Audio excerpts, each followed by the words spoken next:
Hello everyone. I'm very glad that you listened to my story. Please give me a follow and like the video if you enjoyed it. Feel free to comment and provide feedback so I can improve the sound quality.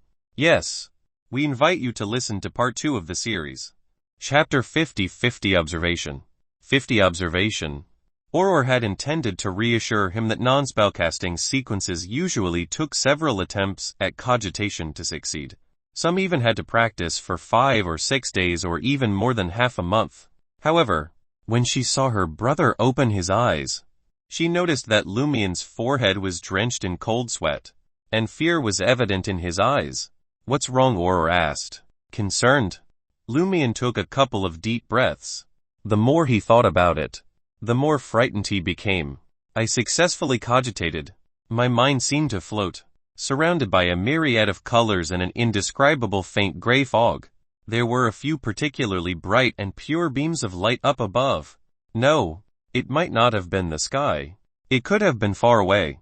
I can't be certain. From your description, it seems like you succeeded," Auror explained. "What your astral projection sees or senses is the spirit world. There, many concepts of reality either don't exist or are intertwined. That's why you feel like you're high in the sky yet far away at the same time. Those 7 lights are the 7 lights of the spirit world, mentioned in ancient texts. They are believed to be near deity level and omniscient. Moreover, they are considered relatively friendly hidden entities. If you can grasp their complete honorific names, you can pray to them. Unfortunately, I don't know them either. Those indescribable things that roam everywhere belong to the spirit world. But you didn't seem to see much, nor did you perceive them clearly. This is likely a limitation of the hunter sequence. Your spirituality isn't high enough. Activating spirit vision later will probably prove difficult. The final effect certainly won't be impressive. Still, it's better than nothing." She had been monitoring her brother's condition, ready to intervene and assist him at any moment. Seeing Lumian gradually return to normal, she finished what she needed to say in one breath and asked, "But what you saw shouldn't have scared you. Aren't you known as bold Lumian lately? You've experienced a time loop, people turning into sheep, men giving birth, and Madam Night patrols. How can ordinary spirit world creatures frighten you?" Lumian's forehead veins twitched at his sister's words. He didn't want to recall anything, especially anything related to Madame Pualis. He exhaled and said, "I sense something deep within the spirit world, or rather, extremely high up, observing me. Just being watched by it terrifies me." I couldn't help but exit the cogitation state. Auror's eyelashes flickered as she thoughtfully said, "I suspect that it has something to do with the 2 strange symbols on your chest you mentioned. They involve some hidden entity. They might point to the source of Cordus loop, or they might represent the special trait that allows you to maintain your clarity and strengthen the dream and the loop. As a hunter, you succeeded in complete cogitation on your first attempt. It's highly likely that the 2 symbols influenced this." Lumian nodded as he listened, agreeing with his sister.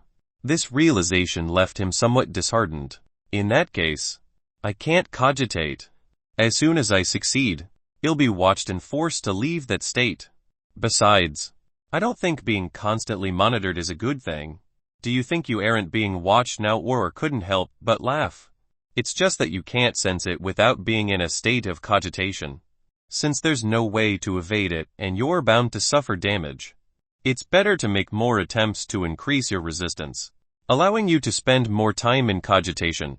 In the future, when facing certain situations, this might give you an edge. Of course, before becoming a Sequence 7 pyromaniac, hunters don't need deep cogitation. It's best to wait for your spirituality to improve before trying again." "Why does that sound a bit depressing?" Lumian had already composed himself and mocked his predicament. "Since I can't resist, I might as well enjoy it," Auror scoffed. "In our current situation, I'd rather have a unique trait like yours, even if it means facing numerous unknown dangers and challenges. At least I can retain my memory during the next cycle. I wouldn't need you to remind me." Sparing many details, she then looked out the darkened window. "It's time to teach you how to activate spirit vision. Keep sitting and attempt cogitation again. You don't have to enter a state where your thoughts are floating. Although that would be more conducive to activating your spirit vision. Aren't there hidden entities watching you? Yeah. Lumian leaned back in his chair, relaxing his body. He first envisioned the sun in his mind, then swapped it out for the ball his sister had sketched haphazardly. He didn't repeat the outlining process, stopping only when his body and mind were serene. Auror monitored his condition, offering a soothing voice. Lift your hands in your current state and place them in front of your eyes. You can open your eyes now. Lumian kept his cool as he slowly opened his eyes. At some point, his sister had snuffed out the kerosene lamp, casting the first floor into darkness. The crimson moonlight outside the window was the only thing illuminating the outlines of objects. Once his eyes adjusted, he could barely see his hands. Point your index fingers at each other without touching. Then, concentrate on the back of your hand, which can be the back of the opposite point. Auror instructed. After completing this step, slowly move your fingers to keep them facing each other without touching. And remember, they can't leave your sight. Lumian followed her guidance, focusing his gaze on the empty space beyond his hands as he moved his fingers. Despite repeating the process countless times, he saw no changes. Soon after, he couldn't sustain the cogitation state and snapped out of it. See anything? Auror asked. It's harder for hunters. Don't stress. If it doesn't work now, it'll work later. If it doesn't happen today, it might happen tomorrow. Auror consoled. Don't fret. Regular folks with high spirituality can activate their spirit vision after professional training, let alone beyonders. But the results vary. If this loop fails, I can try again next time. But if that doesn't work, there may not be another chance, Lumian thought to himself. He was patient and resilient. After resting and regaining some strength, he tried again. After multiple attempts, he finally saw a fiery red dot emerge from the void between his index fingers. Success! Lumian was thrilled. He turned to his sister, but then he saw a red light radiating from Auror's body, encompassing it entirely. Didn't you say you could see the different colors of the ether body? Lumian asked. Confused, Auror asked excitedly. Did it work? Lumian nodded and recounted his experience. It's a success. Auror breathed a sigh of relief. You're impressive. It's probably due to your special enhancement.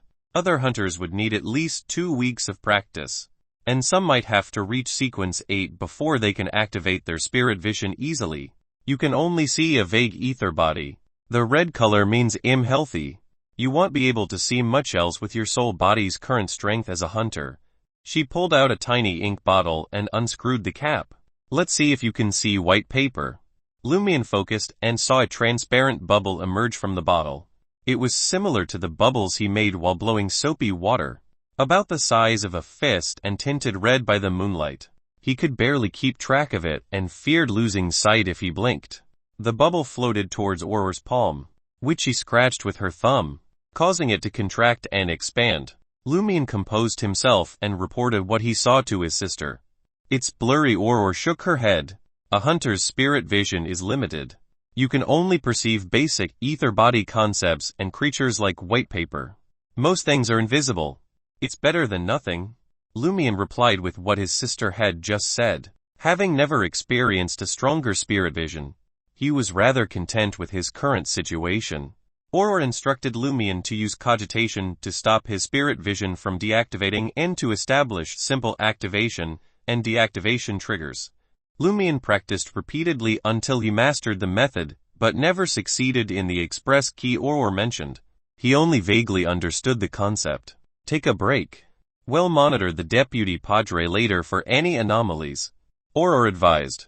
Noticing Lumian's pale face from depleted spirituality, she urged him to rest. They ascended to the second floor and lit the lamp in the study. Lumian dozed off in a recliner while Auror read. Waiting for night to deepen, Lumian quickly fell asleep in the recliner, while Auror casually read her book. Waiting for the night to get deeper, Lumian eventually fell asleep and forced himself to remain sleeping instead of exploring the dream world. Auror woke him up shortly after. We can observe the deputy padre now. Okay. Lumian sat up and faced his sister. Auror opened a miniature ink bottle and stroked white paper with her right hand, her eyes darkening. With the aid of the contract, She recited in Hermes. My contracted creature. Bear the uniqueness of my eyes. Lumian couldn't understand or see anything without his spirit vision. He waited patiently. In mere seconds, Aurora withdrew her hand and sat down. White paper is on its way to the deputy padre's house. Lumian inspected the scene and noticed that his sister's eyes reflected trees swaying in the dark. Not the study or himself. The trees were left behind swiftly. That's what white paper sees, Lumian realized. Aurora took out a mirror coated in mercury and sprinkled it with light white powder. The powder quickly bloomed with light, covering the mirror with an aqueous layer. In the water, the deputy padre, Mitchell Garrigue, appeared. White paper had reached the target's room and peered through a glass window. Mitchell Garrigue slept soundly, his eyes closed and breathing steady. Aurora and Lumian waited patiently, observing from all angles with white paper. Suddenly, Mitchell opened his mouth slightly, and a blurry, transparent figure emerged. It was a lizard-like thing. Chapter 51 Temporal Node. 51 Temporal Node. The thing that slithered out of Deputy Padre Mitchell Garrigue's mouth was slender and covered in scaly brownish-green skin, like a diaphanous and fuzzy lizard. As soon as it left Mitchell's body, its dark green vertical eye darted left and right, vigilantly sizing up its surroundings. While doing so, it even peered out the window but didn't detect white paper. Instead, Lumian and Aurora sensed the coldness and indifference in its eyes. What's this? Lumian asked. I don't know. It looks like a special spirit, Lumian immediately judged. It sure doesn't look like something good, even through white paper and the mirror. The lizard-like creature still made him feel uneasy, and his hair stood on end. Aurora glanced at him and reminded, this lizard seems to possess an ability that leads to a degree of mental corruption. Just looking at it from afar makes one feel uncomfortable. If you stare at it for too long, you might end up with mental problems. You must be careful. If the discomfort is serious, immediately close your eyes and try cogitation. Get your mind right before looking again. It's fine for now, Lumian tersely acknowledged. What about you? Don't you feel uncomfortable? Aurora smiled and replied, as a mystery prior, I've seen things more corrupting than this. My resistance is much higher than yours. Besides, don't I go crazy occasionally? It doesn't seem to matter even if I go crazier a little more intensely and frequently. I think it's necessary to check your mental state when you said that last sentence, Lumian said, half concerned and half joking. Aurora chuckled. That's called being self-deprecating. Sometimes, it's not as if I can stop looking just because I want to. The mystery prior's eyes are special and can't be completely sealed. I can only barely prevent it from affecting my daily life. As the sibling spoke, the blurry lizard-like creature crawled along the wall and floor at an extremely fast speed to the bottom floor of the house. A few animal skulls hung on the wall opposite the door on the first floor. They were from wolves, deer, and wild boars. The deputy padre, Mitchell Garrigue, wasn't a Cordu native. He ought to have lived in the cathedral, but Guillaume Binet had prevented him from doing so using an excuse. He could only rent a place from the hunter, Sabat. The lizard burrowed into the wolf's skull and kept entering and exiting the socket. Not long after, it switched to the wild boar's skull and continued doing the same thing. After coming out of the deer's pale white skull, the lizard crawled out of the house at a speed several times faster than a galloping horse. White paper quietly floated in the night sky and followed it.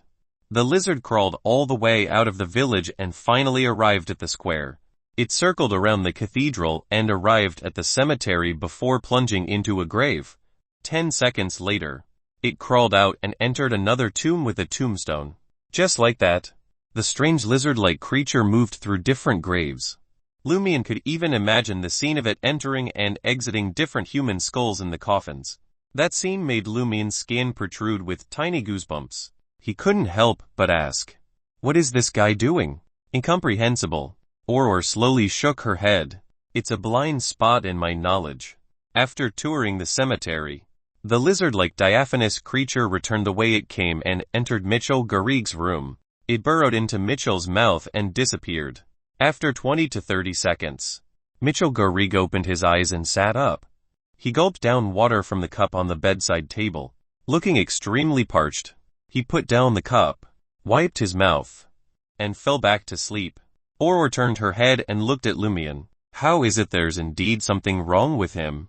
Right. How is this a problem? This is a huge problem. Lumian didn't hide his emotions in front of his sister. Pierre Barry, who grazes humans. The Padre who's key to the time loop. Madame Pualis, who makes men give birth. Naroka, who went to Paramita. An owl who has lived for countless years. And the deputy Padre who has a lizard living in him. Aren't there too many extraordinary individuals in Cordu? During the loop, Lumian had griped about how little help Ryan, Lee, and Valentine, the three official investigators, had been. In hindsight, how could he blame them? The abnormalities in Cordu were truly exceptional. They might have taken action, but the results were probably unsatisfactory. Aurora glanced at her brother, half warning and half teasing. You haven't mentioned the most remarkable person yet. The only one in the village who can remember the loop and possess a unique dream ruin. Lumian was speechless and felt a headache brewing. Aurora turned to the mirror on the table, contemplating. I don't expect any significant changes with the deputy Padre, although I could examine his astral projection more thoroughly. It could be hazardous. It's fine if it endangers me because I'll be another living warlock in the next cycle. But we need more information. We should wait until we have enough before prying deeper. Starting the loop prematurely would waste time explaining and communicating. Lumian agreed, sharing her perspective. Aurora then suggested, I plan on having white paper monitor the Padre now. Lumian was taken aback. Didn't you just say we shouldn't pry deeper to avoid triggering the abnormality prematurely? The Padre was the linchpin to the mystery. Wasn't it reckless to rush in like that? Aurora smiled at Lumian. I'm sure what I'm doing is safe. Noticing Lumian's confusion and worry, she elaborated. You heard the Padre and Pons Binet's private conversation on April 1st during the previous cycle. The Padre claimed to be an ordinary person, but he had a way to deal with me. A beyonder. Based on the corresponding scene and the fact that there was no reason to lie to an ordinary person like you. I believe the Padre was truly powerless before April 1st. Today is March 29th, and we haven't crossed midnight, so it's safe to spy on him. Lumian felt relieved. That makes sense. Aurora continued. From their conversation, I deduced that the Padre found a way to quickly gain beyonder powers on April 1st. If he senses danger, he can become a beyonder instantly. Maybe he has an item that can deal with me. Additionally, the Padre's strength at the Lent celebration didn't match that of a Sequence 9. I suspect he's taking a path beyond the divine paths the mysterious woman mentioned. He's probably praying to a certain entity for a blessing. Otherwise, he wouldn't have grown so powerful in just a few days without any noticeable inclination to losing control. Lumian listened quietly and suddenly recalled something. On the morning of Lent during that cycle, I had just become a hunter when I ran into Pons Binet. I wanted to test myself by fighting him, but he ran away as if he knew I had become a beyonder beforehand. Maybe he had also received a blessing and could sense danger. Lumian added another crucial point. It was probably April 3rd when I saw Pons Binet enter Naroka's house during her funeral. If he had already received a blessing, he wouldn't have failed to detect spying from an ordinary person like me. Considering his keenness on the morning of Lent, Aurora nodded. In other words, it's highly likely that the Padre's group became beyonders between Naroka's funeral and Lent, between April 3rd and the morning of April 5th. Of course, we can't rule out the possibility of them receiving blessings in batches. Aurora added. The situation became clearer after this discussion. Lumian smacked his forehead and sighed. What's wrong? Aurora asked. Confused. Lumian praised her. I should have discussed these things with you earlier. You're much better at analyzing than I am. Aurora chuckled. You sure know how to praise me in various ways. You're inexperienced and lack knowledge, so you didn't think of it immediately. You would've discovered these details sooner or later. Although she dismissed her brother's praise, her pleased expression was evident. White paper flew towards the Binet residence at Aurora's command. The Binet residence was the tallest and most lavish in Cordu. Aside from the cathedral and the castle's modified administrator's residence, It was a grayish-blue three-story house with a chimney on top. As the head of the Binet family, the Padre lived in a room on the top floor's east wing. The dark gray curtains were tightly drawn, and the master of the house appeared to be asleep. This wasn't a problem for white paper. It slipped through the wall and blended into the darkness in the corner. In the room, Guillaume Binet, who had finished his affair with Madame Pualis, was sitting in a recliner, staring at the curtain in front of the window, dressed in light blue pajamas. Auror's eyes darkened, revealing Guillaume Binet's aura. The red, green, purple, and blue colors made Lumian dizzy. Recalling his sister's teachings, he tried to differentiate between them, and realized that the Padre's body was relatively healthy except for his overzealous desires. What's he thinking about which mistress to meet tomorrow? Lumian mocked him, even though the Padre couldn't hear him. At that moment, Guillaume Binet stood up and punched the air in front of him. It's all your fault. 16 comments. Chapter 52 Entering the Ruins. 52 Entering the Ruins. It's all your fault. Damn it. Son of a bitch. Guillaume Binet's fists continued to hit the air, his rage boiling over at a seemingly invisible creature. His expression was twisted with hatred, and he didn't bother to suppress his emotions. Auror narrowed her eyes and gestured for white paper to investigate the area, but there was nothing there, just empty air. Lumian clicked his tongue in annoyance. He's been itching for a fight for a while now. Who's he blaming?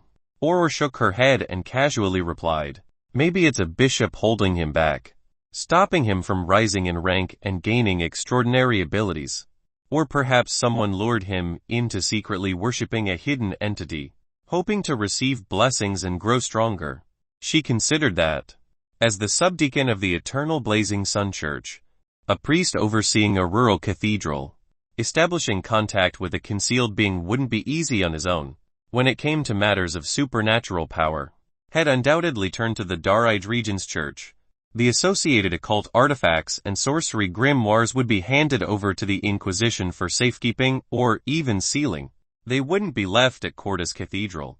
More importantly, it was impressive enough that he could command ancient Fasak, languages capable of summoning supernatural forces like Hermes and Elvish weren't something a subdeacon like him would encounter.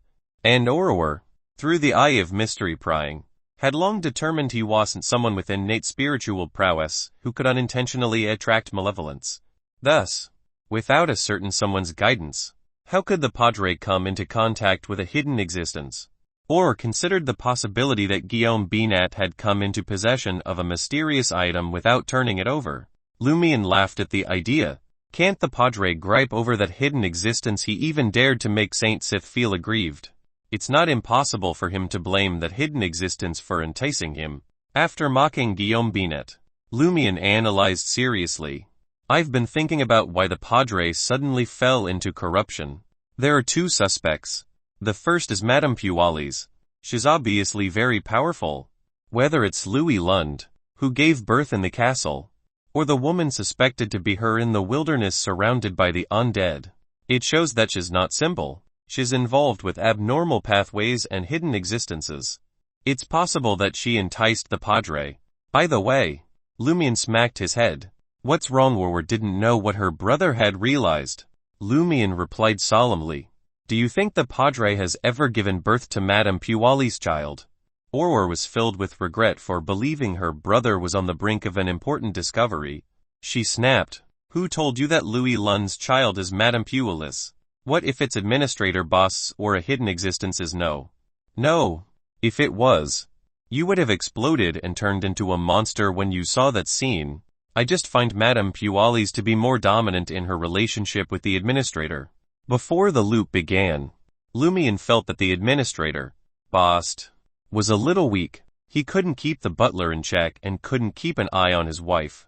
When he appeared with Madame Pualis, he always tried to please the latter. Lumian originally thought that the administrator loved his wife very much. But now, he had a new guess. Do you think the administrator is another fertility tool for Madame Pualis? Perhaps. Auror held her forehead. The world of mysticism has really broadened my horizons. Many scenes that only exist in novels and imaginations have been realized in some warped manner. After sighing, she muttered to herself. There seemed to be more than 1 or 2 children born in the castle. Where are they? Lumian thought for a moment and expressed that he had no idea. Infiltrating the castle and conducting a search was out of the question. Not after what happened to Louis Lund and the events in the wilderness. Whatever it took, he wasn't about to cross paths with Madame Pualis again. Or felt the same. After their run-in with Madame Pualis, the siblings wanted nothing more than to avoid her at all costs. The padre grunted in frustration, downing a glass of red wine to take the edge off. He let out a long breath, put down the tall glass, and walked to the bed. It wasn't until the padre's breathing eased and he seemed to be asleep that Lumian mocked. Look at him, crashing early. What? No late-night rendezvous with his mistress? Oh. He doesn't smoke in private, either. This was inferred from the absence of cigar cases, pipe, and other items in the bedroom. Or chuckled and said, he doesn't drink much alcohol either. Everyone says he's a pillar of propriety. She dispatched white paper to scout the bedroom. Finding nothing, it returned as instructed.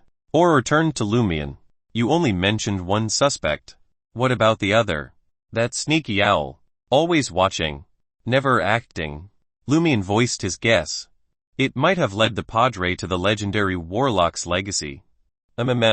Or felt that the possibility was quite high. Lumian then suggested, if that owl pays me another visit, we capture it and interrogate it. You sure you can take down an owl that has lived for centuries? Or smirked. I've got you. Haven't I? Lumian flattered his sister. Or scoffed. Our chances aren't great, even with both of us. But we can't just sit around and do nothing. We need to find out what's going on before it's too late. As long as we don't interfere with the advent of the 12th night, we'll be fine. Or noticed his exhaustion and reached for white paper. Who had returned. You've been using your spirit vision too much today. Get some rest. We'll continue tomorrow. She paused for a moment before continuing. In the morning, I'll teach you the basics of the Hermes language.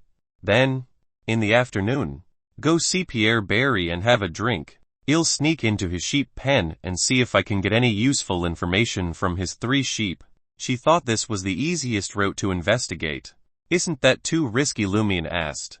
Already on his feet, Aurora reassured him with a smile. Don't worry. I won't pick a fight. I just need to talk to them in Highlander. It shouldn't raise any alarms. They might know something useful. I'll head to All Tavern tomorrow afternoon. I'll try to get to know the 3 foreigners. They could be valuable allies. Of course.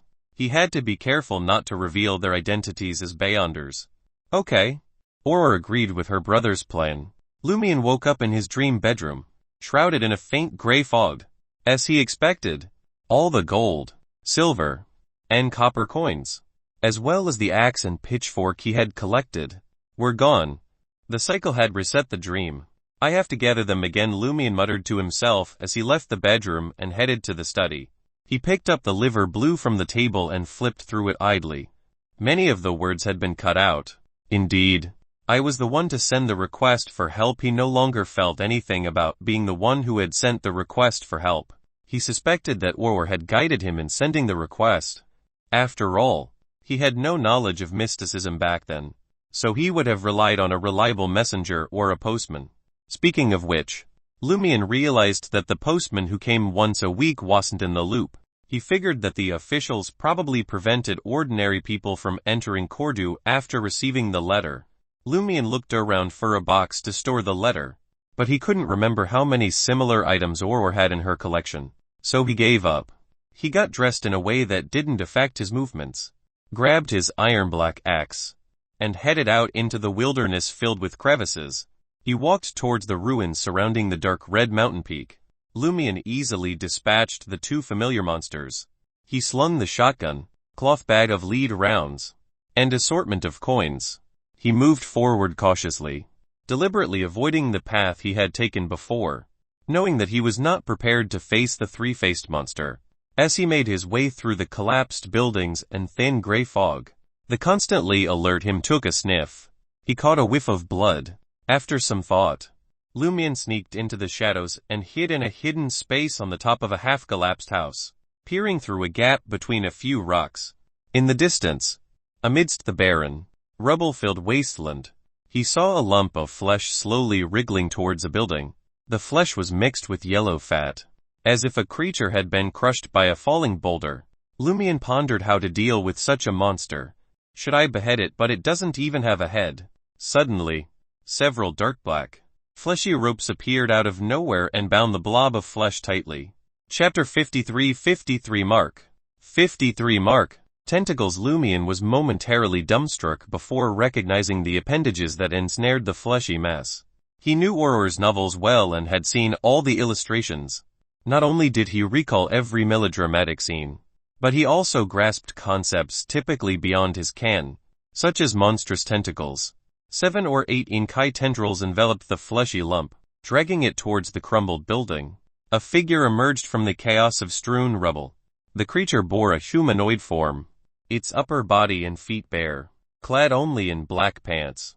But it lacked a head, sporting only a remnant of a neck. A whirl of razor-sharp teeth filled the cross-section, and its crimson skin gleamed between them. Lumian couldn't help but imagine a human whose head and half their neck had been replaced by some bizarre, gaping orifice. He shook his head, unable to locate a weak point for attack. 7 or 8 fleshy tentacles sprouted from the monster's maw, swiftly hauling the fleshy mass before it and hoisting it up. The creature's neck blossomed open like a morning glory. Its pearly, needle-like teeth clamped onto the flesh, swallowing it whole like a snake devouring its prey. Lumian scoffed silently. So, you still need to eat. Thought you guys could survive without food. He then fell into deep thought. Monsters should be common in these ruins. Food must be scarce. So some monsters feed on others. Like now. Or maybe, everyone's both hunter and prey. Could I lure an unbeatable monster to others and exploit the chaos? Theoretically, yes. But it's risky. They might just team up to kill me first. As Lumian mulled over, he noticed the monster's chest heaving from the effort of digestion was beginning to swell and contract, as though it was undergoing intense digestion. This attracted Lumian's attention and made him realize that the monster's chest was anything but ordinary. 3 black, sea-like marks adorned its pectorals and base of the neck. Lumian's pupils dilated instinctively, straining for a better look. Had seen something similar on the Padre.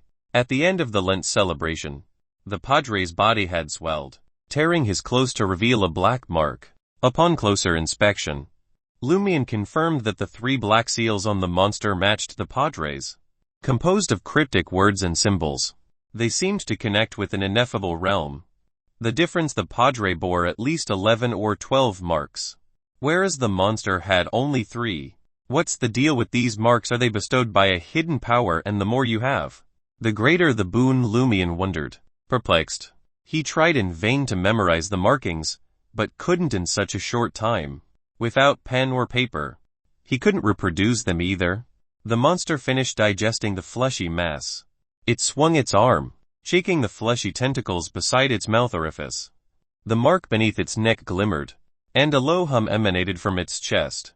The sound swelled, evoking a maelstrom of air tearing through a beehive, whistling in and out of countless tunnels. The trumpet-like orifice gaped wide, amplifying the maddening drone. The cacophony grated on Lumian's nerves, making him itch to pummel the beast. Your noise is unbearable. You know that. As rage coursed through his veins, Lumian acted on impulse. Leaping from the partially collapsed rooftop, shotgun in hand, Lumian hit the ground hard, his eyes locking onto the monster's gaping maw filled with razor-sharp teeth. He was about to rip the other party a new one for being a stubborn old pig, but serenity gripped him like a vice. He felt helpless, like a bystander who had been thrust onto the stage of a deadly play. The monster's bloodred mouth was trained on him, and it made no sound. Can I say that I'm sorry? That it's a misunderstanding, he muttered, his voice barely audible. He suspected that there was something wrong with the noise just now, causing him to lose his mind. He jumped out of his hiding spot and tried to attack, but it was too late for apologies. He had to make a choice: fight or flee. With his experience, Lumian knew that running was not an option. The monster was unscathed and ready, its 8 tentacles raised and poised for attack. Therefore, If he really wanted to escape, he had to fight before finding an opportunity. If he wanted to survive, he had to fight.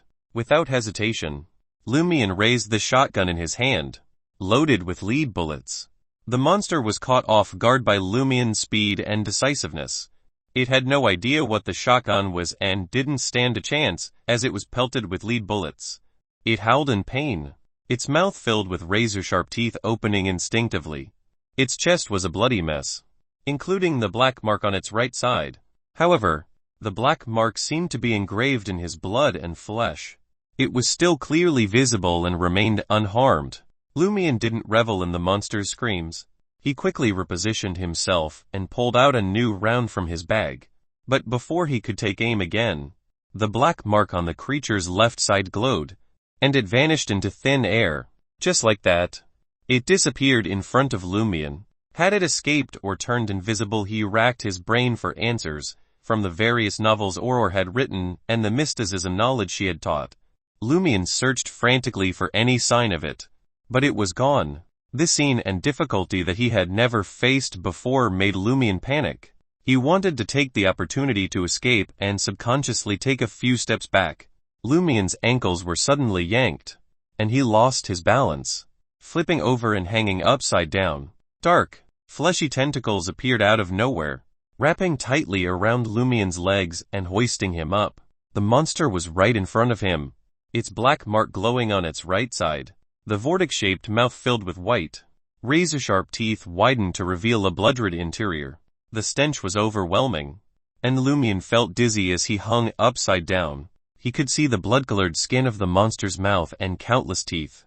Thinking quickly, he grabbed one of the tentacles and wrapped it tightly around his arm. In his hanging state, he aimed his shotgun at the monster's mouth and fired. The monster screamed as flesh and blood spewed from its mouth. It flung Lumian away, and its body turned transparent before vanishing once again. Lumian hit the ground and rolled before getting back up, determined to find his target. Suddenly, he caught a whiff of blood approaching him. Without hesitation, he leaped in the opposite direction. Dark tentacles emerged from the air where he had been standing, but they missed their mark. The monster reappeared 3 to 4 meters away, its vortex-shaped mouth wide open, ready to strike. Lumian loaded his shotgun with lead rounds, but the black mark on the monster's left side glowed, and it vanished again. Invisibility. It's indeed invisibility. Lumian instantly made a judgment. Coupled with his previous encounter, he believed that this invisibility could not hide his scent and would lose its effect once he entered an attack state. After figuring it out, Lumian calmed down and mocked inwardly. How can you be invisible if you can't even hide your scent? Capturing traces was a hunter's forte. Lumian regained his composure and calmly surveyed his surroundings as he circled the area. Soon, he spotted the monster's footprints and caught the scent of blood and its unmistakable stench. Using these clues, he dodged the monster's attacks and fired his shotgun, but it seemed to have no vital points. The creature only grew weaker after being hit multiple times. With the lead rounds running low, Lumian quickly thought of a solution. In just a few seconds, he had an answer. He had scouted the area beforehand and found several natural traps that could be used, including one that would be perfect for this monster. As 2 faint footprints appeared in the distance, Lumian turned and ran, narrowly avoiding the dark, fleshy tentacle that missed its target. He kept running, occasionally looking back to make sure the monster was still chasing him and to dodge any attacks. Buzz! Buzz! Buzz! The monster's noise only fueled Lumian's anger, making him want to turn around and attack with his axe. But he reminded himself that his goal was to kill the creature, not just vent his frustration. Fortunately, he remembered that his goal in running was to kill that guy. At the moment, he wasn't really running away. Anger and frustration didn't change his plan. It only made him more motivated. Finally, he spotted the half-collapsed building and rushed inside, stopping at the edge and pretending to lie in ambush. Soon, he heard the shallow footprints of the monster approaching, along with its stench and blood. Lumian estimated the distance of the tentacle and took a couple of steps back. With a swing of his axe, he struck a stone pillar that was about to collapse, and then kicked it hard. using the reaction force to roll back. The half-collapsed building couldn't withstand the impact and crumbled. A cascade of heavy rocks filling the passage. Boom! The monster, hiding and ready to attack, let out a fierce scream that lasted only a second before it was silenced forever. Chapter 54 Interpretation. 54 Interpretation. Lumian rolled away before springing back to his feet. The sudden scream and its abrupt end brought him a sense of relief. Still, he remained vigilant.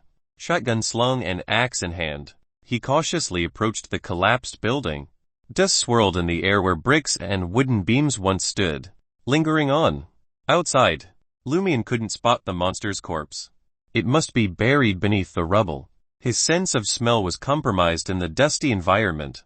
He raised a hand to shield his nose from the irritants. Given the situation, Lumian retreated several steps, maintaining a safe distance as he patiently waited for the dust to settle. As he stood watch, he scrutinized his surroundings, on alert for any subtle signs of movement or scent. Finally, the air cleared, and his vision returned. Lumian neared the wreckage once more, tracking the scent of blood to find the monster crushed beneath heavy stones. With no need to rush, he employed his hunter expertise to methodically remove the rocks, avoiding any secondary collapse. Simultaneously, he kept his guard up against the monster, which might still be alive and awaiting an opportunity to strike. He pulled away another massive stone, revealing the twisted creature, its head like a mangled vortex. Its maw faced the sky, crushed into a gory mess. Its chest was flattened, and its sharp mouth impaled on a jagged stone pillar.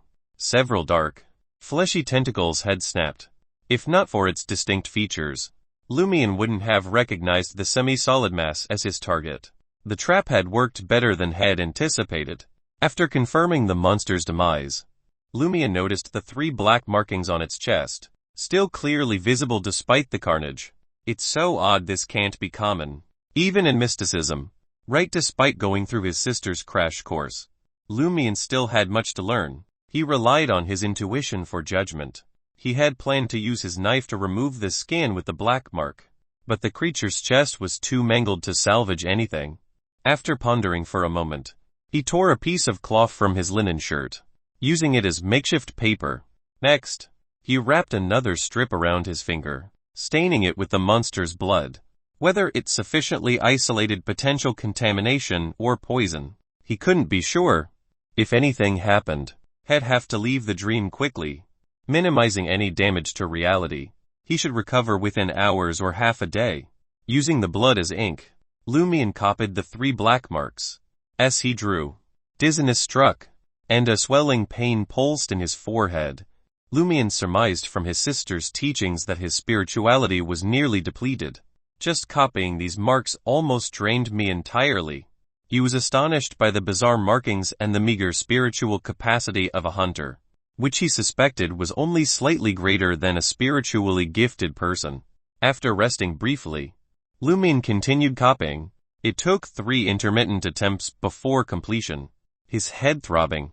In his current state, further exploration was impossible. He pocketed the cloth, hoisted his axe, and headed back across the wilderness towards home. Emerging from the ruins, he felt a sense of accomplishment, as if he had absorbed a significant portion of the hunter potion. Looks like it was a successful hunt, Lumian mused. His unsorted experiences bubbled to the surface. Staying calm is crucial when faced with unexpected prey and no time to prepare. Calmness is even more vital. Always observe your surroundings and exploit opportunities. With his thoughts racing, Lumian made his way home, ascended to the 2nd floor, and entered the bedroom. He forced himself to memorize the marks for a while before collapsing on the bed in exhaustion. The next morning, when Lumian woke up, his temples were still throbbing a bit.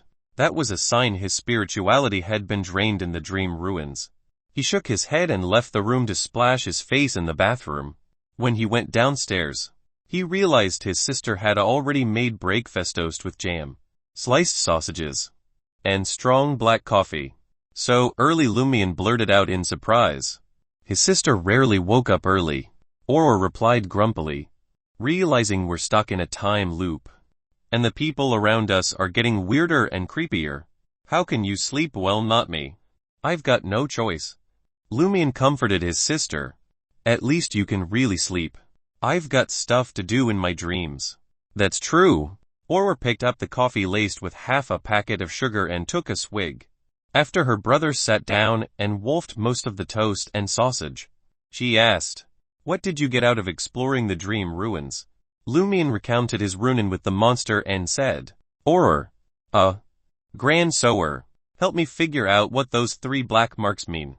At the end of Lent, the priest had something similar on him, but even more. Aurora nodded and took out a fountain pen and a note from a hidden pocket in her beige dress. Lumian began sketching, but he couldn't accurately replicate the black marks.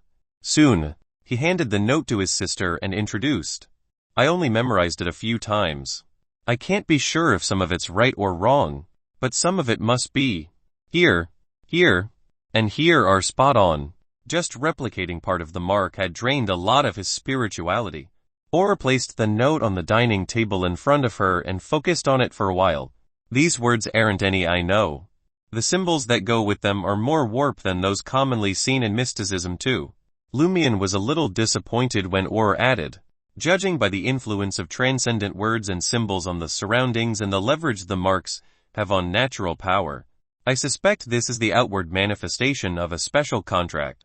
As she spoke, she tapped the note with her index finger. "Contract?" Lumian asked. "Paired with your battle with that monster. Each black mark should represent a special contract.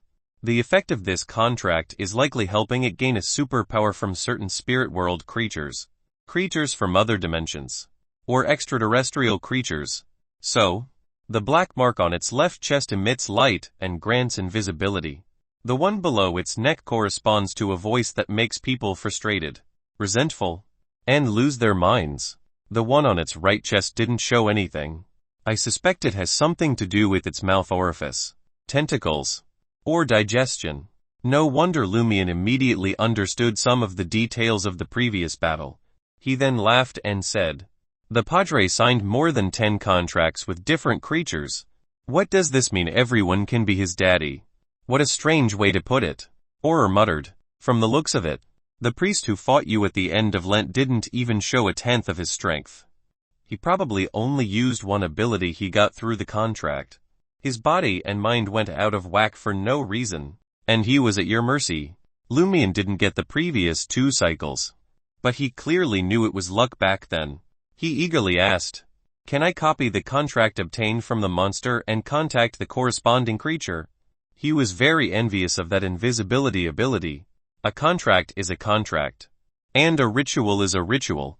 Do you know how to conduct a ritual? Or doused his enthusiasm. "Even if you master the ritual, do you know what the price of such a special contract is?" The Padre might have only completed it with the blessing of a hidden existence. Aurora paused for a second and muttered to herself, "Why does the monster in your dream ruin have such a black mark? Did it also receive the blessing of that entity?" As she spoke, Aurora cast her gaze at Lumian's left chest. Could it be related to the blackthorn symbol sealing your heart? The Padre had one too. Maybe the thorn symbol represents a hidden existence that created the dream ruin. The key to breaking this cycle might be hidden there. Or, maybe reality can only solve the problem by doing something simultaneously with the dream ruin. It's possible, Lumian thought, realizing that this could explain why the monster had a black mark, and why the mysterious lady wanted him to explore the dream ruins. He let out an emotional sigh. "Aurora, Grand Sower, your imagination is indeed much richer than mine. That's what an author should be like." Aurora replied with a smile. After breakfast, Aurora brought Lumian to the study to teach him Hermes. They ended the lesson around 3 or 4 in the afternoon, only stopping to grab a quick bite to eat. "All right, you can go out and drink with Pierre Barry now," Aurora said, realizing it was time and that no one would suspect them. Lumian acknowledged her instruction briefly and expressed his concern. "You must be careful." Aurora was going to take the risk of coming into contact with the 3 sheep to gather information.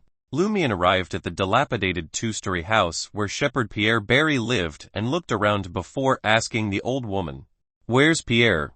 The old woman, Pierre Barry's mother, Marty, appeared to be in her early 50s, but had many wrinkles due to overexertion from work. Her skin was freckled, and her black hair had turned gray. She looked almost as old as Naroka. He went to the cathedral. Marty replied. Lumian was alarmed. He went to the cathedral again. Chapter 55 Persona.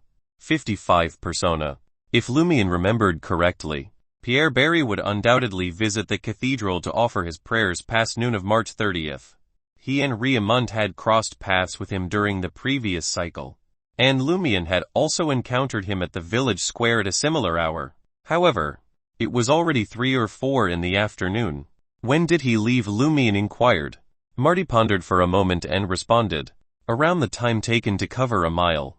In the countryside, except for a handful of people, hardly anyone owned a timepiece. Time was generally conveyed through specific activities and indications such as grape harvesting season, the duration of a mile's walk, and so forth. Obviously, if the time frame was brief enough for people to perceive it more distinctly, a few minutes and 15 minutes would be employed in verbal expressions. A mile that isn't too far. Lumian speculated that Pierre Barry had already gone to the cathedral around noon and had yet to return. 1 mile in Cordu was equivalent to 1 kilometer in the Intitian metric system. After bidding farewell to Pierre's mother, Marty, Lumian departed from the Barry residence and proceeded towards the village square. He was unsure whether Pierre Barry had visited the cathedral at noon and returned again in the afternoon, or if something had cropped up, delaying his return. If it was the former scenario, Lumian could sense something brewing. It was highly unusual for Pierre Barry to frequently visit the cathedral to meet the Padre. Something dreadful was certainly afoot. If it was the latter scenario, it would be a massive problem. Before Lumian, who retained his memories, and Aurora, who already knew the cycle, made an attempt, the history should remain unaltered. If there were any deviations, it could indicate that the siblings had not completely comprehended the pattern of the cycles, or that there were others who could retain their memories. With this in mind, Lumian heaved a sigh and raised his hand to strike his face. He was so startled that he forgot to inquire if Pierre had visited the cathedral at noon. That was crucial. It was far too suspicious to turn back and ask now. Lumian could only obtain some information from Pierre when they drank together later. He quickly suppressed his frustration and strode towards the square. Upon entering the Cathedral of the Eternal Blazing Sun, he saw the Padre, Guillaume Binet, standing in front of the altar with several sunflowers. He was conversing with a few individuals seated in the front pew. As soon as Lumian entered, Guillaume Binet ceased speaking and glanced over. Some plot. Lumian smiled as he approached the altar. Observing the individuals listening to the Padre's sermon, he spotted Shepherd Pierre Barry, the thug Pons Binet, and a few of his henchmen. He also saw the Padre's mistress, Madonna Binet, and Sybil Barry. He was surprised to see a man here, but also found it reasonable Arnault Ander, Naroka's youngest son, a farmer in his 40s. Hello. Pierre. Lumian greeted him with a smile, but he halted midway. The second half of his sentence was meant to be, "Aren't you buying drinks? Why are you here?" However, he suddenly became vigilant and remembered that this arrangement had yet to occur in this cycle. This was something that had only transpired in the previous cycle. This was the first time Lumian had encountered Shepherd Pierre Barry in this cycle. As Cordus Prankster King, Lumian's reflexes were lightning quick. He promptly altered his posture and extended his arms towards the altar, keeping up the facade. His thoughts raced as he conjured up a fresh alibi. After paying homage to the sun and receiving a response from the priest, Lumian pivoted and addressed Pierre Barry, who sat at the front row's edge, gazing at him with bewilderment. "I heard you had returned to the village, so I went to your dwelling to seek you out. Lo and behold, you're here in the cathedral."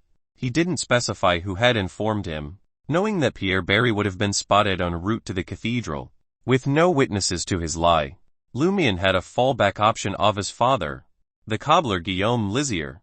"Why are you looking for me?" Pierre Barry rose to his feet, clad in a dark brown robe, his blue eyes brimming with gentle amusement and perplexity. Lumian had already prepared a plausible excuse. He grinned and responded, "I yearn to hear your tales while tending to your flock. Diverse countries, varied hamlets, and sundry locales. They must be enthralling. In the past, he had frequently conversed with newly returned shepherds to enrich his knowledge. Without waiting for Pierre Barry's reply, Lumian shifted his gaze from his disheveled and greasy black hair to his brand new leather shoes. Did you make it rich? My current employer was more generous this time and bestowed upon me quite a few things. Pierre Barry replied with a smile. He'll treat you to a drink later. All right. This was precisely what Lumian had been angling for. He even inquired, when will you be heading there? This displayed the panache of our regular patron of all tavern. He was unashamed when it came to cadging a glass of wine. Pierre Barry glanced at Guillaume Binet, the priest, and received a corresponding hint. How about after dinner, he suggested. Agreed. Lumian assented readily. Thereafter, under the scrutiny of the shepherd, priest, Hans Binet, and company, he seated himself in the second pew closest to him. Pierre Barry was momentarily taken aback. Aren't you going back? Lumian beamed. I haven't prayed in ages. He'll seize this opportunity to pray, lest the deity thinks him not devout enough. Carry on. Pretend him not here. Saying so, he closed his eyes, lowered his head slightly, and crossed his arms over his chest. Pierre Barry, Guillaume Binet, Hans Binet, and the rest exchanged glances, at a loss for words. After patiently waiting for an extended period and observing Lumian still engrossed in prayer, the priest turned to Pierre Barry, gesturing for him to inquire. Pierre Barry approached Lumian's side and patted his shoulder. How long do you intend to pray? Lumian opened his eyes and stated gravely, I plan to pray until dinner time. Since there's nothing else to do, I can make a confession later. Guillaume Binet's forehead twitched upon hearing this. Gazing at Madonna, Sybil, Hans, Arnold, and the others waiting for him, he exhaled slowly. He signaled to Pierre Barry and gestured towards the door. Pierre Barry comprehended the priest's unspoken message and hastily informed Lumian. I'm done praying. Shall we proceed to All Tavern now? Absolutely. Lumian stood up, grinning from ear to ear. There was nary a hint of solemnity or piety in his demeanor. Previously, he had discerned that his arrival had impeded the padre and his accomplices' machinations. In a mischievous attempt to play a prank, he feigned interest and lingered until Pierre Barry was required to depart prematurely. He surmised that the padre saw through his act. But what use was being the prankster king of Cordu if he didn't create a bit of mischief in such circumstances? He had to maintain his persona to avoid arousing suspicion. Lumian lamented his sister's probable departure to Barry's abode to confer with the three sheep. Had she been present, he could have dispatched white paper to the cathedral to clandestinely overhear the padre's scheme and glean valuable intelligence. Perhaps I can undertake this in the next cycle. But would Pierre detect our surveillance? Pierre is no simpleton. He is certainly more capable than an ordinary person like the padre. Lumian's thoughts raced as he trailed Pierre out of the cathedral and towards the All Tavern.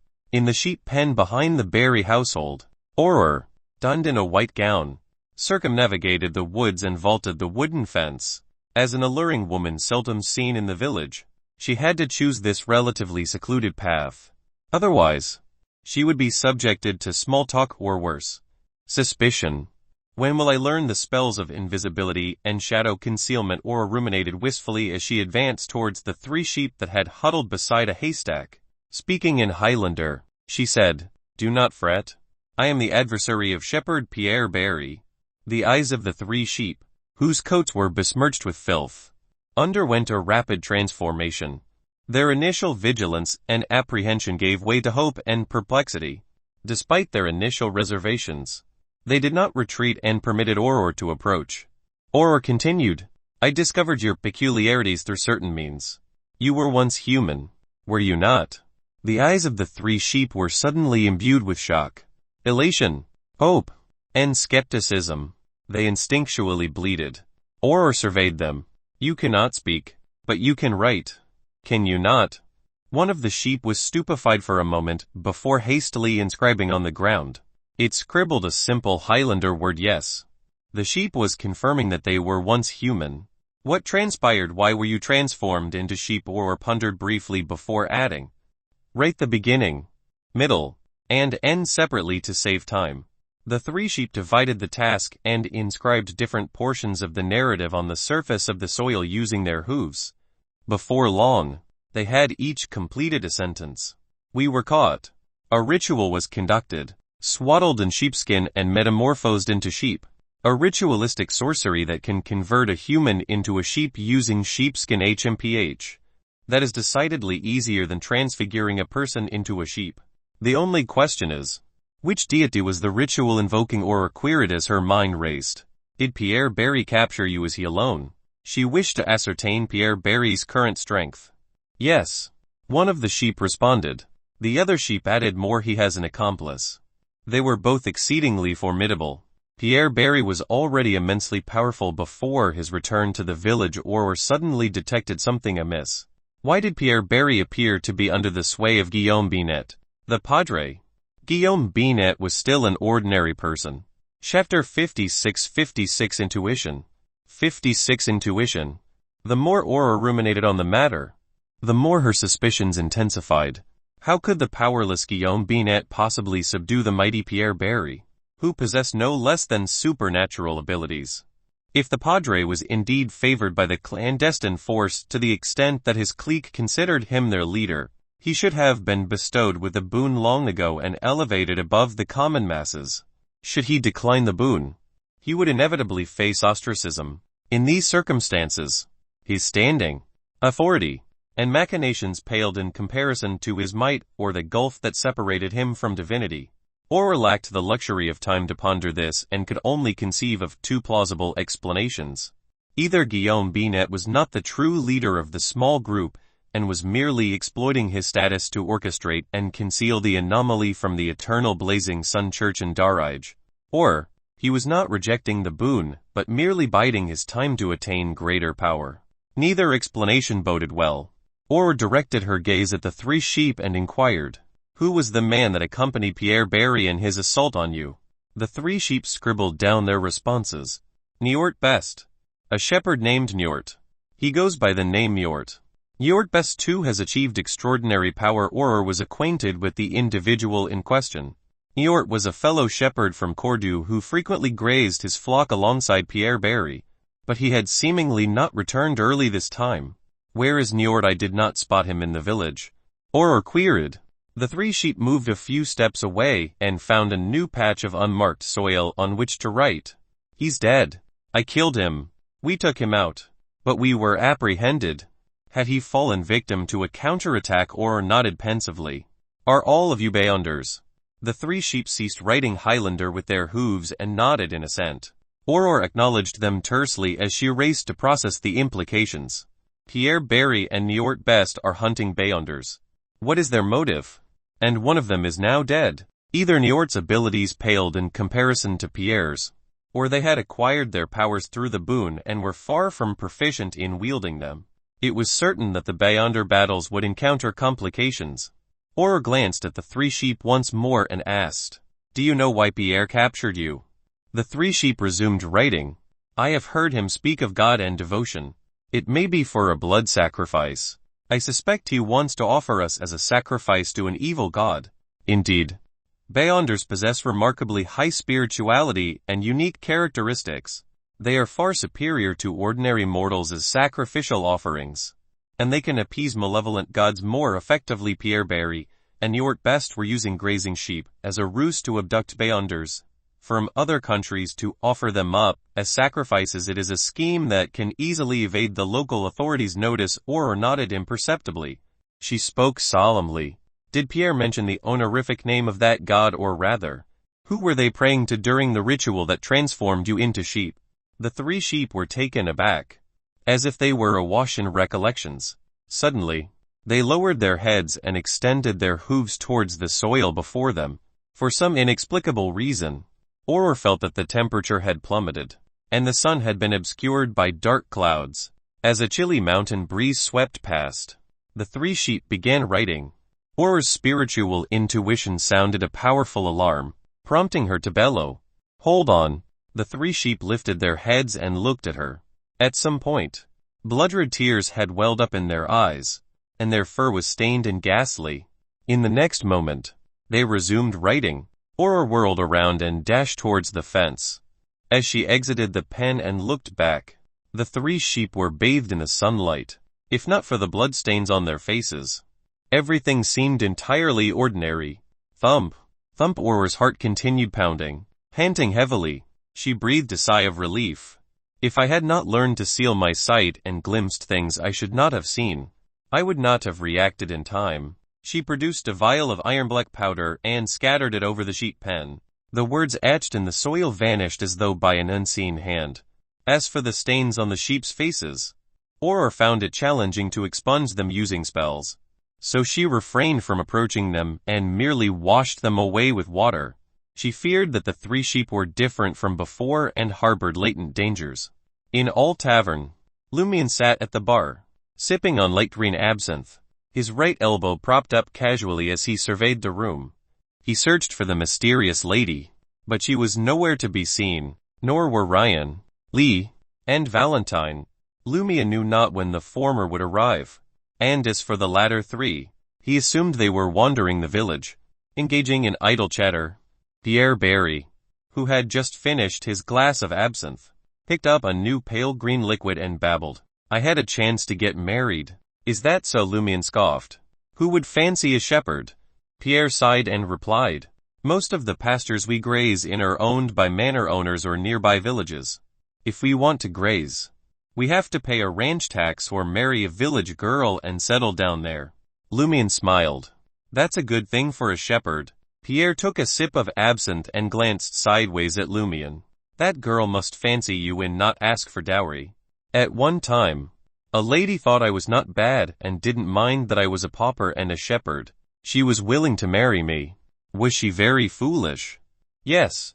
Lumian nodded honestly. Pierre took another sip of absinthe and was silent for a long time before saying, later, she died. She worked in a factory in the suburbs and fell ill due to exhaustion. I went to several cathedrals, got the priest to pray for her, and found doctors to treat her. But it was useless. After that day, I realized something. Lumian asked, taking a swig of absinthe. What was it? Resentment flashed across Pierre's face as he replied, those who possess flesh and excrete from their posterior cannot absolve us of our predicament. Lumian asked, so, those without flesh and those who do not excrete from their posterior are acceptable? Pierre chuckled.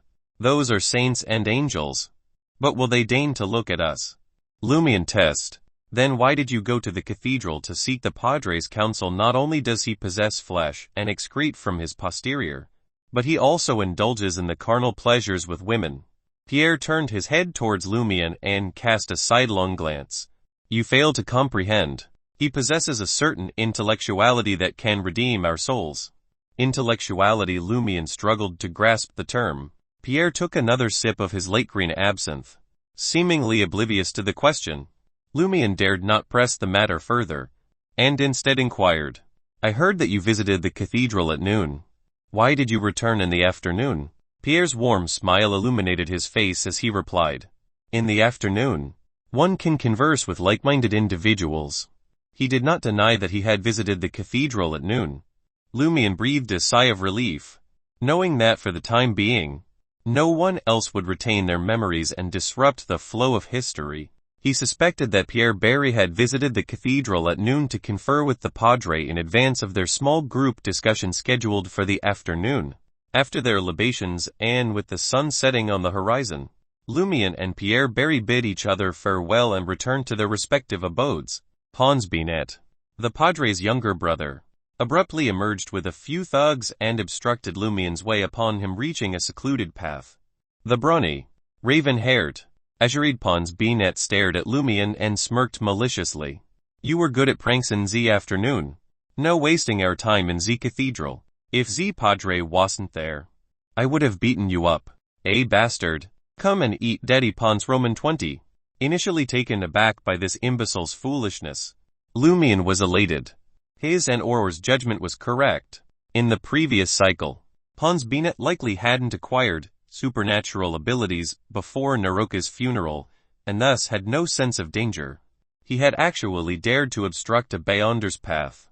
Without hesitation, Lumian turned and bolted. with Pons and his thugs in hot pursuit. However, as soon as they exited the trail between two buildings, they lost sight of their quarry.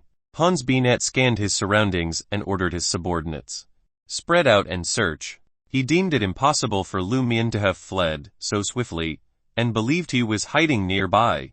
The thugs dispersed and combed the area for any potential hideouts, leaving Pons Binet alone at the trail's entrance. Lumian, who had ascended to the second floor of the adjacent building, chuckled and leapt towards Pons. Pons was sent hurtling to the ground with tremendous force, gasping for breath and momentarily incapacitated. Had Lumian not restrained himself and struck him directly, he might have broken several bones. Lumian stood up, clasped Pons' forearms, and smiled at him, saying, "Come, let us become better acquainted." Before Pons could offer any resistance, Lumian pulled him into his embrace and kneed him. Pons' eyes nearly bulged out of their sockets, and his face twisted in agony. Lumian released him, allowing the man to crumple to the ground like a shrimp. He then turned and darted down the trail, vanishing from sight before the thugs returned. In the kitchen, which also doubled as a part-time living and dining area, Lumian updated his sister on his situation. Pierre Barry visited the cathedral in the afternoon. It's confirmed that Pons Binet still lacks any superpowers. Aura nodded slightly and recounted her own experience, particularly the inexplicable danger at the end. Lumian pondered for a moment before remarking, "That enigmatic lady claimed that certain entities might corrupt you merely by acknowledging their existence." Chapter 57 Arrangements. 57 Arrangements.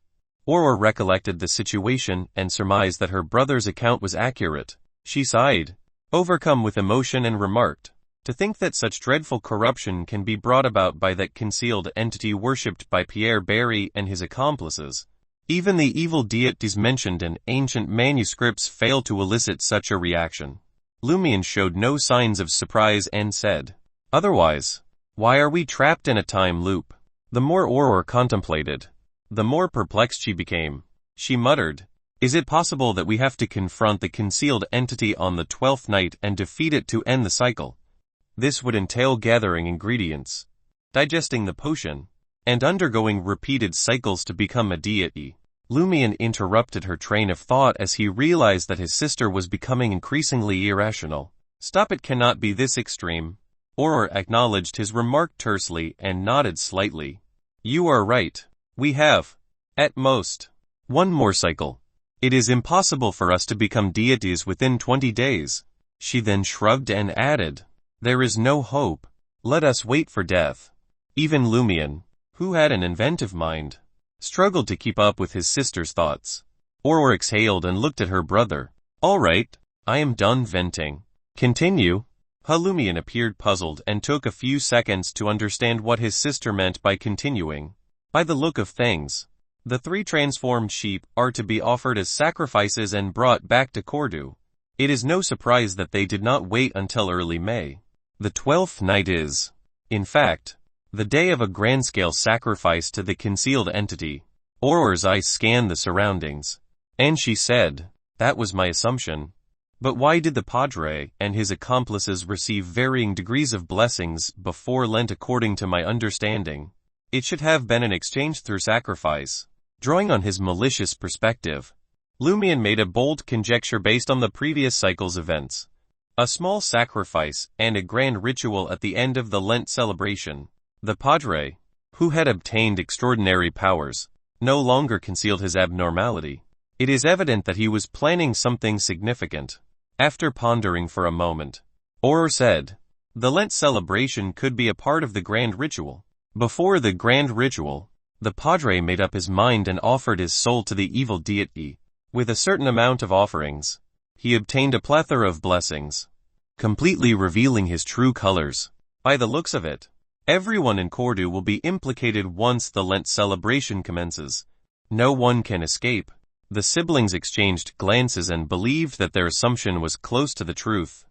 However, if the abnormality erupted entirely from the Lent celebration until the 12th night, how could they patiently wait until the final ritual to find the key to the cycle? There was a high probability that everyone in the village, apart from those who died as sacrifices, would be corrupted. I am only a sequence 7. Aurora covered her face and said, and you are only a sequence 9. They were facing such a dire situation. Based on Lumian's account of the battle at the end of the Lent celebration, and his recent experience hunting black-marked monsters, she knew that she was no match for the Padre who had received a boon. She felt that she had to prepare in advance before she could confront Pierre Barry. Lumian had fortunately defeated the mutated Padre in a one-on-one battle. Yet, preventing the Padre and his accomplices from obtaining supernatural powers in advance could avert the 12th night. The cycle would most likely restart in advance. Hell difficulty, Aurora slammed the dining table with a mournful expression. Without waiting for Lumian's response, she raised her hands and tousled her blonde locks, as if releasing pent-up emotions. After a series of gestures, Aurora composed herself and calmly addressed Lumian. Seek out the trio of foreigners tomorrow morning. You may disclose the abnormality in the village to them. Concealing our status as Beyonders is unnecessary. It's very dangerous, Lumian instinctively replied. Was it not natural for wild Beyonders to be considered culpable when they encountered officials? Aurora let out a slow exhale and stated, in this predicament, we can't care less. Other than the enigmatic lady, the trio are likely the most reliable individuals in the village. Moreover, each of them possesses strength that is on par with mine or even surpasses it. We are all in the same boat. Do not underestimate one another.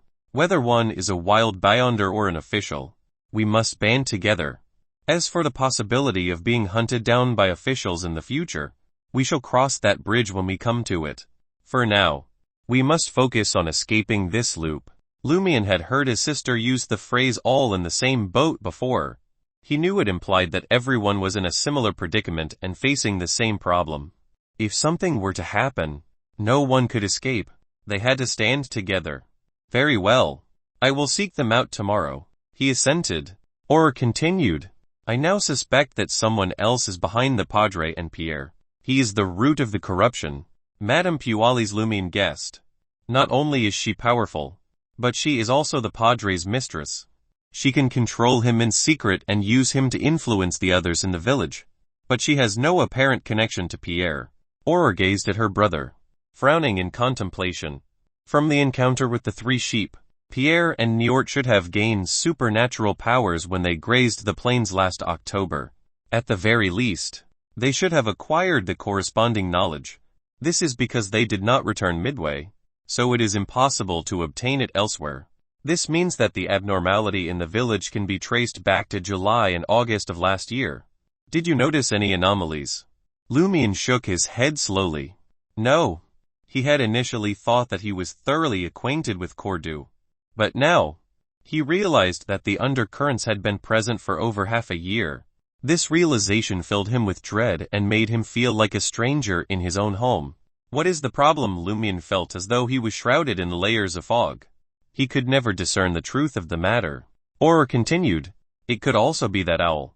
Perhaps the legendary warlock who died is not truly deceased. He may still be hiding somewhere in the village. Or perhaps someone who we frequently encounter. He may have already discovered that I am a warlock, and deliberately suppressed the legend from me. There are no such restrictions for ordinary individuals like you. Aurora instructed in a low voice. Notify me immediately the next time the owl pays a visit. I will get white paper to track it and determine its whereabouts. Lumian tersely acknowledged his sister's request, indicating that he too was waiting for the owl to appear. This time, I will pluck all your feathers, he cursed inwardly. Aurora pondered for a moment before issuing a third directive. Tomorrow afternoon, I shall extend an invitation to Madame Puali's. The administrator remains at his post, leaving the butler and the servants as the only occupants of the castle. You may clandestinely enter and scour for any clues. If you are successful in persuading the 3 foreigners in the morning to come, we can get their aid in this operation. She dared not let white paper venture to Madame Puali's place whilst she was present. Nevertheless, she could not afford to be distracted whilst in Madame Puali's company. Thus she had to rely on her brother. Lumian nodded before advancing the suggestion. I would advise against being alone with Madame Puali's. I fear she may seize the opportunity to deal with you. Shall we invite Nasli and the others to an afternoon tea gathering? The more individuals present, the safer it would be. Indeed, Aurora deemed it a superior option. She then remarked in a tone that was equal parts apprehensive and teasing, "You must exercise caution after infiltrating the castle. I do not wish to end up an ant." Lumian dared not retort, but gave her a glance that conveyed, "I am more concerned about your safety. For Madame Pualis will be with you." During supper, Aurora set white paper free to monitor the sheep pen. She discovered that the 3 sheep had licked the blood off their faces, preventing Shepherd Pierre Barry from detecting any anomaly. Following that, Lumian resumed his education on mysticism until he fell asleep. He acquired mastery over many Hermes words, including me, name, summon, need, light, and sun. Light served as an incantation to activate the integrity brooch. There were 3 paragraphs in total. Lumian awoke in the room shrouded in a faint gray mist. He strode to the window and scrutinized the dark red peak and the dilapidated edifices that surrounded it once more. "I wonder what secrets lie here," Lumian muttered. As he gazed, a thought suddenly struck him. The ruins contained too many hazardous zones that he either could not or dared not approach. For instance, the lair of the 3-faced monster. However, if he could summon a spirit world creature akin to white paper and forge a pact with it, allowing it to infiltrate and observe, he ought to be able to gather more intelligence. His vision, sense of smell, and hearing were all heightened by his Beyonder characteristics. In theory, they constituted a kind of supernatural power that could be conveyed upon white paper. As he ruminated, Lumian muttered to himself, "The problem now is whether I can summon a spirit world creature in the dream ruins. If I cannot, can I utilize our connection to bring it into the dream after summoning and forging the pact in reality? What implications will the addition of a contracted creature have on the cycle? Can the corresponding spirit world be added to the mix? If not, once the summoning duration elapses, the contracted creature will return and the cycle will recommence." The more Lumian thought about it, the more his head throbbed. He felt a profound reverence for mysticism. He could only hope to swiftly master a few languages that would enable him to complete a summoning ritual. Without further ado, he seized his shotgun, the meager quantity of lead bullets that remained, and the sharp axe. He departed his home, traversed the wilderness, and re-entered the ruins.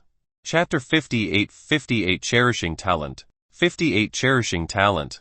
After 2 nights of reconnaissance, Lumian discovered that the monsters inhabiting the outskirts of the dream ruins were fewer in number than had initially believed. Having dispatched the skinless creature, the shotgun-wielding monstrosity, and the monster with the black mark, Lumian found little else in his search of the area. All he uncovered were a few twitching chunks of flesh. Their sole purpose seemed to be as sustenance. Yet Lumian had long since realized that he had no need for food within the dream. Each time he entered, he felt invigorated and hunger-free. His energy would wane only after extended bouts of exploration or combat, replaced by a sensation akin to hunger. But it was a mild feeling that didn't necessitate additional nourishment. Once the hunger became unbearable, Lumian's spiritual reserves and stamina would be all but depleted. Physically and mentally drained, he'd be forced to exit the dream. After consuming a meal and recovering in the real world, he would return to the dreamscape, his vigor restored and hunger vanquished. As he delved deeper, Lumian surveyed his surroundings for any signs of collapsed structures. He discovered a smattering of coins, but their combined value amounted to little more than a louis d'or. He found merely a few liver blue inscribed with words. Left with no alternative, Lumian decided to venture further into the ruins. He cautiously navigated through the faint gray fog and oppressive darkness, weaving between the ruins' standing and fallen walls. Suddenly, he stumbled upon a series of shallow, bizarre footprints. It was difficult to classify them as footprints. Left one appeared ordinary, but the right seemed more akin to a palm imprint. Another monster. Lumian stealthily trailed the footprints, all the while scrutinizing his environment and envisioning the ideal battlefield for various scenarios. Eventually, he detected movement, prompting him to halt. He skirted around the area and scaled a toppled building, using the scattered, hefty rubble as cover. Peering out cautiously, Lumian surveyed the source of the noise. There, In the center of an uncluttered wasteland stood a figure that could scarcely be described as human. While vaguely humanoid in shape, closer inspection revealed a host of incongruities. 2 eyes occupied the space where a nose should have been. Above them, a mouth. And below, a pair of ears. The nose was nestled near the temples, while a leg and an arm replaced each shoulder. The lower half of the figure consisted of another leg and arm. The entire form seemed to have been haphazardly assembled from mismatched human components. This revelation instantly clarified the nature of the peculiar tracks Lumian had been following. The creature was garbed in a brown short-sleeved shirt and dark blue trousers, typical attire for lower-class Intisians. It paced the barren landscape, shoeless and hatless. Lumian refrained from attacking, opting instead to observe patiently. Before long, the monster raised an arm and contorted its body backward, its head making contact with the ground. It's incredibly flexible. It would make a great dancer, Lumian mused sardonically. As if on cue, the creature launched into a dance. Its movements alternated between bold and graceful, sometimes bizarre and comical, yet always rhythmic. More notably, the creature seemed to possess no skeletal structure. Its limbs twisted and folded behind its back, and its legs and arms intertwined with ease. As the prankster king of Cordu village, Lumian quickly devised a fitting moniker for his newfound quarry noodle man. Drawing on his observations, he began to formulate a strategy for the impending confrontation. I mustn't assume that I can evade its attacks simply by maneuvering behind it. Noodle Man is capable of treating its front and back interchangeably. I must be wary of its potential to constrict me like a serpent, though its vital points remain uncertain. It does have a head. It'll start by chopping off that. As Lumian's thoughts raced, the monster's dance grew increasingly frenetic. It leaped skyward, limbs splayed as if attempting to embrace the heavens. Lumian found himself somewhat entranced, an urge to sway his body in sync with the creature's movements taking hold. He couldn't help but recall a melody his sister often played, the beat echoing through his mind. Dumtch, dumtch. Suddenly, a warmth spread across his left pec as whispers seemed to reverberate in his skull. His scalp prickled and body shuddered, as though the phantom voice that had once pushed him to the brink of madness was about to speak again. Lumian hastily undid the buttons of his leather coat and gray shirt with his left hand and gazed at his bare chest. The Inkai thorn mark over his heart had returned.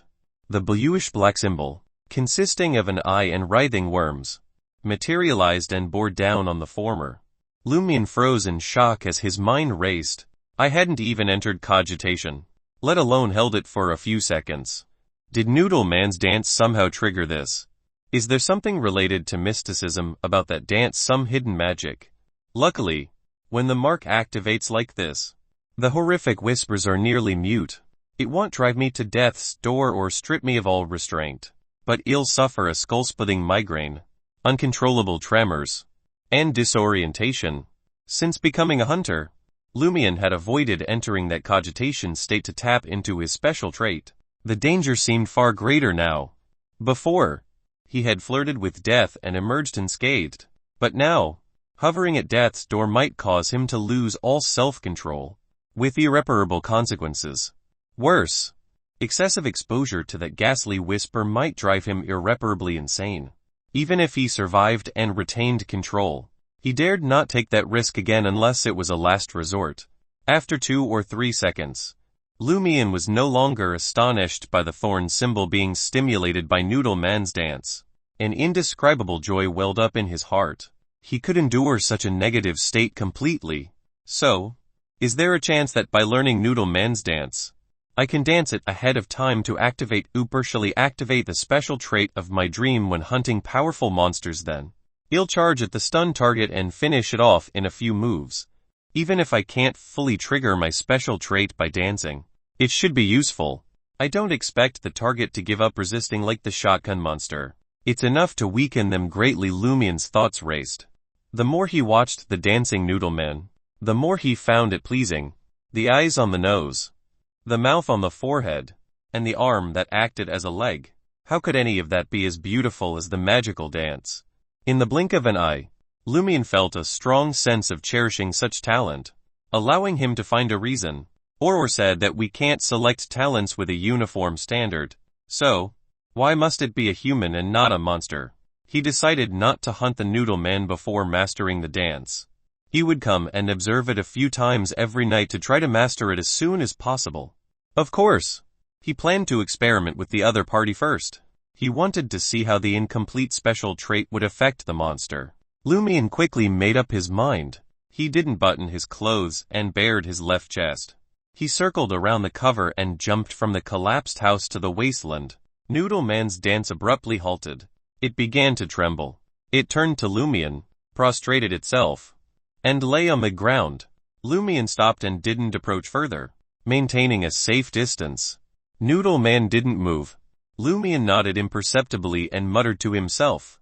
Even when facing my special trait that hasn't been fully activated, such a low-level monster will give up resisting and express its submission. I wonder what will happen to those at a higher level or those with Beyonder characteristics. What I can be sure of is that the effect won't be as good. Lumian looked at Noodle Man and smiled. Come on, dance again. Noodle Man didn't dare look up. It was unknown if it understood what Lumian was saying, seeing that his sincere words were ineffective. Lumian emphasized, Quick, dance for your PP again. Noodle Man's body trembled as it continued to prostrate. How can I communicate with it if monsters can't understand human language? Lumian felt a little helpless. He immediately put his newly acquired Hermes vocabulary to use and said, I need. Lumian didn't say another word and began a dance with his body movements. The monster didn't even acknowledge him as it pressed its face against the soil of the wasteland. Are you an imbecile? Lumian couldn't help but curse. He felt his scolding was unjustified.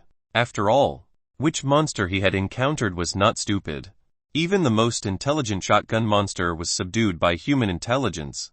At that moment, Lumian felt the warmth in his chest dissipate. He instinctively lowered his head and noticed the thorn symbol and the bluish-black symbol vanish simultaneously. Lumian quickly shifted his gaze towards Noodle Man. Noodle Man happened to raise its head and looked at Lumian with its nose-located eyes. The man and monster stared at each other, stunned for a second. Thud, thud, thud. Lumian turned around and ran away. Noodle Man leaped up and chased him ferociously. Lumian was well acquainted with the area. His running speed was faster than the uncoordinated monster, so he easily shook it off and circled back to the wasteland to hide in his original location. He didn't flee because he was afraid of the other party, but he was concerned that he might not be able to control himself if they really fought. He didn't know if he could find another dancing Noodle Man in the dream ruins. Before learning that mysterious dance, he had no intention of hunting this strange monster. After waiting for a while, Lumian saw Noodle Man return to the area. He nodded and muttered to himself. As expected, monsters have their own territory. They are accustomed to moving around or patrolling a certain route. This is very similar to wild beasts. Next, Lumian patiently waited for the dance that might not happen. After nearly 2 hours, he had expended quite a bit of his spirituality and felt a little hungry. Noodle Man, who had rested for a long time, walked to the center of the wasteland and raised its arm and leg. Chapter 59. 59 again. 59 again. Noodle Man danced once more, and Lumian confirmed that the mysterious dance could prevent the black thorn symbol on his chest from activating fully. It produced no terrifying sound, only an illusory whisper. This was highly advantageous for Lumian's special trait in the dreamscape. However, he discovered 2 problems. Firstly, Noodle Man's dance moves were extremely difficult and violated the human body's structure. Only a monster with exaggerated flexibility like Noodle Man could complete them. Although Lumian was a Beyonder and a hunter with a greatly enhanced body, he had no confidence in replicating them himself. He feared that dancing even once would result in ligament tears, muscle strains or worse, fractures. Secondly, the dance stirred the surrounding powers of nature and depleted Lumian's spirituality considerably. After watching it for the 3rd time, Lumian sighed silently, realizing he needed rest. I have to go back and rest after watching this. A hunter's spirituality is really useless. He was almost certain that the hidden existence corresponding to the thorn symbol was closely related to this dream ruin. The Padre had a black mark on his body, and there was a dancing monster that could activate the thorn symbol. It would be surprising to say that it had nothing to do with the hidden existence. Lumian believed Auror's guess even more, thinking of the similar symbol on the Padre's chest and the dream ruins rebooting along with reality. The key to resolving the loop might be hidden in the depths of this place, playing a vital role.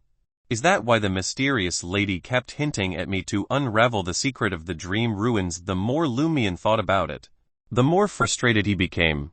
He raised his left hand, which wasn't holding an axe, and made obscene gestures at the blackthorn symbol on his chest, ignoring the question of whether the hidden existence could sense or see him.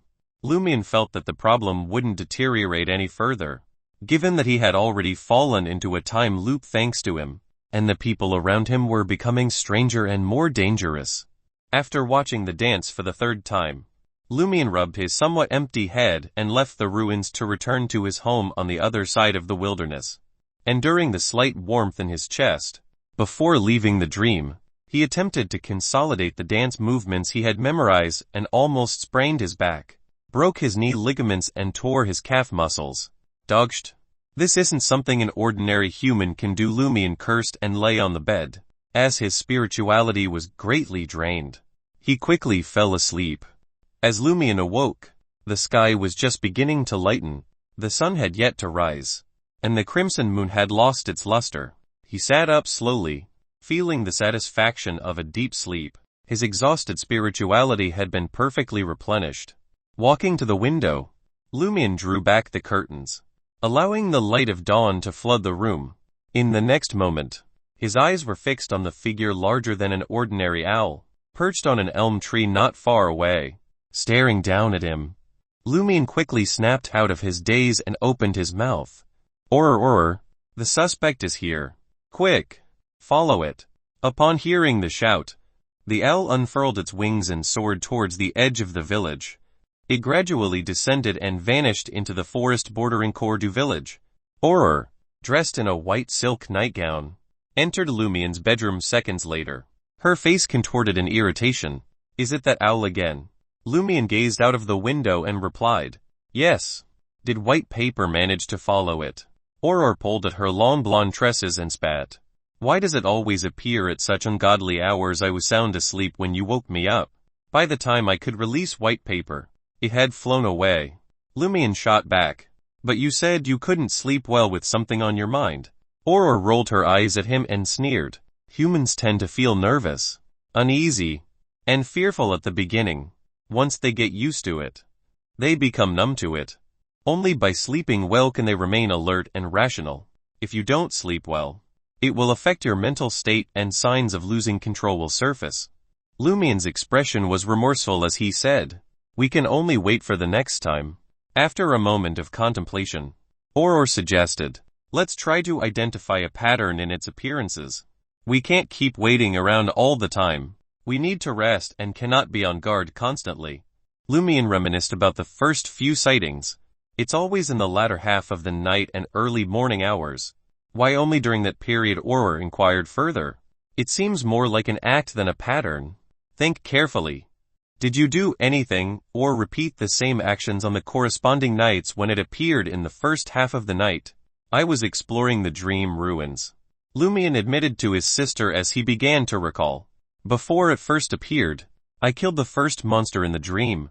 Before it appeared the second time, I activated the symbol on my chest through cogitation and discovered what was special about me. The third time, I consumed the potion in the dream and became a hunter. The fourth time, which is today, I discovered a way to activate my specialness in the dream to a certain extent while incurring less damage. How did you do it? Auror asked eagerly. Lumian recounted Noodle Man's dance and his attempt. As Auror listened, she thought about the owl. After her brother finished speaking, she deliberated and said, the owl's visits seem to be related to significant progress in your exploration of the dream. Lumian thought for a moment before his eyes lit up. Indeed. The first time I killed a monster. The first time I displayed my specialness. The first time I consumed a potion and stepped onto the Beyonder path. The first time I found a way to make use of that specialness. Similar major developments also have a certain reaction in reality. That owl sensed it and came over to observe how it smelled something. Auror tersely acknowledged. In the future, we can deliberately create a similar opportunity to see if we can wait for that owl. I believe the next time it appears is after I master the mysterious dance, and can truly use the specialness brought about by the symbol on my chest in my dream. Lumian pondered, revealing a malicious smile. When the time comes, I'll inform you before entering the dream. Be prepared. Auror thought for a moment and nodded. I hope to figure out who the owl is related to and what role it plays in Cordus abnormality. Lumian seized the opportunity to inquire. Auror, Grand Sower, do you possess any knowledge about that particular dance? As you are aware, my understanding of mysticism is still rudimentary. Auror dragged a chair in front of Lumian's wooden table and settled in. After pondering for a moment, she responded. Several notebooks have alluded to the existence of large-scale ritualistic magic during the early 5th epoch and throughout the 4th epoch. Those rituals entailed not only numerous sacrifices, but also a multitude of participants. They employed specific dances to appease their desired entities in exchange for a response. In essence, it was a form of sacrificial ritual and magic. Dancing, from the outset, was believed to influence nature and facilitate communication with deities. Its effects resemble those of Beyonder language and the combination of herbs, essential oils, and other ingredients. In Auror and Lumian's world, history was divided into 5 epochs. The first epoch was the Chaos epoch, followed by the Dark epoch, and then the Cataclysm epoch. However, Auror had heard from a pen pal that the Cataclysm epoch was also known as the Glorious epoch. The 4th epoch was the Age of the Gods, or the Epoch of the Gods. The 5th epoch was the present day, which began 358 years ago, and was referred to as the Iron Age. Of the 5 epochs, the history of the first 3 remained unverifiable, with only myths and legends surviving. The 4th epoch occasionally yielded documents, information, notebooks, ruins, mausoleums, ancient cities, and so on. Nevertheless, history seemed shrouded in a thick fog, with only a faint outline discernible. The theological texts of the 7 churches often recounted stories from the 4th epoch, which served as the only source of illumination. After listening to his sister's explanation, Lumian hazarded a guess. That noodle man employs dance to appease the hidden entity that corresponds to the thorn symbol. Is it hoping to elicit a response or a boon? Perhaps a significant portion of its ritual is absent, resulting in an extremely weak effect. Or is the problem with the dream ruins causing a failure that can only trigger a tiny fraction of the power contained in the symbol within my body? It's as if I'm a god. Having witnessed Noodle Man's dance and being pleased by it, I decided to highlight the symbol and offer a certain response. However, Lumian had no control over this. It was an automatic reaction of the thorn symbol. Auror smiled and replied, "You are more like a carrier of that symbol. A tool, in a sense." She paused thoughtfully and said, "I suspect that the dance was specifically invented to please or communicate with the hidden entity that corresponds to the thorn symbol. Otherwise, it wouldn't have elicited a reaction from the symbol. Furthermore, based on your description, this is not something an ordinary person can accomplish. Only Beyonders with special enhancements can do so. Although I am familiar with the names of the corresponding Sequence 9 and Sequence 8 pathways, I have a certain level of understanding of them. None of them can execute that kind of dance. And Noodle Man's performance does not seem like that of a higher sequence. Otherwise, you would not have been able to escape. Perhaps it is not from the 22 pathways, but rather a boon from a hidden entity." Lumian recalled the mysterious lady's words. Auror looked out the window and pursed her lips. "I wonder if this has anything to do with the circle inhabitant or a power equivalent to Sequence 9 or Sequence 8. Probably." Lumian suddenly laughed. "Let me name it. Noodle Man, circle inhabitants corresponding Sequence 9. Auror couldn't help but look up at the ceiling. The siblings chatted for a while before heading downstairs for breakfast. After studying Hermes until past 10, Lumian departed with important items. Chapter 60 Dancer. 60 Dancer.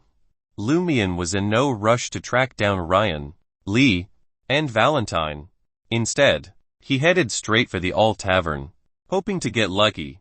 If that enigmatic woman showed up, He had a slew of questions for her. Accepting her gift had bound him to some future cost. He might as well seize the chance to gain more benefits. As Auror had advised. The instant Lumian stepped into the All Tavern, his eyes sparkled. The mysterious woman sat in her usual corner seat, 2 glasses of emerald absinthe before her. 2 glasses she knew I'd come. Lumian approached her with a smile and greeted her. Good morning. She wore a white blouse with vine leaf patterns at the collar and a beige ankle-length dress. A lighted beret beside her.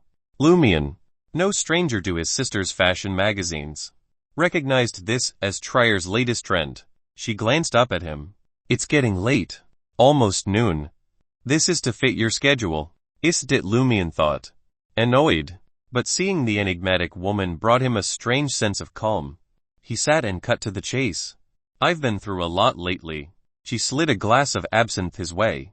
The swirling green liquid was like a beacon of joy. She neither invited him to speak nor silenced him. Lumian sipped the absinthe, finding it rich and invigorating, with a subtle bitter note. It tasted different from any absinthe had had before. What's this? He asked, puzzled. Another kind of absinthe quite popular in Trier these days. To differentiate it from the original, people call it absinthe fennel.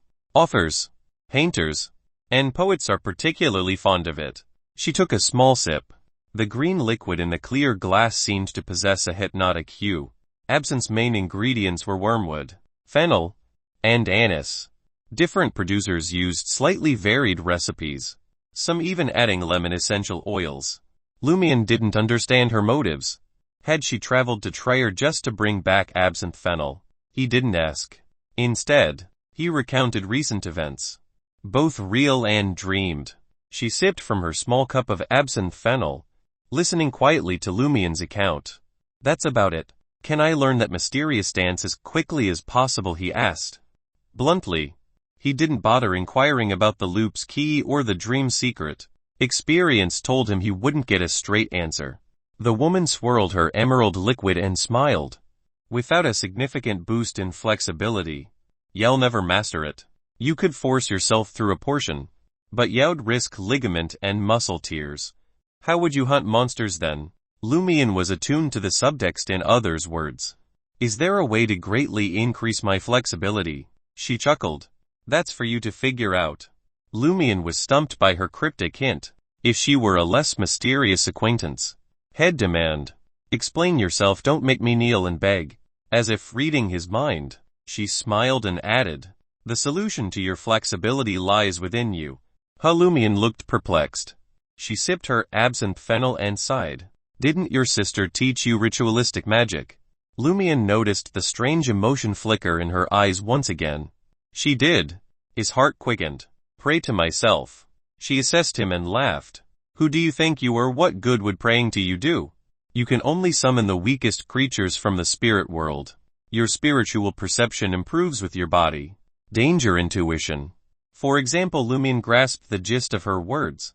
Though Hunter's spirituality was enhanced, it focused on spiritual perception and fell short in ritualistic magic and other mystical matters. So, what do I need to do? Lumian pressed. The lady sighed wearily. You've studied dualistic ritual law, haven't you? Yes. Lumian nodded. The lady sighed again. Luckily you have a sister. Otherwise, I'd have to teach you all this mystic mumbo-jumbo. Too tiresome. You mean you didn't tell me about ritual magic, cogitation, spirit vision, contracted creatures, or magic languages because it was too much hassle? You just showed up after Auror finished teaching me. Lumian felt rage bubbling up inside him. He took a couple of deep breaths and said, dualistic rituals require items closely tied to deities or supernatural beings. But I don't have any. His voice trailed off as a thought struck him. The woman smirked and said, oh yes. You do. Don't you remember? Lumian jabbed a finger at his chest. The thorn symbol and the bluish-black symbol. The lady nodded before reminding. Forget the bluish-black symbol. The key to a dualistic ritual is channeling the divine power in the object. If its power decreases, the balance in your body will be disrupted. And when that happens, she left the sentence hanging, but her expression told Lumian all he needed to know.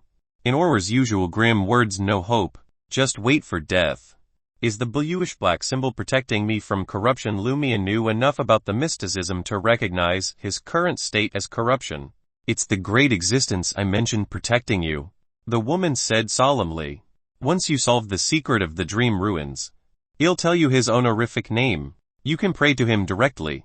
Did this great existence seal the corruption symbolized by the thorn in my heart, preventing it from corrupting me completely? Lumian didn't know if this great existence was good or evil, or had sinister intentions, but he felt an odd affinity with him on this.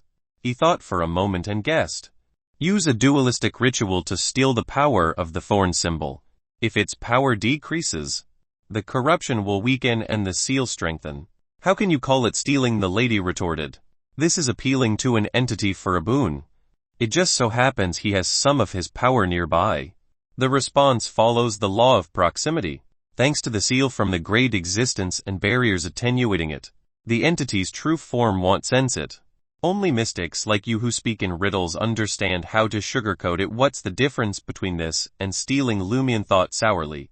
From the lady's explanation of divine boon and abnormal pathways, he asked shrewdly, through the dualistic ritual, can I appeal to the power behind the thorn symbol and ask it to grant me the ability to greatly increase my flexibility? Something like that, the lady said. To be precise, ask it to grant you the power of dancer. Dancer. Lumian thought of Noodleman's performance. The lady took a sip of absinthe and said, for beyonder pathways beyond the standard 22, we classify them into sequence 9 to sequence 0 for convenience. In a way, this sequence division follows the rules of this world. Does dancer correspond to sequence 9 of the thorn symbol? Just as circle inhabitant corresponds to its sequence 4. Lumian fired off. Can it boost my flexibility and improve my mystic skills, allowing me to easily grasp that mysterious dance? The lady smiled in relief. As expected, with a foundation in mysticism, communication is much easier. No need for me to explain further. Lumian asked eagerly. Then what are sequences 8, 7, 6 and 5 of the thorn symbol? Sequence 8 is alms monk, and sequence 7 is contractee. Gosh, why do you want to know so much? Master the ritual first and strive to become a dancer as soon as possible. The woman was losing patience. Alms monk, contractee. These names instantly clicked for Lumian.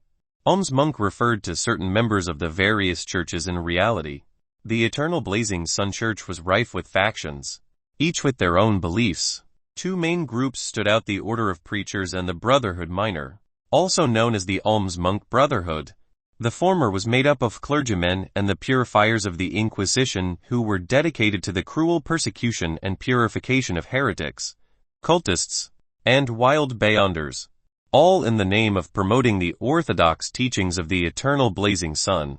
The latter, however, were mainly concentrated in the cloisters, with a few clergymen among their ranks. They espoused temperance, begging for food and ascetic training, preaching in various poor places, all with the aim of spreading the faith of the Eternal Blazing Sun. At the mention of the alms monk, Lumian immediately thought of missionaries, asceticism, and special ritualistic magic. As for contractee, the first thing that came to mind was the black mark on the padre and the mouth orifice monster, or explained that it might be a mark left behind by a special contract. Wait, the monster I killed was a contractee? Lumian asked in surprise. I actually killed a monster equivalent to a sequence 7. The lady nodded slightly and said, yes, contractees use special contracts, and God had provided by that existence, as witnesses to obtain different powers from various creatures. One contract corresponds to one ability. Whether they are powerful or not depends on the abilities they obtain and how many they have. It's not impossible for ordinary people to kill them if they take the wrong path. In fact, similar situations occur in the beyonder domain. It's common for beyonders who aren't skilled in combat to be killed by those of an inferior sequence. Ability is important, as is intelligence. Preparation in advance is equally significant. Chapter 61 Description 61 Description. The more Lumian listened to the lady in front of him, the more he concurred. He was uncertain about what would happen at a higher sequence. Among the few beyonder creatures he had interacted with, The threat posed by the fellow with the vortex-shaped proboscis was far inferior to the monster carrying a shotgun, although he had become a beyonder, significantly improving his close combat ability and exploitation of the environment. The problem primarily lay with the contractee monster. Firstly, it did not display a relatively strong pursuit ability. Secondly, it lacked long-range attacks. Thirdly, its invisibility ability was not ridiculous. It was completely countered by a hunter's grasp of the surrounding environment and minute traces. Moreover, it had the common problem of monsters. It did not have high intelligence and was not as combat intelligent as the shotgun monster. It had easily stepped into the enemy's trap. With all of this combined, the final outcome was obvious. Lumian just never expected it to be equivalent to a Sequence 7. He didn't even compare it to the shotgun monster, recognizing the vast difference between the two. The shotgun monster was a force to be reckoned with, while the mouth orifice monster was weak. Ability, intelligence, preparation, improvisation, environmental factors. There are too many variables that can affect the outcome of a battle, Lumian concluded inwardly and asked without much hope. Can I directly pray for contractee powers? The lady chuckled. That's a good way to kill yourself, she casually explained. In theory, it's possible. After all, the power sealed in your body isn't limited to the Sequence 7 equivalent. But can your body withstand such a tremendous boon, or rather, corruption, if you don't mind turning into a monster, a puppet of that existence, or transforming into another creature? Then go ahead. Tisk. Then it won't be long before I see you personally turning your sister into a sacrifice. Lumian's hair stood on end from the woman's words, and a chill ran down his spine. Realizing that he wasn't ready to advance beyond his current level, he cautiously asked, So, the most significant boon I can handle right now is a dancer? Yes. That's why I waited for you to become a beyonder and digest some of it before telling you about it. The woman explained, taking another sip of her green liquid. Only when your mind, spirituality, and body have improved significantly will you have a chance of resisting the corruption attached to the boon. Then, you can slowly control the power. As your soul body and body of heart and mind strengthen, and your body adapts to the slight changes brought about by the power of the boon, you can consider alms monk. For Lumian, the most crucial thing was to learn the mysterious dance. Initiating the incomplete activation of the thorn symbol would significantly improve his ability to explore the dream ruins. Therefore, he nodded slightly, no longer thinking about alms monk and contractee. How should I pray? He had already learned the duality ritual, but he still didn't know the target's honorific name, domain, and corresponding ingredients. Ahem. The lady coughed. Then, she spoke solemnly. What I'm about to say shall leave my mouth and enter your ears. You must not tell anyone, or you'll harm them. Leave my mouth and enter your ears. This is a sentence Aura likes to write. Has this lady read one of her novels? Lumian thought. I understand. He thought for a moment and asked, Will anything go wrong from hearing it? The lady took a sip of absinthe fennel and smiled. When did you have the illusion that there's nothing wrong with you? Lumian was stunned for a moment before looking down at his left pec. The lady scoffed. You belong to the group of individuals who are on the brink of being corrupted. Luckily, the mark left by that great existence was activated, and the corresponding power descended upon you, sealing the source of corruption and establishing balance. Next, you will perform a ritual to confront the power within the seal and pray for the corresponding blessings. It is akin to proactively withstanding a certain level of corruption. So, why should you be afraid of minor issues that you hear? The more I hear, the more I feel that there's a huge problem. Lumian was too confident. The lady shook her head and smiled. Do not fret. When I reveal the corresponding words, I will provide you with a sufficiently concealed environment and secure protection.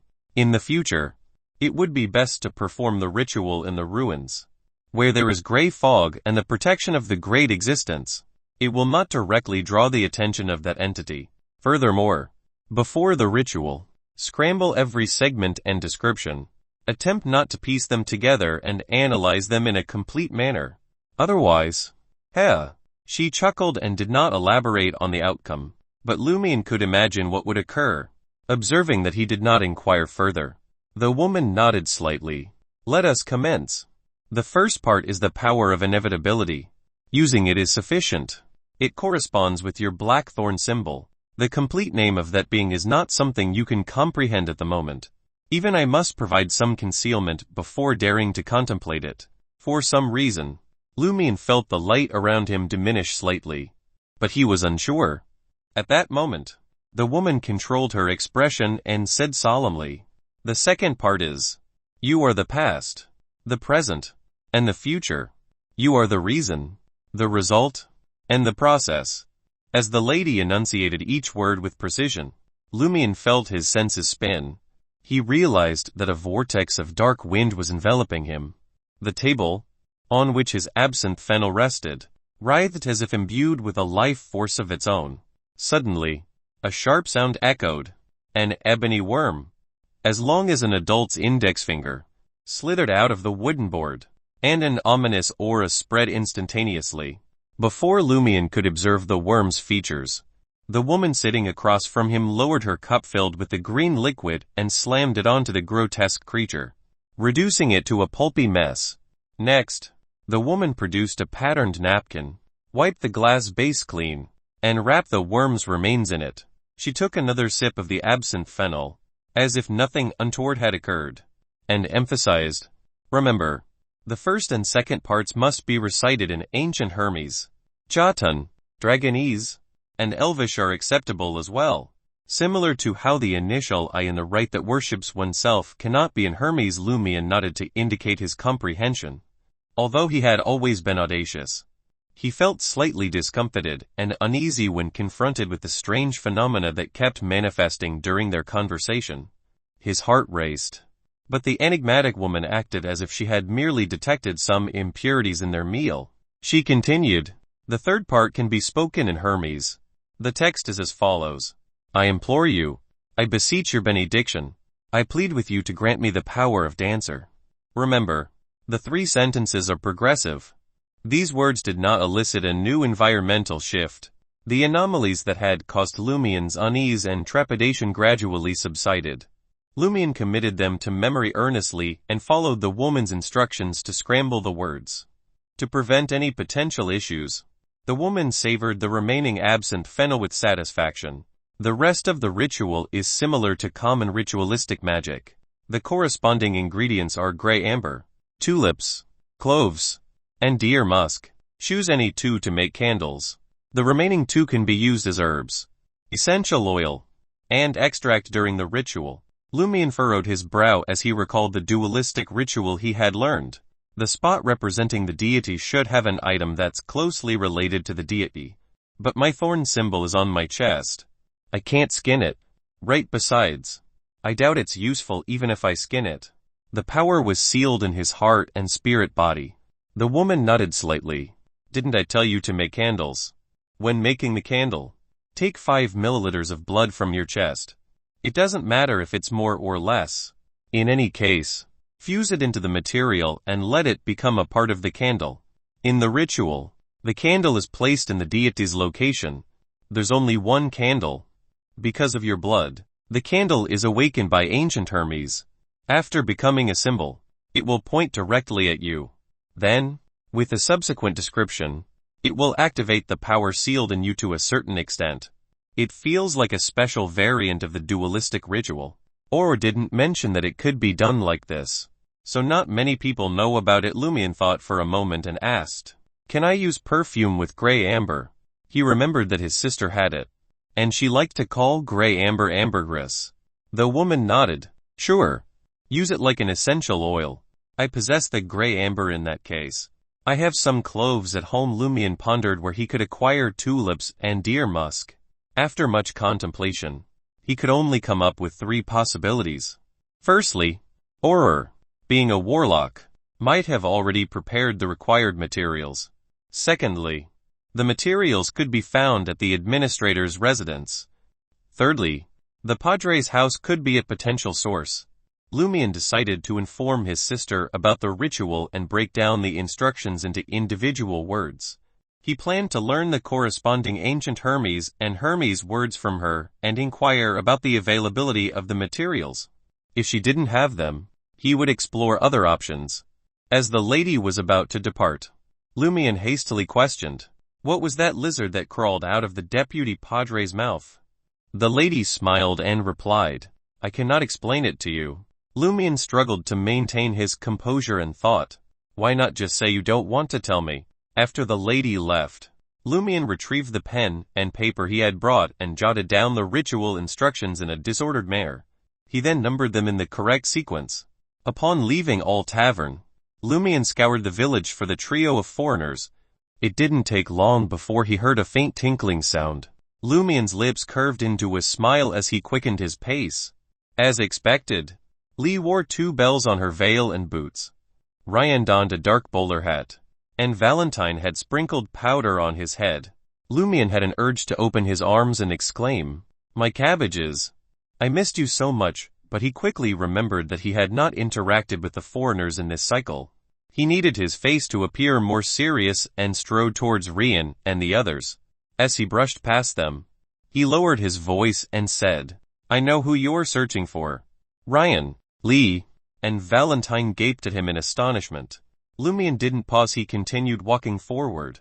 The 3 foreigners exchanged glances, suppressed their peculiar expressions, and followed behind Lumian as if nothing had happened. Chapter 62 Date 62 Date. Lumian halted at the forest's edge, a short distance from his house, and glanced back at Lee and the others. This spot was quite secluded, with no villagers passing through.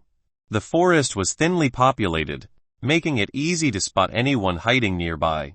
As the tinkling sounds drew nearer, Lee asked with a smile, "How do you know we're looking for someone?"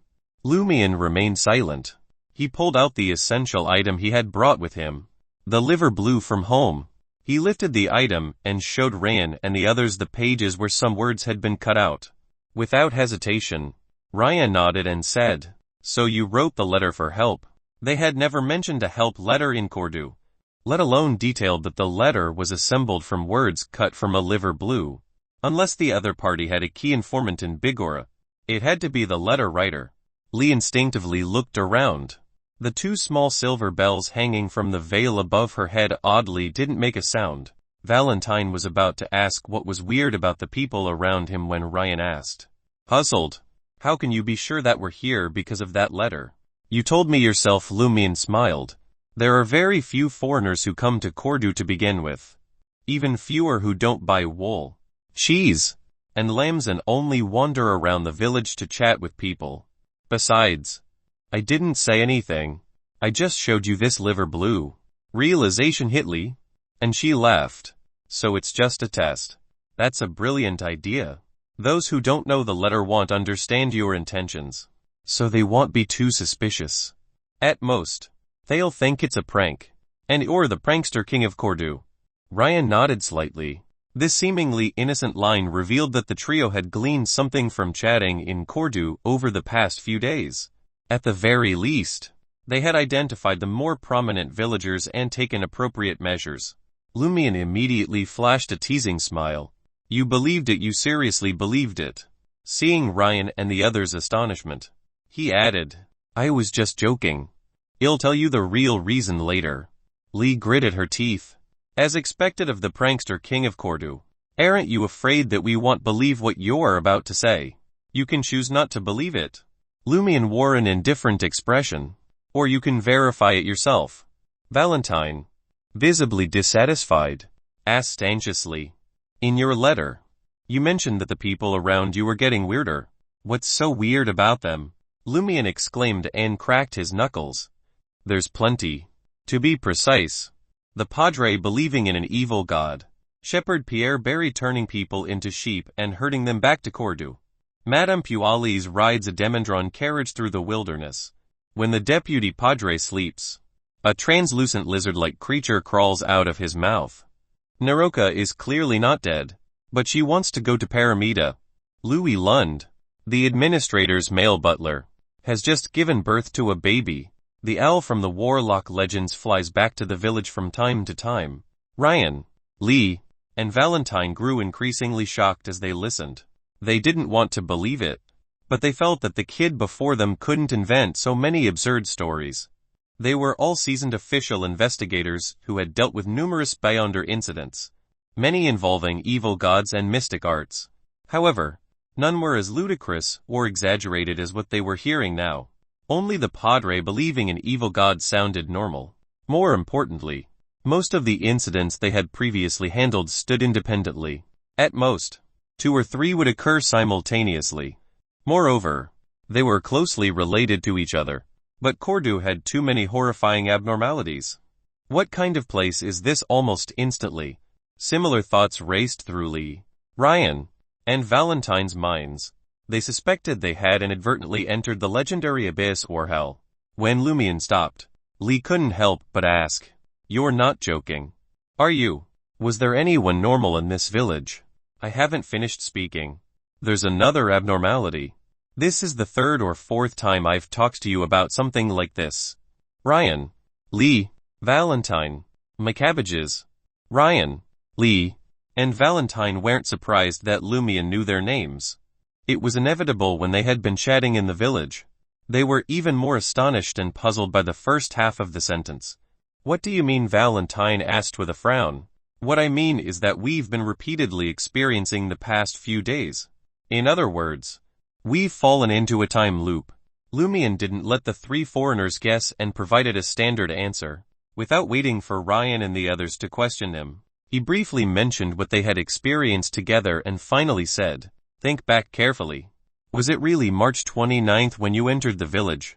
Lee and the others racked their brains. After more than 10 seconds, Valentine revealed a pained expression. "My sense of time is hazy. I can't remember the exact date of the previous 2 months, but I remember celebrating my youngest son's birthday before I set off." "His birthday is?" Valentine raised his head and blurted out in shock, "April 10th. In other words, the actual date now is mid to late April judging from the looks of it. The number of cycles I went through before I had my memories wiped can't be more than a couple. It can't even be more than once. Yes. That was the first cycle. The loop hadn't even begun, so I could send a letter without the river's help. When the loop happened and time rewound, the corresponding memories would be replaced. But material objects beyond the range wouldn't be able to turn back." Lumian had a new theory about the letter. He nodded imperceptibly and said to Ryan and Lee, "You can also wire the outside world and get the current date in a way that won't raise any red flags. When the time comes, you'll believe me." "Yes. Yes, send a telegram." Valentine snapped out of his stupor. "Ask the higher-ups for help." Lumian looked at him as if he were a fool.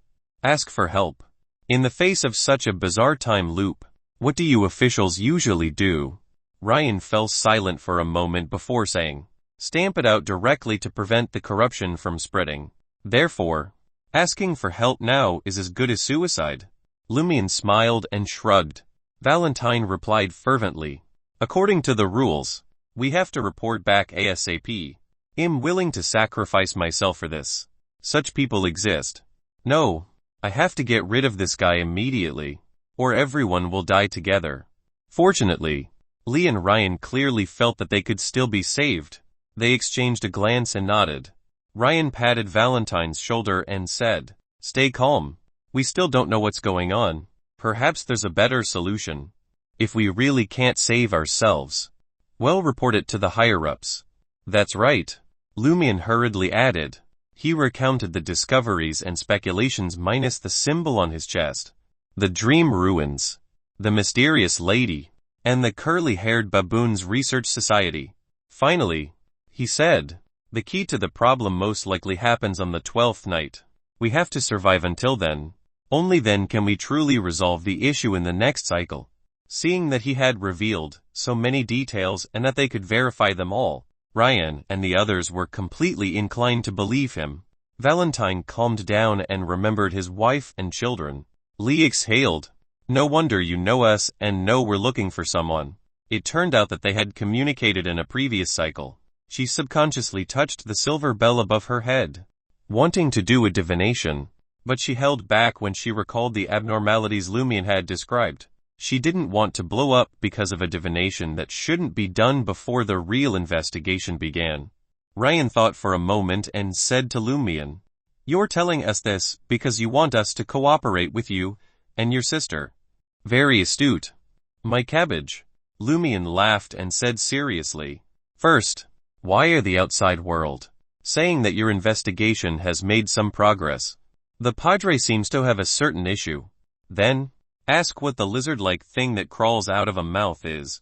This is the least likely to cause a destructive blowout of all the abnormalities. Ah. Right. Confirm the real date and be careful in how it's done. Don't let anyone outside suspect anything. Secondly, my sister will invite Madame Pualis to my house for afternoon tea this afternoon. I hope that you can sneak into the administrator's mansion with me and do a search. As for the future, it depends on the information we obtain today. Ryan, Lee, and Valentine looked at each other and felt that Lumian's request wasn't too unreasonable. This was what they would have done. The four of them arrived at the village square. Ryan went to wire the outside world while Lee, Valentine, and Lumian waited under the elm tree outside. After calming down, Lee glanced at Lumian and asked curiously, "You're a Beyonder, and so is your sister." "Yes." Lumian didn't hide it. Lee laughed. "Aren't you afraid of being arrested by us? We're in the same boat now. In the face of an emergency where the boat is about to sink, we can only help each other." Lumian shrugged. "As for the future, we'll talk about it later. It's still unknown if we can escape this loop." "That's true." Lee turned her head and looked at Valentine. The reason why she brought up this topic was to let her companion understand this and not do anything stupid. Valentine's expression remained cold as he nodded imperceptibly. Lee then asked about something she was more concerned about. "Why can you keep the memories from before?" "I'm not telling you." Lumian laughed. Without waiting for Lee's response, he spread his hands and said, "I'm just joking. Actually, I'm not sure either.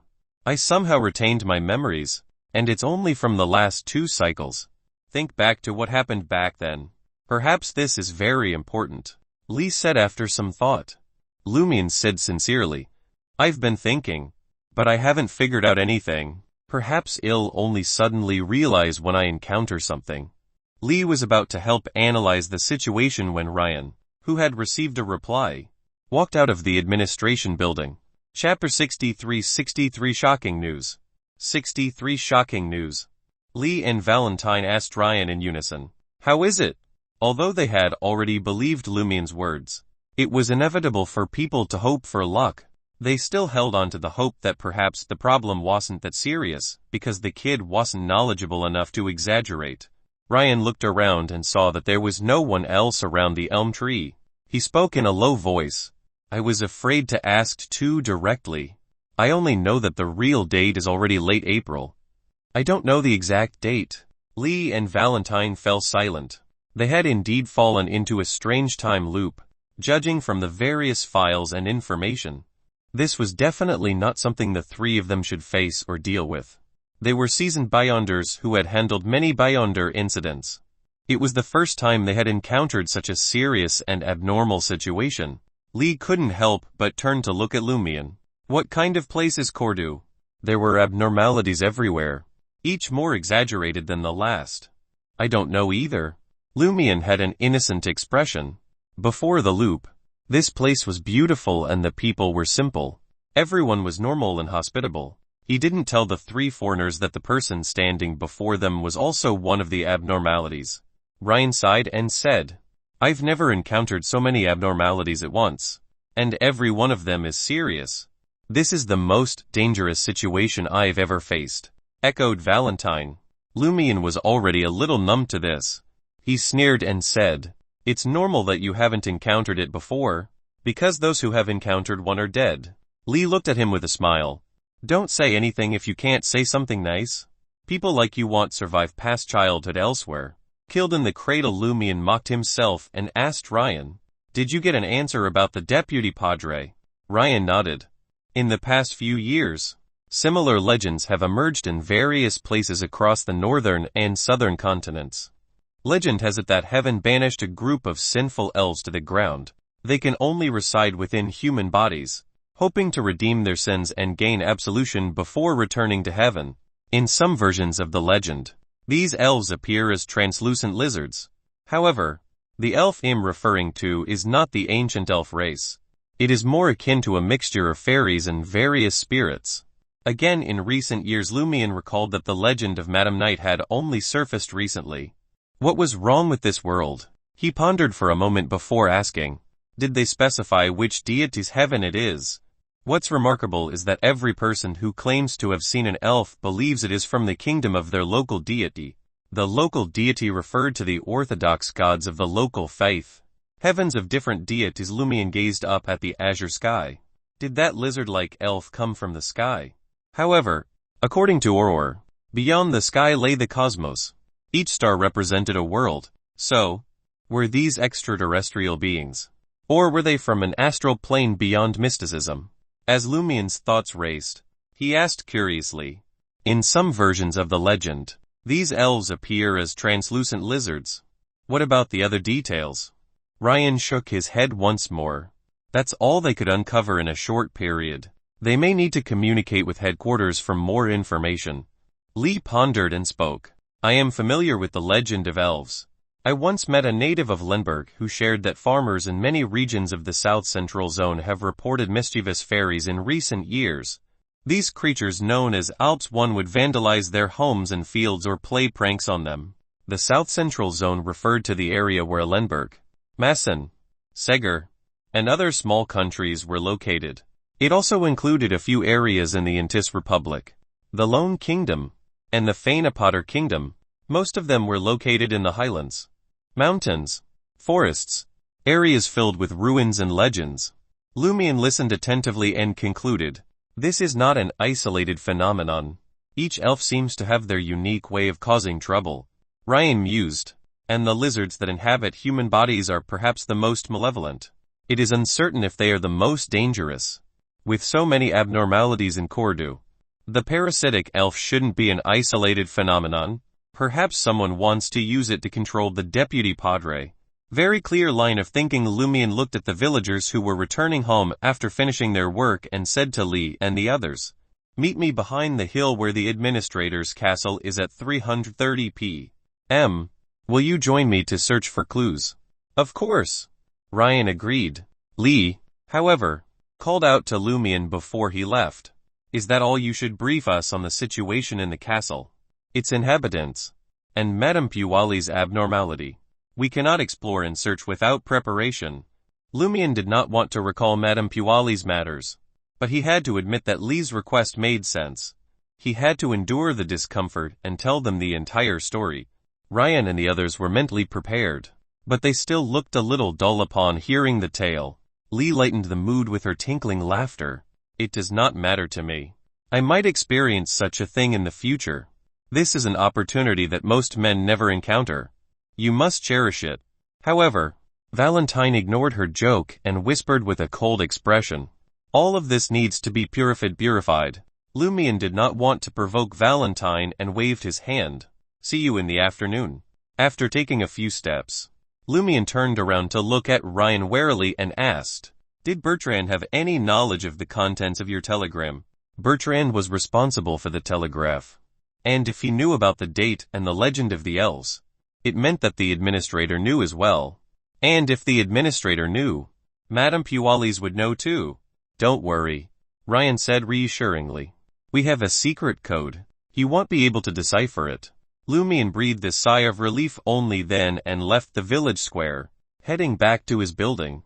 As he walked a distance away, he spotted Ava Lizier herding a flock of white geese back home. Hey there. Isn't this our spring elf? Lumian tried to push the bloody and cruel scenes from the Lent celebration out of his mind and greeted Ava with his usual quip. Ava seemed a little embarrassed. I haven't been chosen yet.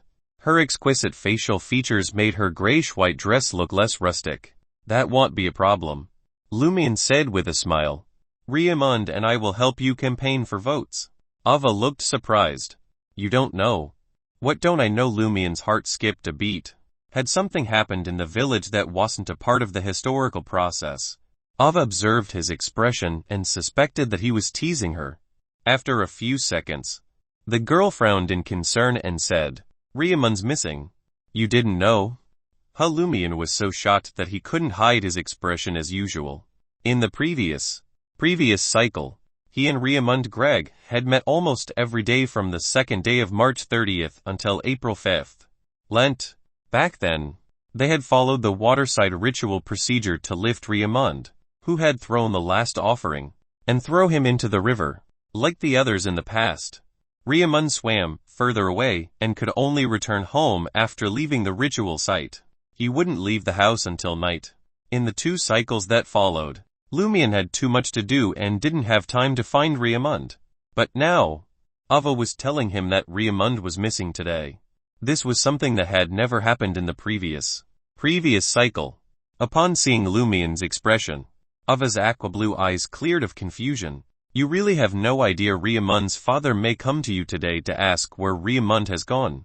Lumian suppressed the tumultuous waves in his heart and asked, when did Riamund disappear? Could it be that something happened because I didn't follow the historical process of finding him? 2 days ago, Ava recalled. It said that he didn't return after leaving the house in the afternoon of the 29th. His family assumed he was at All Tavern or chatting with the Green Watchers. They only began searching for him last night. They should be asking you today. She paused and lowered her voice. They suspect Riamund of sneaking away because he doesn't want to learn how to shepherd. They think I instigated him, and are questioning me later. Lumian roughly understood what had happened. The afternoon of the 29th reminded him of the beginning of the cycle. The last 2 cycles had started on the afternoon of the 29th. In other words, Riamund disappeared from the beginning of the cycle. This means that perhaps no one deliberately changed the course of history because it was too late. Then why is there such an anomaly and difference? Lumian fell into deep thought. Ava glanced at him and asked softly, do you know where Riamund went? I haven't seen him in the past few days. Lumian said truthfully. He began to suspect that Riamund's disappearance had something to do with being thrown into the river during the previous cycle.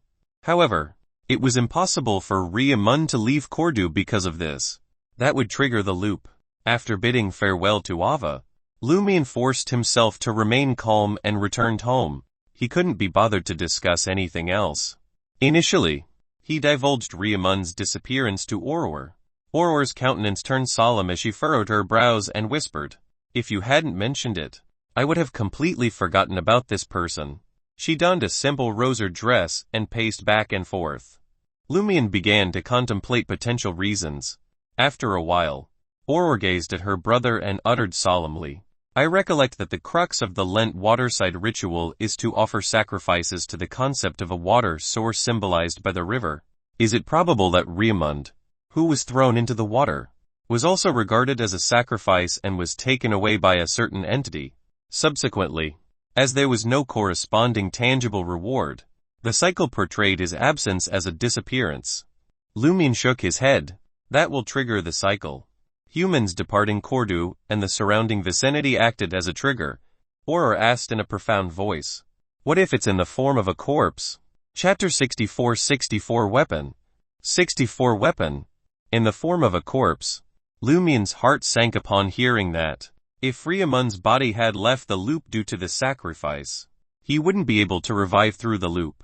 Once the abnormality in Cordu was resolved, he would truly be dead and not just missing. Although Lumian wasn't willing to admit that a foolish chap like Riamund was his friend, they had known each other for almost 5 years. They had played together, pranked together, and experienced many things together. Regardless, he couldn't treat him as a stranger. Recalling the past, he realized that other than Aurora, Riamund was probably the person he interacted with the most. Didn't Aurora often say that the fools are the lucky ones? Why is this happening? Lumian couldn't help but retort. Even if he became a corpse, there will still be a spirit. It will trigger the cycle. Aurora sighed softly. Perhaps the entity receiving the sacrifice isn't interested in spirits and only wants flesh and blood. Perhaps he didn't want to trigger the loop and only wanted flesh and blood instead of Riamund's spirit, leaving him in Cordu or directly destroying him. In that case, Riamund's corpse was equivalent to pure matter without any spirituality. It could leave the loop without triggering a reboot. Upon hearing his sister's retort, Lumian's mind instantly replayed what might have happened. After everyone left the water, Riemann swam further away. Suddenly, an invisible force grabbed his legs, covered his mouth, and dragged him to the depths of the river, where he drowned. After that, his spirit would remain at the bottom of the river or be destroyed. His corpse would drift to an unknown place and become a sacrifice. At this thought, Lumian suddenly became inspired, regardless of whether Riemann's spirit was left behind or destroyed. Once the cycle restarts, he should appear in the form of a ghost. Logically speaking, that's correct. Auror nodded thoughtfully. After dark, I'll hold a psychic ritual and see if I can find Riemann's spirit.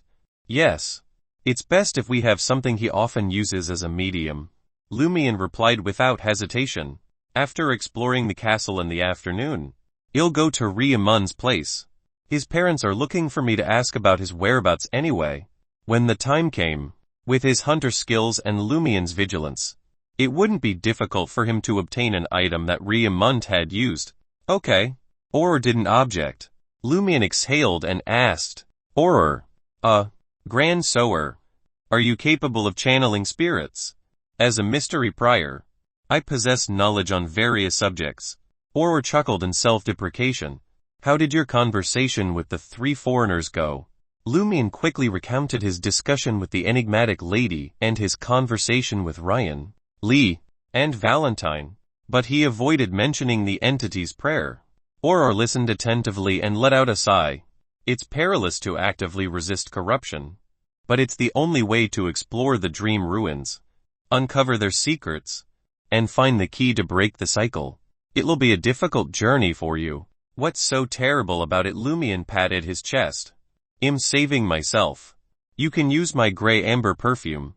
We have lilac at home, and I also have deer musk and candle-making ingredients. Only tulips need to be acquired elsewhere. I remember Madame Puali's has a garden, but I don't know if it's blooming. It has bloomed, Lumian affirmed with certainty. During the last cycle, when he and Auror visited the castle to borrow the carriage, they noticed that many flowers in the garden had already bloomed, which was unusual for early spring in the mountains. Auror acknowledged tersely. Regardless, you must explore the castle in the afternoon. You can pick a few flowers while you're at it. Will that woman send those items into the dream ruins for you? Yes, Lumian replied, feeling confident in his assumption. Auror pondered for a moment before saying, I'll give you the integrity brooch before you depart this afternoon. Madame Puali's castle is filthy, and it might involve the undead. It could be very useful. It's not necessary. Keep it with you to protect yourself from Madame Puali's. Lumian insisted, anticipating his sister's objections. Valentine is a fanatical believer of the eternal blazing sun. According to you, as a Beyonder, he should have chosen the sun pathway. He would be more useful than the integrity brooch. Based on Auror's observations over the past few years, fanatical believers of the eternal blazing sun typically chose the sun pathway. This also made sense. Eternal blazing sun believers who chose the sun pathway tended to become more and more fanatical unless they didn't believe in this true God from the beginning. That's true, Auror conceded. You can practice the simplest way to activate spirit vision. Afterward, take a nap at noon to replenish your energy. I'll teach you the ancient Hermes and Hermes words required for the ritual tonight.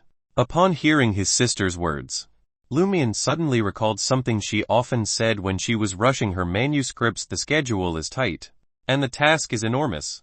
At 3:20 p.m., Lumian stood on the hillside overlooking the administrator's castle when he spotted Madame Puali's approaching the village with her lady's maid, Kathy. Madame Puali's wore a stunning grayish-blue dress that had a slight fluffiness to it, and her hair was tied back in an elegant bun. As soon as they were out of sight, Lumian hurried to the back of the hill where Ryan, Lee, and Valentine were already waiting. They appeared to be in their original clothes, having made no preparations for what was to come. Lumian was surprised to see that they were unarmed and asked, "You're not carrying any weapons?" Ryan, who was only slightly taller than 1.7 meters, smiled and replied, "I don't need to carry a weapon with me." Valentine, dressed in a white vest and a thin blue tweed coat, echoed Ryan's sentiment, "I don't need a weapon." Lee, on the other hand, pulled out a small, exquisite silver revolver from her Marseillan boots. This is my weapon. She flipped open the barrel to reveal different colored bullets engraved with various patterns and symbols. They have different Beyonder effects. Pa Lee snapped the barrel shut and asked Lumian with a smile. What weapon did you bring? One of you doesn't need a weapon. The other doesn't need to carry a weapon with him. And one has such a good-looking and powerful revolver. It makes me look silly. He lifted the dark jacket on his back to reveal an iron black axe tucked into his belt. Without waiting for Ryan and the others to speak, he sighed and said, You all act like Beyonders. And I'm like a gangster preparing for a fight. Lee chuckled. Her bells tinkling along. You have a talent for self-deprecation. It's better than being mocked by others. Lumian pointed to the steep hill behind them. Let's climb up now. We can't waste any more time. All right. Lee, in her tight dress, was the first to climb.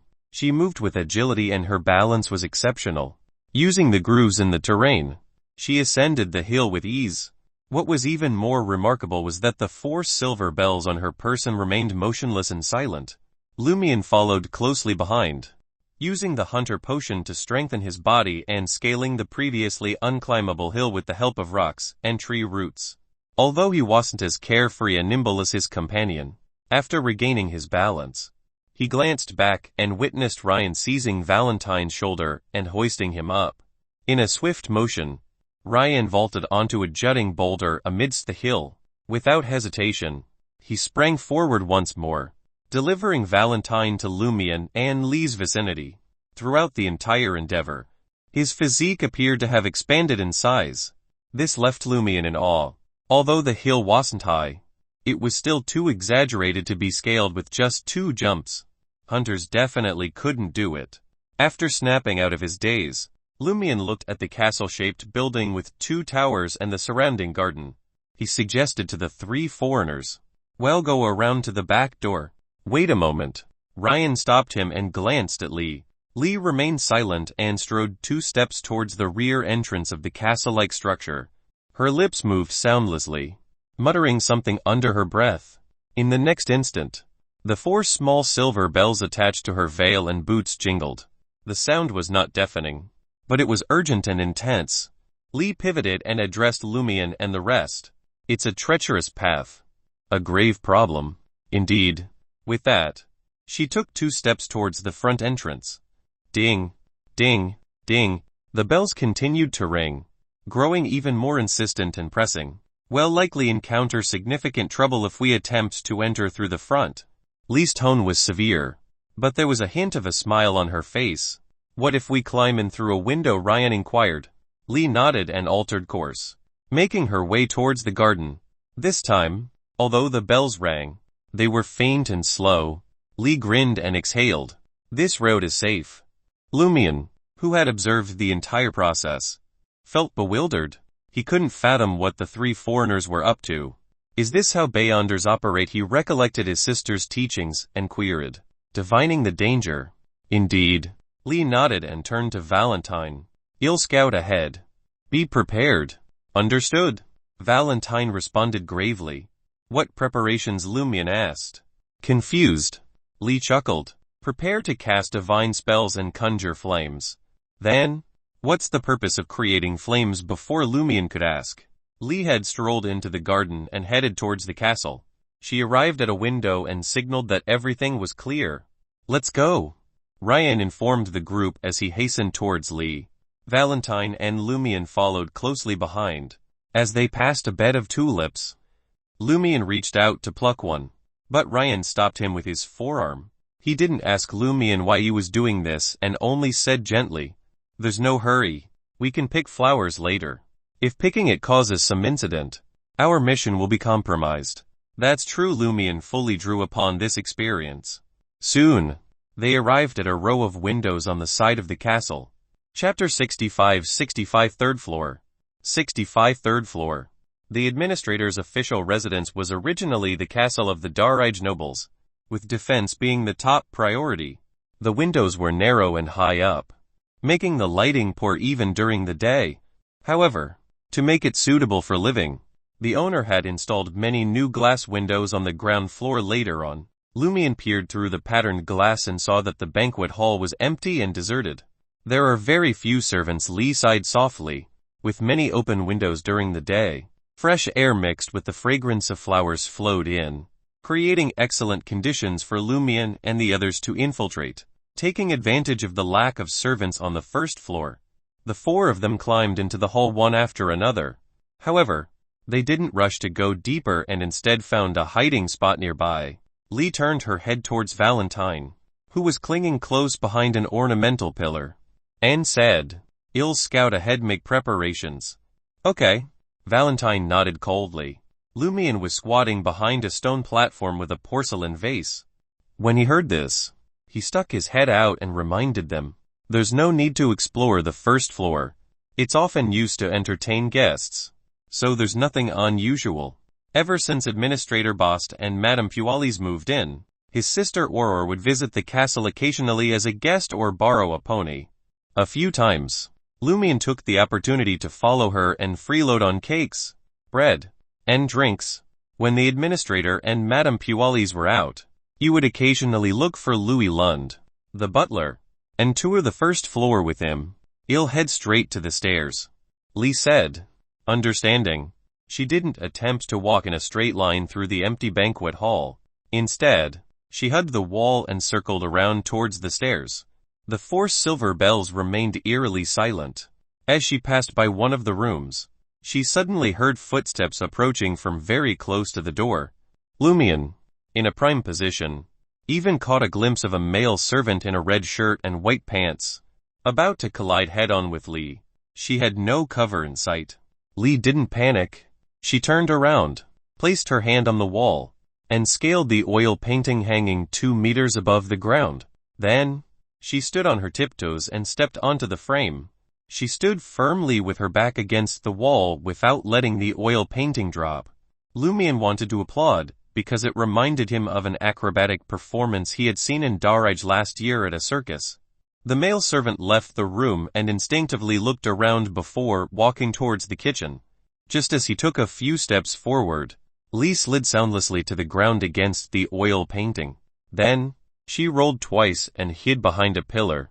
After the male servant disappeared from the banquet hall, she leaned against the wall again. Finally, she arrived at the staircase and confirmed that everything was clear. Upon seeing this, Lumian darted out of the stone platform and ran over in a straight line. He was so fast that he reached Lee in less than 3 seconds. However, he wasn't the fastest. Ryan completed the journey in just the time it took to take one breath. Valentine wasn't slow either. His physique was clearly stronger than ordinary people. Without another word, Lee took the lead and the four of them hurriedly entered the stairs. Arriving at the second floor of the residence, there were closed rooms on both sides of the corridor, with 2 rooms having light shine in through the windows at the end of the corridor. The overall environment was abnormally dark. Ryan suggested, surveying their surroundings, "Let us split up and search different rooms. This will save time and make it easier to hide. However, we must remain no more than 1 room apart from each other, in case something happens and we cannot save each other in time." Lee and the others nodded in agreement. Lumian promptly approached the nearest room, pressing his ear to the door to listen for any movement inside. After a moment, he deftly turned the handle and slipped inside. The room belonged to a maid. He searched for a while, but found no clues. He moved on to the next room. In this way, the 4 of them carefully avoided the servants and explored most of the second floor. Towards the end of their search, Lumian arrived at the door of the room that had traumatized him, Louis Lund's bedroom. According to the historical sequence of events, this butler should have given birth yesterday. His stomach had been torn open and, even with sutures, he would not recover quickly. He must be recuperating in bed, Lumian thought to himself, contemplating whether to push the door open and have a chat with Louis Lund. As someone who had personally experienced bizarre phenomena, this male butler undoubtedly knew a great deal. However, this would contradict their principle of observation and exploration. Lumian couldn't guarantee that Louis Lund wouldn't reveal his presence to Madame Pualis. The fact that he had given birth to the other party's child meant there were no secrets between them. Silencing him would only confirm Madame Pualis' suspicions. What a pity. If only I knew something about hypnosis. Lumian sighed inwardly. He habitually pressed his ear to the door, listening for any sound. Nothing. As a hunter, Lumian's hearing was acute enough to detect breathing from 2 to 3 meters away, even with a barrier in between. No one. Louis Lund has just given birth. Where can he go? Lumian turned the doorknob and slowly pushed the door open. Peering inside, the room was clean and free of the bloodstains he had seen before. Louis Lund was nowhere to be found. Lumian furrowed his brow and stepped inside. The signs of a recent human presence were evident: a blanket rumpled on the bed, a cigarette butt on the nightstand, a black coat hung on the chair, and faint footprints on the floor. In addition, there were bloodstains on the edge of the bed that had not been cleaned. Apart from this, Lumian also saw some bloodstains that hadn't been wiped off from the edge of the bed. Lumian nodded to himself. He had indeed given birth here yesterday. Suddenly, faint voices outside the window caught his attention. He hurried to the glass window, turned his body, and peered out. In the stables, Louis Lund, black-haired, blue-eyed, and dressed in a white shirt, black suit, dark pants, and leather shoes, conversed with the carriage driver, Sewell, who had sent the siblings to Paramita. Lumian was taken aback by Louis Lund's healthy and steady appearance. Is this the person who had just given birth yesterday? And it was a C-section. Lumian suppressed the shock in his heart and listened carefully to what Louis Lund and Sewell were saying. Unexpectedly, these two fellows were only exchanging experiences in gardening. What's the matter with Lumian inside the room for so long? Ryan, donning a dark bowler hat, pushed open the door and entered the room, followed by Lee and Valentine. Lumian quickly filled them in on Louis Lund's situation. Ryan pondered for a moment before asking, "Have you heard of Earth Mother?" The Dardige region had a border with the Thanapotter kingdom. Shepherds often went there, coupled with his sister's basic education. Lumian was no stranger to this. "Yes, the deity that Thanapotter believes in." Ryan nodded and said, "Earth Mother is associated with fertility, healing, and life. These domains are reflected in the beyonder powers of the corresponding pathway." While I'm not saying that Louis Lund's situation is related to the Earth Mother, it's possible that his ability to give birth and quick recovery are linked to these domains. Is that so? Lumian found this plausible after some thought. After all, men were already capable of giving birth. What was so strange about them being out and about after a C-section? "Did you find anything?" Lumian asked Ryan and the others. They were all normal servants' quarters. "We may have to check the 3rd floor. Lumian felt a sense of unease wash over him. Madame Puali's and Administrator Boss's quarters comprised a bedroom, study, solarium, and activity room, all located on the 3rd floor. This posed a significant risk. "Very well," Ryan replied without hesitation. The 4 of them proceeded to sneak up to the 3rd floor. Many of the doors were ajar, and the corridor was brightly lit. Lumian made a beeline for the bedroom, which was adorned with a light-colored velvet blanket on the bed, a small bookshelf stocked with bedtime reading materials, a capacious cloakroom brimming with a variety of clothes, a safe containing precious collections, a set of plush beige sofas, a table displaying 5 photo frames and documents, and a fluffy white carpet covering the entire room. Lumian and company surveyed the room and simultaneously headed towards the table. The books on the table were mostly popular novels, including Furswall's masterpiece, The Adventurer 5 Vice Admiral Ailment, and Orr's latest work, The Substitute Detective. The documents pertained mainly to various matters in the Darige area. As for the 5 photos displayed in the frames, 4 were of Madame Puali's, and 1 belonged to a man Lumian did not recognize. "No photo of the administrator," he exclaimed, surprised. Madame Puali's was the sole subject of the 4 photos, each depicting her in different clothing and poses. The male photo was not of Administrator Bost, who, after all, was the male owner of the house. Wasn't this peculiar? Lee nodded thoughtfully. Perhaps the administrator's status in this family is akin to that of a butler. Have you ever seen a butler's photograph displayed in someone's home? Then who is this man? Lumian inquired, pointing to the photo frame on the side. The frame contained a color photograph of a man in his late 20s.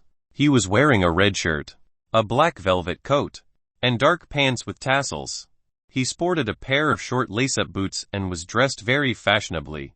He bore a striking resemblance to Madame Puali's, with light eyebrows, bright brown eyes, and brown hair parted in an exaggerated 73 style. His lips were curled up, giving him the air of a hooligan who frequented high society. All in all, this man's facial features were not extraordinary, but they were pleasing to the eye. Madame Puali's brother Lumian hazarded a guess based on his appearance. Chapter 66 Crib. 66 Crib. Lee gazed at the man in the photo, lost in thought. After receiving the request for help, we set off 2 days later to gather relevant information. She said, Madame Puali's full name is Puali's de Roquefort. Isn't it? She paused for a moment before continuing. We investigated the Roquefort family in Darige and found no trace of Puali's. In Intis, a woman could choose to keep her maiden name after getting married. If there was a de in her name, it meant that she was once a noble. The Intis meaning of de was from, and the surname behind it was the fiefdom of the time. None Lumian was surprised. He knew something was wrong with Madame Puali's, but he didn't expect her identity to be fake. Ryan nodded. In Darige, Roquefort is a large family with many members, including a provincial senator. We were in a hurry and didn't have time to conduct a more detailed investigation. We could only confirm that there was no such person as Puali's, but a man named Pullet had been missing for over a year. Pullet, Lumian asked. What's his relationship with Madame Puali's? They look alike. Ryan shook his head. Without enough information, it's impossible to make a guess. What we do know is that Pullet de Roquefort was a popular dandy in Trier, and he had many illegitimate children. Many people hated and detested him. Perhaps this is why he had no choice but to leave or was forced to leave Darige. Dandyism. Lumian was unfamiliar with the term, or subscribed to magazines and newspapers targeted towards women or focused on national affairs. There were some materials on the supernatural, but none involved male matters. Lee chuckled. To put it simply, it's a Casanova who dresses fashionably, speaks elegantly, and acts freely. Lumian sighed and mocked. The people of Trier sure know how to live life. They package their affairs as a thought, a doctrine, and a trend. When it came to cheating, Triers were at the forefront. The padre in front of the Triers. He was still a child. In the past year, Trier has constructed numerous arcades, Aurora remarked while sipping her marquis black tea, regaling Madame Puali's, Nestle and the others with the latest trends from her 2-story subterranean abode. What's an arcade? It's a covered street with glass roofing and marble flooring. Elegant and stunning shops line both sides. During the day, light filters in from above, and at night, gas lamps illuminate the area. Carriages are prohibited from entering. The most renowned arcade is called the Opera House Arcade. Madame Puali's, holding a white porcelain cup filled with black tea, watched Aurora with her bright brown eyes, listening intently with a smile. That sounds like something I must see. Nasli sighed, imagining the elegance, fashion, cleanliness and brightness of the arcade. Aurora's knowledge of the latest Intis trends was the primary reason why they had accepted the afternoon tea invitation. After chatting for a while, the discussion turned to Aurora's work in relationships. Love is just so unfathomable and elusive. Madame Puali's mused aloud. So, this is why you fall in love with so many men at the same time. Aurora couldn't help but inwardly criticize. Madame Puali's gazed at her with a faint smile and sighed. Sometimes, I get so angry because of his mistakes. I wish I could kill him and send him to his death. But when he's actually facing death, I can't help but save him and refuse to tell him. Perhaps this is love. In the master's bedroom of the administrator's residence, Madame Puali's may have once fallen in love with Pullet, a believer in dandyism, and engaged in a forbidden relationship, resulting in her disavowal by her family. She then had to marry someone and use her family's connections to secure the administrative position in Cordu for him. Lumian deduced this based on the stories and tropes written by his sister. This explained why administrator boss standing in the family was relatively low. Perhaps, Ryan replied simply. Keep searching, but don't attempt to open the safe or anything that may trigger an alarm. Lumian and his companions dispersed immediately and searched elsewhere. Despite the hunter's ability to observe subtle traces, Lumian still found nothing. The same was true for Lee and the others. They had no choice but to move to the study and search patiently. As time passed, the four of them arrived at the end of the corridor, where a closed room stood opposite an open solarium. Beside it was a staircase leading to one of the towers. Ryan, who had finished searching the solarium, turned to Lee. Lee touched the small silver bell hanging from her veil, mumbling to herself as she walks towards the tightly shut wooden door. This time, the four bells did not ring. Lee heaved a sigh of relief and gently pushed the wooden door open. It was an empty room with a rocking crib in the middle. The crib was made of brown wood and installed inside a wooden frame. It was covered in clean but slightly worn cotton swaddling cloth that showed its age. The crib was empty. This was the nursery where Madame Puella's two children had once slept. Apart from the bed, there were no toys in the room. Scattered on the ground were wheat, barley, rice, rye, wheat, and other plants, making it look rather strange. Furthermore, these plants were well preserved, as if they had only been brought in a few days ago. Valentine's body glowed as he entered the room and circled around. Soon, he returned to the door and shook his head at Ryan and Lee. There's no evil aura. All right. Lee looked at Lumian. Shall we head to the tower next? Lumian had always been curious about the castle's two towers. He never expected to have a chance to visit them today. Valentine left the strange nursery. Ryan grabbed the handle and planned to close the wooden door and restore it to its original state. At this moment, Lumian's gaze drifted inside. The brown wooden crib swayed gently. Yet the tightly shut windows of the room and the solarium opposite, with their floor-to-ceiling panes, allowed no breeze to enter the corridor. Lumian's pupils dilated. Lee noticed his distress and turned to look. The crib continued to sway, as though an invisible baby lay within its swaddling cloths. Lee raised her hand to her glabella, as if trying to ease her tired eyes. She readied herself to activate her spirit vision and see what lay inside the crib. Suddenly, the four small silver bells on her veil and boots jingled, as if they were about to burst. Ryan's face froze as he yelled, "Get out of here!" With that, he dashed into the solarium, crashing through the floor-to-ceiling windows in an attempt to create a path of escape from the castle. A loud thud echoed throughout the room as Ryan hit the windows. Yet there was no sound of glass shattering. The transparent faces of young children appeared on the row of windows, some of them mere infants with pale, inexplicably terrifying faces. As Ryan bumped into them, they opened their mouths in unison and let out a haunting wail. Their cries echoed through the third floor of the castle, casting an eerie gloom over the entire area. The walls and glass were adorned with the translucent faces of children, some wailing while others stared blankly at Lumian, Lee, Valentine, and Ryan. Lumian shuddered with fear as he felt their cold gazes upon him. Suddenly, Valentine's body was engulfed in a dark golden light, which quickly spread to envelop Lumian, Lee, and himself. A warm sensation spread throughout Lumian's body, dispelling his fear and filling him with courage. He drew his iron-black axe with newfound confidence. Meanwhile, Ryan seemed to grow taller and more imposing. Dawn-like rays of light surrounded him, coalescing into a silver-white full-body armor and a massive broadsword of light. With a mighty swing, Ryan cleaved at the floor-to-ceiling windows, dispersing the pale white faces of the children into smoke as they screamed. But the glass didn't break, and more faces appeared, their shrill cries tormenting Lumian and his companions. "Who dares to trespass the castle?" A woman's voice boomed, echoing through the halls. Almost immediately, Lumian spotted a figure on the other side of the corridor, standing on the second floor. She was a middle-aged woman with brown hair and eyes. She was rather good-looking without any wrinkles. She was the midwife who had helped Louis Lun's delivery. In her hand, she held a pair of enormous scissors that could decapitate a human while donning a grayish-white gown. It was as if she had just returned from pruning a branch in the garden.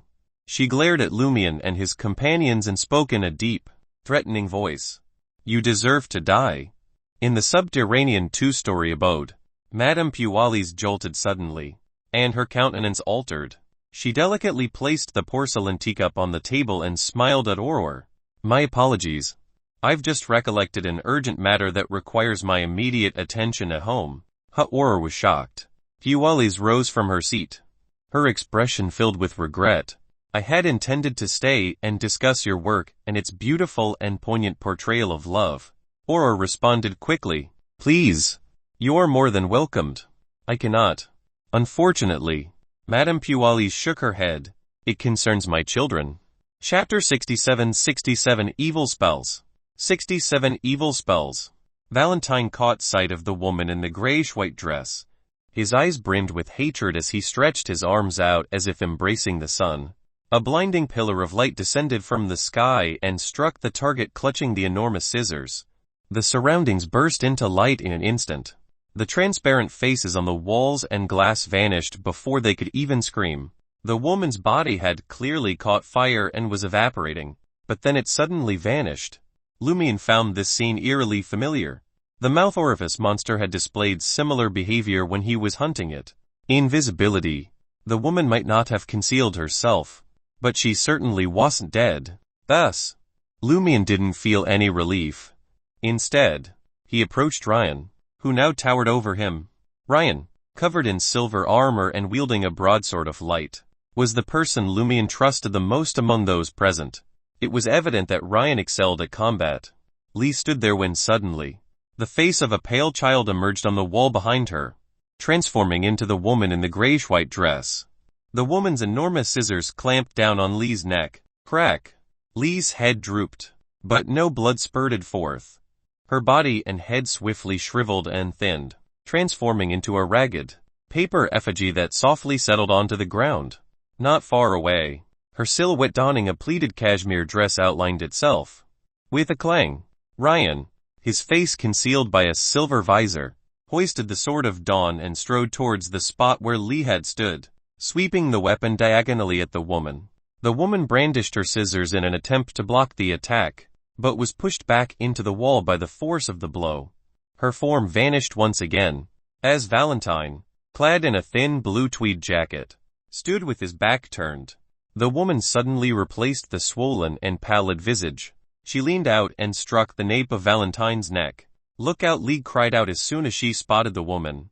Alerting her companion, Valentine snorted and crossed his arms.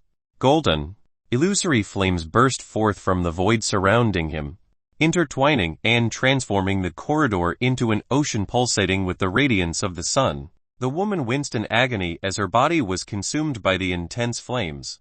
She retreated back into the interior of the walls, reverting to the swollen, pallid face. The translucent face melted instantly into wisps of black gas within the golden, illusory flames before dissipating. Clang! Ryan's Sword of Dawn struck the same spot again, causing the entire castle to tremble. Despite his efforts, he was still a step too late to stop the woman. Lumian quickly grasped the gravity of the situation. The woman who had delivered Louis Lund was linked to the transparent faces of children on the wall and glass. Not only could she transform into one of them, but she could also transform into a ghost form, evading attacks and deflecting damage. In other words, she could attack from any wall or glass on the third floor of the castle at any given time, and Ryan and the others' counterattacks were ineffective. With this realization, Lumian immediately distanced himself from the floor-to-ceiling windows and the surrounding walls, and walked to the middle of the solarium. At that moment, ghostly faces appeared on the ground and ceiling. The woman suddenly emerged from behind Lumian's feet and quickly reached for his thigh with the pair of scissors. Lumian's heart raced with a sense of danger. Without bothering to confirm where the attack was coming from, he jumped into the air and dodged to the side. Despite his efforts, he was still half a beat too slow. A deep gash was left on the lower part of his thigh, and blood instantly gushed out. As soon as the drops of blood landed on the ground, the woman who had switched spots pointed at them, and they condensed into a thin blood-colored figure. Without any hesitation, the blood-colored figure turned to Lumian, who had rolled to the recliner, and pounced at him, feeding on his blood and growing stronger with each drop. At the same time, Lumian endured intense pain and felt his blood running out of control. Almost instantly, Ryan jumped in. In midair, He raised the broadsword of light high and slashed at the blood-colored figure, pinning it to the ground and shattering it with the transparent faces around him.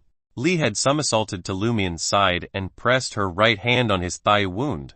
To Lumian's surprise, the wound magically moved along with Lee's right palm, all the way down to the side of his calf, which was rich in blood vessels. The bleeding immediately decreased. The woman suddenly appeared from the ceiling. Her brown eyes burned with a blazing life. The blood dripping from Lumian's calf was ignited, producing a bright flame that resembled the spring sun. It quickly spread deep into the wound and into the blood vessels in his body. At that moment, Lumian felt his life rapidly draining away. With a pop, Ryan stabbed the two-handed broadsword condensed from light into the ground. Around him, in the area where Lumian and Lee were, rays of dawn-like light appeared, filling all space. In the morning light, the remaining blood-colored figures quickly melted, and the bright and beautiful flames on Lumian's calf quickly extinguished. The second of burning had sealed his wounds together, stopping the bleeding. Ryan pulled out his broadsword and bellowed in a deep, commanding voice, "This environment is unsuitable. We must depart at once." What he really meant was that the woman was not as powerful as she appeared.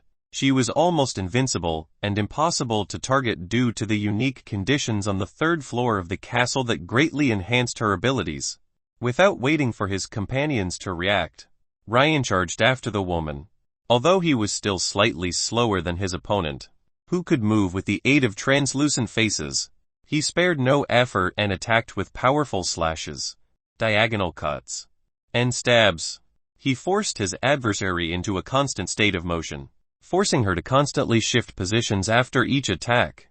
Together with the holy light summoned by Valentine and the golden flames he conjured, the two of them managed to temporarily subdue the woman, thus preventing Lee and Lumian from being harmed. Taking advantage of this opportunity, Lee leapt onto the armchair and dashed back and forth across the sofa, tables, recliners, and ornaments, making sure to avoid touching the ground. Throughout this process, the silver bells on her veil and boots chimed incessantly, sometimes melodious and sometimes grating. Lumian no longer felt safe on the ground. He climbed onto the table and scanned the ceiling above and the floor below, analyzing Lee's movements. Drawing from his previous experience, he deduced the route the woman was attempting to use to escape. Soon, Lee ceased her acrobatic maneuvers. To the tower. Quickly, just as she finished speaking, the woman thrust her head out of the ceiling and barked in a stern voice, "You damned bastards." Each word was enunciated with precision, causing Lumian and his companions' hearts to race, their heads to spin, and their vision to blur. It was a thoroughly unpleasant experience. Valentine endured the discomfort and stretched his arms out once more. A brilliant and pristine light flooded the ceiling. "Let's move," Ryan commanded. Lumian immediately leaped off the table, enduring the pain in his calf. Stepping on the transparent faces, he raced towards the tower, with Lee and Valentine close behind. Only Ryan, covered in silver armor, wasn't in a rush to escape. He lifted the Sword of Dawn and sliced the woman who had poked her head out, preventing her from stopping his companions from fleeing. After Lee and the others ascended the stairs leading to the tower, he turned around and gave chase with a leap. A woman emerged from a transparent face on the side wall and let out a piercing scream. Accompanied by the scream, a layer of black, malevolent flames ignited on the surface of Ryan's silver armor. Ryan immediately felt his stamina rapidly depleting. Without hesitation, he deactivated the dawn armor. Spots of light resembling the morning sun scattered in all directions, along with the black flames, and dissipated into the air. Holding the broadsword of light, Ryan took the opportunity to leap and depart from the castle's third floor, entering the stairs. At this moment, Lumian, aware that he was a little weak and unable to make use of the environment, ran in second place. Ahead of him was Lee, whose silver bell was ringing softly. Lee suddenly came to a halt. Lumian hastily slowed down as he heard chattering. He then looked ahead and was taken aback. The tower was not large, and it could even be considered small. There were stairs leading to various firing ports. The walls were densely packed with children. They were dressed in different clothes. Some appeared to have just been born, while others were 3 or 4 years old. Their limbs resembled bird claws with unnaturally sharp tips. Using their bird claws, these children were like birds in a forest, perching on the wall and occupying most of the area. Lumian's scalp tingled as he saw over 100 human children's faces, bodies, and wicked, sharp bird claws combined with an abnormal perching method. He once again felt as though his mind, eyes, and soul had been corrupted, just as when he had witnessed Louis Lund give birth. The children had not yet noticed the intrusion. A small number of them were happily discussing different topics. The sky is so blue out there. I want to go outside. No way. Mummy said we have to be able to retract our claws and be like normal humans before we can go out. At that moment, Ryan caught up to the 3 of them and said urgently, "Stay away." He then turned around and barricaded the entrance of the tower like a giant, holding the Sword of Dawn in his hand. Lee and Valentine didn't inquire why. They ran frantically and found stairs and other obstacles to hide behind. Although Lumian didn't comprehend, his survival instincts told him to follow orders. "All of you, come down here." The woman's sharp voice reverberated, each word drilled into Lumian and his companions' ears, weakening them simultaneously. Immediately afterwards, the woman in the grayish-white dress appeared at the corner of the staircase. The entire tower was filled with the aura of life, and no pale faces were visible. Chapter 68 Purification. 68 Purification. Upon seeing that Ryan was blocking the entrance of the tower with the Sword of Dawn, the woman in the grayish-white dress felt a sense of foreboding. She swiftly turned the enormous scissors around, clamped them around her neck, and pulled gently. A vivid red stream of blood gushed out immediately, accompanied by her sharp cry. The blood flowed in every direction as if it had a life of its own, enveloping her entire body. It was as though the woman had adorned herself with blood-colored full-body armor. Meanwhile, Ryan held the Sword of Dawn in reverse with both hands and genuflected. With a pop, he stabbed the two-handed broadsword, which had condensed from light, into the stone floor in front of him. The broadsword disintegrated, transforming into specks of light that resembled the morning sun. They were densely packed and innumerable, forming a flickering and violent hurricane that swept forward. Wherever the hurricane of light passed, the stone floor was shaved thin, some of the steps were flattened, and exaggerated cracks appeared. The woman was completely engulfed before she could dodge. The blood-colored armor on her body lasted for a second before completely shattering and melting into the light.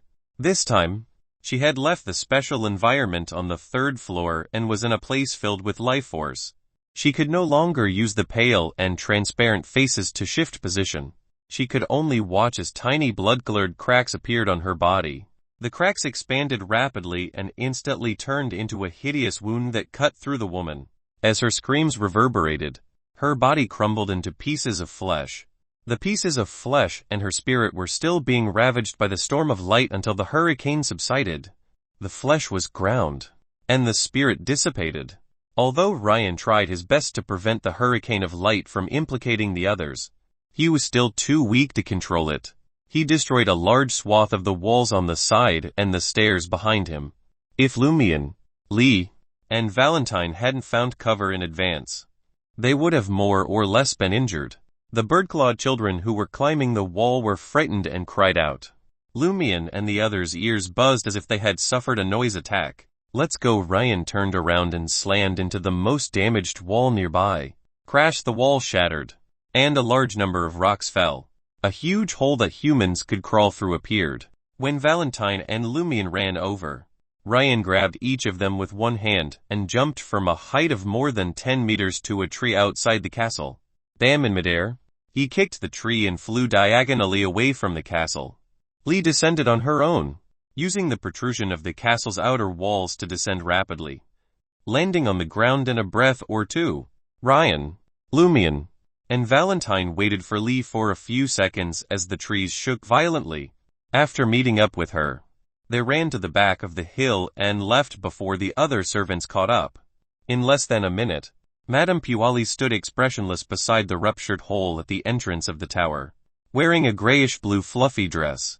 The children crawling on the walls quickly accused the outsiders of being barbaric and cruel, calling out for their mother. Madame Pualis, with an ashen face, remained silent. In the forest beside Cordu village, Lumian and his companion stopped and looked back at the castle. Lee was about to speak when she frowned and said, "I hear a baby crying. It's very close." She turned to Ryan and the others and asked, "Can you hear it?" Lumian was startled and listened carefully, vaguely hearing the sound of a baby crying, but it was not as close as Lee had described. In fact, it sounded distant. "I can hear it a little," Ryan answered truthfully. Valentine's expression changed as if he had thought of something.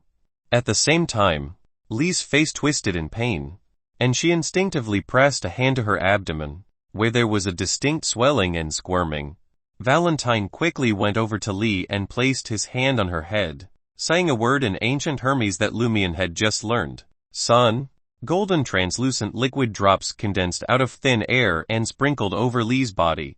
Illusory black smoke immediately rose from Lee's body, and her expression alternated between distortion and normalcy. Finally, her abdomen returned to its original state and stopped squirming. Lee breathed a sigh of relief. "I narrowly avoided becoming a monster's mother. Luckily, we took care of it in time before it could take root."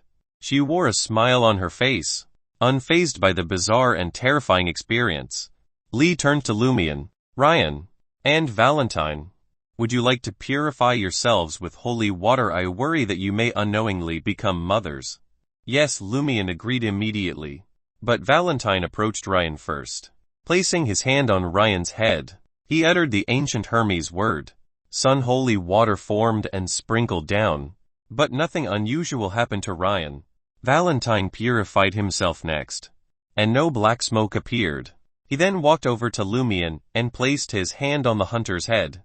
"Sun," he repeated, and droplets of translucent liquid fell. Lumian suddenly felt a sharp pain in his heart, as if a snake were burrowing inside. Each time it moved, Lumian's heart raced or slowed down, causing extreme discomfort. In the next moment, Lumian heard the mysterious voice that seemed to come from an infinite distance, but also sounded close by. It wasn't as clear as in his dream, so it prevented him from entering a near-death state. Just as Lumian couldn't take it anymore, Valentine stopped the purification and nodded coldly. "There's nothing wrong with you either." Lumian breathed a silent sigh of relief, feeling as though he had been pulled back from the brink of death. At that moment, he roughly understood what had just happened. According to the mysterious lady, he was severely corrupted by a certain hidden, evil god. He could only maintain his normal state by relying on the timely seal of that great existence. Accepting the purification of holy water was like a devil embracing holy light was bound to experience problems. In other words, he was an evil god pollutant that needed to be purified. Thankfully, if Valentine had kept going or had been a little stronger, I would have exposed my abnormality. Even with the seal of that great existence, I can't undergo purification in the future. I won't even be able to find someone to exorcise the evil. In the evil that needs to be exorcised. Lumian rejoiced, and didn't let the remnant pain appear on his face. Upon realizing that his companions had been cleansed and all risks had been eliminated, Ryan promptly suggested, "If we make our way to the edge of the village now, we'll activate the loop. In the event that Madame Pualis discovers a clue and catches up with us, we can attempt to flee and restart the cycle." Noticing Valentine's perplexed expression, Ryan added, "I'm concerned that if we die once during a cycle, there may be repercussions once the loop is lifted. Therefore, it's best not to perish at this moment." "Understood." Lee agreed before Valentine could interject with any radical ideas. Observing that his two companions had arrived at the same conclusion, Valentine simply nodded. At that moment, Lumian glanced at them before waving his hand and declaring, "You guys go on ahead. I'm going home." Ryan furrowed his brow in confusion and asked, "Aren't you worried that Madame Pualis might come after you?" Lumian grinned and replied, "I'm not like you. As soon as I entered the tower, I was attempting to avoid the monster children's gaze. They didn't spot me. And the midwife who saw me was killed by you. It seems that even channeling spirits isn't effective. How could Madame Pualis have suspected that a powerful infiltration team like yours had an ordinary person like me with them? Think about it. Prior to your arrival in Cordu, no one had attempted to infiltrate the castle. The moment you arrived, something immediately occurred. Who else could be suspected but you guys? If I escape with you, I'll be dragged down with you. Ryan, Lee, and Valentine were left speechless.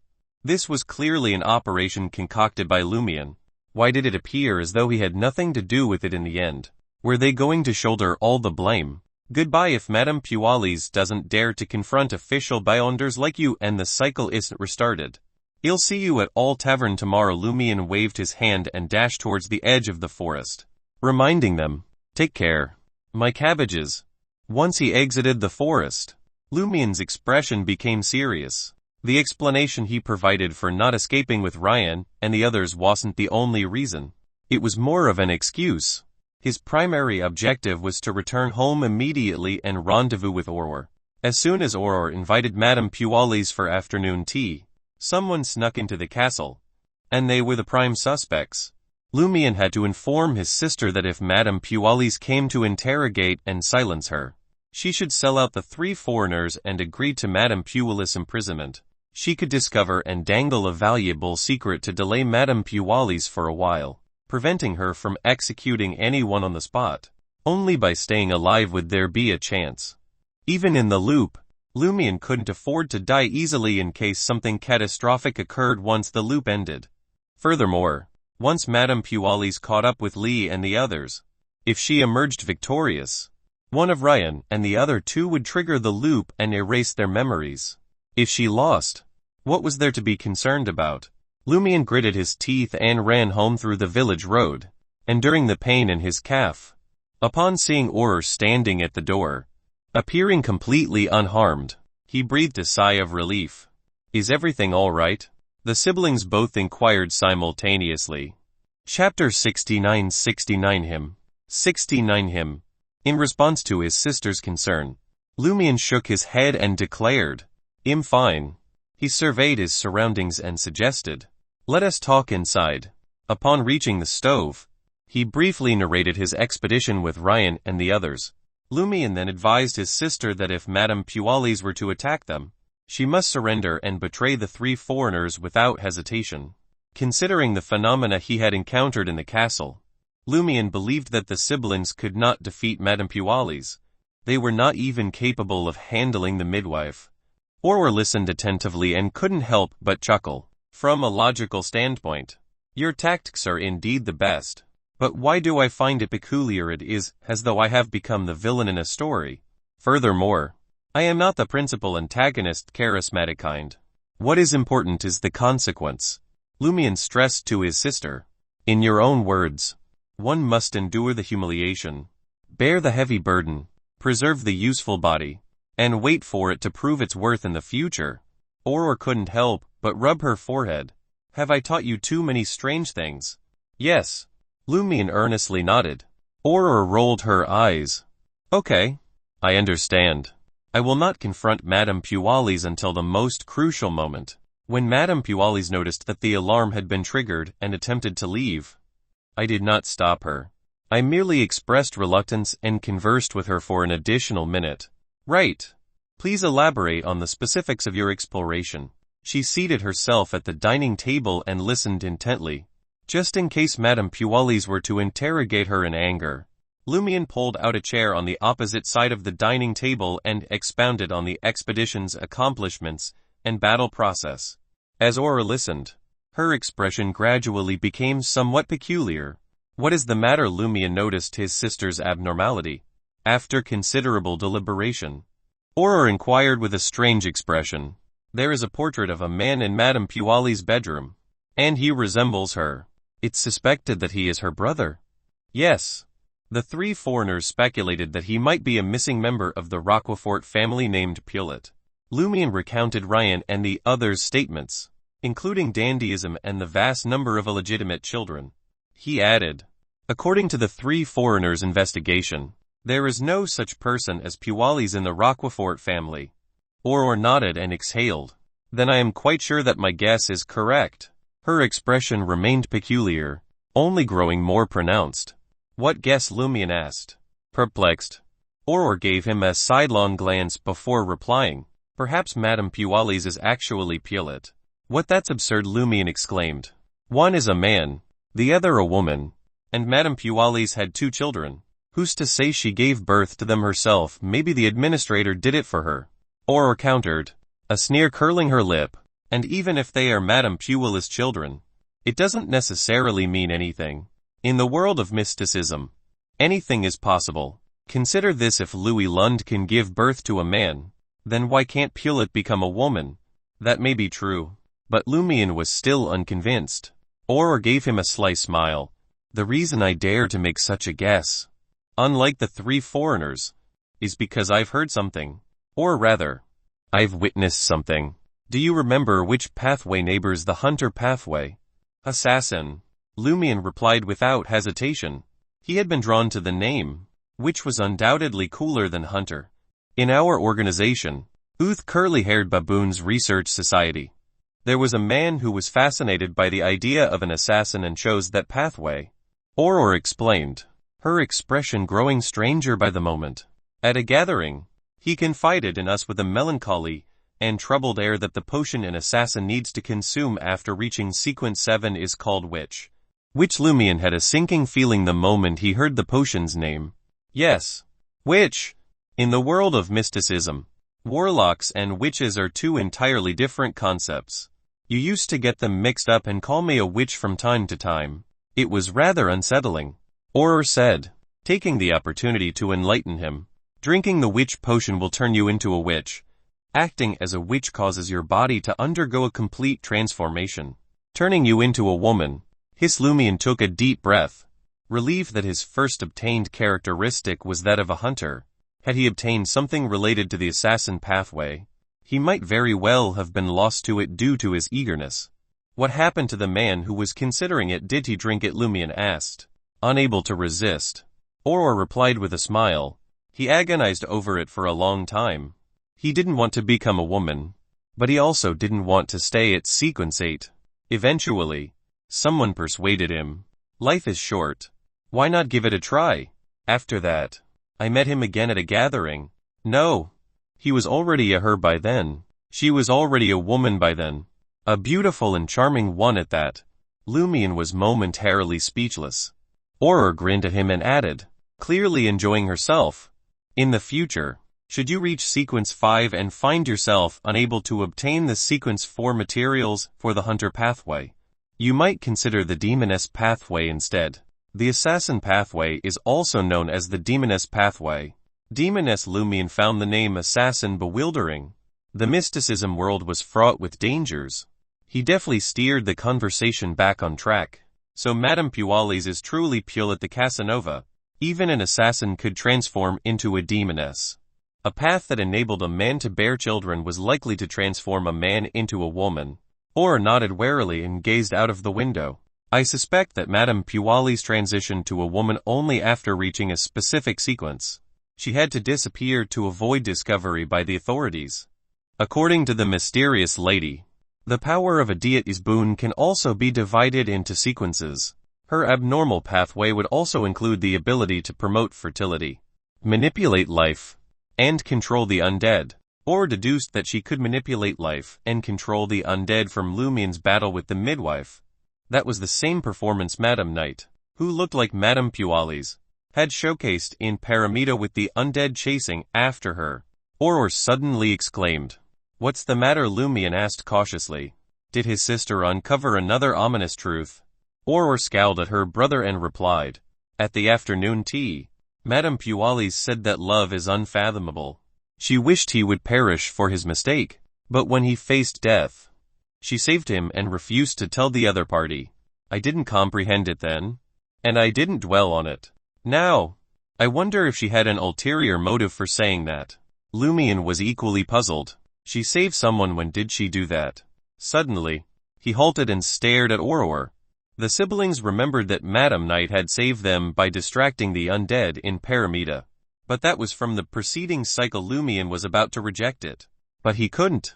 He and Auror exchanged a look and realized their eyes were filled with shock and dread. If Madame Pualis was referring to that incident, it meant she retained some of her memories from the loop. It's impossible, Aurora muttered to herself. Never mind. Let's assume it's true. I'd rather overestimate our foe than underestimate them. Lumian concurred. Then, he had a thought. Aurora, grand sower, considering that Madame Pualis might have been a man, did she fall in love with you? I didn't do anything wrong. You were the one who spied on Louis Lund giving birth. Pualis is infatuated with you. Aurora riposted. Lumian muttered under his breath. Perhaps she believes that you instigated me. I don't usually associate with her, but I did once bring some people to see her having an affair with the padre. She teased me for it. You, on the other hand, discuss literature and trends with her occasionally. You even go to her house to borrow a pony. Aurora's voice rose in disgust. Then why was she trying to set me up with those awful men you told me about? Lumian paused before responding. Maybe she's trying to discourage your interest in men and lead you to her instead. What kind of strange things have you been reading? Aurora glared at her brother. Not only could Lumian provide a rational answer, but he did it with forceful verve. Your novels. You wrote something similar in one of them. Is that so? Aurora fell into deep thought. After a moment, she looked out the window and said, It's been a while, but Madame Pualis hasn't come after us. The cycle hasn't started again. Perhaps she doesn't want to kill the foreigners. If an investigator sent by the officials were to be killed, it would cause even greater trouble. Lumian speculated. And she doesn't suspect me. So she doesn't suspect you either. The witness was dead, and no one else had seen him. Aurora nodded and said self-deprecatingly, I don't even feel like eating dinner. Suddenly, Lumian had an idea. What if we go to the castle? Is the perpetrator returning to the scene of the crime? Aurora laughed. I want to investigate the castle. Madame Pualis doesn't suspect me, so I can go unnoticed. Oh, and I haven't picked any tulips yet. I can ask for a few under the guise of making fragrances. Since Aurora and Madame Pualis appeared to be friends, there was no issue with Lumian's actions. Aurora thought for a moment before saying, We can try, but we can't be sure that Madame Pualis won't cause trouble. Yes. If you don't return in half an hour, he'll go to the edge of the village and trigger the cycle to start again. All right. Lumian agreed. As Lumian arrived at the administrator's castle once again, the sun had already set behind the mountain, painting the horizon with a red hue. Passing through the garden, Lumian reached the open main entrance and approached a male servant. Excuse me, my grand sower Aurora is creating a fragrance. Could I please borrow some tulips from Madame Pualis? The male servant, dressed in a red shirt and white pants, responded without any hint of suspicion. I'll inquire with Madame. He quickly disappeared into the castle. Shortly after, he reappeared. Madame says you may go straight to the garden to pluck them. She really doesn't suspect me besides. It's as if nothing happened nevertheless. He refrained from entering the castle and headed towards the garden to search for the tulips. It was there that Lumian spotted the flowers and a lady's maid pruning a flowering tree in the shadows. As he casually sized her up, his gaze suddenly froze. The lady's maid was in her 40s, with brown hair, brown eyes, and a pretty face devoid of wrinkles.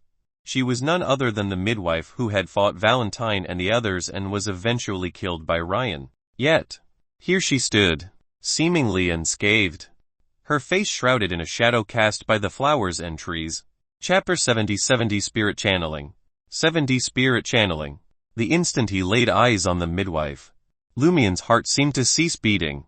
She's still alive. I clearly saw her killed by Ryan, and her spirit was destroyed. Lumian remembered vividly how the midwife had eventually been reduced to tiny pieces of flesh scattered on the ground. Some parts couldn't even be found. This must be a freaking ghost encounter. No. Wait. There's the sound of breathing. Lumian thought of some scenes from his sister's novels, and his heart went from stillness to rapid beating. If it weren't for the midwife not looking at him, preoccupied with trimming the branches of the flowering tree, he would have reacted to the stress. Kacha.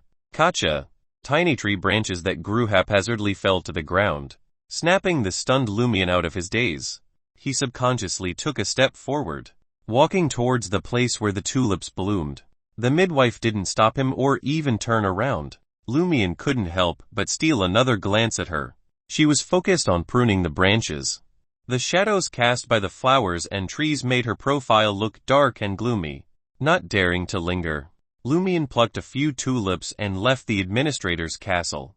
His heart was still pounding even when he returned to the village. After calming himself down, Lumian walked towards Raymond Greg's house. It was still too early for Auror to trigger the cycle. It was also a two-story building, but compared to Lumian and Auror's house, it was clearly older, more dilapidated, and narrower. The outer wall revealed the gray color of stone amidst the many green plants creeping over it. At that moment, the Greg's door was wide open, allowing one to see the stove on the left, the table on the right, and the wooden buckets behind. Lumian recalled that the wooden barrels were used for storage. There were two simple wooden beds in the space they isolated. They belonged to Raymond and his sister. Lumian didn't knock and walked straight into the Greg's house as usual. Raymond's elder and younger sisters were helping their mother prepare dinner. Raymond's father, Pierre Greg, was sitting on a chair at the wooden table, drinking cheap wine with a gloomy expression. "I heard that Raymond is missing," Lumian asked Pierre Greg with a concerned look. Pierre Greg seems to have aged significantly, and the few wrinkles on his face were even more pronounced. He looked up at Lumian and asked in confusion and surprise, "You don't know?" At this moment, Raymond's mother and two sisters stopped what they were doing and turned to look at Lumian. Lumian couldn't be any more honest. "I've been busy with my own matters. I haven't seen Raymond for days." Pierre Greg had already inquired and knew that Lumian was telling the truth. Otherwise, suspecting that this rascal had instigated Raymond to run away from home, he would have gone questioning him that afternoon. 2 afternoons Agathe said it was the 29th. Raymond didn't return after he left. Pierre Greg said with a gloomy expression, "We've been looking for him. His two brothers are still out searching." "Where do you think he'd have gone?" Lumian hesitated before responding. "He usually says that he doesn't want to learn shepherding, but he doesn't have much money on him. It's impossible for him to leave on his own. Let me see if he left anything behind." As he spoke, he walked naturally to the wooden barrels at the back of the first floor and passed through them to reach Raymond's bed. The bed was very simple, as if pieced together with a few planks of wood. However, the grayish-blue bedsheets, the pillow stuffed with straw, and the quilt with traces of mending were all clean. It was evident that they were often washed. This was because Auror loved cleanliness and didn't allow lice to appear at home or on her body. Even Lumian had developed this habit. Therefore, when he interacted with his playmates, he would consciously urge them to maintain personal hygiene. He didn't allow those fellows to be dirty and live with lice and fleas all day. If Raymond and the others slacked off at some point and were discovered by him to have lice, they would definitely be pranked. They might even be pushed into the river and made to wash up even if they refused to. After a few years of oppression, Raymond habitually helped clean up the environment when he returned home. "We didn't find any message," Pierre Greg said with a worried expression as he followed him to the bed. Lumian sat by Raymond's bed and reached under the pillow.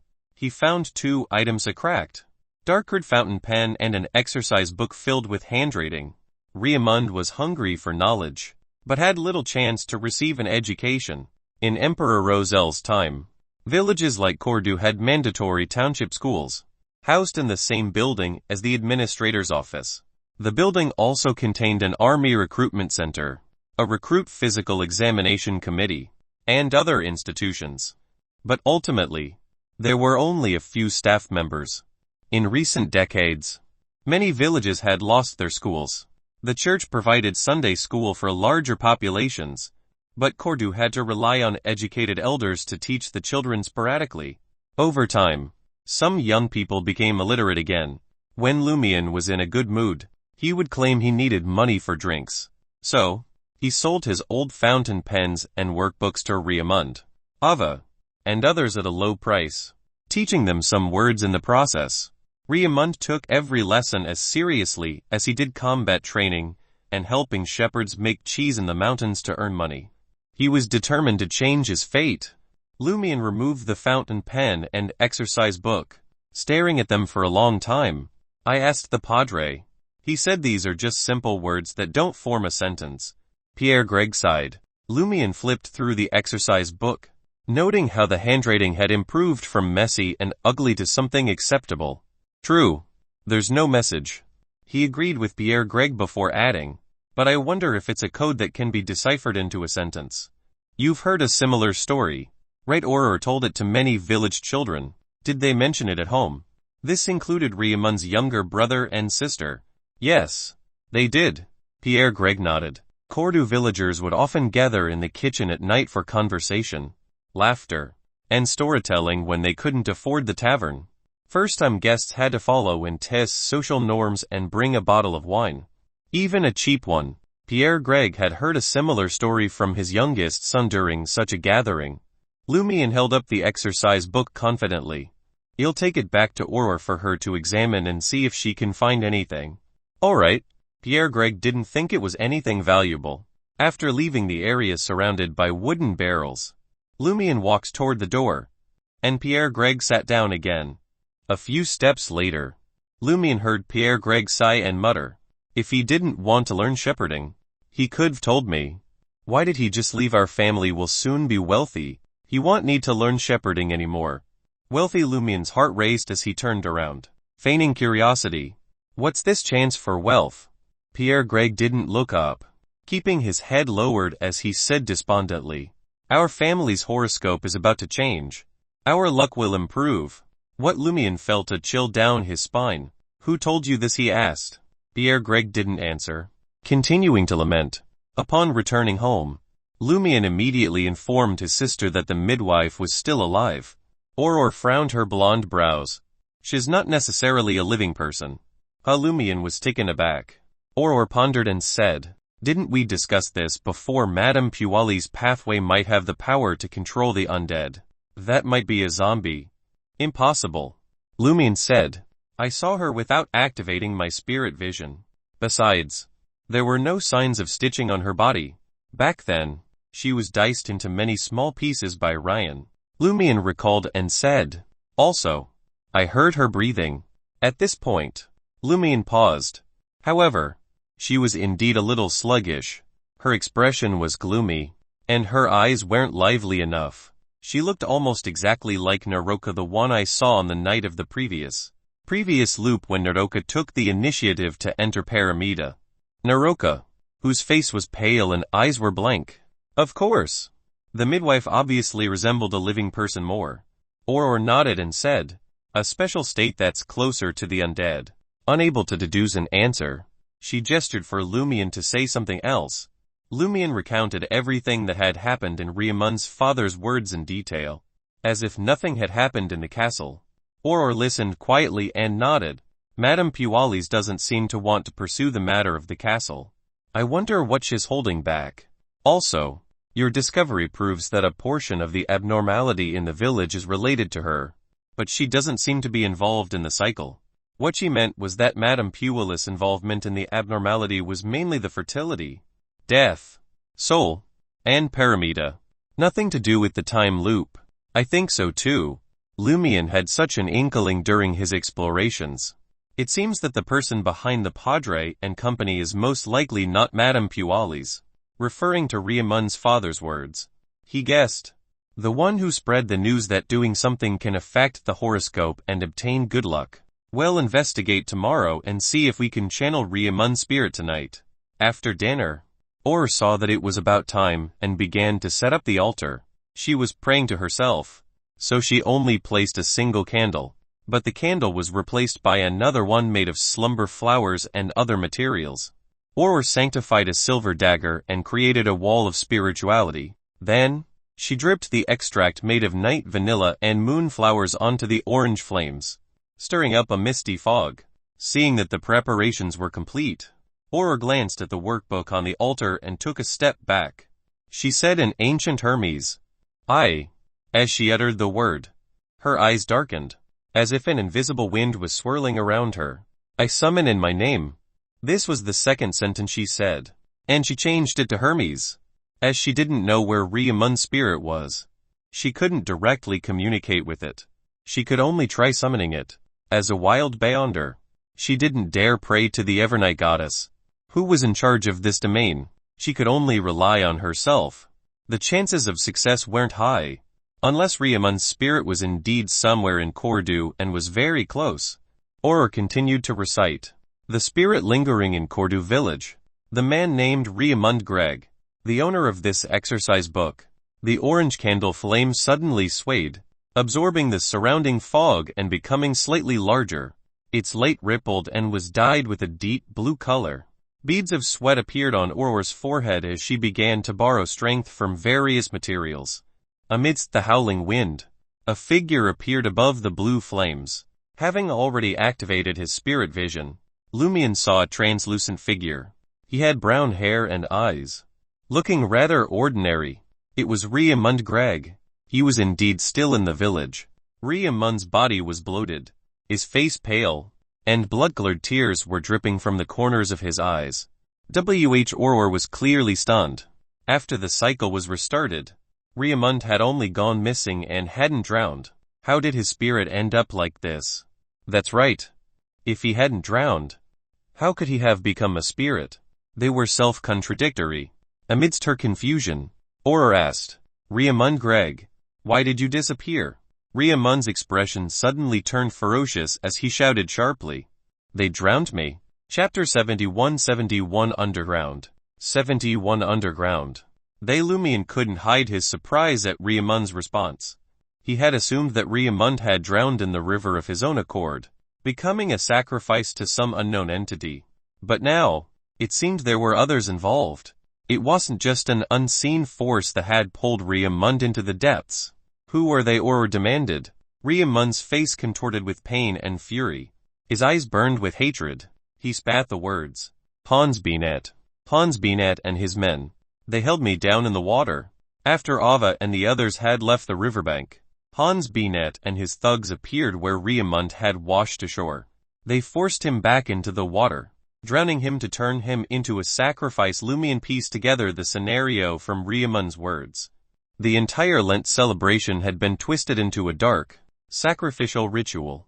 Auror pressed for more information, but Riamund only repeated the same few phrases, as if they were all that remained of his memory. Damn, we missed the best time for spirit channeling. All we have left is this lingering obsession. Auror thought for a moment, formulating a question that Riamund might or might not recall. Did they sacrifice you to a specific being?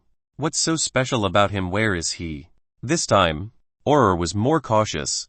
She didn't ask for the full name, only seeking indirect information to aid her judgment. She believed that if Riamund's spirit had sensed anything during the sacrifice, it would have left a strong impression. Otherwise, it wouldn't. Riamund hesitated, tears welling up in his ghostly eyes, turning the corners red. Lumian's expression darkened. Unconsciously, he began clenching his fists. Suddenly, Riamund cried out. Underground beneath the cathedral. What? Auror could hardly believe her ears. Based on her question, Riamund was implying that the secret entity he had been sacrificed to resided beneath the cathedral.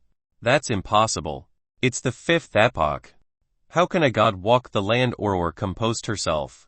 Considering that Riamund's spirit retained only a fragment of his obsession and some spirituality, his answers were disjointed and fixated on certain points. In other words, his testimony might not actually confirm the being's location beneath the cathedral. It could simply be a reaction to her prompting. But regardless of whether Riamund's answer was true or a reflection of his obsession, something was amiss beneath the cathedral. It held the key to the sacrificial ritual. Auror could only hope that the secrets hidden there wouldn't prove too horrifying or outlandish.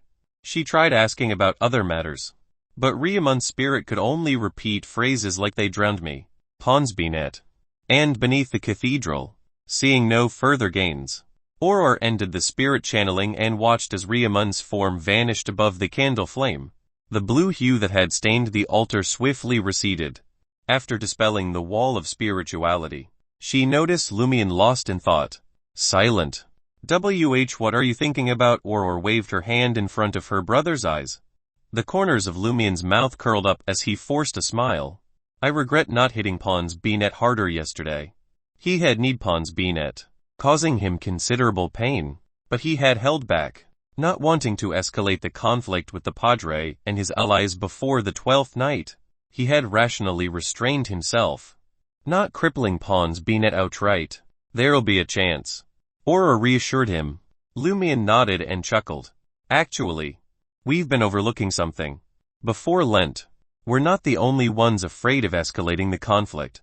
The Padre and his goons are too. They are not ready, and they haven't started the ritual. In other words, if Lumian had truly wanted Pons Benet to suffer irreversible harm, the Padre would likely only feign retribution and avoid any real action. They would bide their time until Lent, regardless of whether Lumian had offended them or not. Once the Lent celebration began, everyone in the village would be in their sights. Aurora understood Lumian's point and nodded slightly. You can decide how to exact revenge on Pons Benet. What we need to focus on now is how we can survive until the 12th night after the Padre and his cronies gain immense power during Lent. Lumian immediately sank into deep contemplation. Aurora shared her thoughts. We have two options. We either join forces with the three foreigners, or we find a way to strengthen ourselves. She hesitated for a moment before continuing. If we can confirm that Madame Pualis has no connection to the loop and is trapped here like us, we might even cooperate with her. Madame Pualis was a terrifying and malevolent bounder. Aurora sighed and said, a philosopher from my homeland once said that balance is needed between principal and secondary contradictions. We must unite all possible forces. Yes, there's definitely something off about the cathedral's underground. It might hold crucial clues. We have to investigate it before Lent, as we may not get another opportunity. From Aurora's knowledge, most of the cathedrals in this world had underground chambers. Some stored sealed artifacts, while others served as burial sites for important figures. Although Cordus Cathedral didn't contain sealed artifacts or notable people to be buried, it still featured a large basement when constructed. All right, Lumian agreed. I'll talk to the three foreigners tomorrow. He then brought up Riamund's condition. Why can he only say those few words? Was the spirit not summoned properly? Aurora sighed again. There's a critical period for mediumship. Within an hour of death. After an hour, the spirit of the deceased rapidly dissipates, losing their original memories. All that remains are some thoughts, emotions, and images they can't let go. In the technical terms of our homeland, it's called obsession. Lumian nodded slightly. When the next cycle starts, well, summon Riamund from the beginning. Does that count as an hour of death? But wait, why does Riamund remember the last cycle? Only then did he recognize the issue. After the cycle reset, shouldn't Riamund forget about drowning? Aurora was stumped. Combining her thoughts from the ritual, she pondered and said, I believe it counts. It's not Lent yet. According to the timeline, Riamund hasn't drowned, so he shouldn't know the murderer's identity. However, because he lost his body, he can only exist as a spirit. It's similar to death. There will be lingering obsessions. Thus, the person we summoned just now remembers certain events from the previous cycle. In simpler terms, Riamund's state has become unique due to his body's loss. He retains a certain amount of memories when the cycle resets. It's like a glitch. The loop created a tiny error because Riamund's body was sacrificed. Lumian roughly understood his sister's explanation. Aurora chuckled and added, it seems that the power allowing us to loop is very mechanical and rigid. It probably isn't under the original owner's control and operates autonomously. Otherwise, it could easily target Riamund's spirit. At this point, she appeared to relax somewhat. Haha. In that case, we still have a chance to break the cycle. Influenced by his sister's emotions, Lumian's somber mood lifted slightly. After all their efforts, they finally saw a glimmer of hope. The two of them cleaned up the altar and moved to the second-floor study. Aurora taught Lumian Hermes and Ancient Hermes, word by word, based on the disordered and incorrect ritual he had written. Lumian had already learned some words, so his progress was promising. Under the bright electric lamp, Aurora explained the pronunciation and structure of the words to her brother. While he revised, she used musk, cloves, blood, and other materials to create candles. As Lumian studied intently, He occasionally glanced at his sister working beside him, feeling as if he had returned to their warm life free from loops or malevolent gods. Outside the window, the night was tranquil. Lumian woke up to find himself in his misty room. As he got out of bed, he walked over to the table and grabbed a pen and paper. He then wrote down the ancient Hermes and Hermes words, but in the wrong order. He then corrected them by labeling each with a number. After finishing, Lumian let out a sigh of relief and looked over to the table. There were 4 items there. The 2 grayish-white musk candles made by Auror, one with Lumian's blood, and the other without. The bottle of gray amber perfume, the metal bottle containing tulip powder, and the silver dagger provided by Auror. That lady really sent them in. Lumian's heart calmed down when he saw the items. Lumian grabbed the items and looked for Auror's homemade incense. When he found it, he went downstairs and placed everything on the dining table. Then, he went to the kitchen to grab a glass of water and a pile of coarse salt. The materials for the ritual were now prepared. Before falling asleep, Auror was worried that Lumian didn't have the corresponding symbol to pray for the boon.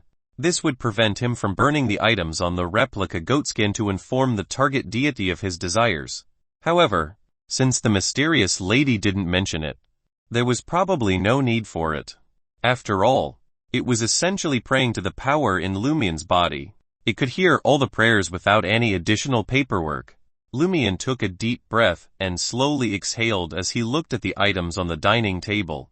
Without wasting a moment, Lumian placed one of the grayish-white musk candles, the one with his own blood, at the top of the altar, representing the deity. He placed the other candle in front of him, following the order of God before men. Lumian lit the candle by sparking his spirituality. He wasn't an expert at sanctifying the ritual's silver dagger or creating a wall of spirituality. As Lumian's spirituality flowed out from the tip of the silver dagger and connected with the air around him, he felt a mystical sensation that he couldn't explain. Soon, the wall of spirituality was complete, and Lumian's own spirituality was significantly depleted. He cleared his mind using Auror's homemade incense and cogitation, allowing him to enter a state where he could perform the ritualistic magic. With a sizzling sound, Lumian dripped the gray amber perfume and tulip powder onto the candle that represented the deity. A strange fragrance filled the air, and Lumian felt a magical energy pulsing around him. Lumian took a step back, glancing at the small notebook beside the altar. He looked at the burning candle and shouted in ancient Hermes, "Power of Inevitability." Chapter 72 Sacrificial Dance. 72 Sacrificial Dance. Power of Inevitability. As Lumian uttered the words in ancient Hermes, the light above the altar dimmed ominously. The orange candle flame flickered wildly, as if buffeted by an unseen wind, compressing to the size of a peppercorn. Simultaneously, heat bloomed in his chest, and his head spun. His ears buzzed, as if once again on the verge of hearing that terrifying voice emanating from an infinite distance, yet remaining unnervingly close. Lumian steadied himself and had a sudden realization. The corruption within him had been sealed by the master of the bluish black symbol. Even if he delved into deep cogitation, he could only summon the thorn symbol and release a meager aura. He couldn't harness its true power. Could this ritual bypass the seal and absorb the boon? Only if the owner of the bluish black symbol, that great existence, had tacitly granted permission. Remembering the enigmatic lady's self-assured demeanor, Lumian felt a surge of confidence. He even suspected that the ritual itself contained a component for seeking the Great Presence's approval. As for which part, his knowledge of mysticism was too limited to speculate. In the throes of the ritual, Lumian dared not delay. With a focused mind, he began reciting the subsequent incantations in ancient Hermes. You are the past, the present, and the future. You are the cause, the effect, and the process. These words resonated within the sealed altar. The floor and artifacts seemed to writhe, as if innumerable bizarre entities were about to burst forth and invade the dream ruins. Ooh! A black wind materialized out of nowhere, encircling Lumian. The candle flame, previously shrunk to a peppercorn size, swelled, suffused with a silvery hue and a touch of black. Lumian heard the voice that had always pushed him to the brink of death once more. But at some point, a faint gray fog had emerged from the altar, coalescing around him. The sensation left him suspended between deep cogitation and witnessing the Noodle Man's dance. He wasn't on the edge of death, but he wasn't comfortable either. It felt like severe tinnitus, dizzy, nauseous, and agitated to a degree. His mind a swirling mess. Barely maintaining control, Lumian continued the ritual. Tulip, a herb that belongs to inevitability. Please pass your powers to my incantation. Gray amber, a herb that belongs to inevitability. Please pass your powers to my incantation. As the ritual progressed, Lumian's tinnitus and dizziness intensified. It felt as if countless maggots writhed beneath his skin. Finally, he completed the incantation. Almost instantaneously, the silver-black candle flame condensed, transforming into a pillar of light that illuminated his left pectoral. Silver-black phantom liquid poured forth, swiftly enveloping Lumian, rendering him sinister and fearsome. It felt as if his skin was pierced by 1,000 needles, his muscles and ligaments torn asunder. The mysterious voice became deafening, reverberating within his mind. Lumian was consumed by excruciating pain, his mind teetering on the edge of madness, his blood vessels seared as if incinerated from within. This torment far exceeded the near-death state induced by deep cogitation. All he could do was clench his teeth and endure, desperately clinging to his fraying sanity. As for everything else, it didn't matter. Amid the tempestuous onslaught, he was adrift. Time became an enigma. At last, the agonizing pain abated. Lumian felt as if he had been unburdened or had emerged from drowning, a sudden sense of relief washing over him. He swiftly collected his thoughts and looked up. The candle flame had returned to its original size, but retained its silver and black hues. Regaining his senses, Lumian took 2 hasty steps forward and snuffed out the candle representing him to avert any mishaps. Next was the candle symbolizing the deity. He meticulously followed the procedure, completing the ritual step by step. As he dissolved the wall of spirituality, he felt mentally drained and his body sore, as if he had battled a formidable beast. Before long, the dining table was cleared. Lumian began to assess his condition and discovered a wealth of knowledge had materialized in his mind. There were 3 primary parts to this. First, it involved harnessing the power of dance, rhythm, and spirituality to tap into the forces of nature and communicate with unknown entities. This was the essence of being a dancer. With this knowledge, Lumian could not only beseech inevitability but also craft new sacrificial dances tailored to various situations. In order to appease other beings, the second and third parts were applications of the first. What Lumian desired most was the enigmatic dance performed by Noodle Man. The knowledge was directly implanted into his mind, enabling him to comprehend it instantly. All that remained was to practice. With this arcane sacrificial dance, Lumian could activate the blackthorn symbol on his chest while exploring the dream ruins, suppressing or weakening the formidable monsters therein. The third segment involved another bizarre dance. It didn't resemble a traditional sacrificial rite, but rather a blend of sacrifice and summoning. By executing this dance, Lumian could attract nearby objects, and at the cost of his own blood, bond one of them to himself, thereby gaining access to one of its abilities or traits. Of course, Lumian would first need to endure such possession. Some attachments could inflict significant adverse effects on humans, while others might prove reluctant to depart, creating complications. Lumian felt it was crucial to understand the summoned entities fully. It would be far too hazardous to experiment without anticipating potential issues. The value of mystical knowledge was apparent in such a situation. Lumian desperately required resources like Mysterious Creatures Illustrated or Spirit World Creatures Illustrated. But even a warlock, renowned for their extensive knowledge, could not possess such information. Moments later, Lumian stretched and discovered that his flexibility had indeed improved dramatically. Although not quite on par with Noodle Man, a mutated monster with reassembled organs, he now surpassed nearly all ordinary humans, enabling him to execute the enigmatic sacrificial dance. Lumian effortlessly kicked backward, touching the back of his head, and nodded contentedly, murmuring, "That's right. I can perform many actions that were once impossible. My hunter combat skills have also greatly improved. Lumian practiced the mysterious dance to familiarize his body with the corresponding movements, aiming to reduce the time needed to complete the routine. Sometimes his movements were forceful and resonant, as if in combat, while other times they were gentle and unhurried, as if conveying a message, yet always rhythmic. As Lumian danced, his spiritual energy radiated outward, merging with the ambient natural forces.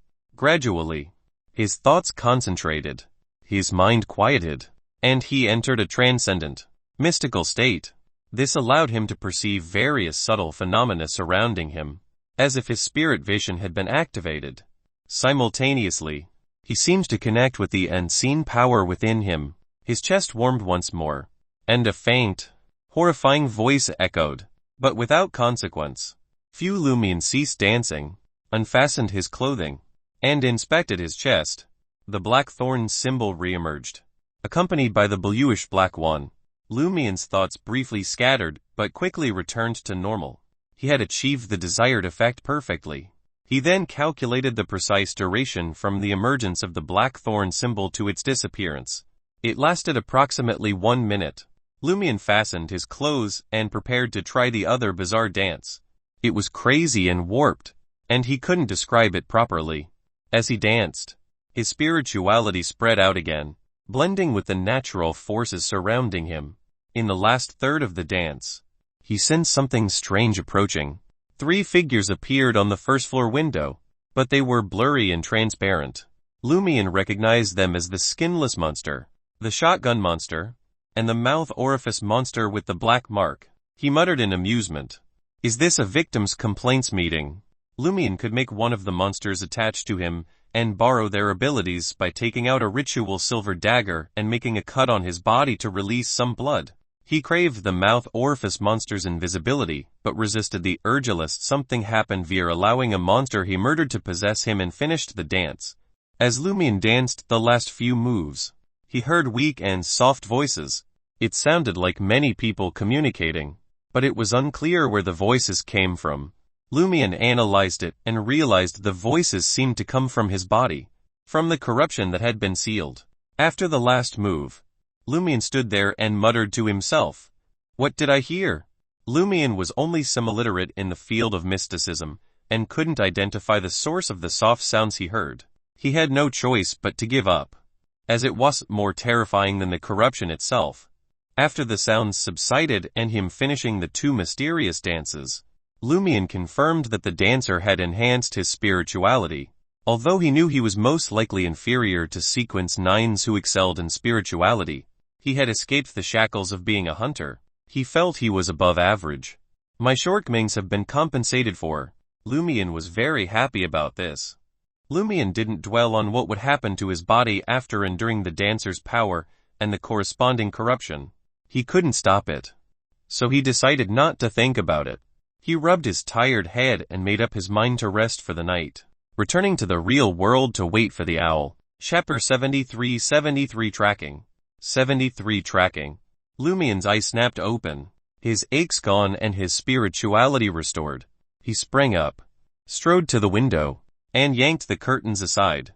Dawn had yet to break. The blood-red moon sank in the west while stars speckled the sky. On a nearby elm, the large owl with piercing eyes reappeared, gazing down at Lumian. Instead of alarm or anger, Lumian flashed a dazzling smile. "You're back," he said, almost too eagerly. His mannerisms, his tone, even his facial expression, it all made the target want to punch him. The owl stared for a few seconds before spreading its wings and vanishing into the darkness. Almost simultaneously, Aurora emerged from her bedroom, turned the handle, and entered Lumian's room. "How'd it go?" Lumian asked immediately. "White paper is on it." Her once light blue eyes had darkened, and the trees in them grew larger as they receded. She produced a mercury-plated mirror and set it on Lumian's table. Using pale white powder, she cast a spell that showed him what she was seeing. Lumian glimpsed the owl's silhouette. It circled Cordu at a low altitude, as if trying to shake off any pursuers. But White Paper, a creature from the spirit world, was swift and unfazed. maintaining a constant distance. After a minute or two, the owl reached the village square. Without hesitation, it dove into the cemetery beside the cathedral. Why is it here again? Lumian sighed inwardly. The last time the siblings spied on Mitchell Garrigue, the lizard that crawled from the deputy padre's mouth also wound up in the cemetery, slipping in and out of various graves. Lumian glanced at his sister. You don't think it's like in stories, where the cemetery doubles as a villain's lair or hideout, do you? Or scoffed. You know life inspires art. Right. I suppose, Lumian conceded, accepting the professional author's explanation. At that moment, the owl landed on an unremarkable grave. Like most graves in Antis, it featured a deep pit filled with a coffin and covered with soil. 1 or 2 stone slabs lay atop it, and a tombstone marked its head. This was Lumian's guess, at least from the outside. The grave seemed ordinary. The owl settled on the slabs sealing the grave. With white paper's aid, Aurora and Lumian uncovered suspicious traces. The tombstone was blank. The stone slab, which should have been dirty and overgrown, was clean, as if regularly tended. Something's off about this grave, Aurora remarked. As she spoke, the slab sealing the grave fell. No, not fell opened. Inward, like a door, revealing darkness and stone stairs descending deeper. Wow, Lumian marveled. It's huge.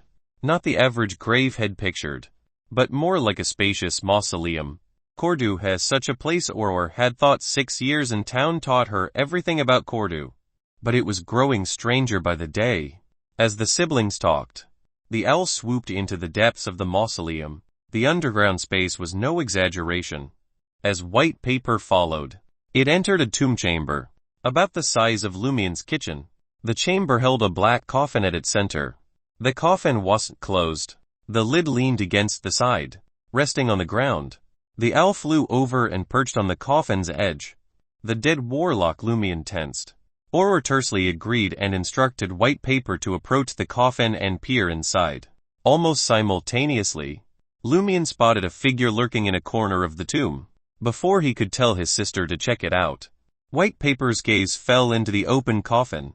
With a bang, the mercury mirror before them shattered, and Aurora let out a pained, muffled cry.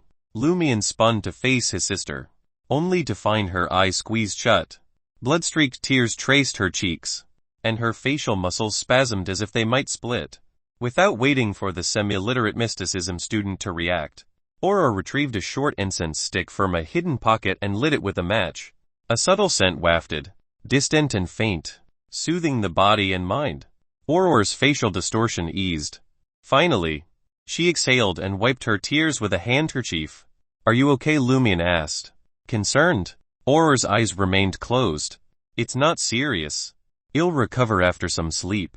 Luckily, white paper is weak. Sometimes, weakness is an advantage. She rejoiced. Lumian didn't understand. Aurora laughed at herself. In short, I saw something I shouldn't have. But white paper was too weak to handle it. It caught only a fleeting glimpse before suffering severe injuries that forced it to retreat into the spirit world. The impact on me lessened significantly as well. Otherwise, it wouldn't have been so easy to keep things under control. It could have been quite problematic. The world of mysticism is perilous. Lumian truly grasped the meaning of not seeing what one shouldn't.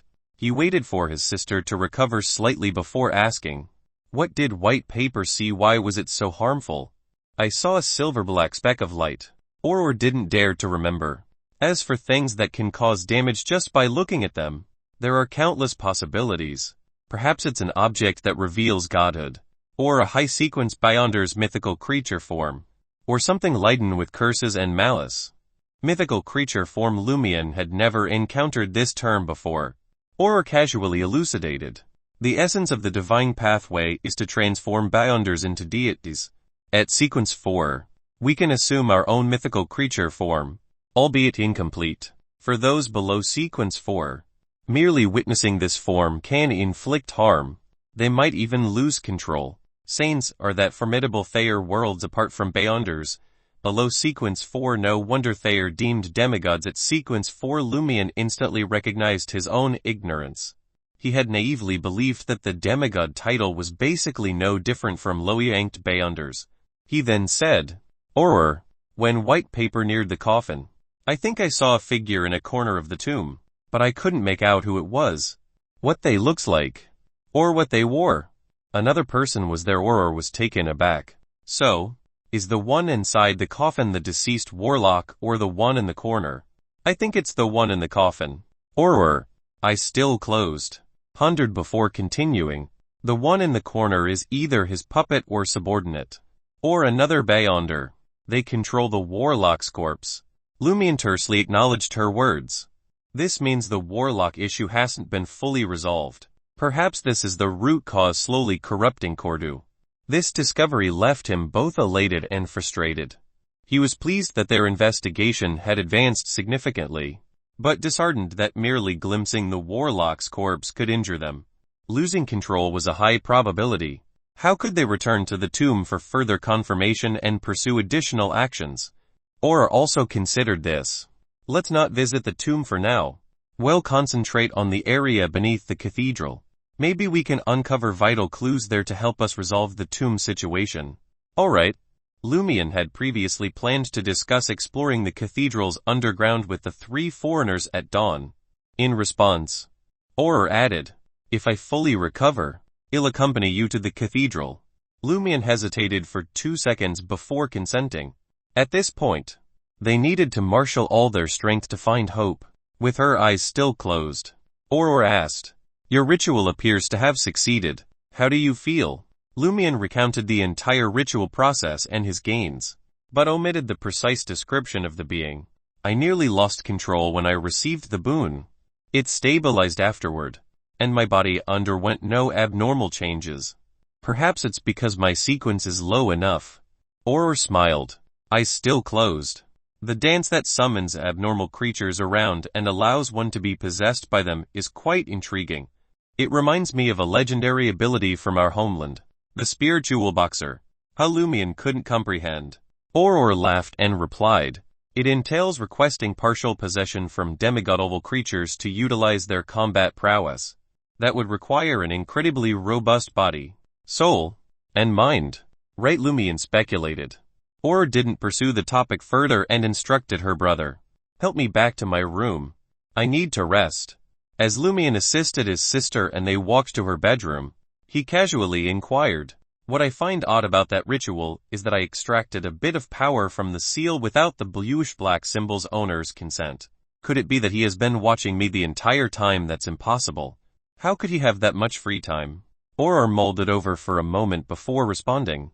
"You mentioned that the mysterious woman's description of the honorific name was vague and inaccurate to avoid drawing the attention of the corresponding being.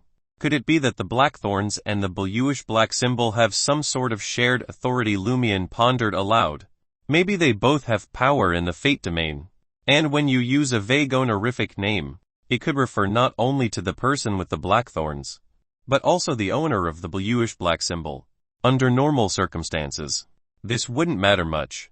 But because you have the corresponding symbols and power on the altar, they reacted to the stimulation and the existence discovered your actions. And since you were guided by the mysterious lady, it was easy for you to obtain permission. So when you finish reciting all the honorific names and point to the corruption in your body, there won't be any obstacles in extracting some strength.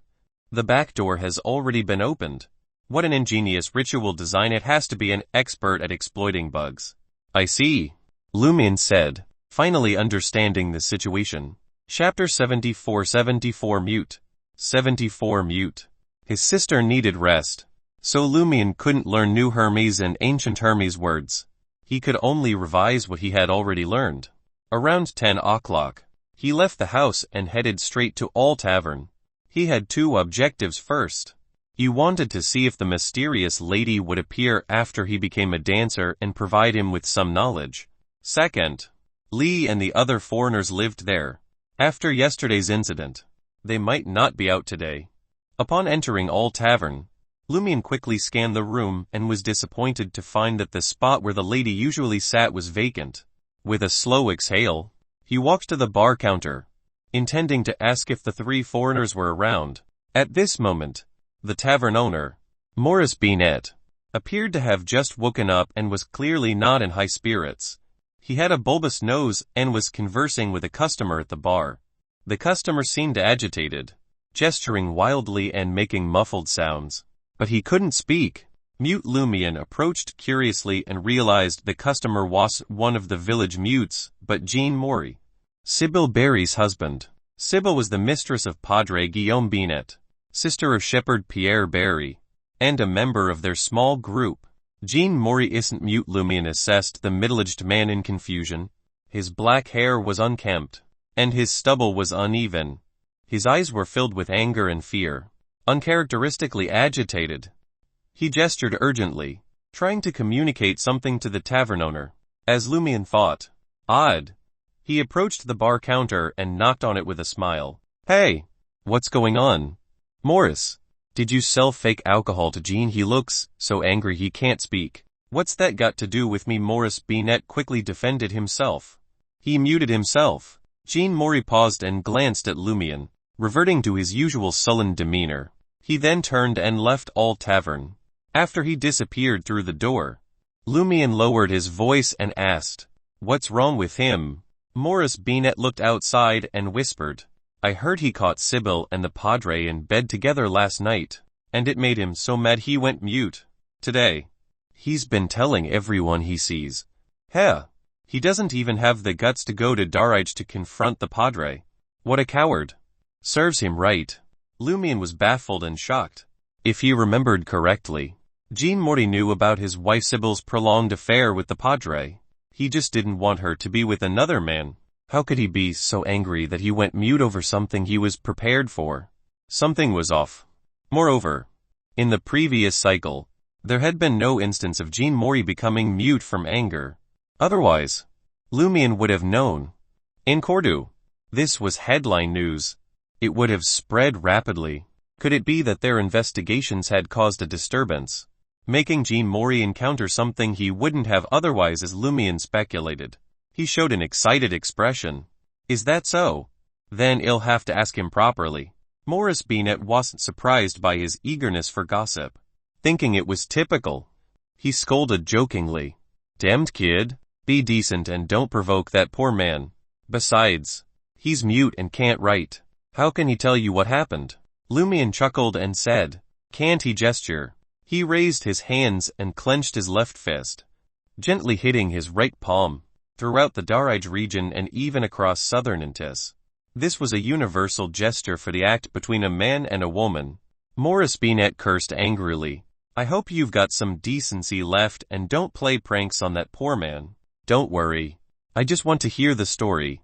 Lumian waved his hand and dashed out of all tavern, searching for Jean Maury. However, Lumian didn't know where the man had gone, nor was he gesturing his story to other villagers.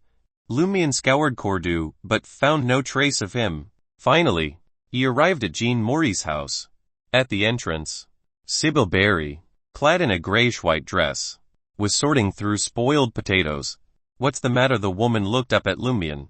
Like Pierre Barry, she had blue eyes, and her long black hair flowed softly down her back. Unlike other married women who always wore their hair in a bun, Lumian answered frankly, "I'm looking for Jean Maury, with plump cheeks and gentle features." Sybil replied indifferently, "He's not home." "Then do you know where he went?" Lumian pressed. Sybil replied calmly, "We had an argument last night. He might have left Cordu and doesn't want to return for the time being." Lumian's brows twitched. He sensed that something bad had happened. Clearly, Jean Maury couldn't leave Cordu. That would trigger the cycle and cause a restart. As these thoughts raced through his mind, Lumian wore a mischievous grin. "Why did you guys quarrel? I heard that you and the Padre." He didn't finish the sentence, but instead punched his right palm with his left fist. Sybil's face turned cold as she cursed in a low voice. "Get lost, get out of my house." Lumian clicked his tongue and left Jean Maury's house. After walking for a distance, the smile on his face vanished. In truth, he didn't want to ask about Sybil's affair with the Padre. He had seen the Padre and Madame Puali's naked. What else was there to ask? But if he didn't ask, it didn't fit his persona in the eyes of the villagers. He had already visited them. If he didn't anger the mistress of the house, could he still live up to the name of prankster king of Cordu?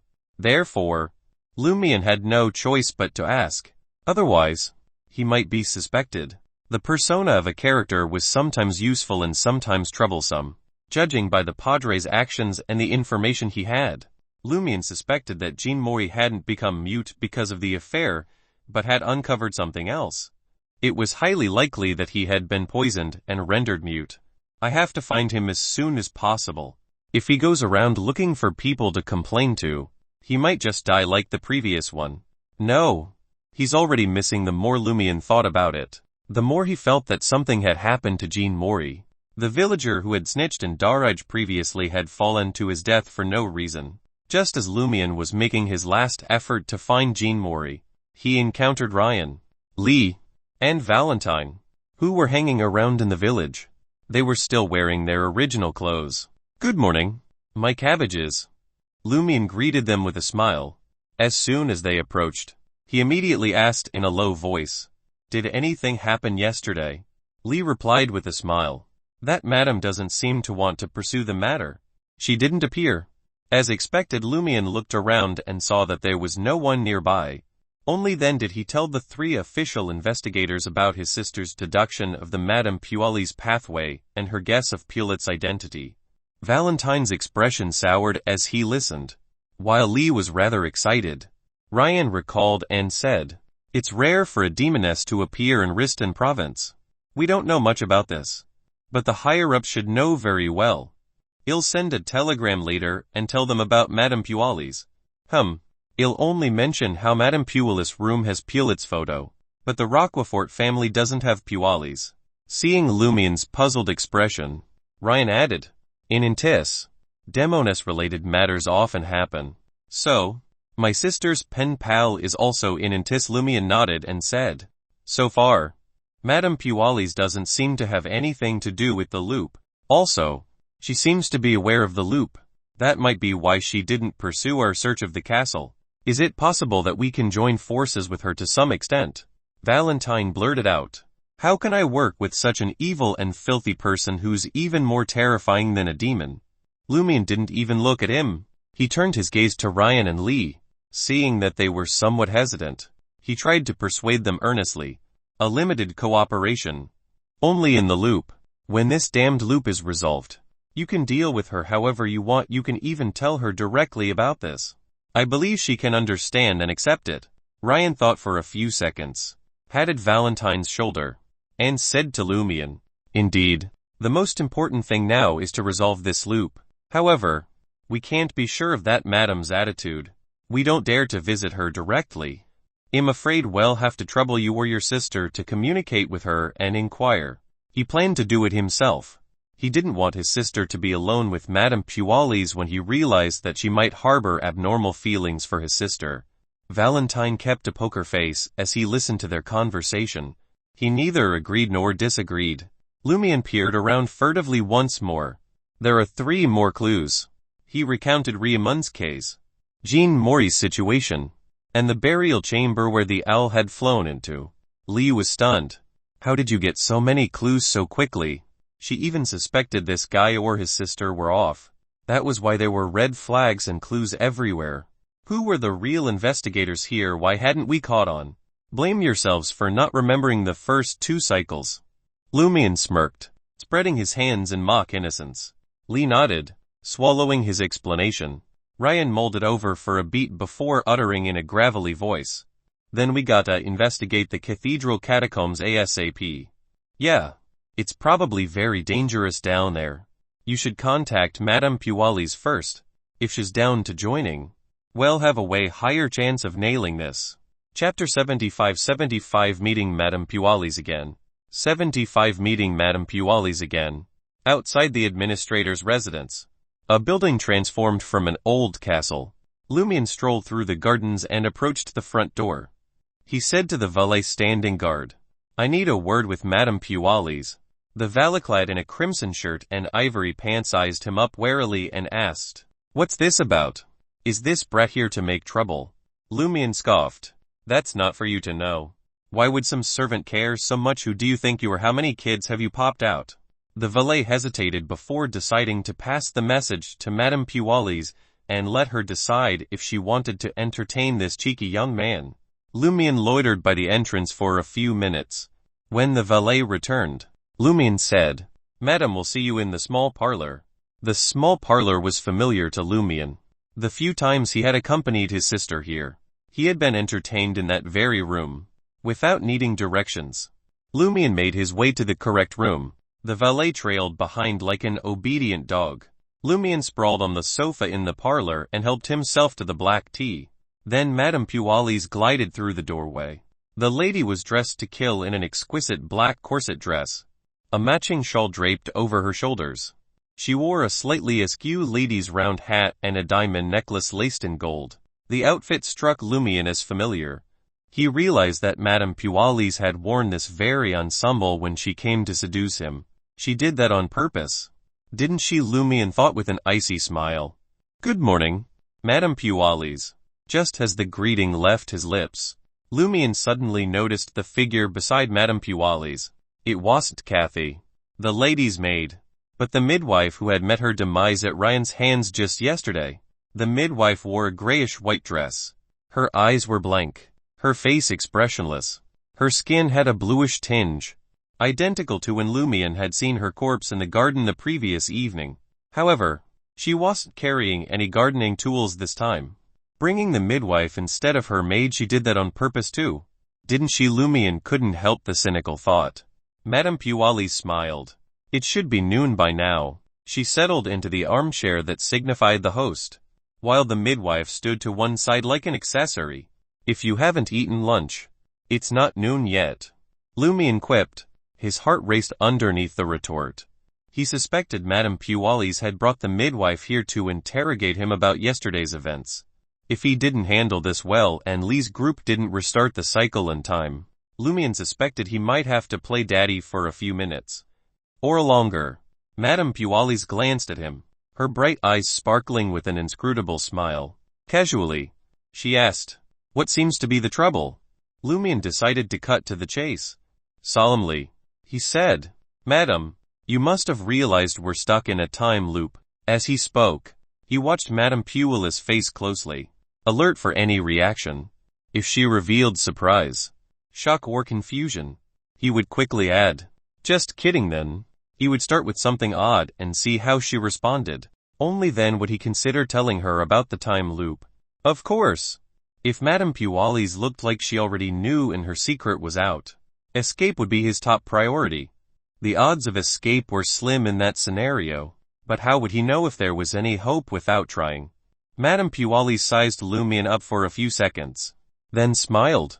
"Looks like you found a boss too." She didn't seem surprised by the time loop concept, nor did she look puzzled. That was as good as admitting she knew what was going on. Boss, that was a favorite word in Auror's books. Did she mean some higher power that granted boons? Lumian interpreted Madame Pualis' words. He believed she could retain memories across loops only because she had a bossome kind of protection. Lumian smiled and pretended to sigh in relief. "Seems I won't need to explain much." "What are you getting at?" Pualis asked, still smiling. The midwife stood motionless beside her like a mannequin. Lumian had an excuse prepared and launched into it with enough charm to convince anyone. "People outside already know about Cordu's subnormality. If we don't end this loop soon, this place will be wiped out. Everyone dies. We're in the same boat. Only by uniting can we avoid sinking. Only then do we have a chance of finding the key to escape this loop and return to normal life. Madam, time is running out. Let's work together." Madame Pualis listened with a faint smile, not interrupting Lumian's story. At this, she chuckled. "Who said we're in this together? What could she be the one wanting to sink the boat?" Lumian grew alarmed. Madame Pualis maintained her smile. "Why should I cooperate with you? I can leave here at a specific time." Lumian was stunned, but a glimmer of hope flickered. "Are you saying you have a way out of the time loop? You only need to do something at a precise time?" Madame Pualis nodded and sipped her tea from fine porcelain. She said nothing else. "The perks of a higher power's protection. Wait. This isn't the first cycle. Why is she still here? Could other cycles have restarted before that specific time? That explains why she didn't pursue us, infiltrating the castle and killing the midwife. She fears the three Beyonders causing trouble and forcibly restarting the cycle. Lumian grasped things that had puzzled him. He suspected Madame Pualis was also waiting for the 12th night. Amid his thoughts, Lumian smiled. I wonder if you can take Aurora and me out of this cycle. What official investigators? I've never heard of them. Madame Pualis appraised him with amusement. Why should I help you? Didn't you say that love? Lumian stopped. Unable to continue. He meant to mention Madame Pualis' words about love, hoping she might save him and Aurora out of kindness. But since Madame Pualis likely desired his sister, he couldn't say it. If Madame Pualis loved him, a shameless man like Lumian would have played the love card and offered to bear her child to get them out of this loop. Well, he would grit his teeth and give birth himself if it meant Madame Pualis evacuating him and Aurora from the cycle. Madame Pualis' expression shifted slightly. After a few seconds of silence, she said, Are you suggesting love is unfathomable, saving her despite clearly wanting her dead for her mistake? Lumian didn't answer. He could tell Madame Pualis referred to as she. Madame Pualis didn't expect a response. She sighed. But what if it's irredeemable? Irredeemable? Lumian's heart sank like plunging into an icy lake in early spring. Regaining his breath, he asked for confirmation. You mean, at that time, you can only take a few people? But that doesn't include me or Aurora. Madame Pualis nodded. You can see it that way. Looks like I still have to rely on myself. Lumian sighed, forcing calm. The rise and crash of hope was unpleasant indeed. He thought for a moment, then smiled. Madam, the three foreigners and I will explore the cathedral's underground later. If anything happens, the cycle might restart ahead of time. We won't even make it to Lent, let alone the 12th night. Madame Pualis narrowed her eyes. Chin raised. Are you threatening me? No, just a reminder. Lumian smiled sincerely. The picture of relaxed. Outwardly, he feared angering Madame Pualis and being confined here to give birth. The three investigators would restart the cycle if he didn't emerge 15 minutes later. Madame Pualis gazed into Lumian's eyes for a few seconds. Seeing no flinch or evasion, she suddenly smiled. You're truly interesting. It would be lovely if you and your sister became my lovers. Without waiting for a response, she turned to the midwife. You destroyed a heretic spellmaster. Yet I didn't blame you. Immerciful enough. But you still expect my help. Heretic spellmaster. Lumian filed away the term and said earnestly. This isn't about help. It's about doing what benefits everyone. Madame Pualis fell silent for a few seconds before smiling again. I want to explore the cathedral's underground with you. But for Aurora's sake and your courage, you'll provide some help if anything happens. Lumian was satisfied to negotiate this much. He stood and mimicked the gentlemanly posture from his sister's books, pressing a hand to his chest. He bowed. I thank you, my lady. Madame Pualis chuckled. Shouldn't it be my sunshine? She referred to what Lumian had said in a previous loop. Madam, you are my sunshine. Lumian felt embarrassed but had always been shameless. Pretending not to hear, he left the small parlor. After descending the hill from the castle and entering Cordu, Lumian spotted Lee, Ryan and Valentine waiting to greet him. How did it go? Lee asked with a smile. Lumian recounted his conversation with Madame Pualis, concluding, this is the best outcome we could hope for. That's right. We can still count on someone to help in our direst moment. Ryan nodded. Lumian asked, did you get a reply? Before visiting the castle, Ryan had reported Madame Pualis wasn't truly of the Roquefort family and Pulet's photo was in her room. Lee exhaled, answering for Ryan. Our superiors remind us to consider the possibility of Pulet becoming a woman through potion or power. As expected, Lumian tersely acknowledged. When do we explore the cathedral's underground? Ryan had already decided. In a deep voice, he said, now. Chapter 76 Physical Examination. 76 Physical Examination. Now Lumian jumped in fright, though eager to explore the cathedral's underground. Not to this extent. A thought occurred. Can't we wait until nightfall? In the dead of night with only 2 or 3 servants left in the cathedral, Wouldn't it be easy for Beyonders like them to infiltrate? Ryan replied gently yet firmly. Now is the ideal time. Think about it. If we realize there's no one in the cathedral at night and it lacks protection, how could the Padre and company not realize the same? I suspect they'll send their strongest to guard it in shifts or set subtle traps. Once triggered, there'll be an alarm. And now, it's nearly noon. All villagers have gone home, so no one will come pray at this hour. Furthermore, it's daytime, so the traps won't activate to prevent accidents. With the two padres and servants in the cathedral, it's easy for people to lower their guard. In short, their strongest will be home eating in peace. We only face the padre, deputy padre and 3 odd job workers. Lumian nodded, grasping it, and finished Ryan's thought. And before April 3rd, the padre is still an ordinary person without supernatural powers. Today was April 1st. Plus, though the deputy padre seems off, he's clearly not a core member of the padre's team. Same for the 3 odd job workers. Lee added with a smile. Can't 4 Beyonders handle 5 ordinary people silently? Lumian hesitated before replying. But won't this make it impossible to reach the 12th night? This amounted to triggering an abnormality on the padre's side. History would change accordingly. You said it yourself. Compared to us, the padre and company will hold back until Lent to usher in the 12th night. As long as we don't kill him, finding someone entering the basement will make him pretend not to notice, and accelerate gaining supernatural powers. Lee said smiling. Gaining power. He might hunt us with the others. But Cordu isn't small and we're not weak. We can hide and stall until Lent. Lumian accepted this reasoning. Alright, let's do it now, he reminded them. But Auror's eyes haven't fully healed. I'm afraid she can't help us. Before seeing Madame Puali's, Lumian had checked on Auror. Her eyes might only recover by evening. It's fine. Madame Puali's backs us. Doesn't she? Lee said half-jokingly. The bells above her head ringing. Lumian no longer objected and cautiously suggested. Before the cathedral, let's walk around the village and confirm Shepherd Pierre Barry and the dangerous ones are home. He wanted to avoid running into Pierre and the others, who had received a boon. Upon entering the basement, Ryan nodded approval, agreeing. Discussing details, Valentine glanced coldly at Lumian. Do you need cleansing? Lee quickly explained on her companion's behalf. You went into the castle and spoke with Madame Puali's. You might have been corrupted again. No, I believe Madame Puali's won't do that this time. It's meaningless. Lumian felt certain. He had no choice but to feel certain. He dared not let Valentine purify him again. Compared to yesterday, he was already a dancer. Evil aura had seeped from the seal inside.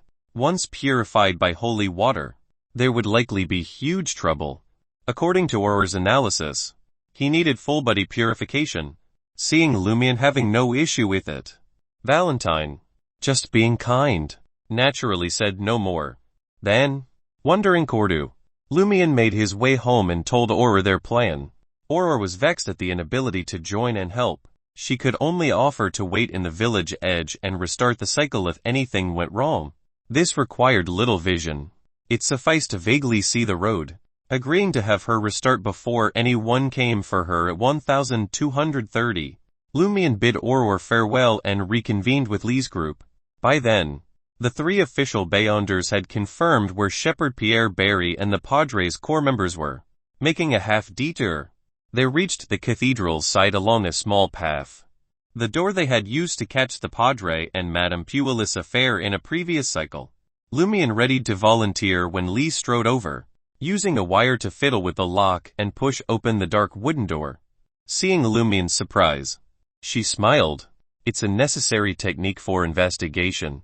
Don't make it sound so noble. Lumian didn't voice his thoughts as Lee had already entered the cathedral.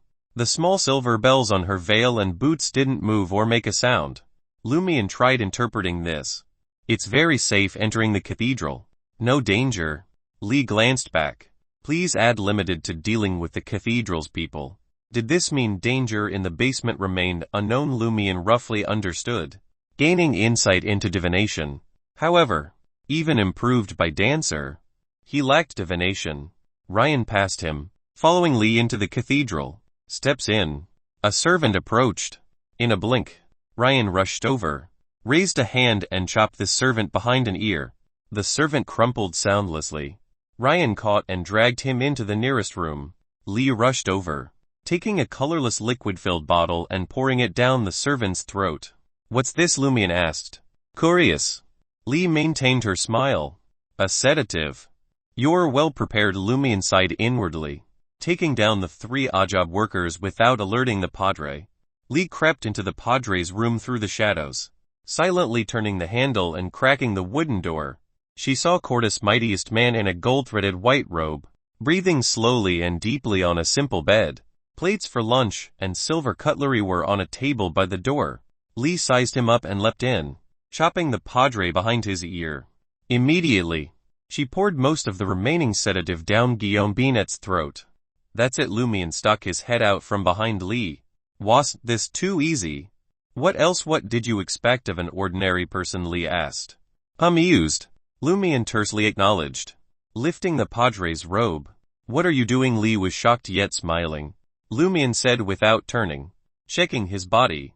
He wanted to see if the Padre had the blackthorn symbol on his chest. Soon, the Padre Guillaume Binet's top half was exposed, revealing nothing but tufts of black hair. No blackthorn symbol. No black mark of a special contract. Lumian nodded imperceptibly, muttering, "Looks like the symbol is received after accepting the boon. Or does it exist now, but only activates through cogitation? And how did I get mine the 12th night?" Thinking the Padre Guillaume Binet might lack the blackthorn symbol now, Lumian couldn't help evil thoughts. If I kill him now, will it trigger the cycle? How would killing this man in advance impact later events? Considering the Padre's importance later, Lumian still wanting to wait for the 12th night convinced himself otherwise. Leaving the Padre's room, Ryan said to Lumian and Lee, "Can't find the deputy Padre." Lumian hesitated before understanding. "Maybe he's home. He's not allowed to live in the cathedral. And no one brings him food. This demon's lackey is truly tyrannical." Valentine cursed, glancing at the Padre in the room. Without further ado, the quartet headed in the opposite direction for the altar.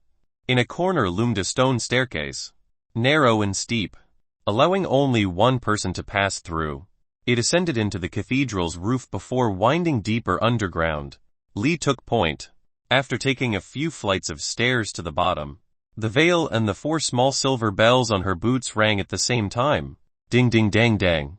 The sound wasn't loud but echoed faintly in the small space, sometimes urgent, sometimes soothing.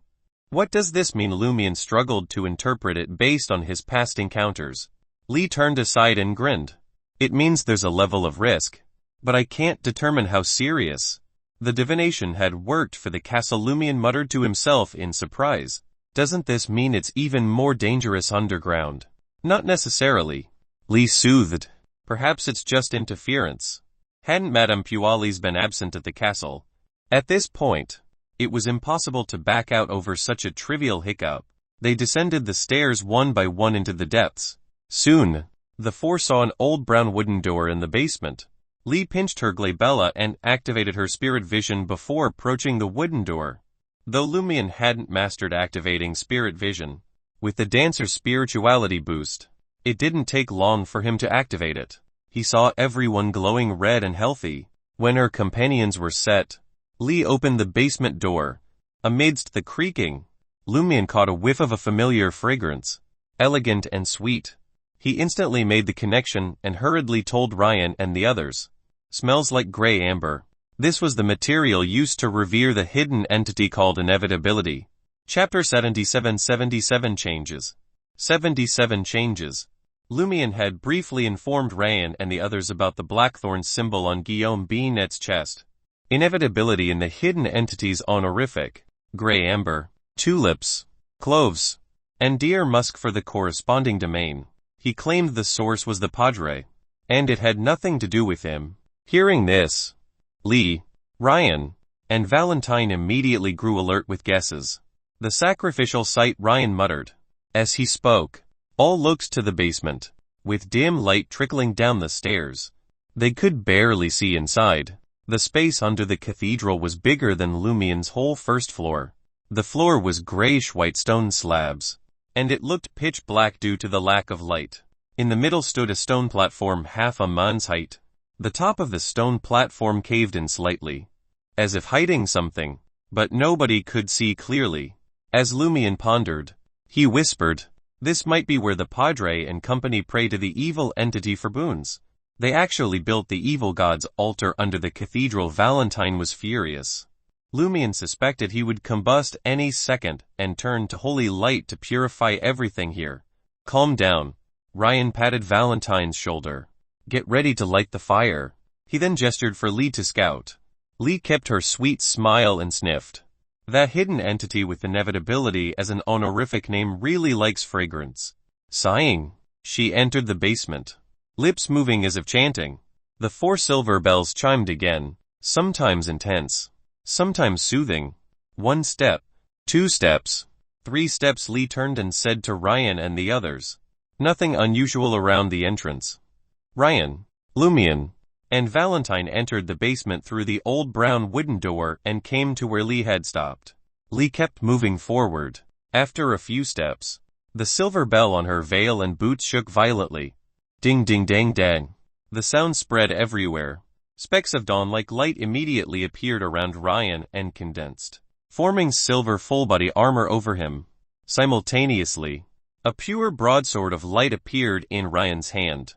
Valentine spread his arms, letting golden illusory flames burn around him.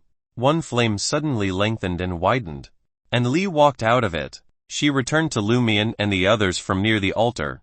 How magical! Lumian marveled at Lee's act again. Compared to the Sun Pathway's abilities and Ryan's combat state he could understand and imagine, Lee's various acts were even more bizarre and more magical. For example, her ability to transfer his wound from his thigh to his calf edge yesterday blew his mind. Faced with the sudden alarm, Lumian responded the only way he could. He drew the iron black axe and hid behind Ryan, whose body had grown much larger. In this, he sized up his surroundings but found no abnormal changes. He had his spirit vision on, after all. Of course, Lumian had found something. With the golden flame's help, he saw piles of human bones at the basement edge. Some were even covered in light sheepskin.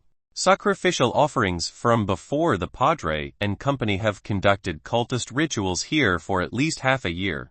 But and I didn't notice at all. Lumian's thoughts raced as he again felt Cordu, where had lived nearly 5 years, was unfamiliar. At some point, this place had become abnormal. Perhaps it had been abnormal from the beginning. Ryan warily eyed the altar direction and asked, "Is everything all right?" Lee shook her head. "I don't feel any issues. Just signs of danger." Strange. Lumian's voice trailed off as he turned to Lee. He saw that the beautiful woman's face had turned translucent, and twisted maggots seemed to crawl below. She was even scarier and eviler than legendary evil spirits, making his scalp tingle and heart race wildly. This exceeded Lumian's imagination. He suspected he'd have nightmares for a long time. "Your face," he warned Lee. Unable to contain his fear, Lee subconsciously touched her face with her right hand, and her expression changed. As for whether her expression changed, Lumian couldn't tell from the transparent and distorted maggots. Lee hurriedly looked at her hand back. The skin there had also turned translucent, and the flesh below seemed to have turned into strange maggots. "You're losing control." Valentine also noticed Lee's condition. Lee muttered, confused, "But my mental state is all right." Ryan tilted his head and reminded, "Make sure you're not hallucinating." Almost simultaneously, Lumian realized the tall warrior was rapidly shrinking. The silver armor over him and broadsword of light disintegrated. In a blink, Ryan turned into a short man only about 1.5 meters tall. His brown coat and light yellow strides were either too big or too long. "He's also mutating." Only Valentine and I are fine. Lumian's pupils dilated as he subconsciously looked at Valentine. "Ryan, you've shrunk." Valentine, already a pure light figure, warned his companion anxiously. Lumian, nearly blinded, hurriedly asked Lee, "Any changes for me?" Lee said with countless transparent maggots that seemed to want to crawl out, but couldn't leave the flesh, "You're very normal." But under such circumstances, normality might be the greatest abnormality. Normal could the blackthorn symbol have protected me, causing the danger here to think one of them Lumian suddenly guessed. At this, Ryan had finished checking his body. He said warily, not shrinking. But I've returned to my former self. I've even lost my superpowers. Former self, Lumian blurted. He vaguely thought of something. Ryan nodded. Yes. Naturally short. As a man. This is a huge misfortune. So I chose warrior when selecting my potion. It could effectively change my height. I don't know if I'm lucky or not. The past 5 to 6 years had many Bayunder monsters and abnormalities related to the warrior pathway appear, allowing me to be less worried about the materials needed to advance. Hearing Ryan's words, Lumian roughly understood the anomaly's source. You've returned to the past as far as I know. The authority of that hidden existence is related to the past. With that, he mimicked the mysterious lady and deliberately paused a few seconds before adding another word. It also involves the present and the future. Though now speaking in Tis, he still had to be cautious. Lee reacted quickly and blurted. Valentine and I have entered the future. Is this the state of one of our futures? And the present, Lumian asked, confirming Lee's guess. He then thought of the three-faced monster he had encountered in the dream ruins. The monster had only one head, but it bore 3 faces, one aged, one in its prime, one youthful. Lumian suspected this was another gift from the owner of the blackthorn symbol. Moreover, it was of a higher order, but the recipient couldn't withstand it or had met with an accident, turning into a 3-faced monster. Lee nodded gently. Likely. But this change in state doesn't affect my mind. I don't feel like I'm about to lose control at all. Nor do I feel like I'm immolating. Valentine added. Ryan pondered a moment and said, similarly, I didn't lose my memories. Perhaps there's only a little power left here that can't affect the mind, heart, and memories. But if we maintain this state for too long, I'm unsure if there will be any serious after effects. I'm fine. At most, you'll consume the potion again and advance again. As for you, there should be many possibilities in the future. But now, perhaps the future has been determined. One will lose control, and the other will transform into holy light. This is an inevitability, I understand. How frightening, Lee exclaimed with a smile. Luckily, we can restart the cycle while also attempting to seek the present here. Seeing that there were no terrifying monsters attacking, Lumian suggested, shall we go out first and see if we can recover naturally? Besides, we might encounter a power that represents the present along the way. Ryan didn't object. We can give it a shot. He was now an ordinary person, and it would be dangerous for him to go any further. I'm afraid that another change in state will cause me to lose control, Lee said cautiously. It would definitely be good to encounter the present, but it would be troublesome to encounter the past. They didn't know what would happen if future was additionally stacked on them. Lumian took the initiative to say, let me scout the way. I still have a chance to change my state. He mainly wanted to see if his luck was good enough to encounter the present or if the blackthorn symbol on his chest protected him. Be careful, Ryan warned, and Lee nodded. Valentine's gaze on Lumian grew less cold. He couldn't help but think, this lad has a very sacrificial spirit. Furthermore, he's a devout believer of the Lord. Once the cycle is lifted, let's see if there's a way to remove the hidden corruption on his body and let him join our team. Seeing that Lumian was about to take a step forward, Valentine, who had regained his composure, suggested, let me see if I can rid myself of this state first. No one objected. Lumian was the same. This was because he was in the present. He didn't need to remove any negative state or undergo purification. In the next second, he realized he had miscalculated. Valentine didn't directly use holy water creation to purify Lee and Ryan. Instead, he used sun halo. A dark golden light flashed, and an invisible force spread in all directions. Chapter 78 Traces. 78 Traces. Lumian jumped in fright. It was too late to evade, so he could only brace for the invisible force to crash upon him. He instantly felt warmth, and valor flooded his body. It was as if the sun had at last arrived in winter when he lacked clothes. Other than that, he felt nothing peculiar. It was precisely the same as the experience in the castle yesterday afternoon. As a dancer. Am I actually unscathed? Lumian couldn't help but swivel his head to glimpse the short Rayan and the terrifying Lee. He realized that there was no black fog or smoke billowing from them. Promptly after, Valentine, who was in the form of a figure of light, conjured holy water creation and let fall a few drops on Lee and Ryan. However, the two of them retained their transformed semblances with no signs of improvement. Purification and exorcism are futile, Lumian asked. He hoped to determine why it was possible and why not. Only then would he, who had already received a boon, know what to evade or feign that nothing had transpired when encountering something similar in the future. Ryan briefly explained to him, purification and exorcism aren't omnipotent. The correspondent power is in the category of evil. For instance, the aura of depravity and all undead. The last isn't necessarily evil, but it's incompatible with the real world. It needs to return to the spirit world, so it can still be purified and exorcised. Just like how our definition of an evil god is based on their style of acting. The power of an evil god isn't necessarily evil. Lumian roughly fathomed and thoughtfully asked. Inevitability. Power doesn't belong to evil, nor does it signify depravity. So there is no way to purify or exorcise it. Yes. Valentine had already affirmed this through his previous attempt. From the looks of it, it's normal for me to be able to withstand the halo. But why can the holy water activate the black thorn symbol on my chest and permit me to hear the terrifying sound? This is because the corruption in the seal doesn't belong to me at the moment.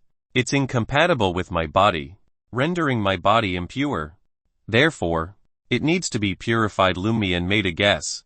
He had wanted to use Shepherd Pierre Barry, who had already received a boon, as an example to ask if the mutation of the body was also in the category of evil and depravity. But the current situation was rather urgent, so he didn't have the luxury to discuss the topic. Lumian tried to walk to the basement door. After taking 2 steps, he suddenly heard a buzzing sound in his ears. He could vaguely hear a voice that seemed to come from an infinite distance, but also seemed to be right before him. However, it wasn't clear enough and was very fuzzy. It only made his chest heat up slightly and his mind enter a state of disorder. This was very similar to when he saw Noodle Man dancing. This made Lumian confirm that the blackthorn symbol on his chest had been partially activated. He quickly pivoted around and gazed at Ryan, Lee, and Valentine, only to find that they didn't react abnormally. Lumian was immediately disheartened. He originally believed that the 2 symbols on his chest could suppress and weaken Beyonders to a certain extent. But from the looks of it, they could only target the monsters in the dream ruins, especially those that had been bestowed by the owner of the blackthorn symbol. Of course, he wasn't sure if fully activating the symbol on his chest would affect the surrounding Beyonders. Has my condition changed? He asked Lee and the others. No. Lee and the others shook their heads in unison. Lumian nodded indistinctly and affirmed 2 things. The first was the blackthorn symbol on his chest, or rather, the evil god corruption sealed in his body. It could indeed help him resist the abnormality in the basement. Secondly, luck was on his side. He was affected by the power of the present. After a few seconds, Lumian attempted to take a diagonal step forward. The slight heat in his chest did not weaken, maintaining its previous intensity. Any changes this time? He asked Ryan and the others again. Lee was the first to shake her head. You're fine. Lumian exhaled and muttered inwardly. With the protection of the blackthorn symbol, I can move freely here. Shepherd Pierre Barry and company should be the same. Wait. The Padre hasn't received any blessings yet. There's no thorn symbol. How did he reach the altar unscathed? With this in mind, Lumian grasped something as he turned his gaze to the ground. With the help of Valentine's light, he saw many messy footprints that ordinary humans couldn't see. Apart from a small number of them, which were everywhere, they followed a certain pattern and extended to the front of the altar. Lumian immediately overlapped with the nearest footprint, and the slight heat in his chest began to weaken. This meant that he had returned to the present. As expected, there's a safe route here that leads to the present. Lumian suddenly became very happy. This was because the three powerful Beyonders, Ryan, Lee, and Valentine, hadn't discovered it. And he, a mere hunter, had found it. This reminded him of something his sister Aurora had said: every pathway has its strengths. Before becoming a demigod, Sequence 9 of some paths might trump Sequence 5 of others in certain situations. Lumian had originally felt inferior and suppressed, useless before the powerful Beyonders these past 2 days of exploration. Now, had regained a good amount of confidence. Finding faint traces in reality is a hunter's specialty. Can you? Of course. Lumian didn't forget that or added, but there are pathways good at everything.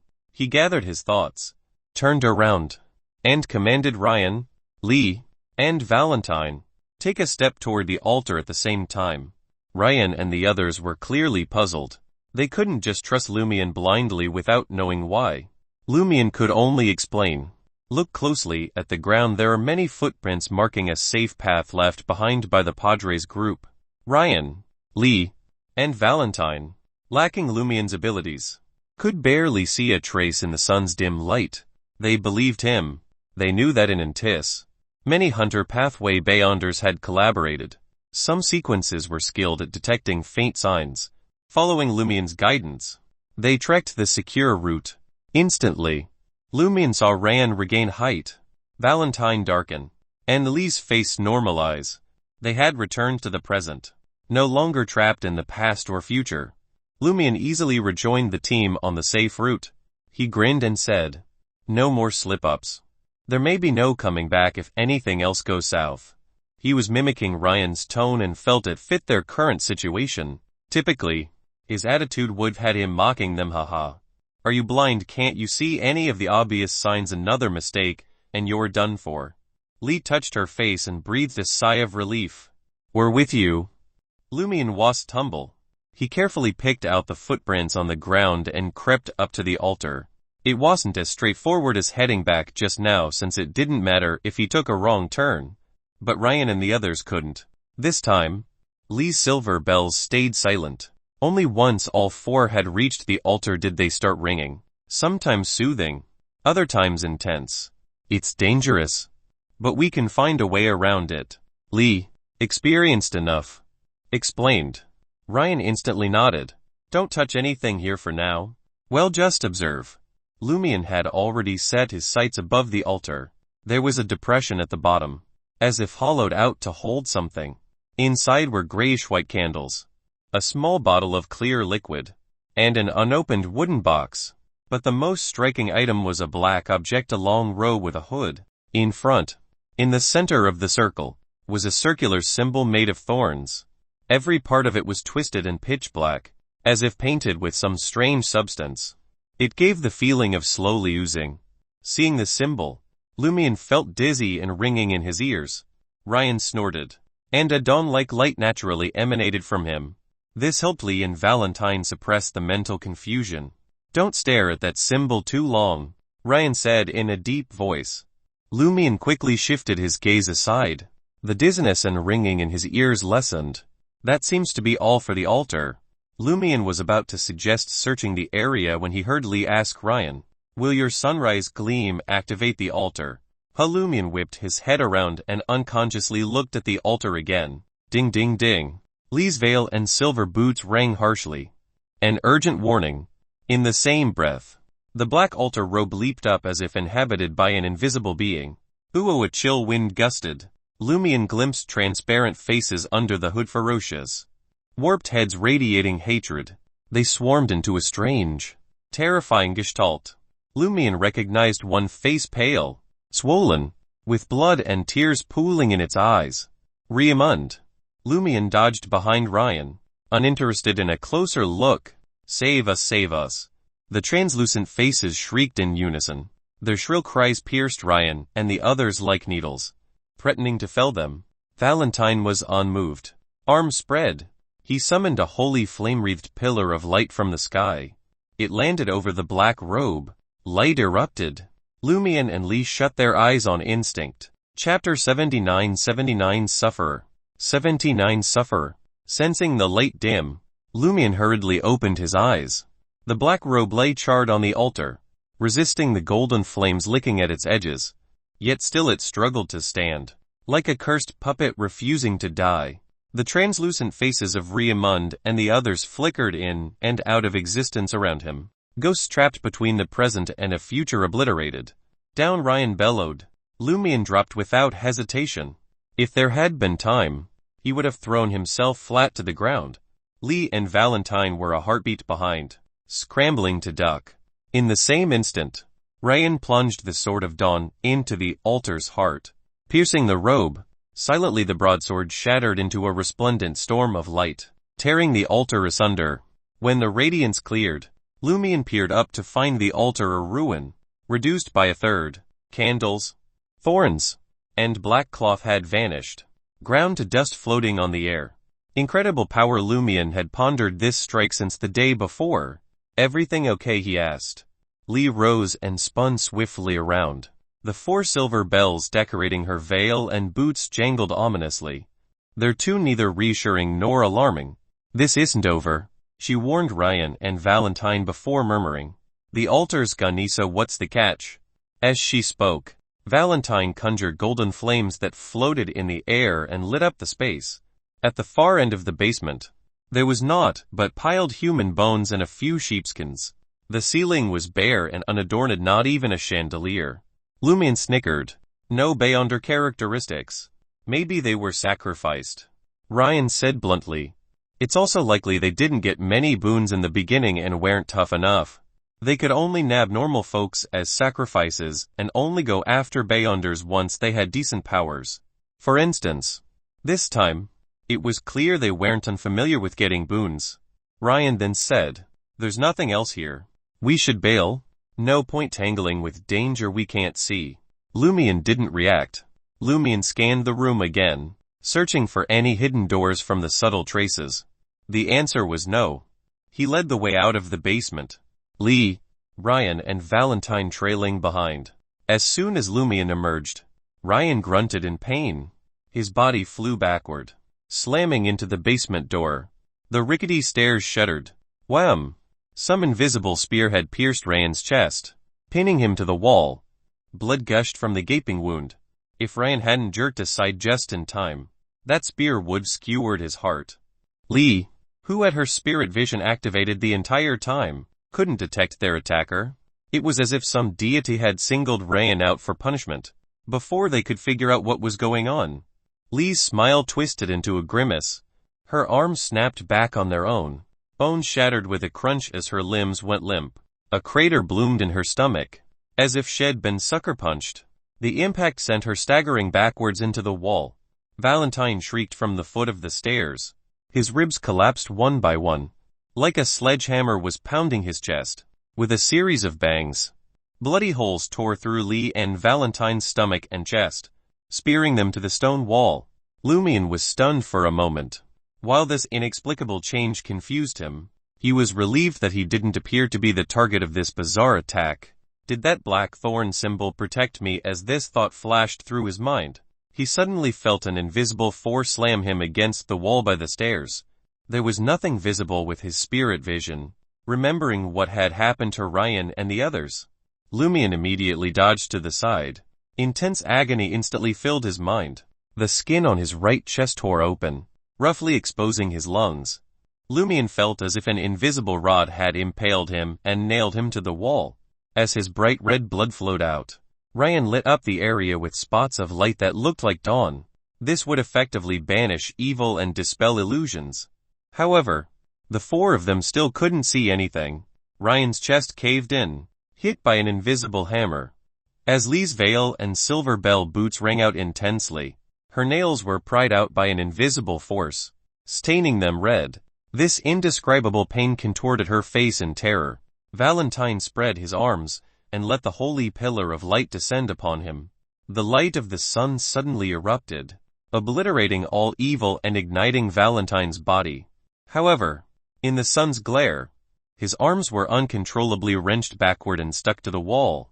2 blood-red holes appeared on his wrists, nailing them in place. When the light faded, Valentine's face was charred, and his skin peeled off inch by inch.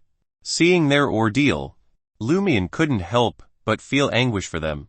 It was unknown if it was because of the blackthorn symbol, but his misery had abated. His face felt as if slapped by an invisible hand repeatedly. His face was red and swollen, and his teeth were loose. He could hardly speak. Just as another round of attacks were about to descend, Lumian's vision blurred and he glimpsed a wilderness. In the distance loomed a mountain range, and close by stretched a grassy wilderness. Two demon-like creatures with goat horns hauled a dark red, kinch-like carriage from afar, hastening before Lumian and company. Seated in the carriage was a woman in emerald robes and laurel wreath. Chestnut locks swept up, hazel eyes bright and watery, dignified and noble, reminiscent of Madame Puali's matured. She kept her pledge to proffer aid. Lumian startled, then delighted as the invisible force assailed them not. Somehow he knew the woman before him was not quite Madame Puali's, or rather, not Madame Puali's precisely. More an unearthly construct Madame Puali's had fashioned by dint of will. Lumian chose to call her Madame Knight. Unlike his Paramita encounter, Madame Puali's grasped an oak branch mistletoe wreath at its tip in one hand, a jetate bowl of sparkling liquid in the other. Madame Puali's dipped the oak branch in the bowl and sprinkled them.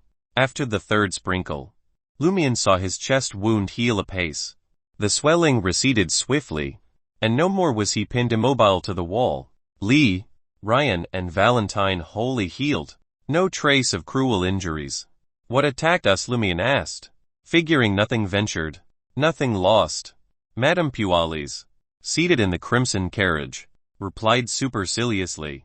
There's a hint of suffer taint on you now. Thankfully, it's minor. Otherwise, you'd have to restart the loop. Suffer taint, what's that supposed to mean? Lumian exchanged puzzled looks with Ryan and the others. Madame Puali's replied gently. That's all I know. Then do you know what happened to the dead warlock and owl in the cemetery? Lumian pressed. Madame Puali's glanced at him. If I'd known, things wouldn't have turned out this way. I'd originally planned to rule this place, but now I have no choice but to leave. Rule this place? Alarm bells rang in Lumian's head. Falling into a loop might not be the worst fate. And I have no idea how many babies we'd have if Madame Puali's gets her way. Compared to that, getting looped and destroyed at any moment doesn't seem so bad. At least we'd die unadulterated. Madame Puali's glanced at them but said nothing more. She had her pitch-black demon beasts pull her conch carriage into the wilderness. By the time she disappeared from Lumian and the others' sight, the wilderness was gone. Just then, they realized they were still in the basement. Half of them were on the stairs, the other half by the wooden door. If not for the blood and fallen nails on the ground and walls, they'd have thought they'd experienced a hyper-realistic illusion. Let's get out of here first. Ryan quickly regained his senses and told Valentine. Get rid of any traces we left. Valentine nodded and conjured illusory golden flames to burn the blood and nails away. The four of them faced no further attacks on their way back to the cathedral. It was unclear if the suffer taint had been expended or if Madame Puali's had wiped it out. Just as Lumian was about to leave through the side door, he suddenly spotted the deputy padre, Mitchell Garrigue, standing dazed outside the room where sleeping servants had been stowed. Was this fellow back from filling his stomach? Lumian was about to avoid him when Mitchell, with his curly brown hair and delicate features, suddenly turned and saw them. Ryan was poised to knock this guy out when Mitchell Garrigue asked with an unnaturally cheerful smile. Here to pray? Need a confession. Everyone else in the cathedral has collapsed. But you're concerned with confessions? Lumian looked at Mitchell as if he were mad. Compared to before, this guy's abnormality was glaringly obvious. Chapter 80 Joint Investigation Team. 80 Joint Investigation Team. Lee sensed Mitchell's abnormality and turned to Ryan, asking with her eyes if she should knock him out. At this moment, Lumian spoke up. Is the padre not here? Mitchell's eyes lit up, unable to hide his excitement. The padre is resting. You can pray to me. His face was filled with pleading. Lumian hesitated, obviously uneasy, before reluctantly saying, Fine. Seeing Mitchell's elated expression, Lumian turned to Lee and the others, feigning annoyance. What's wrong with you lot? Coming to the cathedral to pray is what any true believer would do. What is there to be afraid of? What he really meant was that they had already escaped the basement without getting caught. Why worry now as believers of the eternal blazing sun? It was perfectly normal for them to come to the cathedral to pray. Using a side door was a trivial matter. As for the padre and his lackeys taking an extended lunch, what did that have to do with them? Lumian knew such excuses would only fool dimwits. But they should placate the padre, at least for now. The padre wouldn't expose them until Ryan's group tried reporting the irregularities to the higher-ups and put an end to Cordus depravities. As long as Lee and the others continued strolling around the village, casually chatting with people as if they hadn't found anything incriminating in the cathedral's basement, the padre would be content to maintain the status quo. Add to that, Ryan had demolished their underground altar. It would take time for them to restore it. Lumian estimated the padre wouldn't gain any boons for at least a couple of days, if not until after Lent began. By then, it wouldn't matter if the padre suspected them or not. Appearing normal was the most pressing concern. Upon hearing Lumian's words, Deputy Padre Mitchell Garrigue vigorously nodded. Absolutely, no matter your past sins. If you pray sincerely and repent, God will forgive you. Is that so? What if the padre repented to the eternal blazing sun and confessed that I had strayed long ago, believing in an evil God now? I want to return to the righteous path. Lumian appeared pious as he strode to the altar. But he didn't buy it. Mitchell hastened ahead, seeming poised to take flight in his zeal. Lee couldn't help but glance sideways at Valentine, seeing his complicated expression at the fanatical clergyman. This should have earned Valentine's praise. But he knew the deputy padre was clearly deranged. Redirecting her gaze from Valentine, Lee rushed to Lumian's side and whispered in his ear. Did you consider that half those present don't believe in the eternal blazing sun?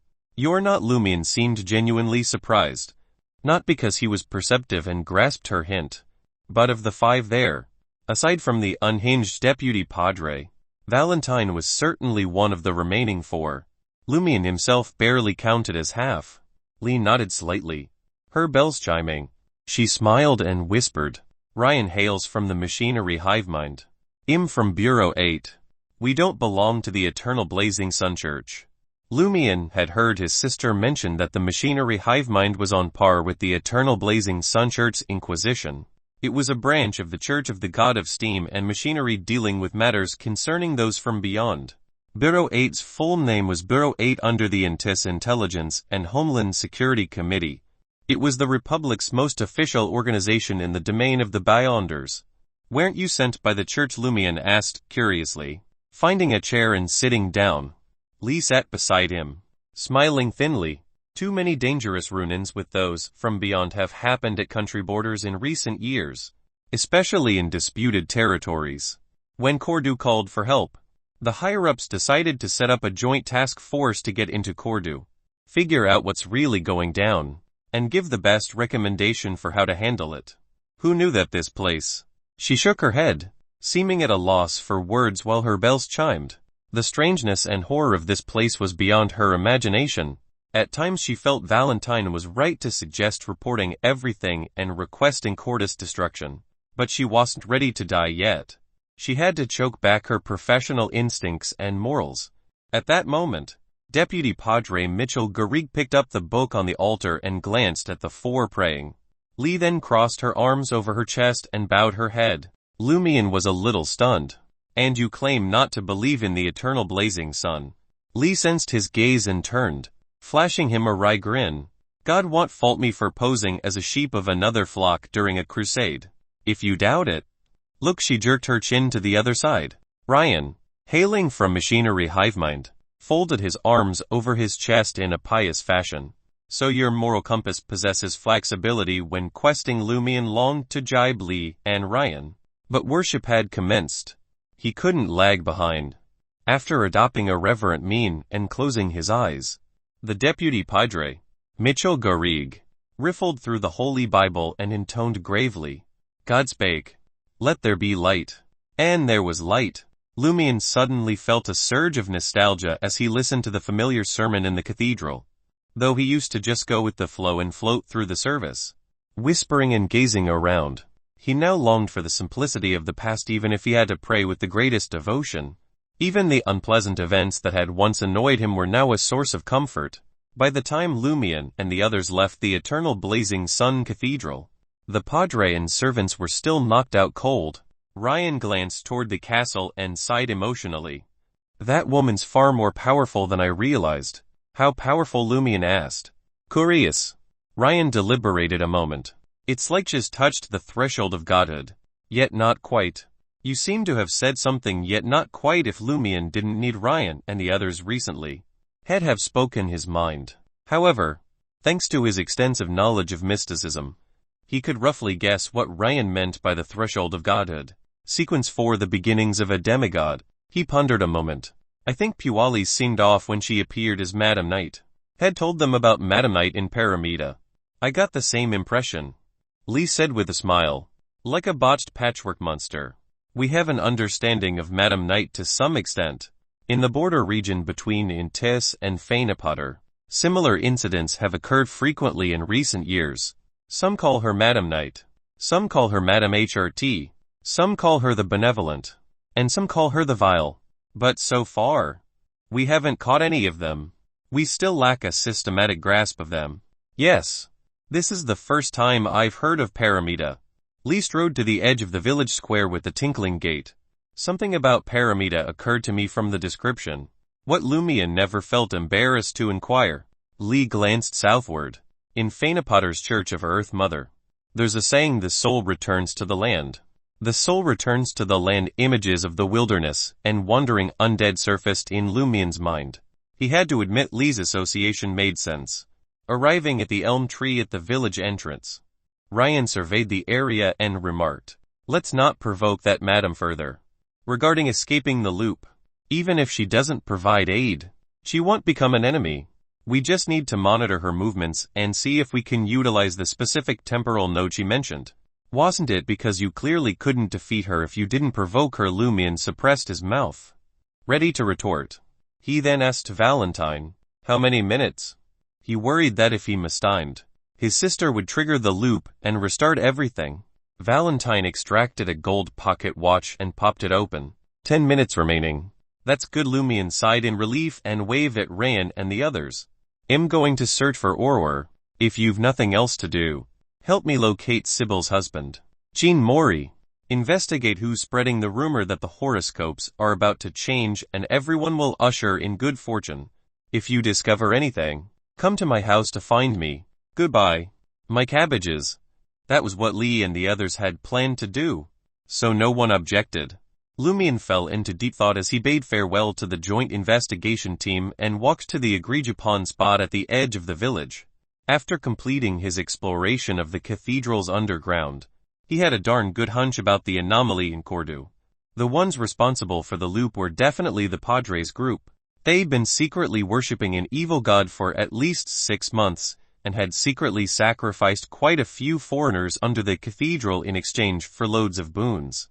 Before Lent, the Padre, Hans Binet, and their lot had received a boon using the 3 Beyonders that Shepherd Pierre Barry had brought back, or at least one of them. The former instantly became a pretty powerful Beyonder.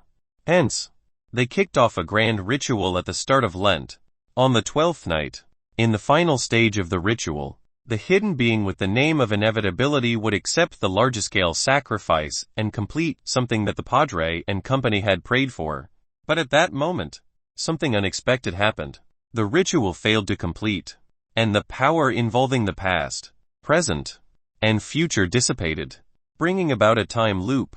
As for what unexpected event had occurred, Lumian recalled something the mysterious lady had once said: you belong to the group of individuals who are on the brink of being corrupted.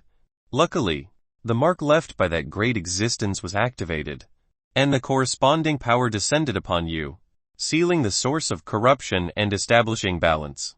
Chapter 81 Key. 81 Key. Beside the Serpentine River outside Cordu village, under the piercing sunlight, Auror, clad in a casual blue dress, sat on the ground with her eyes closed, listening to Lumian's conjectures and analysis. She remained silent for a while, as if lost in thought. After nearly a minute of contemplation, Auror spoke. If something truly occurred during the ritual on the 12th night, causing the hidden entity's power to disperse and trigger a time loop in Cordu and its surroundings. I believe that the people and even the spirits in this area at that time wouldn't have been spared. What do you mean? Lumian, also seated on the ground, struggled to grasp his sister's reasoning. Or elaborated. I mean that it's both power and corruption. Once it disperses, everyone in this area will endure the corruption on relatively equal footing. Only those bearing the blackthorn symbol or under the protection of other high-level entities can barely remain unaffected. Consider this, isn't it like a dam bursting, flooding the entire place up to the rafters unless a boat was prepared beforehand? We'd undoubtedly be drenched. Lumian envisioned such a scene and hesitantly inquired, so, does that mean everyone in the village has been tainted by the dissipating power, effectively becoming a component of the loop? By component, he didn't mean participating in or being affected by the loop. More precisely, people became part of the loop's structure. Or, her eyes still closed and her blonde hair tied up, gently nodded. I suspect that not only will killing the Padre result in a reset, but also slaying other villagers in Cordu will trigger a similar effect. It's like trying to dismantle the loop's components. There will surely be a reaction to such disruption. But we just killed the midwife yesterday afternoon. Lumian trailed off, before finishing his sentence. Suddenly, numerous thoughts raced through his mind, and he hesitantly proposed. Is it because the people in the castle are protected by other high-level entities? Is that why Madame Puali's claimed she could leave the loop at a specific moment? She was tainted by that power. She is not part of the loop. She is affected, but she can exploit loopholes or seize opportunities to escape. Or sighed softly. That's why she said she can't save us or take us with her. We've already been corrupted and are fused with the loop. At this, she managed a bitter smile. Or rather, we're already dead. We're merely existing in the form of loop components. No wonder that mysterious lady said that if she forcibly ended the loop, everyone here would die. That's because we are the forcibly dispersed loop itself. Lumian fell silent. He yearned to contradict his sister and argue that they shouldn't be so pessimistic. But her words aligned with the mysterious woman's. What he couldn't comprehend all this time was that, given the woman's ability to freely enter and exit the loop and her audacity to mention the hidden entity, even if she couldn't break the loop without causing any harm, it ought to be simple for her to safeguard 2 or 3 people and facilitate their departure. Now, there was a more plausible and disheartening explanation to this conundrum. After a few seconds, Lumian found a counterargument. Ava, Riamund, and Naroka are all dead, but their deaths didn't cause the loop to restart. Or, her eyes still closed, offered a complex smile. Perhaps they died before the loop began, so without participating in the ritual on the 12th night, they weren't tainted. Her implication was clear. In the timeline before the loop transpired, Naroka had perished before Lent, while Ava and Riamund had been sacrificed during the celebration. They didn't survive until the 12th night and were not part of the loop. She paused for a moment and continued. Jean Mori, who vanished today, might be in a similar situation. According to normal developments, he should have discovered something abnormal after Lent and before the 12th night. He wanted to escape, but was silenced. Our investigation merely expedited this event. The only thing I don't understand is that Riamund's corpse was sacrificed. Right, he shouldn't have been in the loop from the start. Hearing his sister's words, Lumian instantly recalled the events beneath the cathedral. The invisible figure in the black robe was composed of Riamund and the other spirits. Lumian combined his knowledge of mysticism and attempted to speculate. Maybe the Lenten sacrifice wasn't made directly to the hidden entity, but to the altar. It's part of the 12th night's ritual. So Riamund's spirit appeared beneath the cathedral. His body is useless. But before the loop began, Pons Binet and his associates could leave Cordu to stop those downstream from finding the body and alerting the higher-ups. They might retrieve it after completing the ritual of sending it downriver. Once the loop started, the power had limits. It can't cover the area where Pons Binet and the others recovered the body. They are affected by the corruption in their bodies and won't consider leaving this area. Auror pondered for a moment and nodded in agreement. In the past few days of the loop, other than you, the 3 foreigners, and Madame Pualis and her subordinates.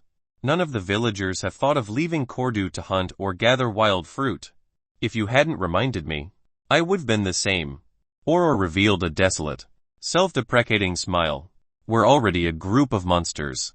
We're barely surviving as humans by relying on the loop. No. There must be a way for redemption. That lady said it exists. Lumian interrupted his sister's self-pity.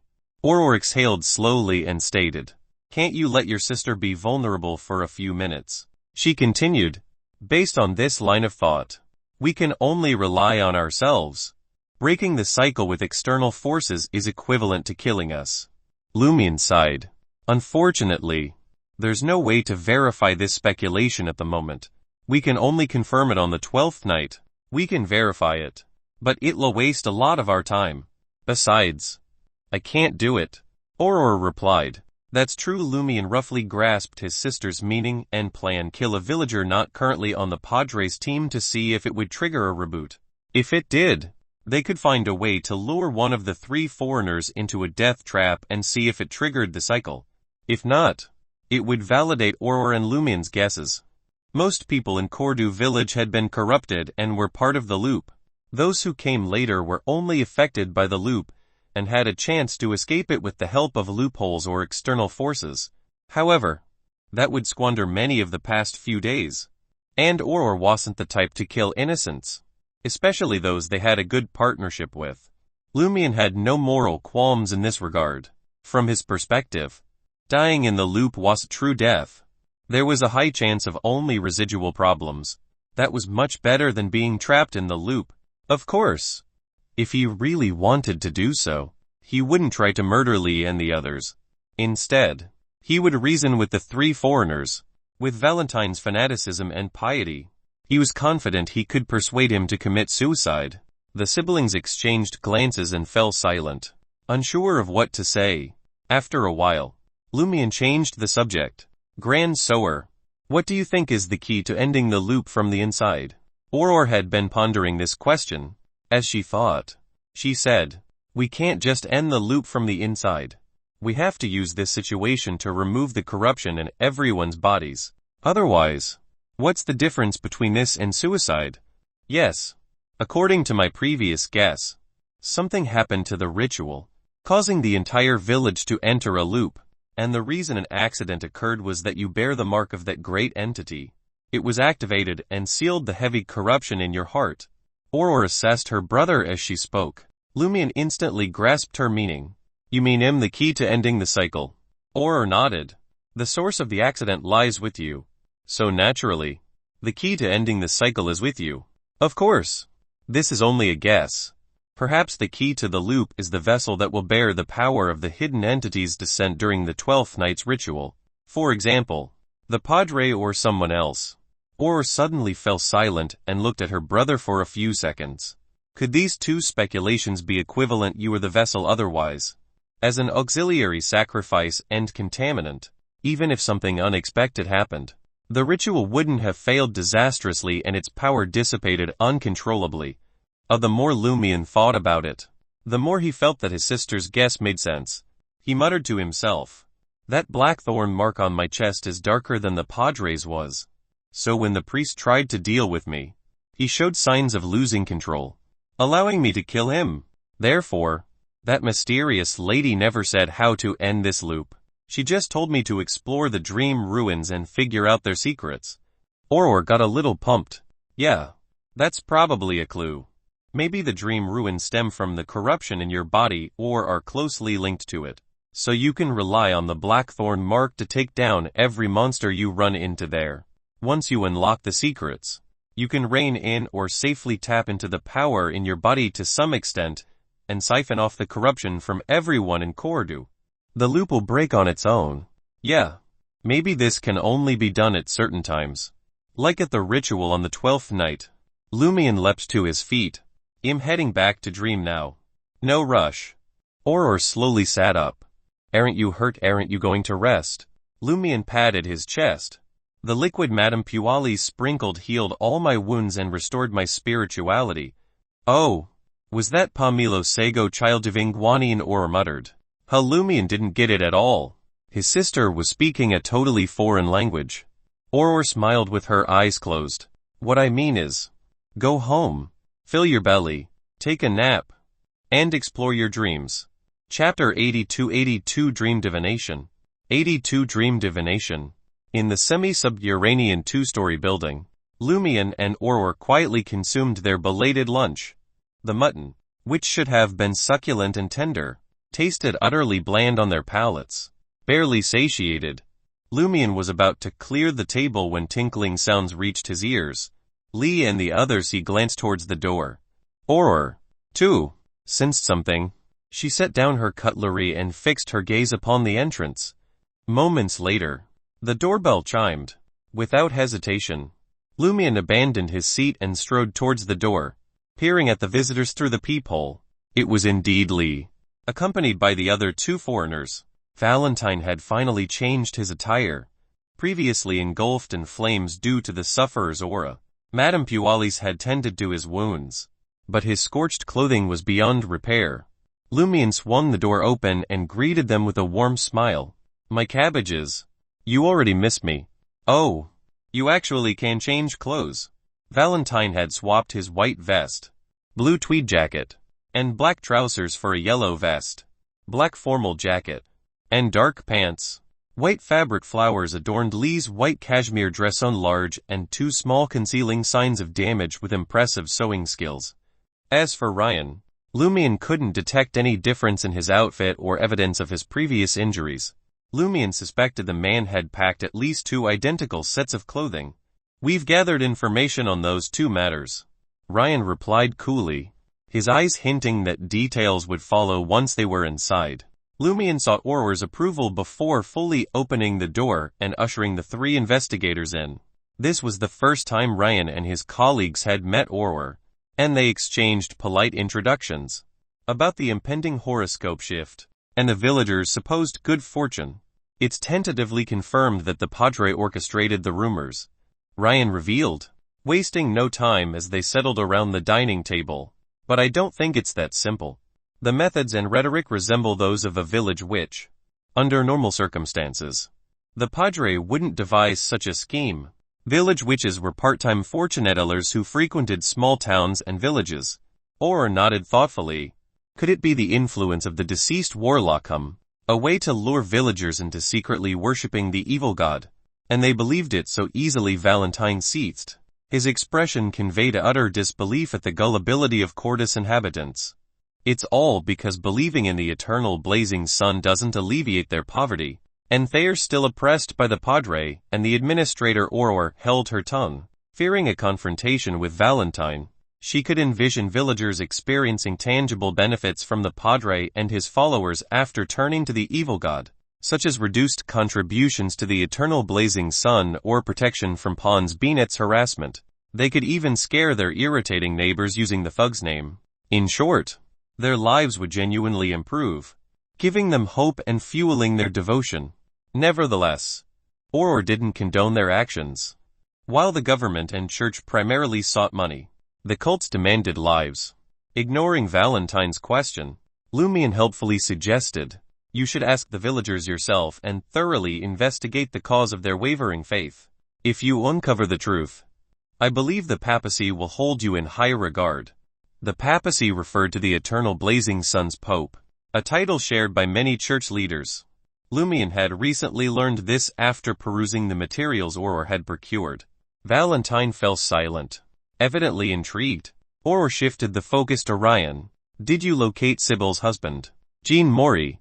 Ryan glanced at Lee, prompting her to speak. Lee nodded and said, we infiltrated Jean Maury's residence and obtained one of his belongings. Using this item, I performed a dream divination. Dream divination? Auror nodded, unsurprised. As Lumian recounted their exploration of the castle the day before, Auror had already pieced together their pathways and approximate sequences based on the performance of the three official investigators. Clearly, Lee belonged to the more common seer pathway in Intis. Moreover, she wasn't a sequence 9 seer or sequence 8 clown, but at least a sequence 7 magician. This could be inferred from her beyonder powers like paper figurine substitutes and damage transfer. as well as her skills in divination and acrobatics. Aurora wasn't certain if Lee had reached Sequence 6, as her knowledge of the pathway's subsequent stages was limited. Valentine belonged to one of the main pathways controlled by the eternal blazing sun church, the sun. Likewise, he wasn't a Sequence 9 bard or Sequence 8 light suppliant. Aurora deduced from his holy light summoning, holy water creation, and sun halo that he was a Sequence 7 solar high priest. Furthermore, he likely hadn't reached Sequence 6 notary, as he hadn't displayed the corresponding abilities. Ryan's Beyonder powers were uncommon, and until he was likely a warrior. This pathway was primarily controlled by the Church of the God of Combat from the Fasak Empire in the north. However, in the past 5 to 6 years, numerous Beyonders and Beyonder creatures of the warrior pathway had appeared in various countries. Several members of the curly-haired baboons research society had either actively or passively chosen this pathway. According to Aurora's knowledge, this was also known as the giant pathway. Sequence 9 was warrior, Sequence 8 was pugilist, and Sequence 7 was weapon master. Sequence 6 was a level that experienced a qualitative shift compared to previous sequences. They were called Dawn Paladins, who possessed the strength of giants and could create sunrise gleam in a certain area to eliminate illusions and negative or evil energies. They could also condense full-body armor known as Dawn and weapons they were proficient with. Among them, the most potent was the two-handed broadsword, the Sword of Dawn. With the Sword of Dawn, they could unleash their sequence's most powerful attack, Hurricane of Light. This could annihilate the human body, exterminate vengeful spirits, and even wound evil spirits.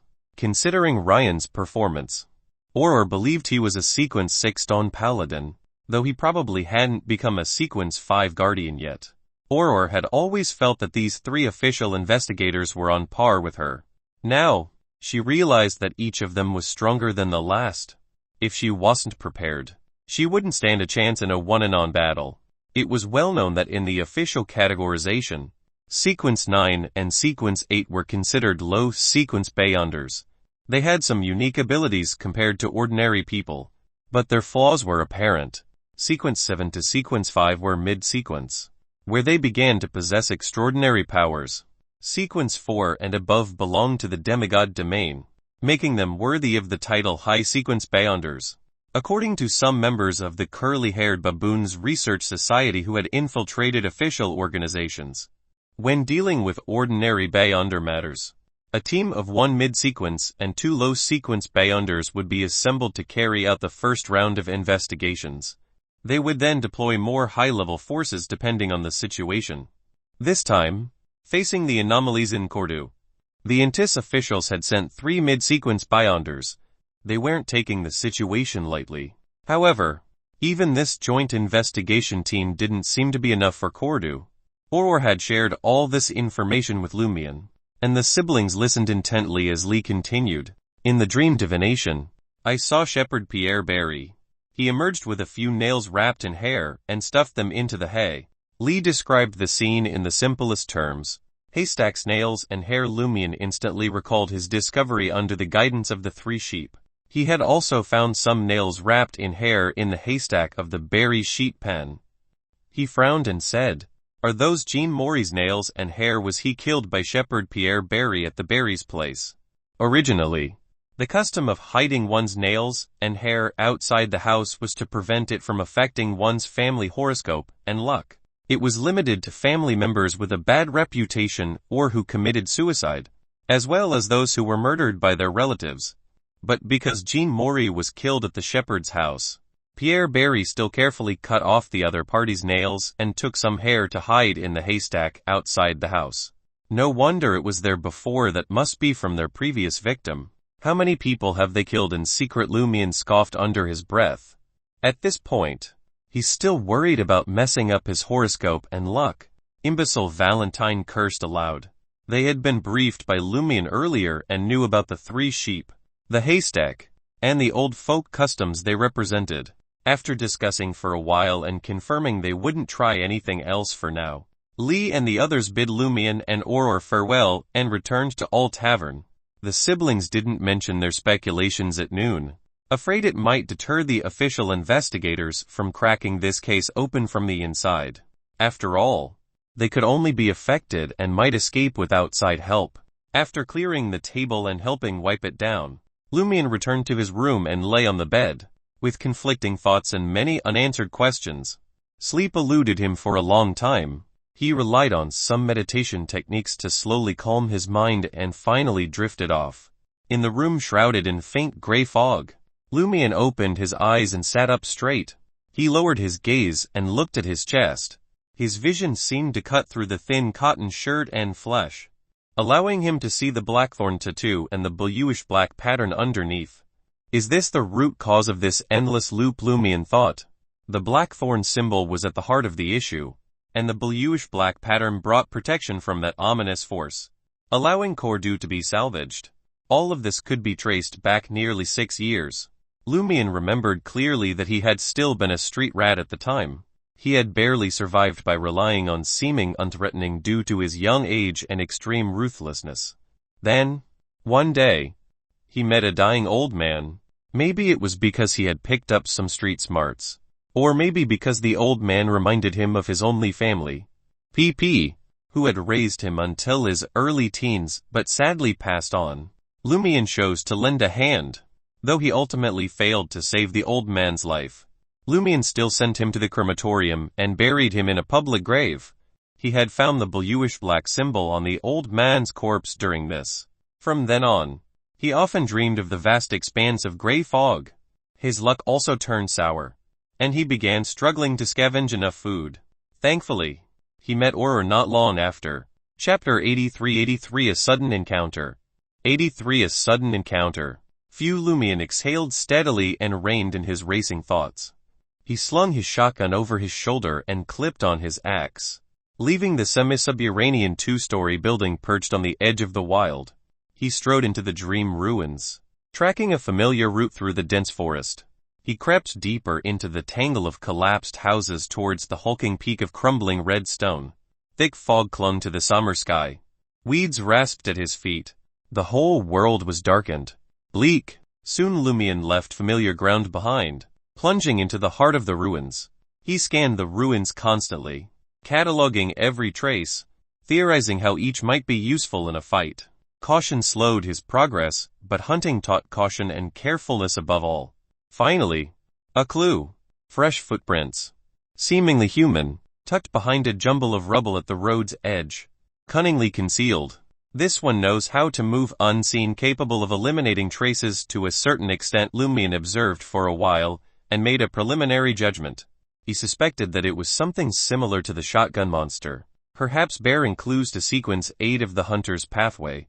Experience and Aurora's speculation told him 3 types of monsters likely infested these ruins. The first bore no boons or beyonder characteristics, like Noodle Man or the Mouth Orifice monster, probably under the sway of that hidden being called Inevitability. The second displayed beyonder characteristics, but no boons, typified by the shotgun monster. The blackthorn on Lumian's chest would suppress them. It meant that they were tainted by some hidden corruption, resulting in them turning into monsters. The third showed no boons or beyonder characteristics, mere humans or creatures twisted into horrors like the skinless monster he first found. Whether monsters with both boons and beyonder characteristics existed, he and Aurora suspected so, but lacked proof. Therefore, it was very likely that a monster with hunter traits possessed beyonder characteristics. Lumian tracked the footprints and discovered 2 lethal traps along the way, validating his hypothesis. Had he not tread carefully or lacked his hunter abilities, he might have become prey instead of predator. Soon, the footprints grew fresher. This meant a high probability of encountering his target if he pressed on, rather than rushing to greet his target. Lumian circled around and located an ideal ambush spot. Then he began to dance. Amid the intangible melody, he stamped with powerful steps and spun in a gentle, graceful semicircle, reenacting Noodle Man's strange, mysterious sacrificial dance. His skills were rough and rusty, but with his dancer power, Lumian felt his chest heat up. After undoing his shirt and confirming the blackthorn symbol's materialization, Lumian climbed into the collapsed house's center and settled into his chosen hiding place. He quickly glanced into the distance and spied a figure digging a trap. It was certainly a person, but its whole body was charred black, and crimson flames blazed on its surface endlessly. No way, it's a pyromaniac. Right, I've landed a big one. Lumian was both thrilled and vexed. He was thrilled that the primary ingredient matching a sequence 8 provoker had appeared. What troubled him was that it was much stronger than the prey he had anticipated. Pyromaniac was a sequence 7 of the Hunter pathway. According to Orwer, it was a sequence that had undergone a qualitative change. Its ancient name was Fire Mage. Lumian believed that with him being a hunter, a dancer, and possessing the Blackthorn symbol, as long as he wasn't careless, hunting a provoker monster shouldn't be an issue. However, he wasn't confident against a sequence 7 pyromaniac. As long as the monster attacked him from afar, it might not be weakened by the Blackthorn symbol. After some thought, Lumian decided to retreat. He planned to devise an effective plan to handle the flaming monster after setting up a targeted trap. His initial idea was to head home and dance the dance that could summon the strange objects in the surrounding area, and see what kind of adverse effects it would have on him when allowing the remnant spirit of the mouth orifice monster to possess him. If it wasn't severe and acceptable, he could borrow the other party's ability in the future, such as invisibility. Lumian wasn't too worried about the after effects of being possessed or whether the vengeful spirit would be willing to leave after successfully possessing him. In any case, he was in the dream ruins. As long as he didn't die on the spot, he could recover fully after returning to reality to rest. Just as Lumian made a move, the flaming monster suddenly raised its charred face and bulging eyes, looking right at him. Not good, Lumian thought. Instead of climbing, he jumped down from his hiding spot. Almost instantly, a massive fireball smashed into where he'd been, sending bricks and rocks flying, erupting in flames. Lumian staggered in a sorry state. When he crashed, he could barely control his body. All he could do was tumble and roll to cushion the impact. If not for Dancer's extraordinary flexibility, his muscles and ligaments would have torn from the twisted movement. By the time Lumian stood up again, the flaming monster had already materialized atop the collapsed building.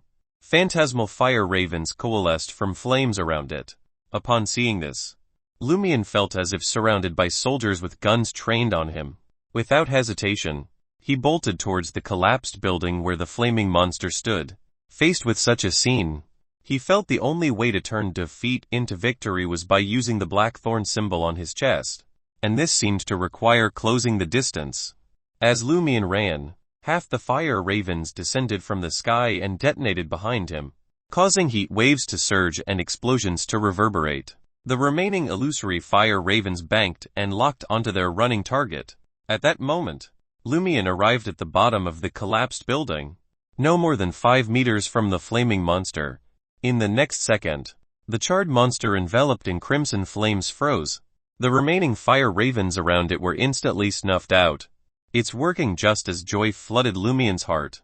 The flaming monster pivoted and fled from the collapsed building in the opposite direction. Hey, don't run, Lumian blurted subconsciously. He circled around the ruins before him and chased after the flaming monster. Lumian chased it for 2 blocks. As the monster was too swift, he completely lost sight of it. At this moment, the searing sensation in Lumian's chest vanished. He had no choice but to stop and adjust his breathing, gearing himself up to track the footprints and watch out for traps. As he panted, Lumian's gaze swept around and suddenly froze.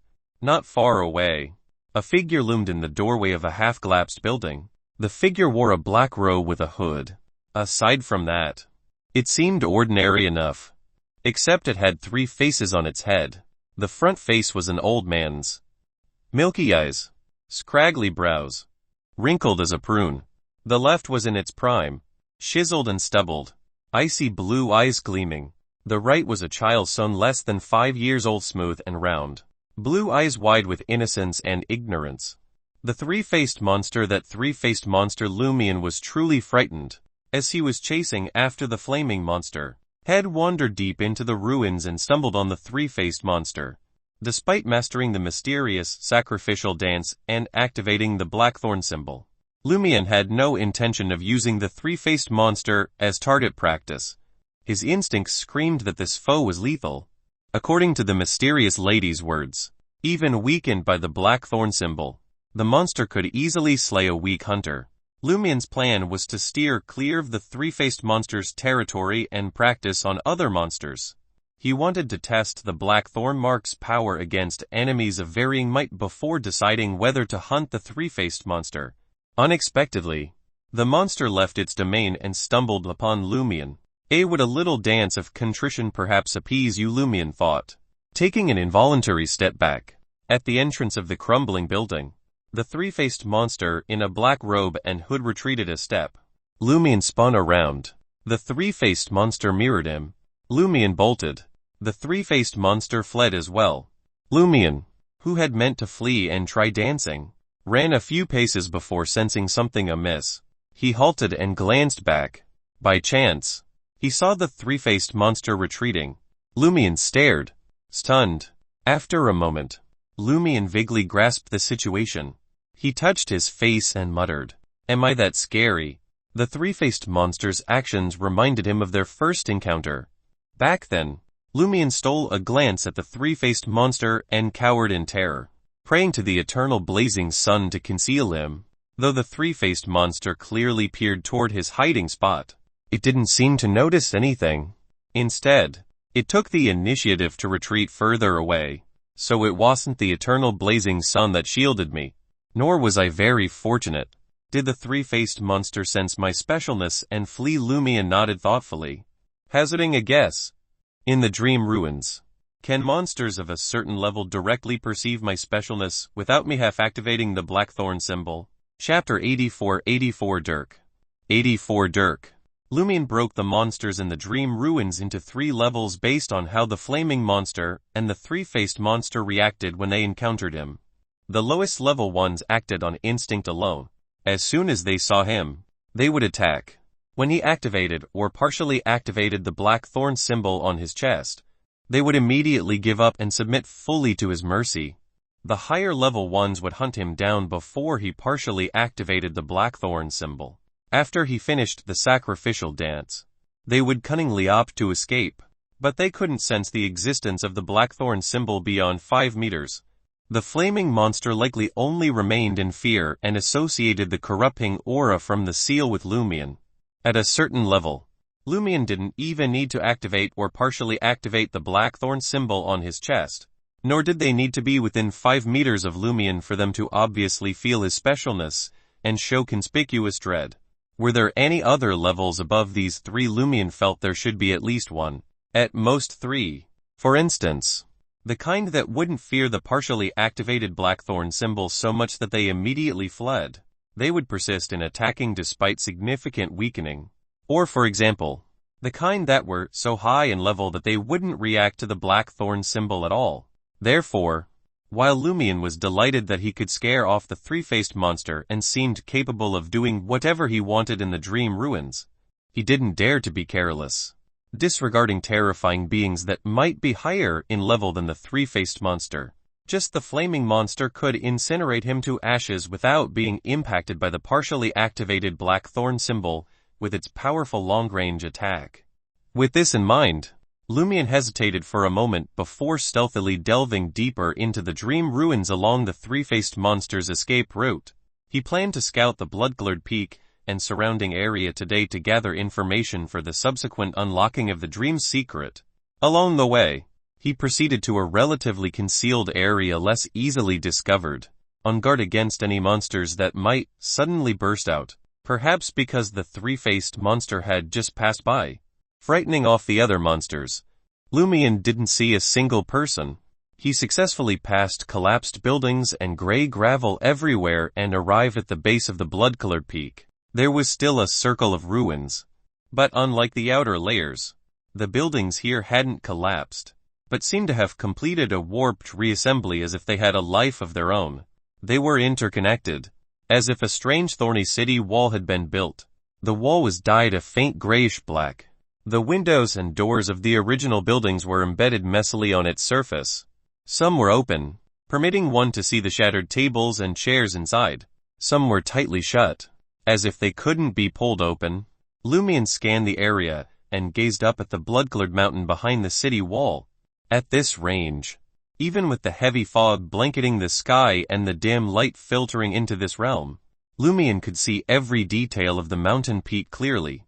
It was made of rocks and soil, no more than 30 meters tall, but it gave off a towering menace.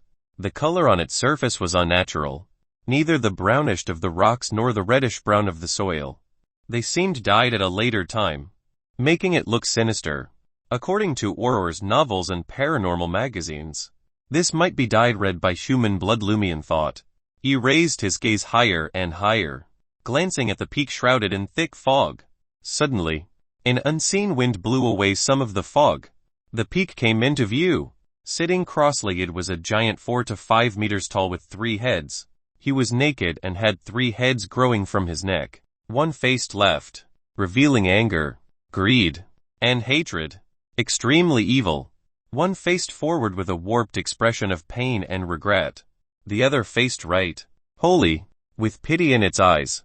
The giant had 6 arms stretching out at odd angles. Its entire body, including the 3 heads, was made of flesh and organ fragments stitched together with pus flowing everywhere. Especially, transparent blood-like tears dripped from the head facing Lumian. Seeing the giant, Lumian's mind buzzed as he heard a terrifying voice seeming infinitely far yet right beside him. His head felt as if it had been split open with an axe, and intense agony occupied his mind, robbing him of all thoughts. Thick and thin blood vessels protruded from his body surface, so red that they were about to be ignited.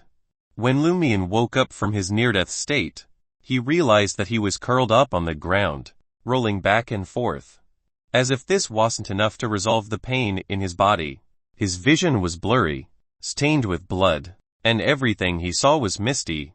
In this state, Lumian felt that even the skinless monster could easily kill him. However, perhaps because the blackthorn symbol had been completely activated, no person dared to enter this area. As for the giant at the summit of the blood-colored mountain, it was unknown if it couldn't leave or if it had been affected by the blackthorn symbol and hadn't attacked Lumian, who had nearly lost control. After regaining his composure, Lumian stood up and noticed the linen shirt beneath his dark-colored jacket stained with blood and sweat. What the hell was that? The more he pondered it, the more dread crept in. With a mere glance, the blackthorn symbol had flared to life and nearly overpowered him. It posed an even greater threat than wielding the dancer's might. He dared not recall the giant's visage, only deduce what he could from fractured impressions. An advanced variant of the 3-faced monster. Sheer corruptive influence. Auror was right. There are sights not meant to be seen. It occupies the Crimson Mountaintop, the heart of this dreamscape in ruins. Does that signify it's integral to the dream's mysteries? As his thoughts raced, Lumian forced down the urge to gaze up at the mountain summit. If he took another look, it would spell certain death. He resolved to withdraw for now and return to the real world to recover. He would resume his exploration at night. Lumian spun on his heel, ready to retrace his steps out of here, when a sudden clanging caught his ear. What's that? Curiosity seized him, and he devised a plan to sidle over for a peek. Of course, he would proceed judiciously, not hastily or rashly. He tucked himself into a half-collapsed building facing the city wall to recoup his spirituality. After a time, Lumian again performed the mysterious sacrificial dance. He seemed to morph into a high priest of the hidden existence, gratifying that existence with movements that could marshal the ambient forces of nature.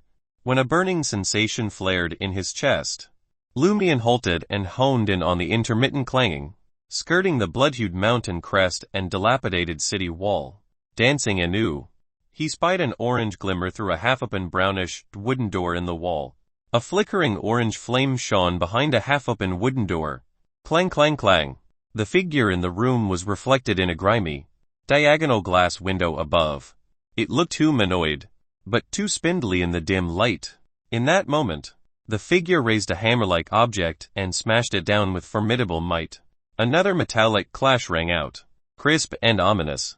A blacksmith. There's a blacksmith in these ruins, Lumian guessed, relying on his knowledge, Trusting that the thorn emblem on his chest hadn't vanished yet, he dropped into a crouch and darted to the glass. He turned and peered in. Though Lumian's eyes weren't healed, and his vision unclear, he could just make out the scene beyond the city wall. Shattered furniture and debris littered the space. In the center was a stove, its top half gone, housing a fire. On top, an iron plate cobbled together, mismatched. A pewter black dirk lay on the plate, twice as long as a normal dagger, strange patterns coating its surface. Just looking at it made Lumian dizzy. The figure pounded the dirk like a skilled blacksmith, hammer blows ringing out in a steady beat. He wore a black robe, decay marring the side of its face visible to Lumian, even revealing bone in places. Another monster, is it picking up where it left off when it was still human? That dirk isn't run off them all. It's a tad sinister. I wonder if it's a sealed artifact or a beyonder weapon. Lumian thought. He was less than 3 meters from the rotting blacksmith, but the other party didn't seem to detect the blackthorn symbol on his chest. He kept pounding the dirk in silence.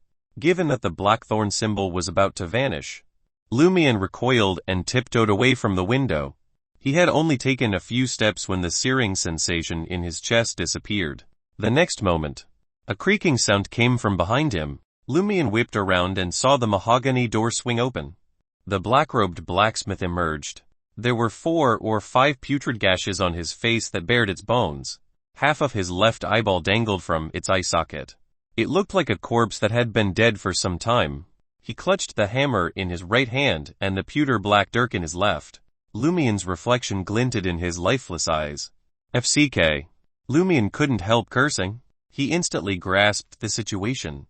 The blacksmith monster had clearly been influenced by the blackthorn symbol, so he had been quietly pounding the malicious dirk, feigning nonchalance.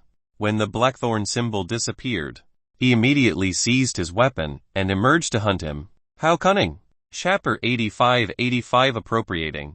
85 Appropriating. As soon as Lumian confirmed the situation, he pivoted on his heel and bolted. He couldn't leverage the environment here, and he was clueless about the blacksmith monster's abilities. What choice did he have but to run? Once he escaped to the nearest natural trap and it was still in hot pursuit. He'd consider counterattacking. Lumian didn't run in a straight line, but snaked left and right in an S shape.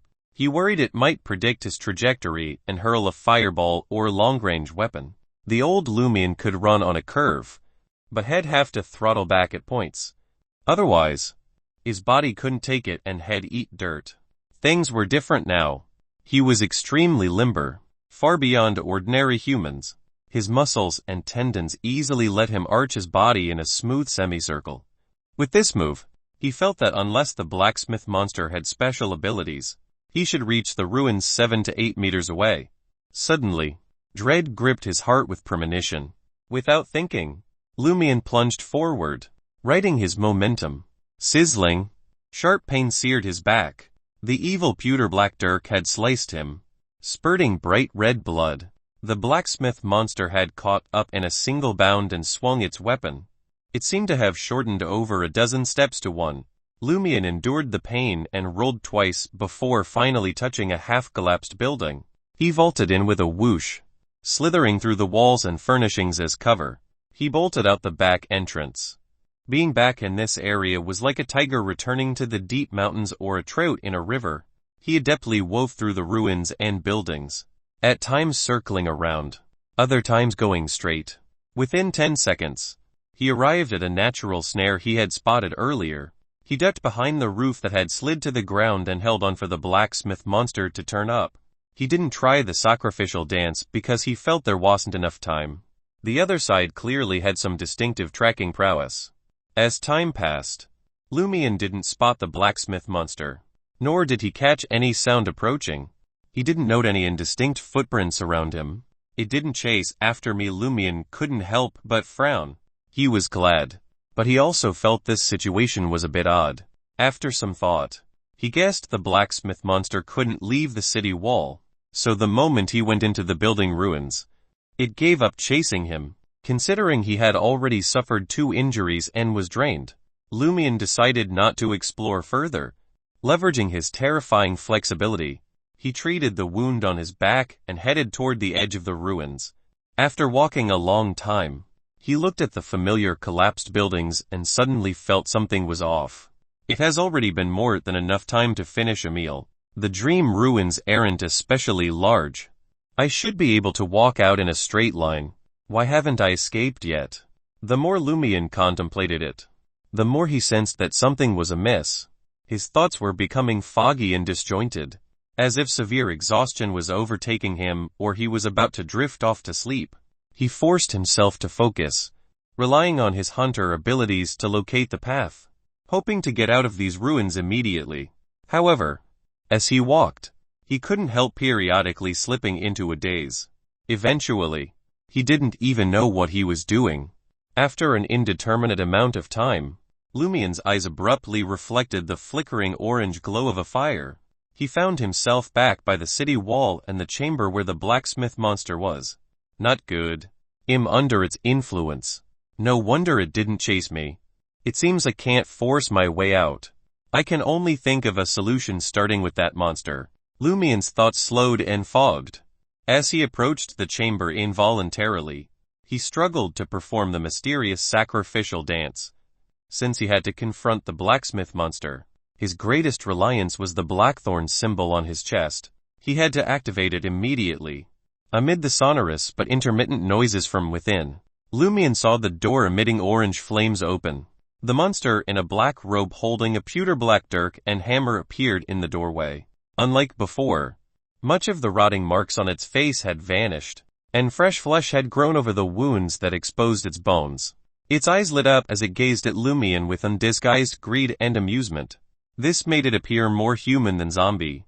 At the same time, Lumian saw himself reflected in the glass window. His face was pale, and his eyes were dull. Some of his skin showed signs of decay. He looked more like a zombie than a human. Lumian instantly realized the truth. I will take its place. It will walk out as a human. Lumian, who didn't know what ability had affected him or when he had encountered the anomaly, only had one thought: giving it his all by finishing the sacrificial dance and partially activating the blackthorn symbol on his chest. He slowly but firmly began his dance, but the blacksmith monster didn't seize the opportunity to attack. It seemed to be patiently waiting for the outcome, afraid that additional actions would impact its fate. As he edged closer and danced each step, Lumian's vision grew increasingly blurry. He only knew that the blacksmith monster's smile was becoming more and more human. After advancing some distance, Lumian's mind buzzed. He heard a terrifying sound that seemed to come from an infinite distance yet also seemed close at hand. This wasn't clear enough and was very illusory. It only caused some disorder in his mind, preventing him from experiencing a near-death experience. Amid his grogginess, Lumian's thoughts cleared, and his vision returned to normal. He felt a burning sensation in his chest and knew that the partially activated blackthorn symbol meant trouble. Almost simultaneously, he saw the smile on the blacksmith monster's face freeze. Numerous silver and black warts protruded from the monster's face, head, and hands. The wicked dirk in its hand buzzed and vibrated violently, as if trembling in fear. Amidst a crisp metallic snap, a jagged fracture shot across the pewter-black dirk's demouched blade. The blacksmith monster crumbled into silver-black warts and warped maggots crawling across its black robe. The maggots and warts stopped moving, turning into lifeless gray flesh. Lumian gawked at the scene, dumbstruck. It was as if the enemy had suddenly committed suicide mid-battle while he stood by helpless. After over 10 seconds, he snorted at the fleshy lumps in bemused disbelief. So you dragged me here to attend your own funeral. You should said so earlier. No need for all this pomp and show. I'd have gladly shown up and applauded your swan song. He strode over to the chunks of flesh the blacksmith monster had crumbled into, and scrutinized them intently. Nothing else seemed amiss, save that the slightly cracked pewter-black dirk still quivered minutely, like a wounded animal encountering its mortal foe. Lumian's heart raced as he looked down at his chest, sensing the blackthorn symbol beneath his clothes. He realized the truth and grabbed the pewter-black dirk with his right hand. The evil dirk trembled vigorously but didn't struggle or resist. It was docile. As soon as he held it, the heat in his chest intensified. Something leaked out. resonating with the pewter black dirk. Amidst the metallic hum, Lumian grasped a greater understanding of the sinister dirk in his grip. It was a corrupted beyonder weapon, gaining power and a semblance of life. In other words, Lumian hadn't encountered a blacksmith monster. The dirk was the true menace. The blacksmith monster was its puppet, or rather, wielder. It could gradually transform any living being who touched its cold steel and drew blood into a zombie, robbing them of will and reason. They would always clutch it and act on its desires. Those who were cut by it, spilling crimson, would have their destiny appropriated by its edge. When seizing one's fate, it could inflict no further harm. Just now, it had bartered the fate of the blacksmith monster, becoming a puppet to exchange for Lumian leaving the wilderness as a human. If there was nothing to trade, he had to kill the target completely to strip a portion of his fate from him and store it in the dirk. This ability came from the dancer's corresponding sequence 5, Fate Appropriator. Therefore, after the corruption in Lumian's body was half-activated, it resonated with the evil dirk through flesh and blood, letting some knowledge seep out. Otherwise, he could only get someone to use divination and figure out patterns to grasp the pewter black dirk's abilities and characteristics. He could also rely on his repeated experiments to gather information. After sorting out the additional knowledge in his mind, Lumian looked at the evil dirk that was still trembling in his hand and chuckled. Actually, I don't mind you appropriating some of my destiny, but you'll have to bear the consequences. If you can swap with my fate of being trapped in this time loop, I'll kneel and grovel before you 3 times. Tisk. But randomly appropriating destinies will only hurt you. The pewter black dirk merely trembled, not daring to respond. Lumian now understood why the dirk was so obedient. First, the half-activated blackthorn symbol suppressed it. Second, encountering Lumian had traumatized the sentient weapon. Exhaling, Lumian said, "From today onward, your name is Fate Appropriator Dirk." Got it. The dirk bobbed up and down twice, as if nodding. Unfortunately, you're only a beyonder weapon. Your power will gradually fade. You could have lasted 2 years. But now, severely damaged from your foolishness, you'll only survive half a year, Lumian said regretfully. In fact, he could replenish Fate Appropriator by extracting power from the corruption in his body, but that required finding someone to repair the crack. No sooner had he spoken than the heat in his chest quickly vanished. The minute was up. Wasting no time, he hurled Fate Appropriator dirk away as if it were red-hot coal. Chapter 86 Another Idea. 86 Another Idea. The pewter black dirk clattered to the ground, bouncing a few times before coming to rest. Lumian heaved a sigh of relief and muttered to himself. Without the protection of the half-activated blackthorn symbol, this thing's a ticking time bomb. Luckily, he already knew how to avoid the sinister dirk's adverse effects. Lumian approached the grayish-white remains and picked up the black robe left behind by the monstrous blacksmith. He tore off several strips of cloth and wrapped them tightly around his right hand, as if applying a thorough bandage. Then, Lumian grasped the Fate Appropriator dirk. The pewter black dirk remained unresponsive the entire time, prepared to discard the item in his hand at any moment. Lumian relaxed and whispered, "I need to find a scabbard to carry it around safely. Do I have to permanently bandage my left or right hand just to have time to protect myself when I need to draw the blade in an emergency? This thing is dangerous, but it's also incredibly powerful. Besides its short lifespan, it outclasses all the beyonder weapons or mentioned. Many level 3 sealed artifacts might not even compare." While muttering to himself, Lumian swaddled the Fate Appropriator dirk in layers of black cloth. Once wrapped securely in 3 layers, he slid the evil dirk into his left belt with a sense of relief. Having done this, Lumian rubbed his temples and, despite his physical and mental exhaustion, entered the room from which the blacksmith monster had emerged. He searched the room meticulously. Aside from the smoldering furnace, he found nothing. Lumian's investigation concluded cautiously and carefully as he retraced his steps. Unhindered by fate, he successfully left the ruins, crossed the desolate wasteland, and entered his semi-subterranean 2-story building. Not in a rush to sleep, Lumian left the room, stowed the Fate Appropriator dirk, and rested briefly. Once his spirituality recovered and his needs were met, he performed the bizarre dance alternating between madness and distortion in his bedroom. He aimed to attract the peculiar creatures in the vicinity and let one of them possess him to test the negative effects. Having sensed the fear and reverence of the flaming monster, the three-faced monster, and the fate appropriator dirk towards the blackthorn symbol, he was no longer as terrified of allowing certain entities to possess him. His corruption was far more powerful. Moreover, he was quite exhausted and would soon fall asleep. When the time came, even if the strange being he harbored was reluctant to leave or caused severe negative effects, he would recover after resting in the real world for a day. Is this what horror often calls cheating and exploiting loopholes? Lumian mused as he danced. As the dance intensified, his spirituality expanded, merging with a certain force of nature that radiated in all directions. Gradually, Lumian, seemingly fused with his surroundings, sensed something entering the area.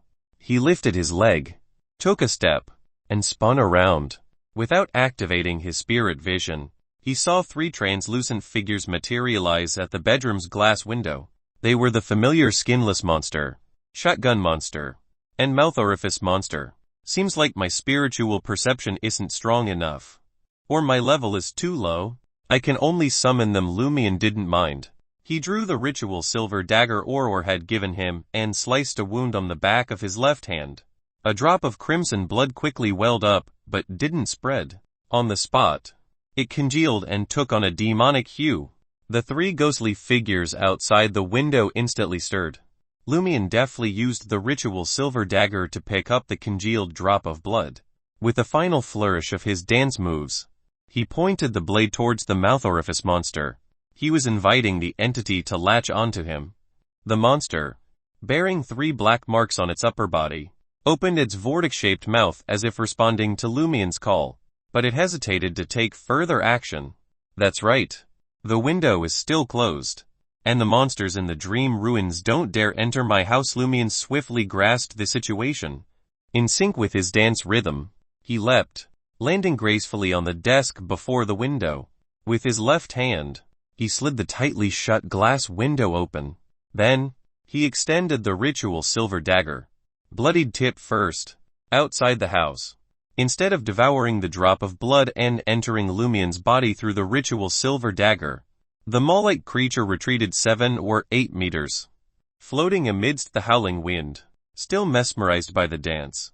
Hey, come over. Lumian, on the verge of completing his final dance step, couldn't help but urge anxiously. The three hazy, translucent figures outside the house drifted further away. As Lumian's dance came to a halt, they vanished entirely. Lumian stared at the scene, baffled by the mouth orifice monster's refusal to possess him. He carefully reviewed the dance and the bloodletting process, certain he had made no mistakes. Could it be that its fixation remembers that I killed it, so it's unwilling to attach itself to me? But the knowledge that came with Dancer didn't mention this. Logically, it should be more eager to possess me and take revenge. Lumian pondered, recalling the three-faced monster's flight. Upon seeing him, he formulated a new hypothesis. Incorrupted by an evil god and sealed by a greater being, are these strange creatures terrified and unwilling to attach themselves to me? This was an extremely rare circumstance. It made sense that Dancer's corresponding mystical knowledge wouldn't cover such anomalies. The more Lumian considered it, the more he believed this was the cause, and the angrier he became. So you guys just watch me dance, but aren't willing to possess me. What's this called in Auror's words? Freeloading. Lumian's disappointment grew as he realized that, before reaching Contracti, one of Dancer's abilities was rendered useless. He couldn't attract strange creatures and exploit their traits or powers. He consoled himself, hoping that only the Dream Ruins creatures behaved like this. After all, they were closely tied to the owner of the Blackthorn symbol. I wonder what I can attract in reality. Will they dare to attach themselves to me? Lumian mused. Walking to his bed and lying down, his mood lifted as he glanced at the fate appropriator dirk, ensconced in layers of black cloth. On the cabinet beside him, this powerful Beyonder weapon would aid him in delving deeper into the Dream Ruins and uncovering their secrets. The only drawback was its inability to be brought into the real world. I wonder if that mysterious lady can help bring it out. Just like how she brought the potion and ritual ingredients into the dream ruins. But the next time I explore the dream ruins, I'll have to trouble her to bring the fate appropriator Dirk back in. She's definitely unwilling to keep providing help. She's clearly averse to hassle and prefers slacking off. With these thoughts, Lumian drifted into a deep sleep. When Lumian woke up, the sky was an unnatural shade of inky black. Only a smoldering crimson smear of sunset remained in the distance, filling him with a bleak melancholy as if the entire world had abandoned him. Adjusting his emotions, Lumian left the room and descended to the first floor. Aurora was busy cooking dinner. "Are your eyes okay?" Lumian went over to help. "Pretty much." Aurora tucked a stray lock of blonde hair behind her ear and widened her eyes at him. Lumian peered into their light blue depths, but saw nothing amiss beyond a hint of blood. Aurora continued frying the lamb chops and casually asked, "Discovered anything interesting in the dream ruins this time?" Lumian began chopping ingredients for the last dish, recounting his encounters.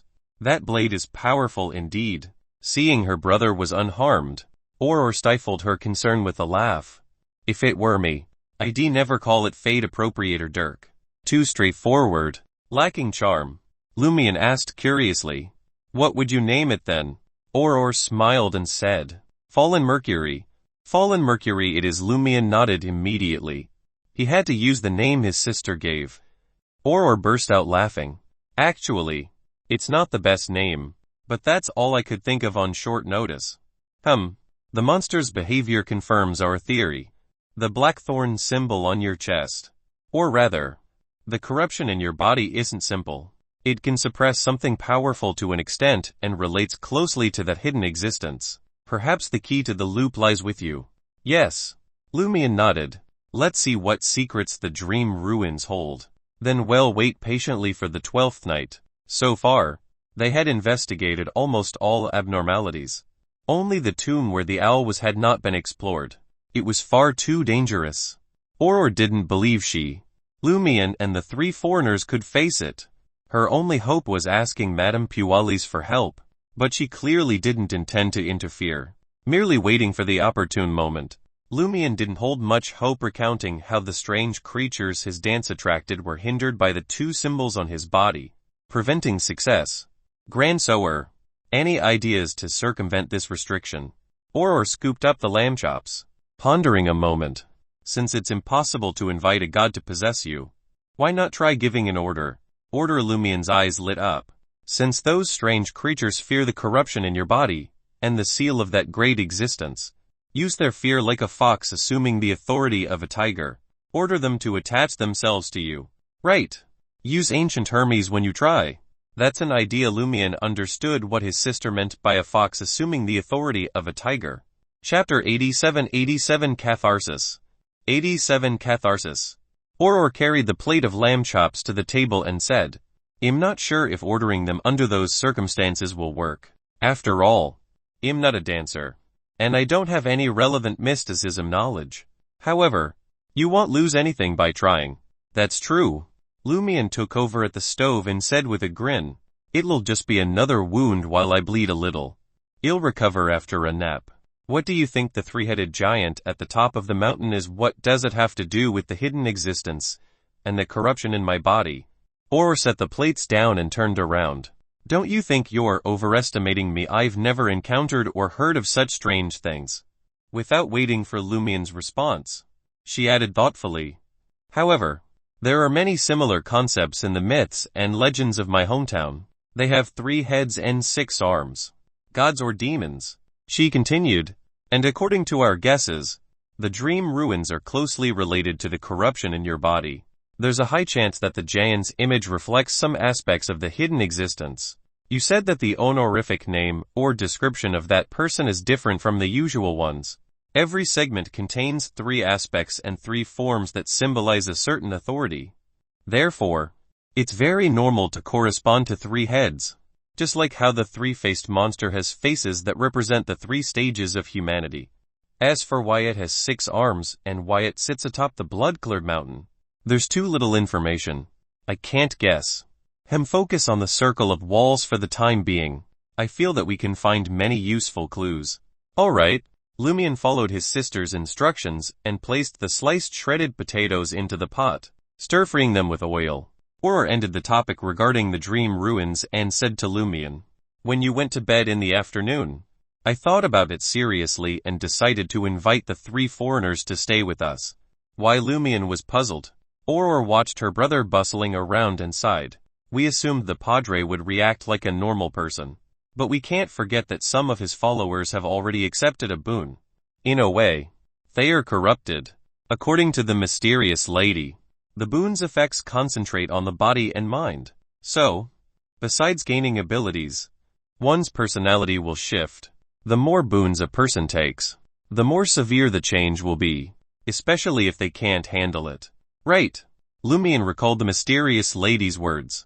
She warned that if the body couldn't endure such a massive boon, the recipient would either turn into a monster, become a puppet of an unknown entity, or transform into someone else who'd treat things they cherished in the past with indifference. Auror concluded. Thus, Shepherd Pierre Barry and his followers, who've received the boons long ago, might disregard the Padre's plan and seek greater vengeance. If the 5 of us stick together and support each other, we can effectively improve our chances of survival until the 12th night. Lumian pondered her proposal and agreed, but he raised a logistical issue. So, where do they stay? In the living room downstairs? It won't work as well if we're on separate floors. Auror glanced at her brother, who approached with a plate of stir-fried shredded potatoes. "You can move into my room, and let the 3 foreigners use your bedroom and the study upstairs. They can divide the rooms among themselves." Lumian didn't expect such an arrangement. "I'll share a bed with you." Auror couldn't help but laugh. "No big deal. Strong, independent women don't sweat the small stuff." Lumian didn't grasp his sister's last remark. Auror chuckled, explaining, "I'm saying that given our situation, let's not get hung up on trivial matters. Do you want to share a bed with Ryan and Valentine? Or should I sleep with Lee?" "True. I can't fully trust them." Lumian nodded. The 3 official investigators only cooperated with the siblings because they were trapped in a loop. Who knew if they'd secretly manipulate the situation while they slept together, planning to capture the 2 wild beyonders once the loop ended? Auror chuckled and suggested, "If they are concerned about us and decide to share a room, you can sleep in the other one. Better to stay in the same room." Lumian felt the walls offered little protection. Auror said no more, only adding, "Remind me to restock our food supply tomorrow. After Lent, the villagers will grow stranger. We might need to defend this place or hide in the nearest high mountain pasture." Then, she urged her brother to eat dinner. Before sunset, Lumian left the semi-subterranean 2-story building, ready to invite Ryan and the others to move into his home. Upon seeing all tavern in sight, Lumian spotted a few familiar faces. Hans Beanet was strolling down the village's main road with his 3 thugs. Almost instantly, the black-haired, blue-eyed, muscle-bound villain noticed Lumian. He couldn't help but clamp his legs together, as if recalling some excruciating agony. Eyeing Lumian, Hans Beanet faced a dilemma. He craved revenge, but feared history would repeat itself with him and his men beaten to a pulp.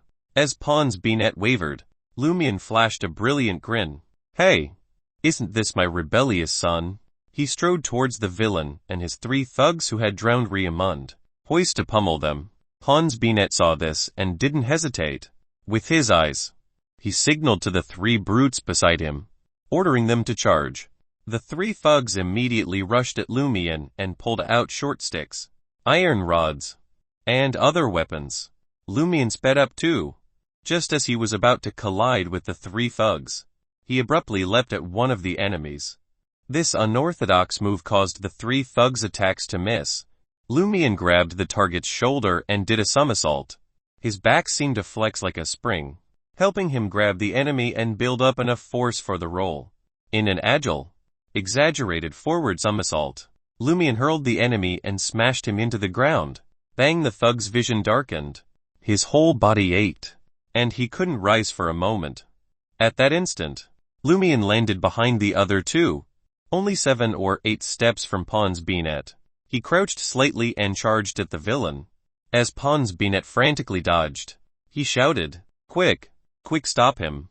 The remaining two thugs hastily turned and chased after Lumian. Pons Binet composed himself and brazenly charged at the bastard, preparing to stall him before they surrounded him. Just as the two thugs were about to catch up to Lumian, who had deliberately not run at full speed, suddenly stopped and squatted, amid grinding sounds.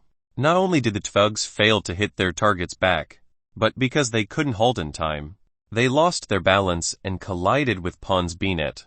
Lumian pounced like a tiger and grabbed the two thugs' necks. He lifted their bodies and smashed their heads together. The two thugs' foreheads instantly swelled and they fainted on the spot. Immediately after, Lumian tossed away the burden and exerted strength with his feet. He twisted his body and slid behind Pons, who had just risen. He grabbed the other party's arms and bent them backward. With a cracking sound, Pons Binet let out an extremely pained scream. "How is it? Does it feel good?" Lumian asked Pons Binet with a smile as he hoisted him and marched out of the village. Before long, he arrived beside the river, grabbed the back of Pons Binet's head, and forced him underwater. As bubbles surfaced, Lumian lifted Pons Binet's head, turned his face, and asked with a smile, "Does it feel good to bully others?" Pons Binet's face was soaked, and he looks to be in extreme agony. Snot and saliva flowed out, making it impossible for him to answer. "Doesn't it feel great?" Lumian's voice suddenly intensified. He grabbed the villain's head and smashed his forehead into the water, hitting the cobblestones. Bright crimson liquid seeped out of the water. Pons Binet struggled uselessly with his legs, unable to lift his head. Gulp! Gulp! As time dragged on, his struggles weakened. Only then did Lumian haul him up. He thrust out his left hand and smacked Pons across the face.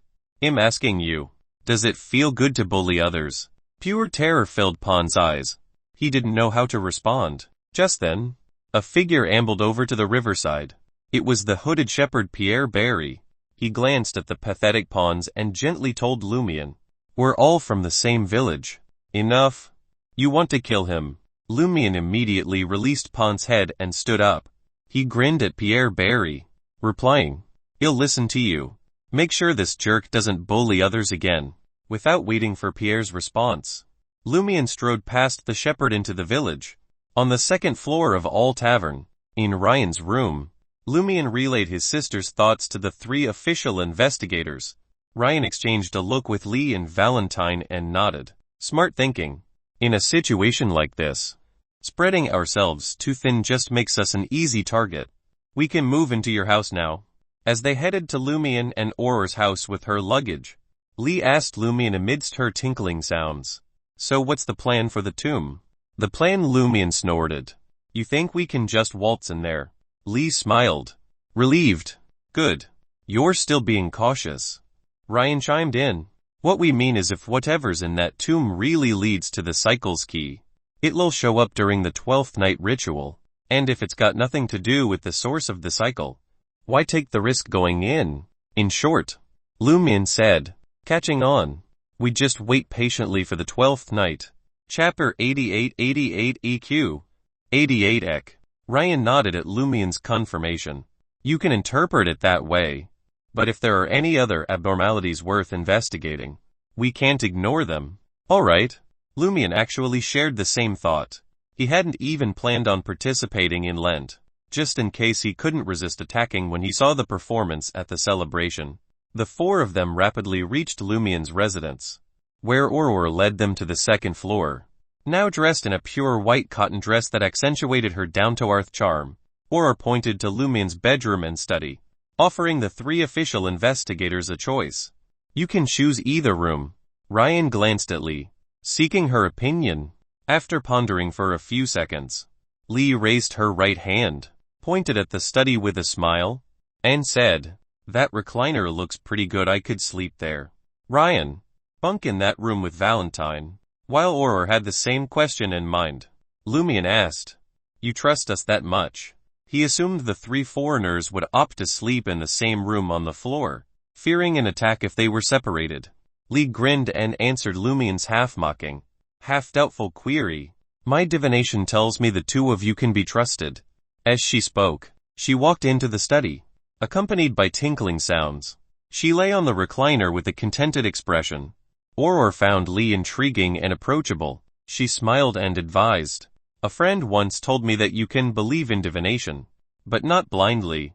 Divination is not all-powerful. My mentor said something similar, but we're all in the same situation. If I don't trust it, what else can we do?" Lee replied with a grin, snuggling into the recliner. Aurora didn't mind relinquishing her favorite seat. She pulled over a chair and sat down. Their study also served as a small living room. It occasionally hosted afternoon tea parties, so there was ample space and chairs. Ryan surveyed the corridor briefly before returning to the study. He said to Aurora and Lumian, "I have some suggestions." "Please, go ahead." Aurora politely assumed an attentive posture. Ryan nodded and offered, "First, when you sleep at night, don't close any doors. Let everyone be in the same space. This way, no matter where an abnormality occurs, we can react promptly. Second, considering we've destroyed the altar, someone might attempt to deal with us before Lent. Starting tonight, everyone will take turns on night duty. Yes, from 10 p.m. to 8 a.m. the next morning. 2 hours per person." "How professional," Aurora muttered almost silently. Lumian glanced at her, as if asking why she hadn't thought of it. Aurora spread her hands slightly, signaling her lack of experience in team operations. She then turned to Ryan and Valentine, stating confidently, "Lumian will cover the period between 10 p.m. and midnight."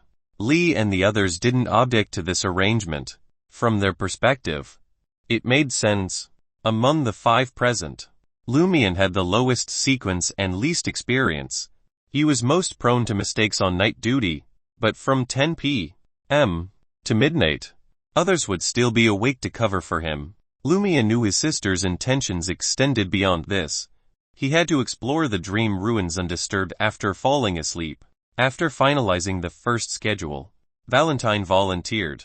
"I'm used to sleeping and waking early. I'll take the 6 a.m. to 8 a.m. slot. You get up early to welcome the sunrise," Lumian teased instinctively. Valentine's gaze on him softened.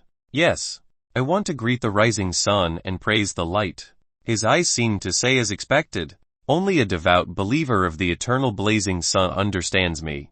"Hey, I'm mocking you." Brother Lumian felt slightly defeated by Valentine. In the eternal blazing sun church, brother was a term used among believers.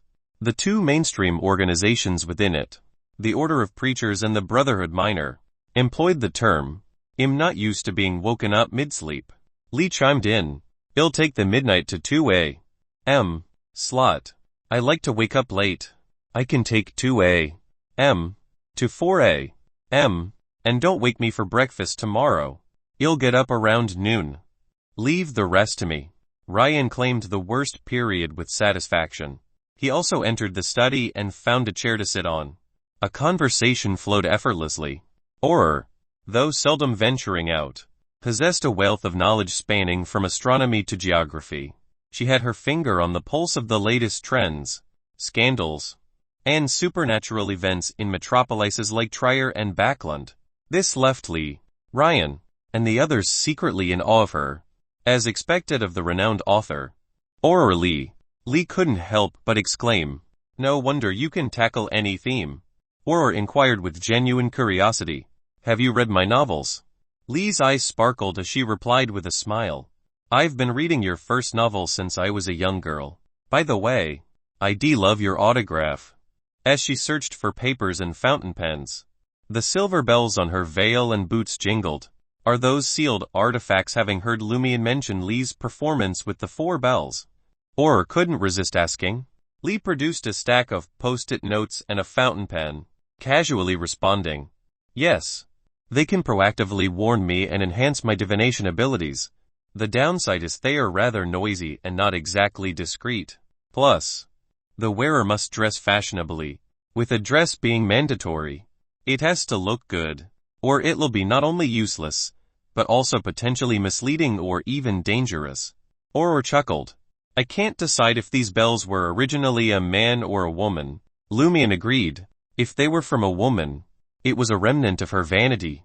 If a man, he was undoubtedly a pervert. Lee offered a faint smile. That involves some confidentiality, so I can't say any more. She stood up, handing Auror a post-it note and the fountain pen. Auror signed and asked, "Which genre of my novels do you prefer?" "Romance," Lee replied without hesitation. "Your first novel, Eternal Love, left a deep impression on me. I wrote that book too early," Auror admitted with a hint of embarrassment. "I was young, and my writing skills were unpolished. I lacked experience. Many scenes felt rigid, and much of the dialogue was overly emotional and unrealistic." Lumian chimed in, "But it's sincere and original." Having read his sister's novel, he knew it dealt with a couple's separation through life and death, interwoven with adventure, misunderstandings, and terminal illness.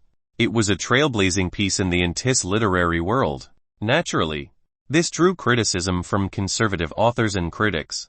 They echoed Auror's self-assessment and claimed it couldn't qualify as literature, deeming it a mere pedestrian novel. "That's right," Lee agreed. Retrieving the paper and pen, she looked at Auror and asked with a smile, "Ms. Author, would you consider becoming our informant at Bureau 8? Seeing Auror's surprise, she continued, "Our primary objective in targeting wild beyonders is that they are unpredictable and may lose control or cause disaster at any moment. Otherwise, they can use their beyonder powers for all sorts of malicious purposes to satisfy their desires. Over the past few days in the village, I've carefully observed both of you and confirmed that you're orderly beyonders. Prior to arriving in Cordu, the information we gathered indicated that you haven't committed any wrongdoing on the surface. This meets our recruitment standards. Moreover, once you become our informants, you won't need to worry about being targeted by official beyonders." Auror found the proposition enticing. She glanced at Lumian and gave a slight nod. "You'll think about it. I'll give you my answer when the cycle is over." Lumian immediately understood why his sister had looked his way. "I don't have a problem, but will a heavily corrupted guy like you bomb the test?" After chatting briefly, the siblings bid adieu to Lee and the others and headed back to Auror's room. Auror perched on the edge of the bed and glanced at the door. She hushed her voice and muttered, "Lee's socially adept." "What do you mean?" Lumian also sensed Lee had made the vibe harmonious in the study. Auror smiled and said, "She took the initiative to bring up my novel and asked for my autograph to bond with me, so she could pitch recruiting me. The recruiting was to fix the distrust and barriers we have, easing teamwork the next few days. The whole process seemed natural, not off-putting or wary. That's a sign of high AQ. You should follow her lead." Lumian remembered the chat and said self-deprecatingly, "If it were me, I might have been booted by now." Amused, Auror leaned back and said, "At least you know yourself." She ruffled her blonde hair and said, "I'll nap a bit. My eyes haven't fully healed, so I need more rest. Rouse me at 10 and I'll keep watch over you. It's your first night shift, so better safe than sorry." Lumian didn't object and agreed instantly. He watched his sister lie on the bed unhesitatingly, pull the blanket over her and close her eyes. The room instantly turned eerily silent. Lumian quietly switched off the electric lamp and drew the curtains. Then, he sat on the chair by the desk and quietly watched his sister sleeping peacefully under the crimson moonlight. His heart gradually calmed down. Chapter 89. Nothing happened. 89. Nothing happened. The wind outside rustled, almost silent. Lumian allowed his thoughts to wander in this tranquil state as instinctive questions ran through his mind. There's still light in the corridor. Lee must be awake still. Reading Auror's book collection. Pitch darkness blankets my bedroom. Valentine should be resting in bed. I wonder what Ryan's up to. Ha ha. They didn't bring any alcohol on their first visit. They've no clue about Darage's customs. If the cycle lifts, Grand Sower can turn informant for Bureau 8. When the time comes, she won't fret over any investigation if she goes to try her. As for me, I needn't undergo any special tests as an informant. Right. Now we've a full theory of the whole affair. The sole thing we can't be sure of is the owl and the dead warlock in the tomb's role. If they bewitched the Padre and company, causing the abnormality to achieve some goal with the 12th night ritual. Why did they do nothing but monitor my progress exploring the dream ruins? Could it be that, like Madame Puali's, they await a specific time or the ritual on the 12th night, intending to complete the disrupted part? Is that why they want no changes to the loop or starting it ahead of time? Their actions in turn prove the key to the loop lies with me. That's why they repeatedly try to confirm how far I've explored the dream ruins. If I unlock the dream's secret before the 12th night comes and master recycling the corruption, will they ignore the possibility of the cycle restarting ahead of time and attack me to hold me in custody? Yes, it's very likely they still have their memories. As all sorts of thoughts raced through his mind, Lumian suddenly heard faint commotion. Bah! It was a sheep's bleat, as if from afar. Lumian instantly thought of the 3 people turned sheep and shepherd Pierre Barry. Don't tell me he really wants to attack us dead of night. Lumian stood up and listened intently. Outside the window was but the wind sound through leaves and branches. No bleeding.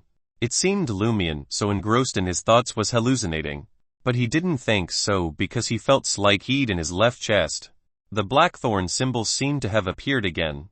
This meant an invisible force closely tied to the hidden existence had quietly invaded the room. Lumian had no time to think. He rushed to the bed and shook Auror.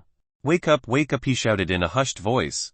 He instinctively worried Lee, Ryan, and Valentine would sense something amiss with him. Auror opened her eyes, her light blue eyes clearly dazed. What time is it? She asked in a weak voice.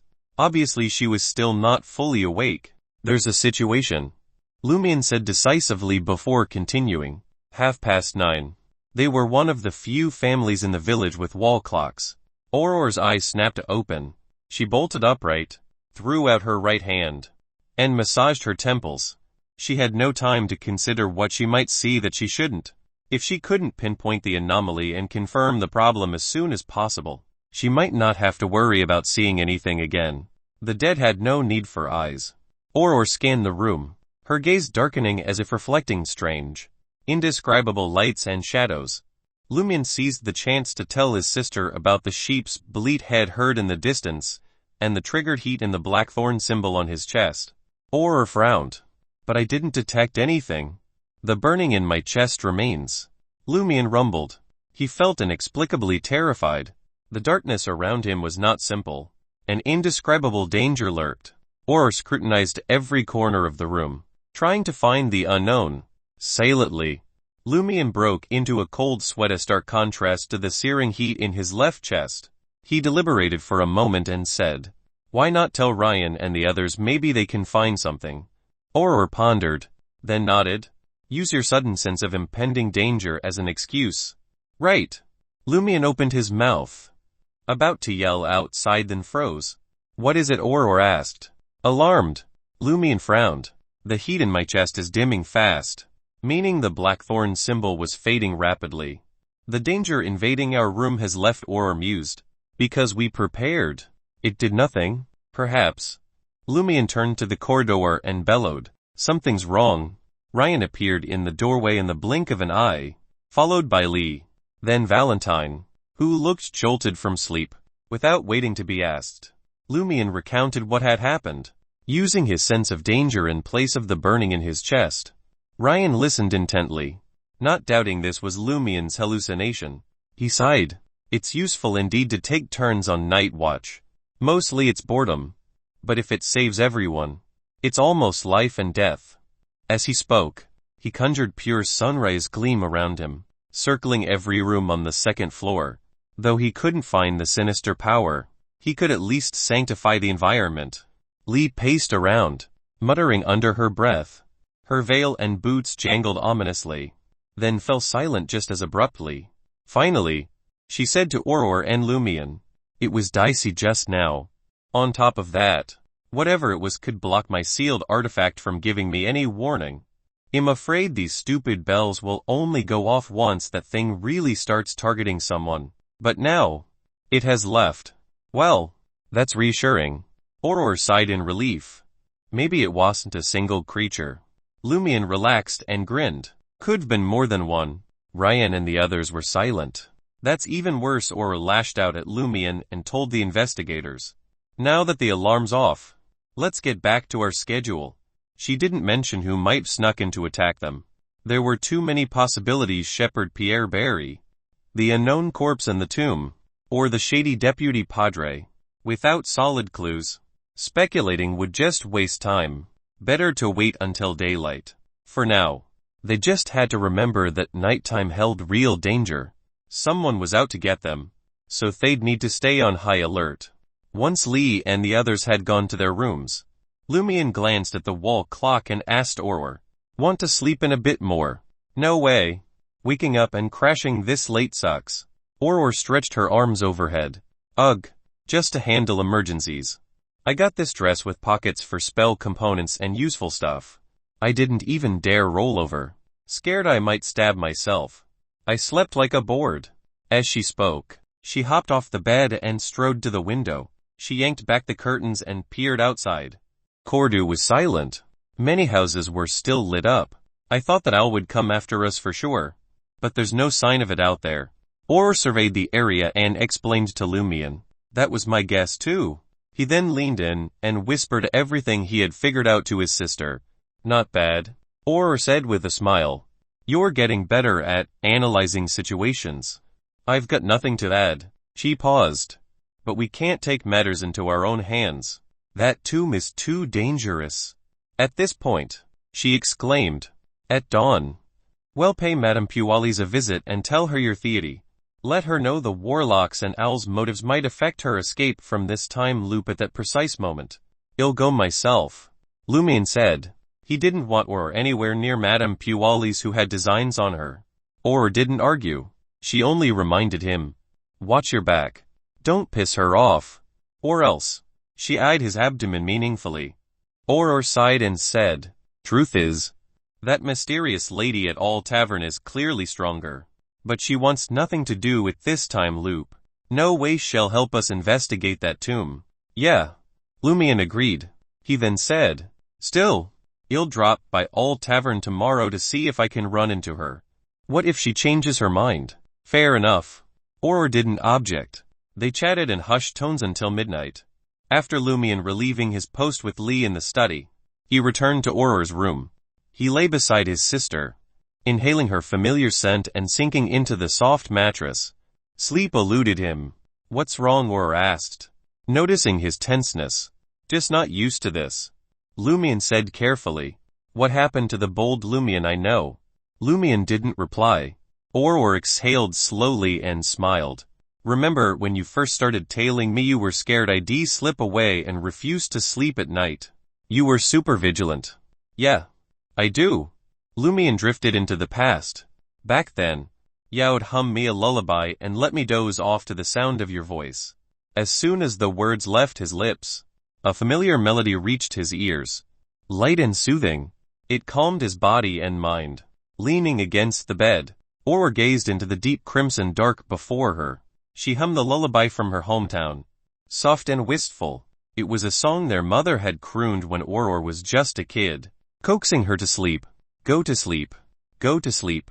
Lost in the gentle tune, Lumian gradually unwound and slipped under. Lumian woke up amidst the faint gray fog. He scoped the room and realized that he wasn't in his sister's room. He was still in his own room. Chapter 90. Trying again. 90 Trying again. Indeed. No matter where I fall asleep, I'll wake up here. Lumian tumbled out of bed and glimpsed at the fate appropriator Dirk beside him. No, fallen Mercury. He paced to the window in the faint gray fog. He planted his hands on the desk and cast his gaze at the blood-colored peak.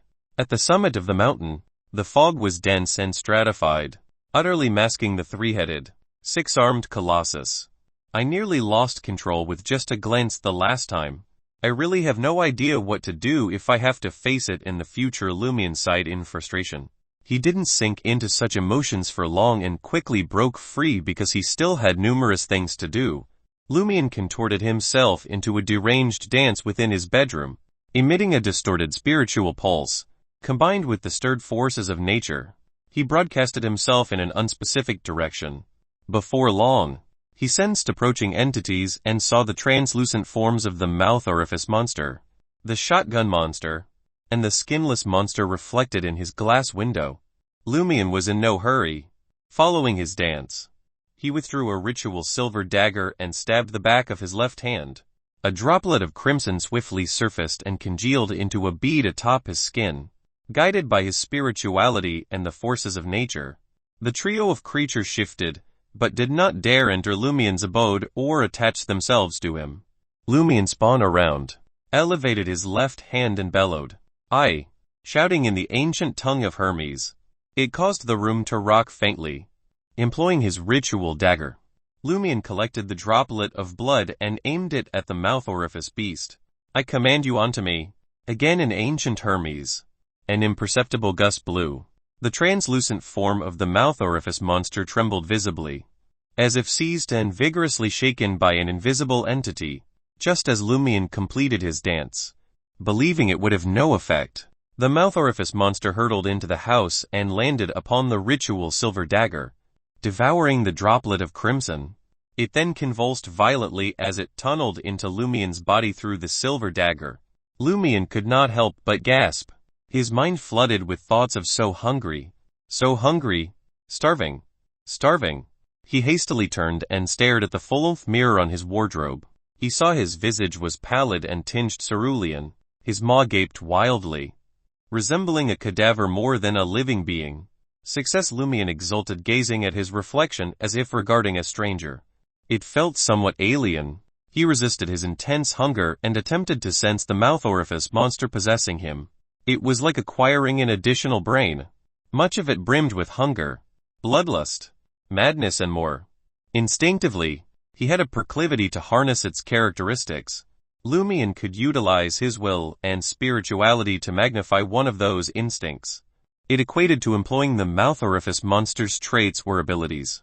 Without a second thought, Lumian chose invisibility. In the blink of an eye, his reflection vanished from the full-length mirror. Everything from his body to his clothes to the ritual silver dagger had disappeared. Lumian took a few steps forward and back, but he couldn't spot any traces of himself in the mirror or glass. Of course, his footprints and scent remained. Lumian stuffed the silver dagger Auror had given him, raised his arms, and punched the air a few times. With each whooshing punch, the full-body mirror stayed empty until Lumian swung a fist at its surface. The moment his knuckles connected with the mirror, his outline materialized. His face was pale with a tinge of blue, and his eyes glinted dangerously. Unbelievable. No matter what I do, the invisibility stays on, but I can't mute it. However, as long as I attack the mirror, I lose invisibility. I thought it was optical invisibility like Auror said, but it seems to be a result of mysticism. Attacking something forms a bond with it, rendering me invisible to its gaze. Lumian hovered his right fist over the mirror. After verifying the effects and limits of invisibility, ravenous hunger overwhelmed him. He stomped downstairs into the cellar and found 2 steaks. If not for his rationality, he would have sunk his teeth into the dark meat. Lumian abandoned the ingredients and grabbed the cheese he had stockpiled, realizing he had to fry the steak medium rare with no fire set up. He didn't care if it was clean or delectable.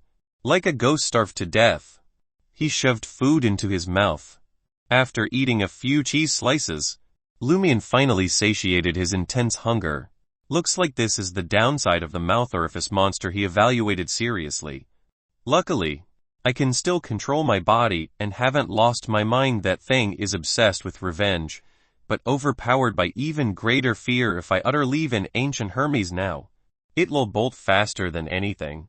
By now, Lumian was sure the mouth orifice monster's possession had acceptable side effects. Invisibility would become a potent weapon to explore and battle in the dream ruins. Coupled with fallen Mercury, he felt his combat ability had more than doubled. Lumian returned to the dining table, pulled out a chair, and sat down, patiently awaiting the possession's end. Soon, his spirituality nearly depleted. He didn't strain himself. He stood up and performed some seemingly insane moves. It was the same dance to attract monsters. Its purpose was to force the possessing creature out. Without Lumian's command in ancient Hermes, the mouth orifice monster's blurry and translucent figure flew out and vanished through the glass window on the first floor without glancing back. Lumian couldn't help but make a self-deprecating remark. Don't run so fast. You're acting like I have a cesspit on me. He knew he could maintain possession for about 3 minutes given his spirituality. Once invisible, his consumption rate would double. Of course, that was under normal circumstances. In danger, he could strain himself to last longer, but that risked losing control. Best avoid it if possible. Though the mouth orifice monster had left, Lumian still felt ravenous. He lit the stove and fried the steak medium well. Then, he picked up his knife and fork and quickly forked it, and put it into his mouth.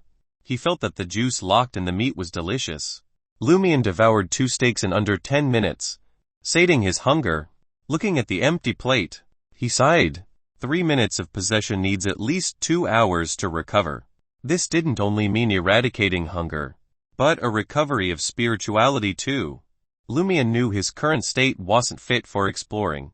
He found flour, sugar and other bits, using the oven at home to bake biscuits. With cheese, this would be his main source of fuel in the ruins. Had he more time, he'd have gotten jerky too. Food shepherds often carried. As a Cordu resident, he knew how to make them. Busy with this, Lumian pondered his dream ruin plans. First, circle the city wall, then hunt that flaming beast. Only by amping up my strength can I better explore and unravel the secrets of the dream. The flaming monster's strength was at least sequence 7, and there was a high chance it was from the hunter pathway. Its various abilities perfectly squashed Lumian. He hadn't planned on dealing with that dude anytime soon, hoping to first seek out prey that was weaker and on par with the provoker. But now, scoring fallen mercury and invisibility gave him a certain level of hope. When his spirituality had mostly recovered, Lumian placed the baked biscuits and sliced cheese into a cloth pouch and slung it around his waist. Then, he seriously wrapped his left hand in layers of white bandages and grabbed the evil dirt called fallen mercury. Hauling his shotgun and axe, Lumian strode towards the door on the first floor with the other stuff he needed. Suddenly, he had the feeling that he was a fully armed hunter preparing for a dangerous hunt. Many thoughts surfaced in his mind. My first move is to track the flaming monster's movements. Then I'll use invisibility to sneak up on it and stab it with fallen mercury. Before that, I'll hunt a weak monster and steal its bad fate, then swap that fate with the flaming monsters. I can't do the sacrificial dance while possessed and half-activate the blackthorn symbol. Otherwise, the mouth orifice monster will bolt from my body immediately. So, how do I get away from the flaming monster after hurting it and wait for the fate swap to finish? It will easily lock onto me through my traces. Invisibility alone won't cut it. Lumian hadn't figured out the last part yet. That depended on early intel. As he opened the door and went into the wilderness, he had an odd feeling. If I can successfully hunt the flaming monster, my hunter potion will be fully digested. In the area where had met the flaming monster before, Lumian held his pewter black dirk in his left hand. He carefully searched for any traces, on high alert for sudden attacks. After circling cautiously for nearly 10 minutes, he finally found signs of the flaming monster. In a collapsed house's corner, there were black scorch marks on a stone unlike any around it. Where there's one, there's two. Lumian quickly tracked the flaming monster's location and slowly, cautiously followed its trail. When the marks were fresh, he stopped and began to dance. Chapter 91 Scheming. 91 Scheming. Lumian danced to lure in strange creatures, his objective to use invisibility to slip closer and analyze the flaming monster's habits and movements, gathering intel for future hunts. Within a mere 30 to 40 seconds, he used Ancient Hermes to reattach the mouth orifice creature to himself. An overwhelming hunger consumed Lumian, compelling him to open his mouth. It was as if his mouth had sprouted vortex-shaped teeth. Swiftly, he stifled the ravenous and insane thoughts flooding his being, pulled out a small biscuit and a cube of cheese, and shoved them into his mouth. Chewing and swallowing simultaneously, he strengthened the mouth orifice creature's invisibility, causing him to vanish from sight. Having quelled his hunger, Lumian tried hard to clamp his mouth shut to prevent the aroma of biscuit and cheese from escaping. He then trailed the flaming monster along the road's edge. Before long, Lumian spotted the charred monster, its every limb ablaze. It was constructing a new trap in the clearing from before. "You're already a monster, yet you're still so dedicated," Lumian silently jeered. Naturally, he understood this was merely an expression of the monster's instinctive behavior. Lumian dared not approach too closely. Halting beside a crumbling wall at the clearing's perimeter, he studied the flaming monster for a few moments before glancing back at the path he had traversed. He noticed that, although his footprints were faint and concealed in less conspicuous areas, they still existed. Lumian eyed his current position and hatched a plan, closely monitoring the monster's movements. He seized a larger rock and hurled it to the side.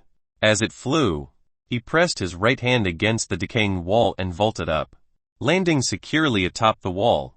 Crash! Lumian's actions were flawlessly masked by the sound of the rock striking the ground. After changing his vantage point, Lumian felt much more at ease. Monitoring his dwindling spirituality, he intently observed the flaming monster. He discerned that the flaming monster's traps were neither concealed nor challenging to detect. They didn't exploit any logical vulnerabilities or inertia-driven movement. They were simple and exposed. The most elementary example was the flaming monster stretching a rope slightly above one's ankle between two ruined buildings across the clearing. Any human or monster with normal vision could easily discover this trap.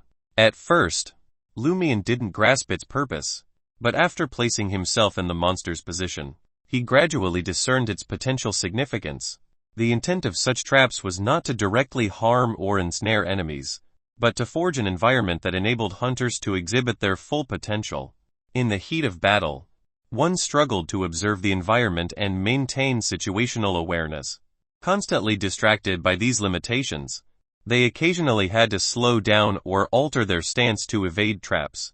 Hunters possessed the unique ability to remain alert to their surroundings at all times and exploit the environment to their advantage. This disparity widened the gulf between their strengths. An open conspiracy. Lumian nodded in understanding, recalling Auror's words. Suddenly, he perceived the flaming monster as a stern instructor imparting valuable lessons about hunters to him. Simultaneously, he remembered the content of Auror's novel Stealing from a Master is Punishable by Death. Eventually, the flaming monster ceased its activity. Its charred face instinctively scanned the vicinity. Then, it strode towards the edge of the clearing near Lumian, flames dancing from its body. Following a predetermined route to the next location, Lumian mused to himself, his excitement mounting. For hunters, discerning a quarry's path was invaluable.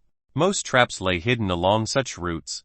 As the flaming monster ambled, it scrutinized its surroundings and examined the ground, remaining vigilant. This caused Lumian to furrow his brow.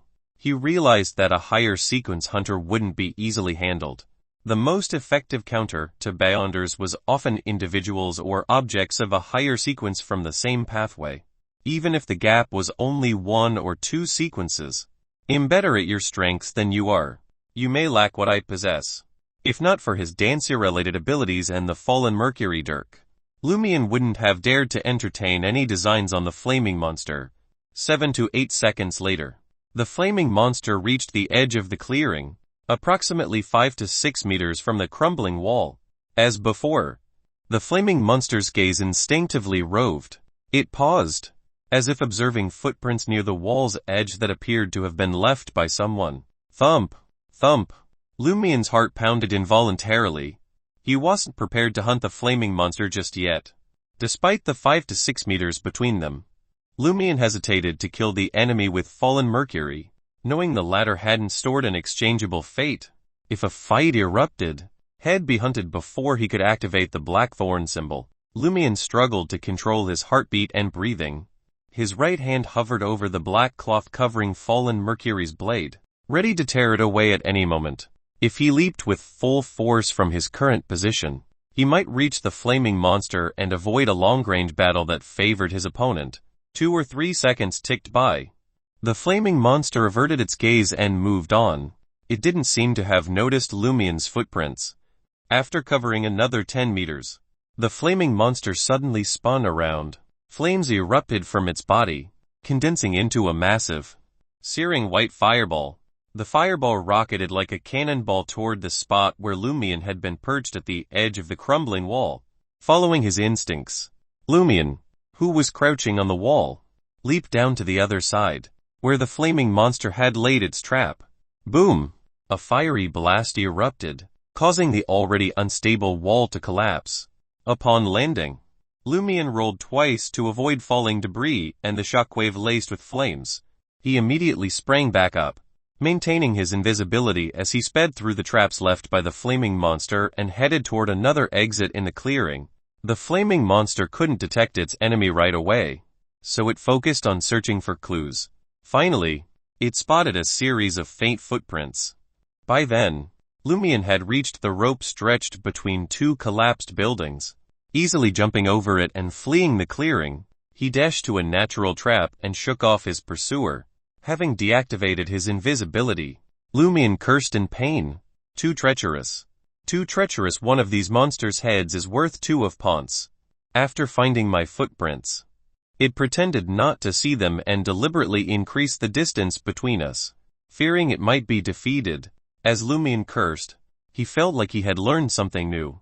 Of course, there were drawbacks to this approach. The increased distance gave Lumian room to escape. Furthermore, his invisibility meant the flaming monster couldn't lock onto him right away. His chances of escaping were high. After catching his breath and restoring some energy, Lumian mused while eating biscuits and cheese. Based on what just happened, as long as I plan carefully and strike at the right moment, I can rely on invisibility to create distance and escape to a safe location. Waiting for the fate exchange to complete, Lumian's invisibility would break upon attacking. But as long as he avoided contact, he could use it again. This valuable insight emerged from his reconnaissance. However, he also realized a problem. As a hunter, I didn't bring water when I went hunting in the mountains. I'm so thirsty. Both cheese and biscuits required water. The jerky Lumian intended to make in the future fell into this category too. After resting briefly, he resolved to hunt Noodle Man, strip its bad fate, and store it in fallen mercury. He couldn't risk being defenseless in an emergency again. A puppet's fate also belonged to fallen mercury and could be exchanged. But Lumian wasn't a wielder. He couldn't swap his fate with others. If he could, he'd gladly give away the bomb on him. About 30 minutes later, Lumian tracked down Noodleman, the grotesque hodgepodge of limbs and features. Having completed the ritualistic dance in advance, Lumian strode towards Noodle Man openly. As expected, he found Noodle Man prostrate on the fetid ground, trembling uncontrollably. Very obedient, Lumian praised, gripping an iron-black axe in his right hand and a pewter-black fallen mercury dirk in his left. Though fallen mercury dirk's malignant aura seeped into Lumian's skin even without contact, he had long grown immune to its corrupting influence. What might drive ordinary bounders to losing control was nothing to him. Lumian glowered at the pathetic Noodle Man cowering before him, retracting his gaze from the gnashing maw on its forehead. According to Orwell, death is a mercy for your kind. The sooner you expire, the sooner your suffering will end. As he spoke, Lumian crouched and plunged the pewter-black dirk deep into the back of Noodle Man's neck. Noodle Man spasmed, but did not resist or struggle. Lumian wrenched the dirk free and gripped his axe, swinging the weapon down with fluid grace. The axe had cleaved through flesh and bone, sending Noodle Man's head tumbling across the ground with fallen mercury swipe. Blood erupted from the severed neck, splattering everywhere. Noodle Man's twitching remains soon fell still, lifeless at last. Lumian strode over to the head and retrieved fallen mercury with his left hand. In the fleeting second between breaths, an illusory river shimmered before his eyes. The river appeared to be constructed from intricate mercury symbols, and each symbol seemed formed by the river itself. At once, the river's branches disappeared, leaving only the primary current. It fractured midway and kinked as if wanting to double back to its source, but for now could not prevail. Chapter 92 Stripping Fate. 92 Stripping Fate. Lumian couldn't grasp the meaning of the illusory river he saw or sensed. All he could surmise was that it symbolized fate. Guided by fallen Mercury's instincts, he lifted the blade's tip and aimed it at a Mercury symbol within the river. As soon as he made contact with the Mercury river, A series of scenes flashed through Lumian's mind: Noodle Man performing an enigmatic sacrificial dance, Noodle Man cowering before the blackthorn symbol and prostrating itself, Noodle Man gathering the scattered flesh and blood throughout the dream ruins to satiate its hunger, Noodle Man attempting to approach the city wall circle, but retreating each time as if afraid of something, Noodle Man's head severed by an axe. Is this its entire existence since the loop began? Lumian realized this as he tried to stab the tip of fallen mercury at the mercury symbol representing Noodle Man's demise at the end of the illusory river. It was too immense and heavy for him to succeed. At that moment, the mercury symbol started to dissipate, and the illusory river gradually faded. The images in Lumian's mind grew hazy. There's a time limit. Lumian didn't dare to dawdle. Adhering to the principle of proximity, he aimed the dark pewter dirk at Noodle Man's fate of succumbing to the blackthorn symbol. The mercury symbol, seemingly formed by the river's entanglement, was pried open, condensing into a droplet that seeped into the blade of fallen mercury. In the next instant, the illusory river vanished entirely, preventing Lumian from witnessing Noodle Man's fate again. He glanced down at fallen mercury and noticed the heretic symbols on the pewter-black blade undulating gently like water, as though infused with some vital force. They had been mesmerizing from the start, but now they appeared even more sinister. Success, Lumian whispered to himself in relief. Fallen mercury was now complete. In the future, as long as he could wound the flaming monster with this heretic dirk in battle, he could swap the monster's fate of cowering before the blackthorn symbol with the former. Lumian wrapped the blade of fallen mercury in black cloth and sheathed it in his belt. He dealt with Noodle Man's corpse briefly, moving it into a half-collapsed building. He destroyed the building's last support, allowing rubble and wood to fall, burying everything inside. After this, Lumian circled back to where the flaming monster had appeared. This time, he didn't approach for observation. Instead, he searched for footprints and other traces, taking time to identify which ones the target left while deliberately circling around. After nearly 2 hours, Lumian gradually deciphered the flaming monster's habits and patterns. A mental hunting map emerged. He spent some time surveying the predetermined battlefields, seeking natural traps to exploit. Eventually, Lumian rubbed his forehead and decided to delve deeper into the ruins while he still had energy, gathering information for future explorations. He remained vigilant and performed the sacrificial dance again, partially triggering the blackthorn symbol. With the amulet in hand, Lumian quickly followed the same path as before. He encountered monsters along the way, but they either fled before attacking or vanished from sight at a distance. The deeper he went, the more similar situations occurred. Finally, when the burning sensation in his chest from the second sacrificial dance subsided, Lumian spotted the city wall composed of twisted houses once more. He rested a while, waiting for his spirituality to recover before performing the sacrificial dance again. After the dance, sometimes forceful, sometimes graceful, Lumian headed in the direction where he found fallen mercury. The blackthorn symbol activated. After passing through the room where the flames had been extinguished, he slowed his pace, wary of a sudden assault. After walking a while, Lumian noticed the light ahead had dimmed considerably. It was as if a massive creature high in the sky blocked the light, or the sun was obscured by something. Lumian instinctively looked up, but saw only thick fog. Unable to determine the cause, he could only draw fallen mercury and cautiously proceed. In a moment, it felt as if he had transitioned from day to night. Of course, this was an exaggeration. Lumian thought it more accurate to liken the foggy weather to a place shrouded in dark clouds. Almost simultaneously, he yawned involuntarily, his exhaustion intensifying. No, I can't sleep. Lumian forced himself to keep his eyes open as he retreated from the shadowy base of the mountain. His mental state improved significantly. Although still tired, he could endure it. You fall asleep the moment you enter. The deeper you go, the sleepier you become, Lumian mused silently. He turned and walked in another direction. After another sacrificial dance, he arrived at an unfamiliar area. To his right were walls stacked with doors and windows. To his left lay a wasteland connected to the circle of building ruins. And ahead stood brown trees. In the desolate ruins, The trees seemed incredibly resilient. They intertwined and embraced each other, forming a wooden wall 5 to 6 meters tall. This wooden wall had numerous green leaves and branches, a stark contrast to the deathly silence and desolation surrounding it. If it hadn't blocked the path to the back of the city wall, Lumian might have praised its tenacious vitality, but now, he could only express his dissatisfaction with the crude gesture of raising 2 middle fingers. He could have chosen to take a detour and enter from the other side of the dream ruins, but he wasn't familiar with that area. His spirituality was nearly depleted, so there was no need to take the risk.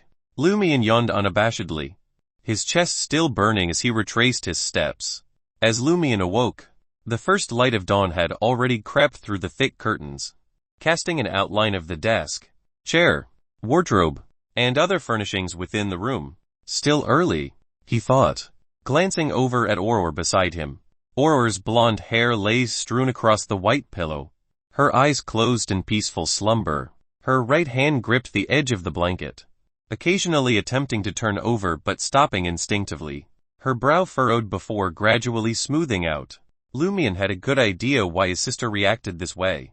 She had hidden numerous bottles within her nightgown as a precaution. Sleeping on her side or stomach would undoubtedly cause her harm. How exhausting! Lumian sighed inwardly, his expression tender and his heart at ease. After a moment, he carefully slid out of bed and left the bedroom. He moved toward a side balcony that led to the rooftop. Facing the distant crimson sky, he stretched his body.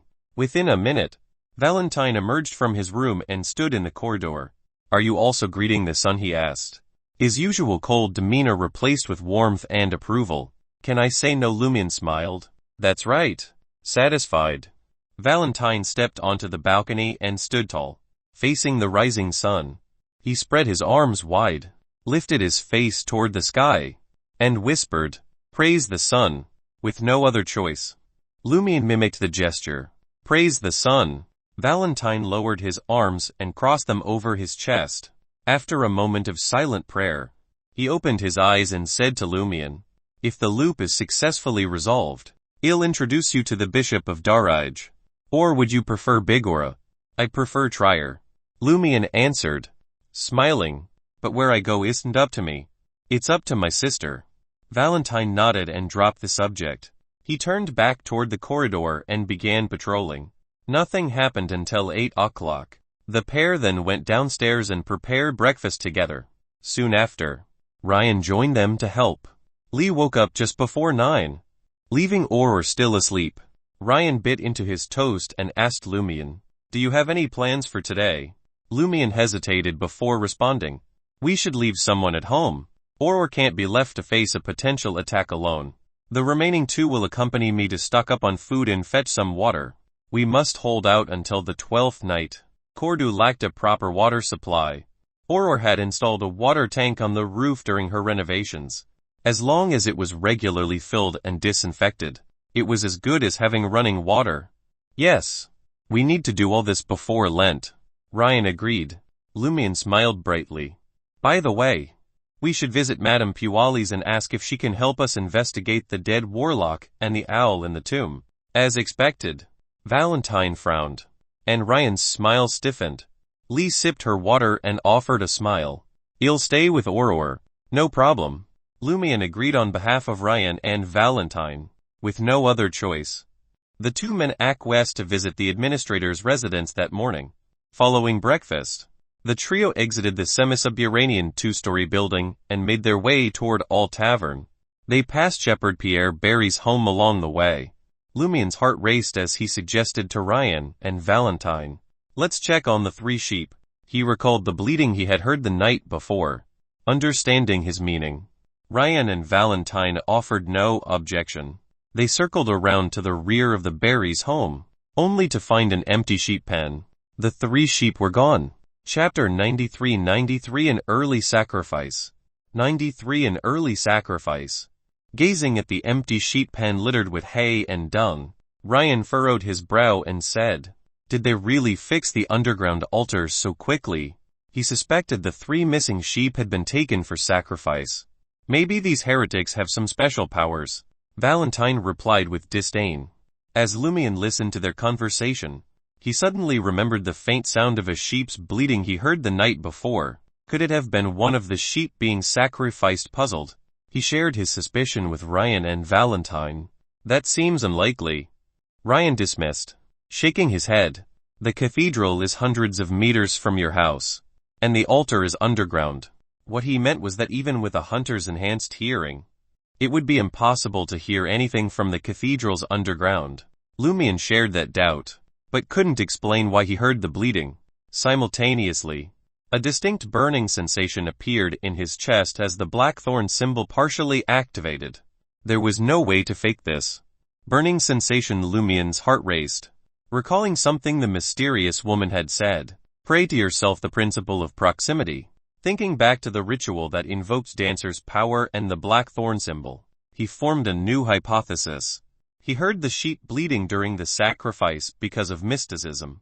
In simpler terms, when the Padre and his group performed their ritual and prayed to the hidden being, the principle of proximity also targeted the corruption in Lumian's body, partially triggering the blackthorn symbol.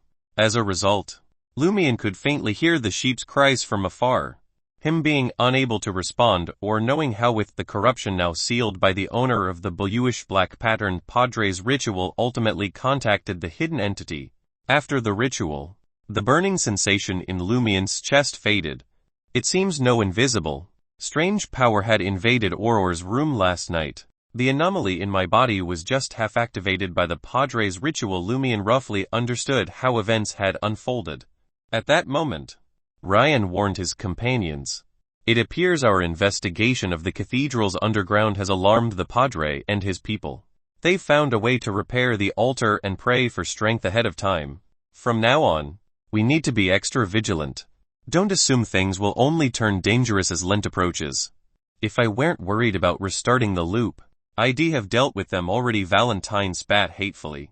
Then, he added gloomily, can you stop calling that servant of the evil god a Padre? He's not worthy. Why was he a Padre if he wasn't worthy? Lumian dared not voice his thoughts.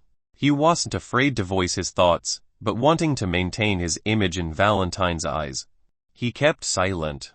After all, he might need to persuade this fanatic to do something later, like using his suicide to verify the essence of the cycle. Let's visit Madame Puali's as soon as possible to replenish our supplies. We should stay inside as much as we can in the future. Lumian said nothing more, leaving Shepherd Pierre Barry's house through the back door and heading towards the castle on the hill. Passing through the vibrant garden, the trio approached the partially opened door and informed the red-coated, white-painted manservant, we need to see Madame Puali's. Wait a moment.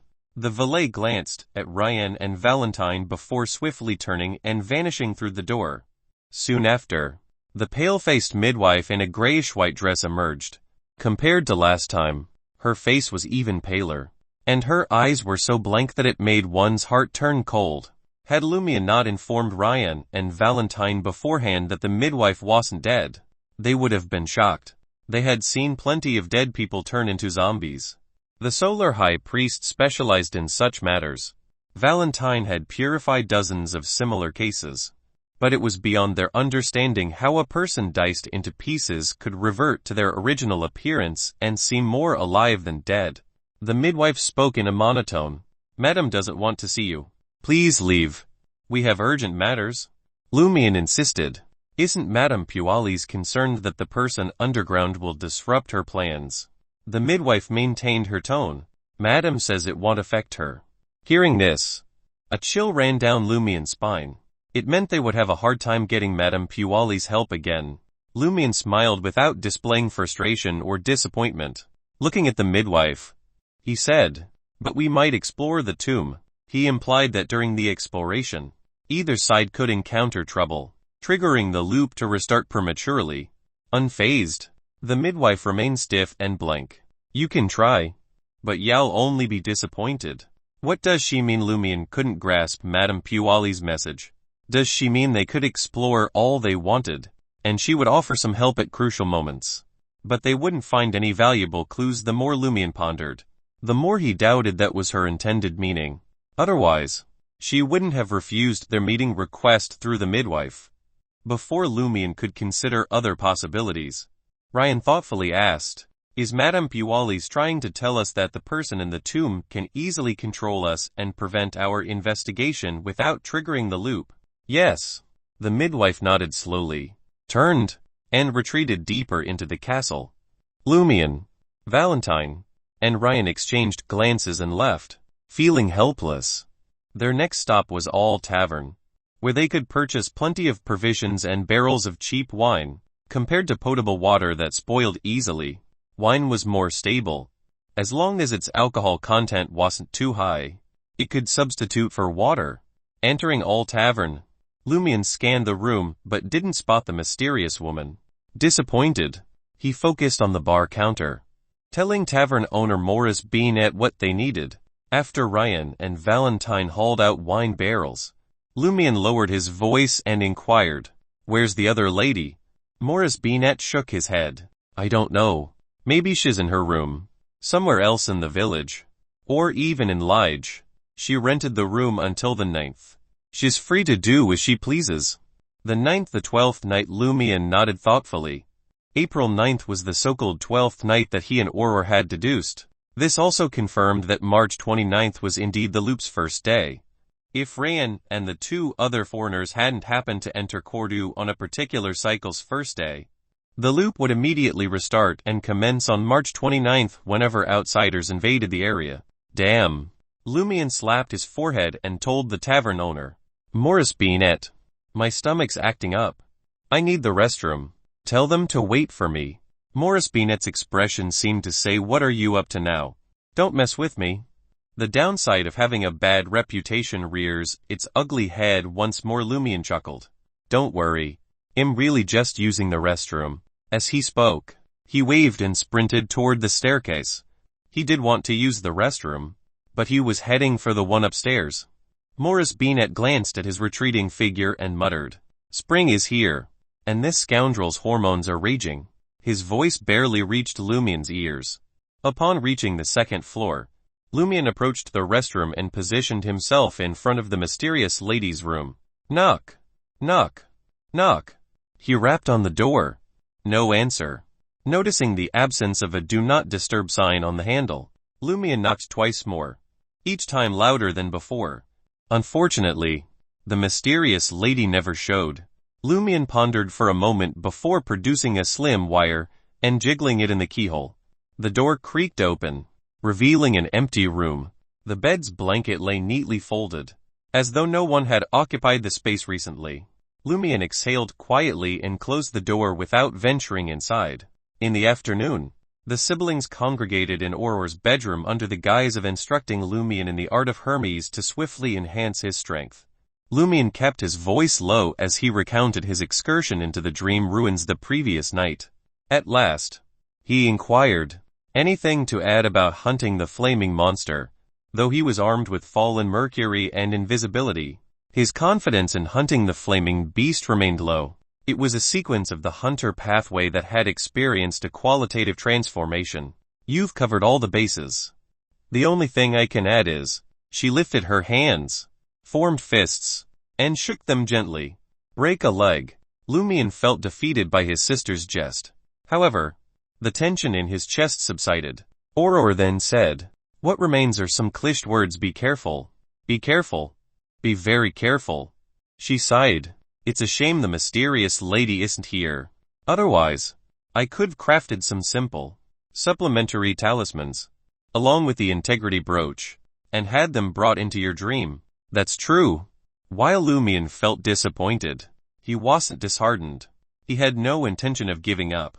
At 9:50 p.m., Lumian slid out of Aurora's bedroom and stalked down the hallway towards the washroom. He intended to relieve himself before beginning his night watch. Bathed in the crimson glow of the moon, the washroom was shrouded in darkness. Only the toilet was faintly visible. Lumian bent over and unfastened his belt. Behind him, the shadow on the wall abruptly writhed and morphed into a silhouette brandishing an axe high above its head. Chapter 94 Attack. 94 Attack. Lumian's eyes were narrowed, his body tensing as he sensed the pores on his skin open. An overwhelming premonition of danger washed over him. in the dream ruins, had no shortage of similar experiences. Instantly, he halted and tumbled to the side, like a boneless sack of flesh. A whistling wind filled his ears as a razor-sharp axe grazed his body, slicing through the air. Lumian hit the ground with a thud, attempting to roll to his feet, but pale white and pitch black, eerie arms extended from the surrounding shadows, grabbing his clothes and coiling around his body. The cold sensation and stiffness seeped into Lumian's flesh, twisting wildly, trying to escape the restraints with his powerful agility. He shouted, "Help!" Too malicious. Bumpy palms smothered his mouth, stifling his voice abruptly, leaving only a whimper. Simultaneously, Lumian glimpsed an elongated humanoid shadow on the wall, raising the axe at him. A two-handed broadsword of pure light blocked the axe's slash. Ryan was the first to rush over, not bothering with his dawn armor, and simply summoned a sword of dawn. The shadowy axe took on a heavy, sharp, and dark appearance the moment it detached from the wall. The second person to arrive at the washroom door was Lee, who had been in the opposite study. The silver bells on her veil and boots tinkled softly. Lee raised her right palm and aimed her silver revolver at the strange arms grabbing Lumian. They tightened, as if trying to drag Lumian into the shadows. Blue blood vessels bulged from Lumian's neck, forehead, and hands, straining with all his might. Yet, he couldn't fend off the pale white and pitch-black arms. His body dissolved into the shadows piece by piece. Lee fired, and a golden bullet wrapped in blazing flames struck a pitch-black arm that seemed to drip ink. The arm ignited, quickly releasing Lumian's neck and retreating into the shadowy corner. Aurora arrived at the washroom to find such a scene, seeing a third of her brother's body thinned and darkened into a shadow, his expression growing increasingly rigid. Aurora wasted no time. She pulled iron-black materials from her hidden pocket and sprinkled the powder at Lumian, her light blue eyes darkening. Lumian felt an invisible hand grasp him and pull him toward Aurora. He recalled his sister using a similar spell before, but it had pushed him away this time. She yanked him closer. The colossal hand's strength equaled that of the sinister arms, stopping Lumian's slide into the shadows. Ryan drove the figure with the sharp axe back into the wall. The next second, Valentine appeared behind Lee and Aurora. Witnessing Lumian's state, he spread his arms wide. Golden illusory flames materialized around Lumian, incinerating countless wicked arms. The pitch-black or pale white arms either melted like candles or evaporated into black wisps of smoke. Within seconds, 4/5 of the strange arms grabbing Lumian vanished. The remaining arms struggled to resist the invisible hand and Lumian's efforts, releasing him one after another. Feeling the grip on him loosen, Lumian was pulled by the invisible hand, half fleeing and half bouncing toward Aurora. As the pitch-black and pale white arms retracted, the axe-wielding figure froze on the wall, merging with the surrounding shadows, leaving no trace. Lumian stood and surveyed the area, sneering, "Is that it? Aren't you looking down on us by only sending one person?" Aurora glared at him. "Don't speak." How could he utter such low-minded words at a time like this? As Aurora's voice echoed in the corridor, a black, spiked vine, abnormally thick as if from the abyss, descended from the study's ceiling.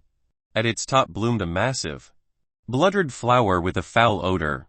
The flower expanded, as if stretching its mouth to the limit. It suddenly engulfed Lee's head and writhed frantically. As it chewed, the object in its mouth turned into a thin piece of paper and was shredded. Immediately after, the radiant broadsword of light flew from the washroom, impaling the massive evil flower to the wall. Streams of bright red blood oozed from the sword, evaporating into mist. Simultaneously, tendrils of black vines cascaded from the ceiling of the Lumian residence, enveloping the walls and sealing the windows with enormous red blossoms. Aurora swiftly produced a pearl-like powder and tossed it into the air, mingling it with summoned natural forces. An unseen warm breeze blew, causing the black vines to wither and lose their vigor, no longer able to support the vivid red flowers suspended in midair. The wilted vines dangled lifelessly from the second floor. Not a bad result, Aurora mused to herself. She had obtained the spell from a member of the curly-haired baboons research society, intended as a gardening spell for weeding. Or had acquired it at a bargain price, thinking it would be useful someday. Typically, it was used to clear weeds from building walls, but today it proved invaluable. Nonetheless, the abyssal black vines were unnaturally resilient.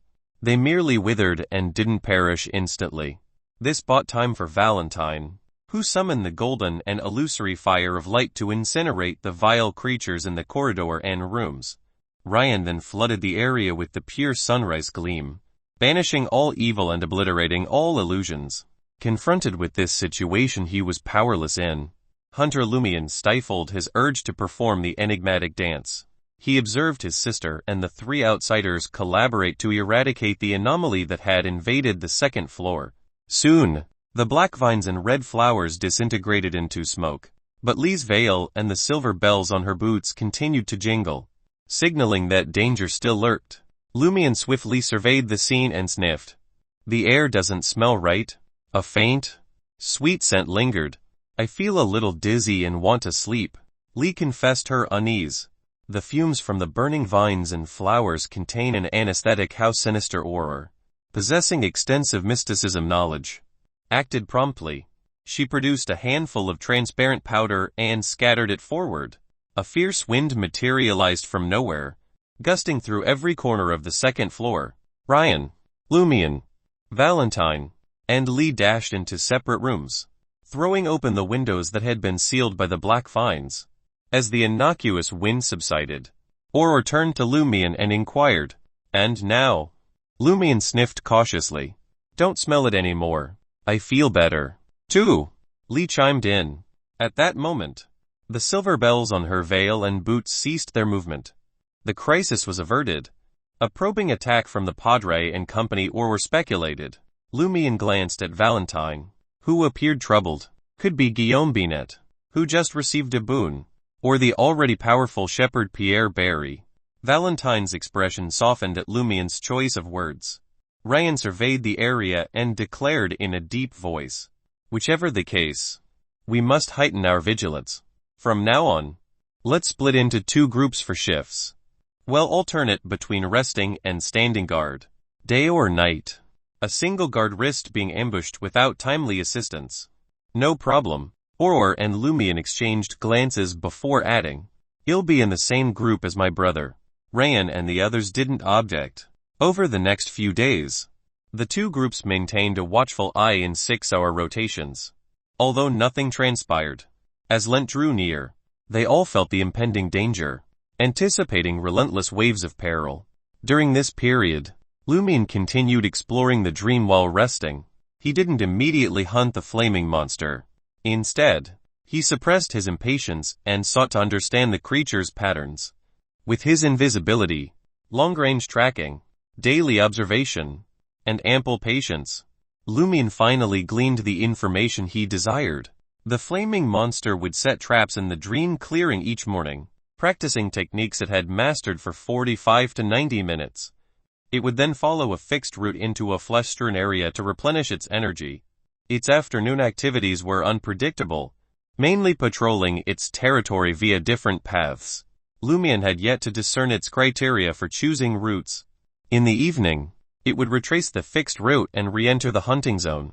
Lumian remained ignorant of its nocturnal activities. He had only spent a maximum of 6 hours in the dream ruins and never ventured there at night. The night before Lent, Lumian jolted awake in the hazy gray fog of the dreamscape bedroom. He glanced at fallen Mercury beside him and his mind snapped into sharp focus. This was the night he would hunt down the flaming monster. Chapter 95 and out in the open ambush. 95 and out in the open ambush. Lumian meticulously wrapped his left hand in layers of white bandages. He gathered his supplies: fallen Mercury, his iron black axe, gray amber perfume, biscuits, cheese, bloodied mutton chops, rope for traps, and a bag of cooled boiled water. Slipping his shotgun over his shoulder, he left his semi-subterranean dwelling. Through the thin gray fog, he ventured into a barren wasteland, riddled with cracks. He entered the dreamlike ruins and strode toward the clearing where the flaming monster often lurked. Hearing a distant noise, Lumian veered towards a path he anticipated the creature would take. Arriving at a natural trap head discovered earlier, A deep pit lay beside the road, with collapsed walls to the front and left. Stacked rocks bordered the right side, and behind it, a mostly collapsed house loomed. Such a trap was difficult to spot. Lumian had found it only after scouring the area multiple times. He crouched behind the pit, tossing in a few sharpened wooden stakes. He covered it with a rope Ned had woven earlier and camouflaged it with soil. With the simple trap set, he placed his bait, 2 blood-soaked lamb chops, half on solid ground and half suspended above the pit. Lumian stepped back, assessing the precarious balance. He retreated into the mostly collapsed house, perching himself on the remains of an outer wall. He adjusted his position to watch the trap without being seen by passing monsters. Next, he took out the gray amber perfume and sprayed it on the wall. A delicate, sweet scent wafted through the air, carried by sporadic gusts of wind that blew through the ruins. The fragrance clung to the wall and to Lumian. Without hesitation, he leaped away, looping back to the path where the flaming monster would appear, positioning himself closer to its hunting grounds. Once more, he changed direction, crossing the path and entering the ruins of a building opposite. Reaching the rear of the crumbling structure, he stopped, leaned against the wall, and waited. As with his strategy against the shotgun monster, Lumian never expected his trap to fool the flaming monster or wound it severely. These decoys and alarms targeted the creature's keen senses, observation, and behavior. Only a hunter knew how to exploit a hunter's strengths. Of course, all this relied on the target operating primarily on instinct, its intelligence limited to combat. Leaning against the wall, Lumian gripped fallen Mercury in his bandaged left hand, tearing off the pitch-black cloth shrouding its surface. He couldn't know how long it would take for the flaming monster to arrive. All he could do was be patient. Patience was his strong suit, a remnant from his vagrant days. Time crawled by, unseen by Lumian. A charred, flame-tinged monster entered the path. After walking over 20 meters, its nose twitched. It detected the faint scent of blood. The monster didn't immediately turn. As it continued, it surreptitiously scanned the source of the smell, passing the collapsed wall. The bloody lamb chops caught its eye, tempting food. But the flaming monster resisted its instincts. Not devouring the bait, it pressed on, slowing its pace. Soon, an unusual fragrance filled its nostrils. It instantly deduced the meat was a trap and a hunter lay in ambush nearby. This hunter seemed different from the one who had previously observed it while invisible. It lacked sufficient knowledge of hunters and hadn't masked its scent beforehand. Taking a few more steps, the flaming monster used the fragrance and subtle footprints to pinpoint the enemy hiding on the outer wall of the building behind the trap. Feigning ignorance, it increased its distance by another 7 to 8 meters. Suddenly, it whirled around, its scarlet flames rapidly condensing into a fireball tinged with white. With a flick of its right palm, the fireball hurtled towards Lumian's ambush location, collapsing the outer wall and causing the house to shudder. Hearing the explosion from a distance, Lumian abandoned his hiding spot, darting into the clearing, his movements a wild, distorted dance. The explosion was like a signal flare, a stark reminder for him to swiftly ready the second phase of the trap. Lumian and Orr had devised this intricate plan, luring their prey into sending out their own signal flares. In the midst of his mesmerizing dance, Lumian detected the hazy forms of the mouth orifice monster, the shotgun monster, and the skinless monster. By then, the flaming monster had already approached the collapsed wall. Searching for any trace of its enemy, Lumian danced for another 10 to 20 seconds, his movements growing more intense. He drew out the ritual silver dagger with his right hand, making a small incision on his left wrist. A single drop of blood emerged, congealing into a tiny sphere. Lumian stepped forward, pivoted, and snatched up the blood droplet, aiming it at the mouth orifice monster. He uttered the word in ancient Hermes, his voice barely above a whisper. At that moment, the flaming monster had discovered the faint footprints Lumian had left behind. Catching a whiff of a subtle scent, it started tracking him, quickly shouting his follow-up command. Lumian watched as the mouth orifice monster swallowed the blood droplet from the tip of the silver dagger and entered his body. A wave of madness, bloodlust, cruel intent, and ravenous hunger washed over him. Lumian fought back the discomfort, hastily bandaging his insignificant wound with a white strip head brought along.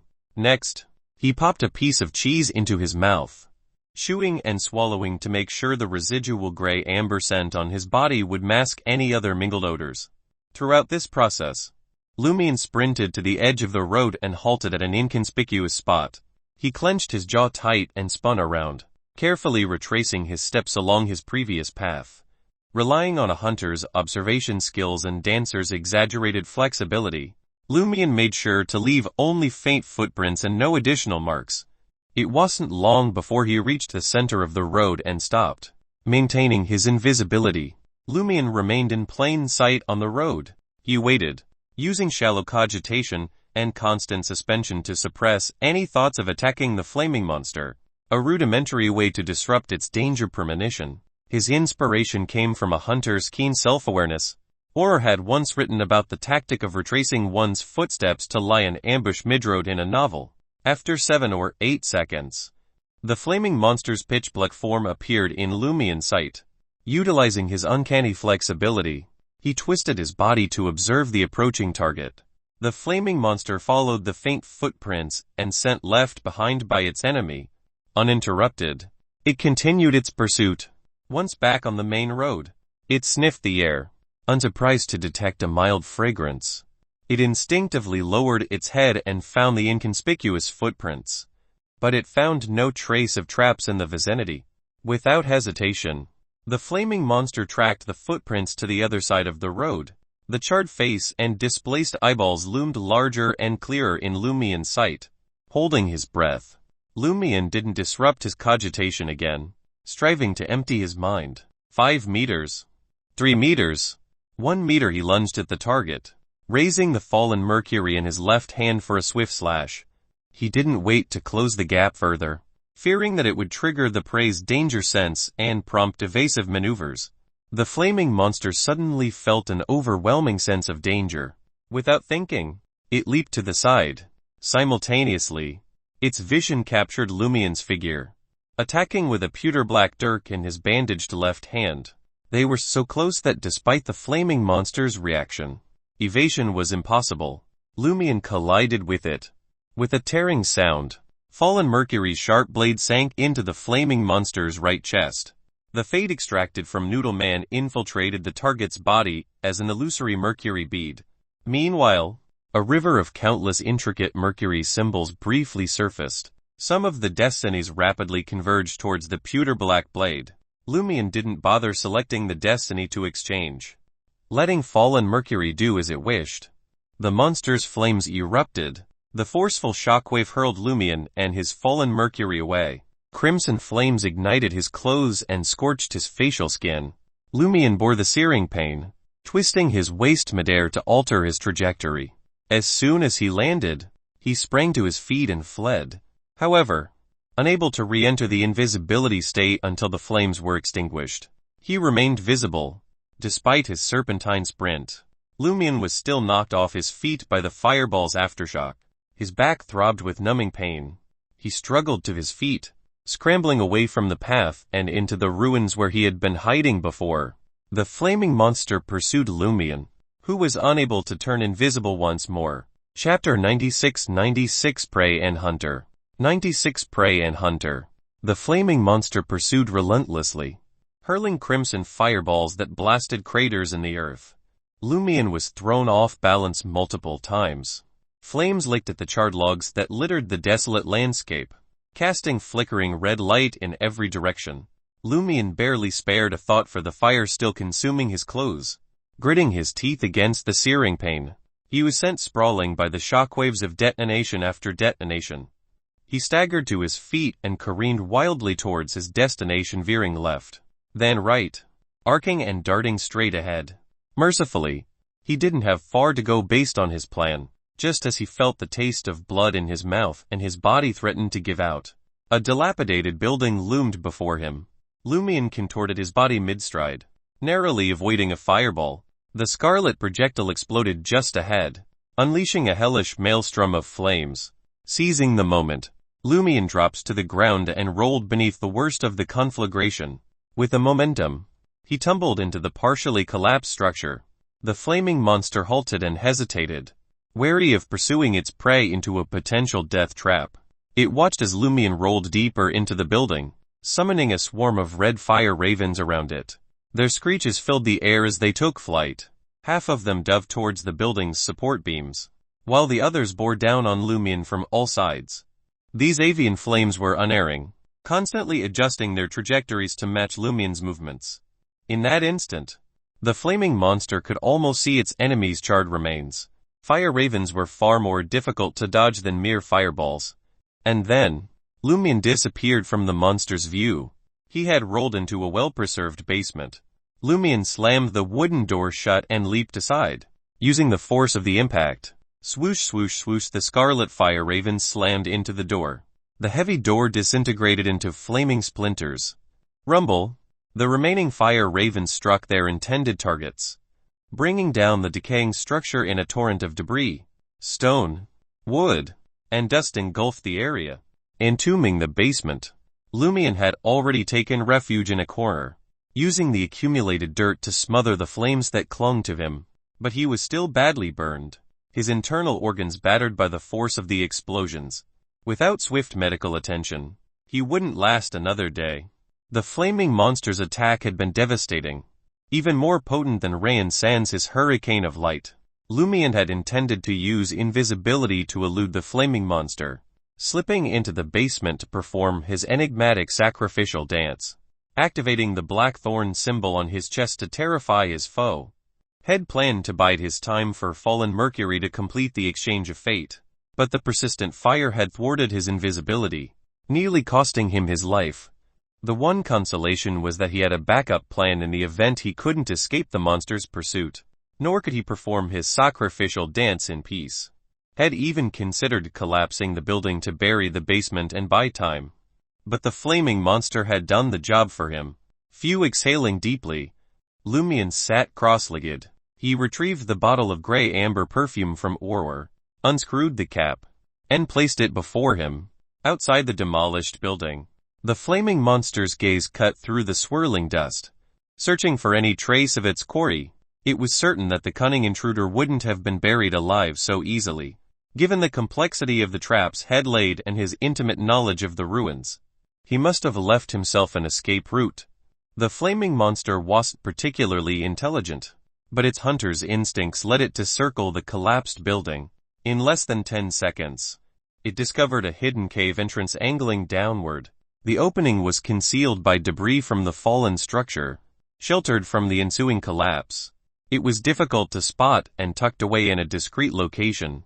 The monster raised its right hand, conjuring a fist-sized white fireball in its palm. With a sudden lunge, it hurled the fireball down the passageway. The flame streaked through the air, penetrated the basement, and collided with the far wall.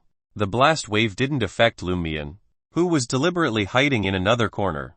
It only overturned the bottle of grey amber perfume in front of him and quaked the entire basement. The gurgle of liquid flowed from the open bottle, its elegant and sweet fragrance intensifying instantly. Lumian leaned against the wall, eyes closed, lost in cogitation. His mind conjured a crimson sun, holding it steady for a few seconds. Suddenly, a terrifying sound reached Lumian's ears, as if from an infinite distance yet unnervingly close. Blue veins bulged across his face, hands, and neck, quickly turning red. Simultaneously, silver-black spots seeped from his skin. He opened his mouth to scream, but collapsed and curled up before a sound could escape. Fallen Mercury slipped from Lumian's left palm, but it dared not make a move. It didn't even attempt to approach his exposed face or right hand to create a marionette through contact. It just quivered there, violently. Outside the basement, the monster poised to conjure a fireball froze beside the entrance Lumian had excavated. It couldn't help but shudder. A few seconds later, it fled, abandoning the hunt. Lumian plunged into a darkness teeming with flickering flames. His mind was overwhelmed with excruciating pain and malevolent thoughts. In that moment, death seemed preferable. He sensed something deep within him rapidly growing and taking form. It appeared to be a trauma composed of all negative personalities and a particular will. Once assembled into human shape, it would utterly supplant the original him.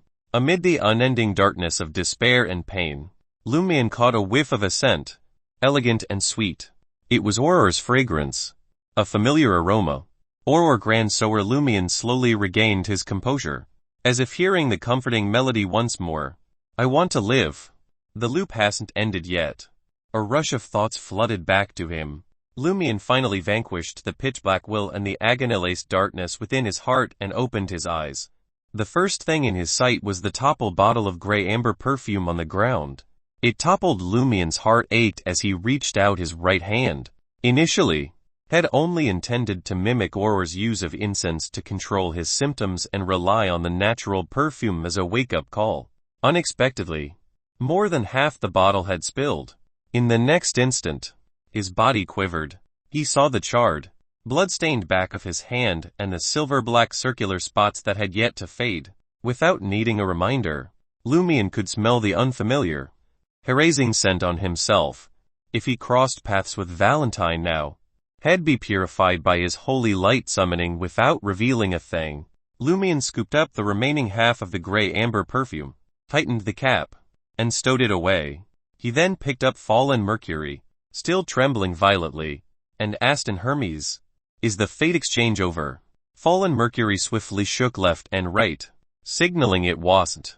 Lumian exhaled in relief. He feared that by the time he awoke, the fate exchange would have been completed. Shock would last no more than a minute. If he couldn't locate the flaming monster in time, his recent torment would be futile. Breathe in, breathe out. Lumian adjusted his dreadful condition and mustered his remaining strength before crawling out of the basement through the hole he had dug earlier. Each motion tugged at various wounds, making him wince in pain. Upon exiting the basement, Lumian searched for the flaming monster's tracks and sighed inwardly. Using cogitation in such a state and fully activating the thorn symbol on my chest is downright suicidal. I haven't done it since becoming a hunter. Barely repressing the symptoms with grey amber scent. Had I done it a few times before, my body might have mutated slightly, turning me into a monster. I can't risk this for a while unless I have a death wish. He opted for cogitation to fully activate the blackthorn symbol on his chest rather than the sacrificial dance's partial activation, as time was of the essence and he couldn't perform the dance. With cogitation, he could frighten off the flaming monster in 5 or 6 seconds. The enigmatic sacrificial dance, however, took 30 to 40 seconds. Even with his familiarity in Lumian's hunting strategy, this was his last resort. If he couldn't evade the flaming monster's pursuit by other means, he'd attempt cogitation. Lumian hadn't anticipated that cogitation would leave him gravely injured from the start and on the brink of losing control, turning into a monster. Before long, Lumian discovered the flaming monster's tracks and pursued them. A few minutes later, the prince appeared fresher, so he slowed his pace. Soon after, Fallen Mercury shuddered on its own, notifying Lumian that the fate exchange was complete. Without hesitation, Lumian brandished the iron-black axe and charged forward, following the flaming monster's footprints. In under 20 seconds, he spotted the scorched and smoldering prey. It cowered in a rock-encircled corner. Quaking, Lumian dashed over, cast aside Fallen Mercury, and seized the axe with both hands, cleaving down with all his might. With a dull thud, the flaming monster's head and body separated. Bright red blood spurted out violently, igniting into scarlet flame clusters on the ground. Lumian, unable to hold on any longer, collapsed to the ground with his axe. Chapter 97 Courage. 97 Courage. Lumian slumped to the ground, gasping for breath. He could barely muster the strength to move a finger. Silently, he observed the crimson flames flickering on the ground, their intensity gradually diminishing until they snuffed out. During this time, Lumian managed to lean forward and grab the Fallen Mercury with his left hand, while his right hand tightly gripped the iron-black axe, ready for any unexpected threats. His focus was unwavering, and he remained on high alert. Inwardly, he prayed to the eternal blazing sun and the unknown, great being, hoping they would shield him from harm. In his current state, even a mundane foe like the skinless monster could easily take him down. let alone the possibility of the flaming creature reviving itself unexpectedly. As time ticked by, Lumian's spirituality and stamina gradually improved, but his injuries only worsened, leaving him disoriented and unfocused. Hunters need to be cautious, level-headed, and patient, capable of using their environment to their advantage. Above all, they require courage. Courage to confront the unexpected, to persevere in the face of crisis, to steel oneself when escape seems impossible, and to find a path out of the jaws of death. Distracted by these thoughts, Lumian suddenly felt as if the hunter potion coursing through him had been fully absorbed. It was as if a barrier had shattered, and a tiny spark had merged with every fiber of his being. All traces of Lumian's loss of control vanished, and his condition immediately improved. Slowly, he rose to his feet and heaved a quiet sigh. I've actually digested it. This meant he was ready for the next potion. Lumian, clutching the pewter black dirk in his bandaged left hand, scanned his surroundings. Occasionally, he fixated on the flaming monster's remains, patiently awaiting the appearance of the Beyonder characteristics. Unlike the shotgun monster's swift transformation, Lumian waited for half an hour.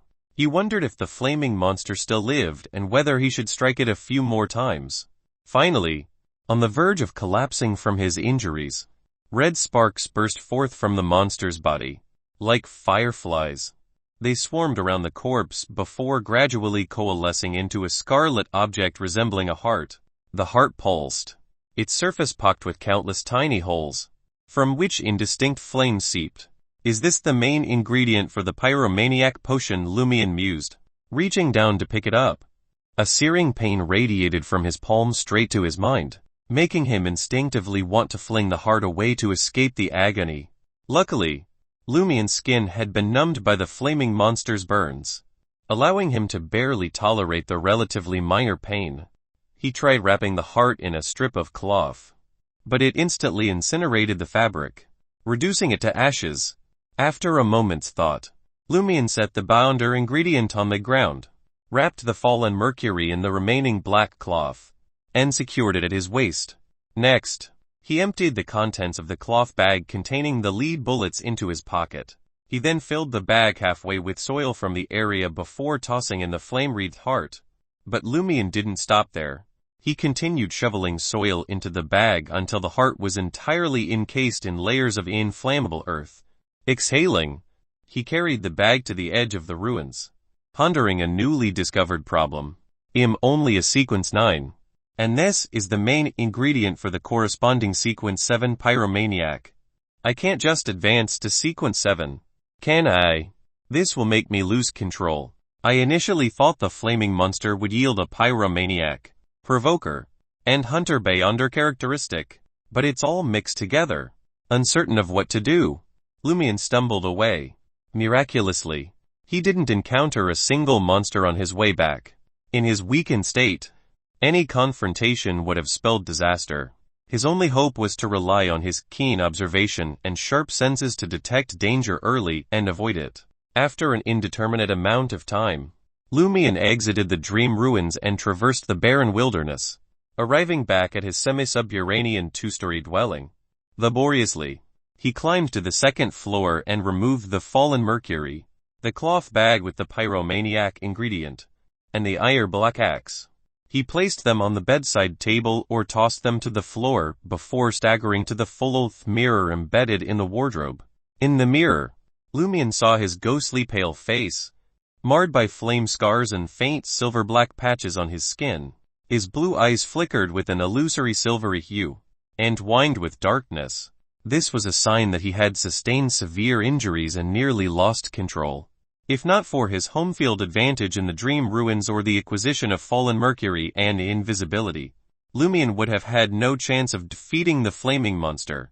Munching on jerky and cheese to stave off the intense hunger left by his possession, he collapsed onto the bed. He desperately needed to return to reality and rest for a while. Allowing his body to recover swiftly, sunlight pierced through the curtains, casting the bedroom in a soft glow that highlighted Auror's desk, cluttered with reference materials, reading notebooks, and stacks of manuscripts. It also illuminated a wardrobe filled with dresses and an exquisite full-body mirror. Lumian opened his eyes to meet his sister's light blue gaze. Aurora watched him stir, her voice laced with concern. How was it? Is everything all right? She knew that her brother had ventured into the dream ruins to hunt the flaming monster this time. I succeeded. Lumian sat up, his head feeling foggy, his skin tingled, and his bones threatened to snap. But compared to the excruciating pain that had nearly killed him in the dream, this was nothing. He lowered his gaze to examine his body. Red, swollen patches covered his skin, as if he were suffering from an allergic reaction. That's good, Aurora sighed with relief. An hour ago, you twitched all over and kicked me awake. Lumian laughed, self-deprecating. It was indeed dangerous back then. I almost lost control. I was hesitant to wake you up, but you quickly calmed down and didn't scare me anymore, Aurora said, visibly relieved. Lumian's heart stirred. And you just kept looking at me. That's right, Aurora nodded calmly. If anything happens, I have to shake you awake and bring you back to reality. You can't die in your dreams. Lumian suddenly felt the pain, struggle, and fear of nearly dying in his dream dissipate, replaced by a warm current surging from the depths of his heart. He asked, almost without thinking, you didn't wake up because I kicked you, did you? You haven't slept at all, have you? Aurora smiled and said, that was my original plan. But considering how long I'd have to wait for that monster, and how I just finished my night duty, if I didn't catch up on sleep, I'd definitely be in a daze later. It'd be easy for me to make a mistake and not wake you up in time. So, I decided to put my hand on you and take the chance to catch some shut-eye. This way, I'd be able to sense any movement and wake up quickly. Ha ha. I was indeed kicked by you. As she spoke, she pointed at her right calf, where a visible bruise had formed. Before Lumian could respond, she asked, tell me the details. Suppressing his voice, Lumian recounted his ordeal, describing how he set up the trap, ambushed the monster, and how his clothes caught fire. Unable to turn invisible, he had no choice but to flee into the basement and fully activate the blackthorn symbol with cogitation. Aurora listened intently, her expression occasionally betraying her worry for her brother's perilous situation. She was the kind of person who easily immersed herself in stories. As the tale drew to a close, Lumian raised a question. How do I separate provoker from the pyromaniac beyonder characteristic? He didn't know where to find the potion formula. Aurora thought for a moment and said, I don't know how to separate them. I've only heard that you might need the help of a high-level beyonder for such a situation. A demigod, Lumian guessed. There were probably only 3 people he knew who had reached sequence 4: the enigmatic lady, Madame Pualis, and the one lying in the coffin in the tomb. I think so. Actually, you don't have to worry. I suspect the mysterious lady will come to you soon and provide some help. She always appears at critical points in your growth. This time should be no exception. After all, the loop hasn't been resolved and the secret of the dream ruins remains locked away. Go to Old Tavern to find her. Lumian frowned. Their agreement with Rayan and the others was to avoid going out as much as possible. Aurora tersely acknowledged his words. Let's wait a while. She might visit us directly. Aurora sighed and said, for ordinary beyonders, the potion formula isn't a problem. But you're different. There's corruption sealed in your body, and you can lose control if there's the slightest issue. You still need a complete and correct provoker potion formula. Why don't ordinary beyonders need potion formulas? Lumian asked. Surprised, Aurora explained. It's not that they don't need them, but anyone below sequence 7 can advance just by consuming the main ingredient. Doesn't that risk losing control? Lumian asked, astonished. Years ago, there was a high chance of losing control, but recently, sequence 9 and sequence 8 beyonder characteristics can indeed be consumed directly.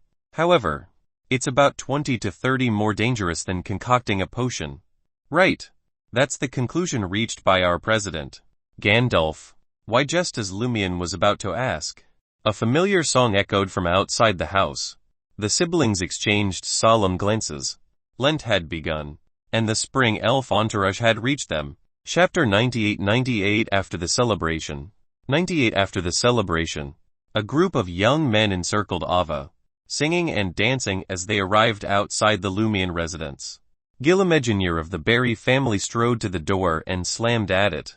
He was a friend of Lumian, Riamund, and Ava, with curly brown hair and prominent freckles. His blue eyes appeared smaller than average, as if perpetually narrowed. With a creak, Aurora appeared before them, her blonde hair tied up. She wore a formal flounce-aligned, light-colored dress. Aurora exuded energy, her face radiant, impossible to tell she hadn't slept well the night before. Ava, donning a laurel crown woven from tree branches and flowers, stepped forward and sang, with a sweet face and a joyful ring, "Come and sing, come and dance, for this is the only way to obtain a harvest that will stay." Aurora listened quietly, took the leaf, and handed Ava a small pottery jar containing animal fat. Bumper harvest, the young men cheered.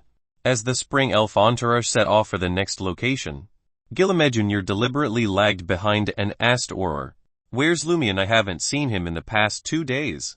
Is he not participating in the Lent celebration?" Aurora laughed and replied, "He's sick." Sick? Gillimegineer was slightly surprised. He gets sick too.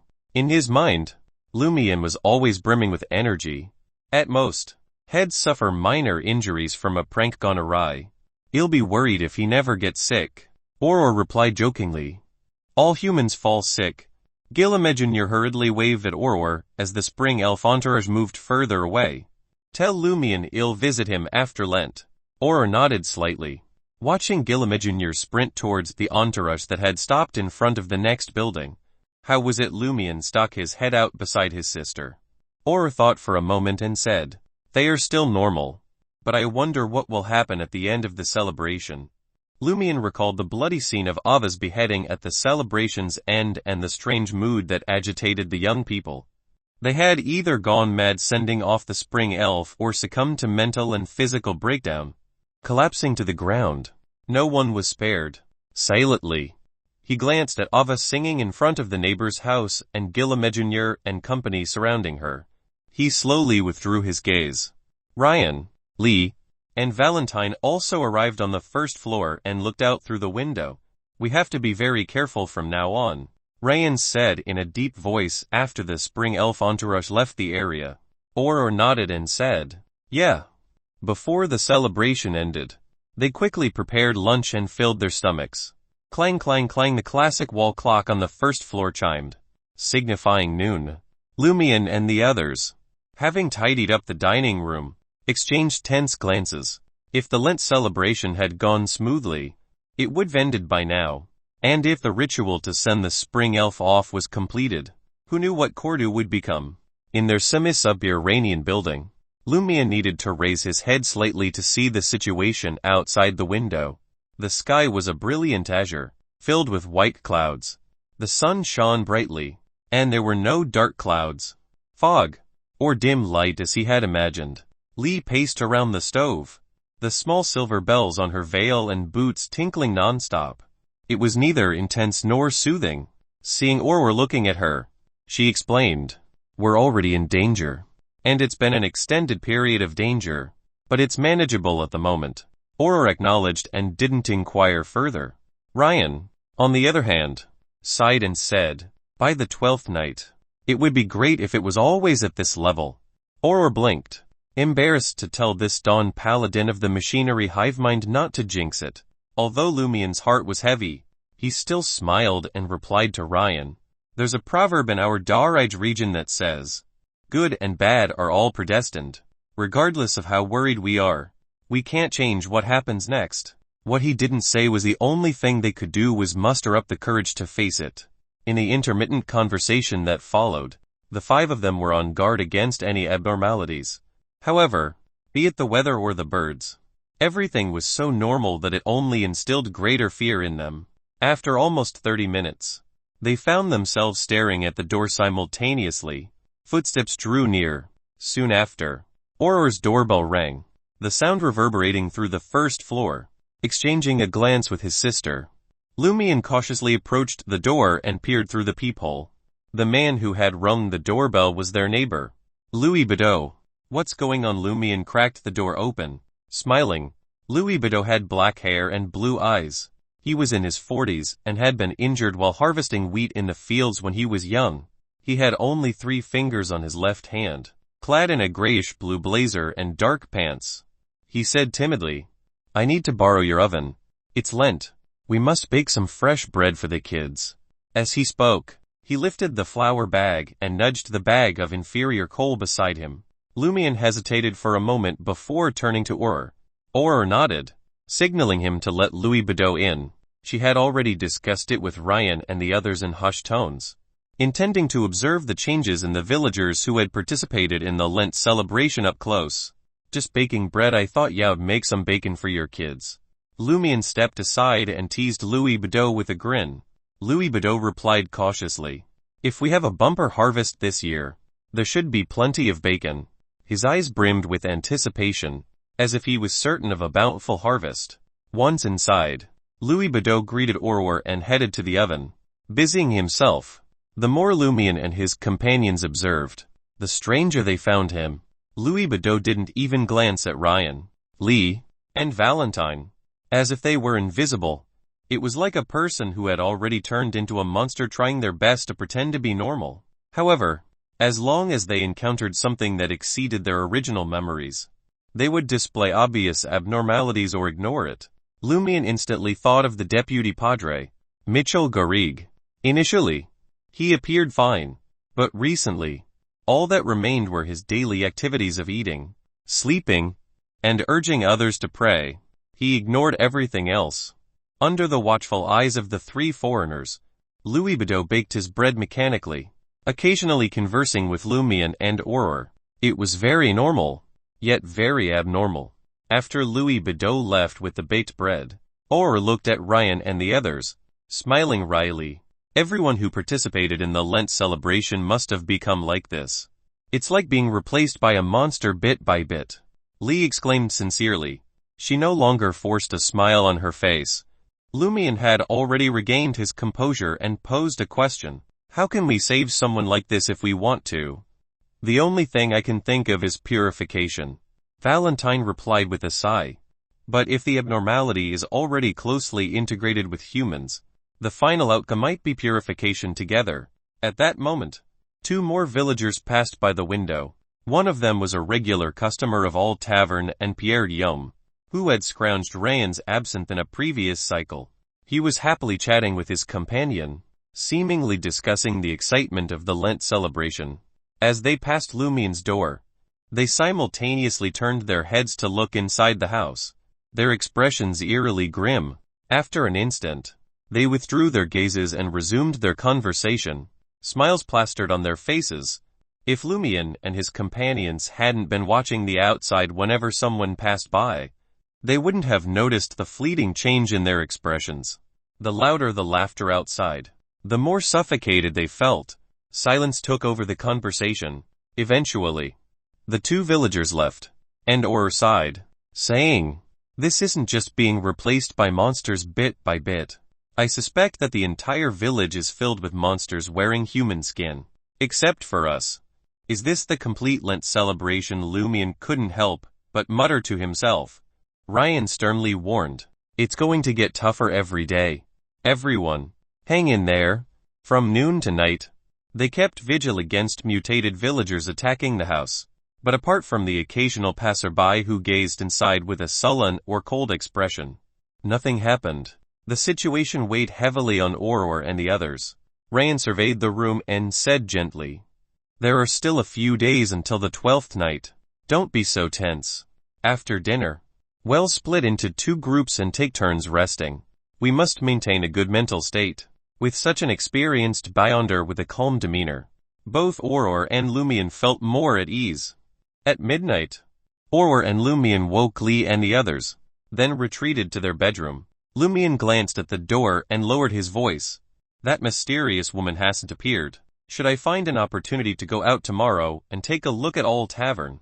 Everyone in the village might be a monster now. It'll be very dangerous if you go out." Aurore disagreed. She pondered for a moment and said, "Let's wait a little longer.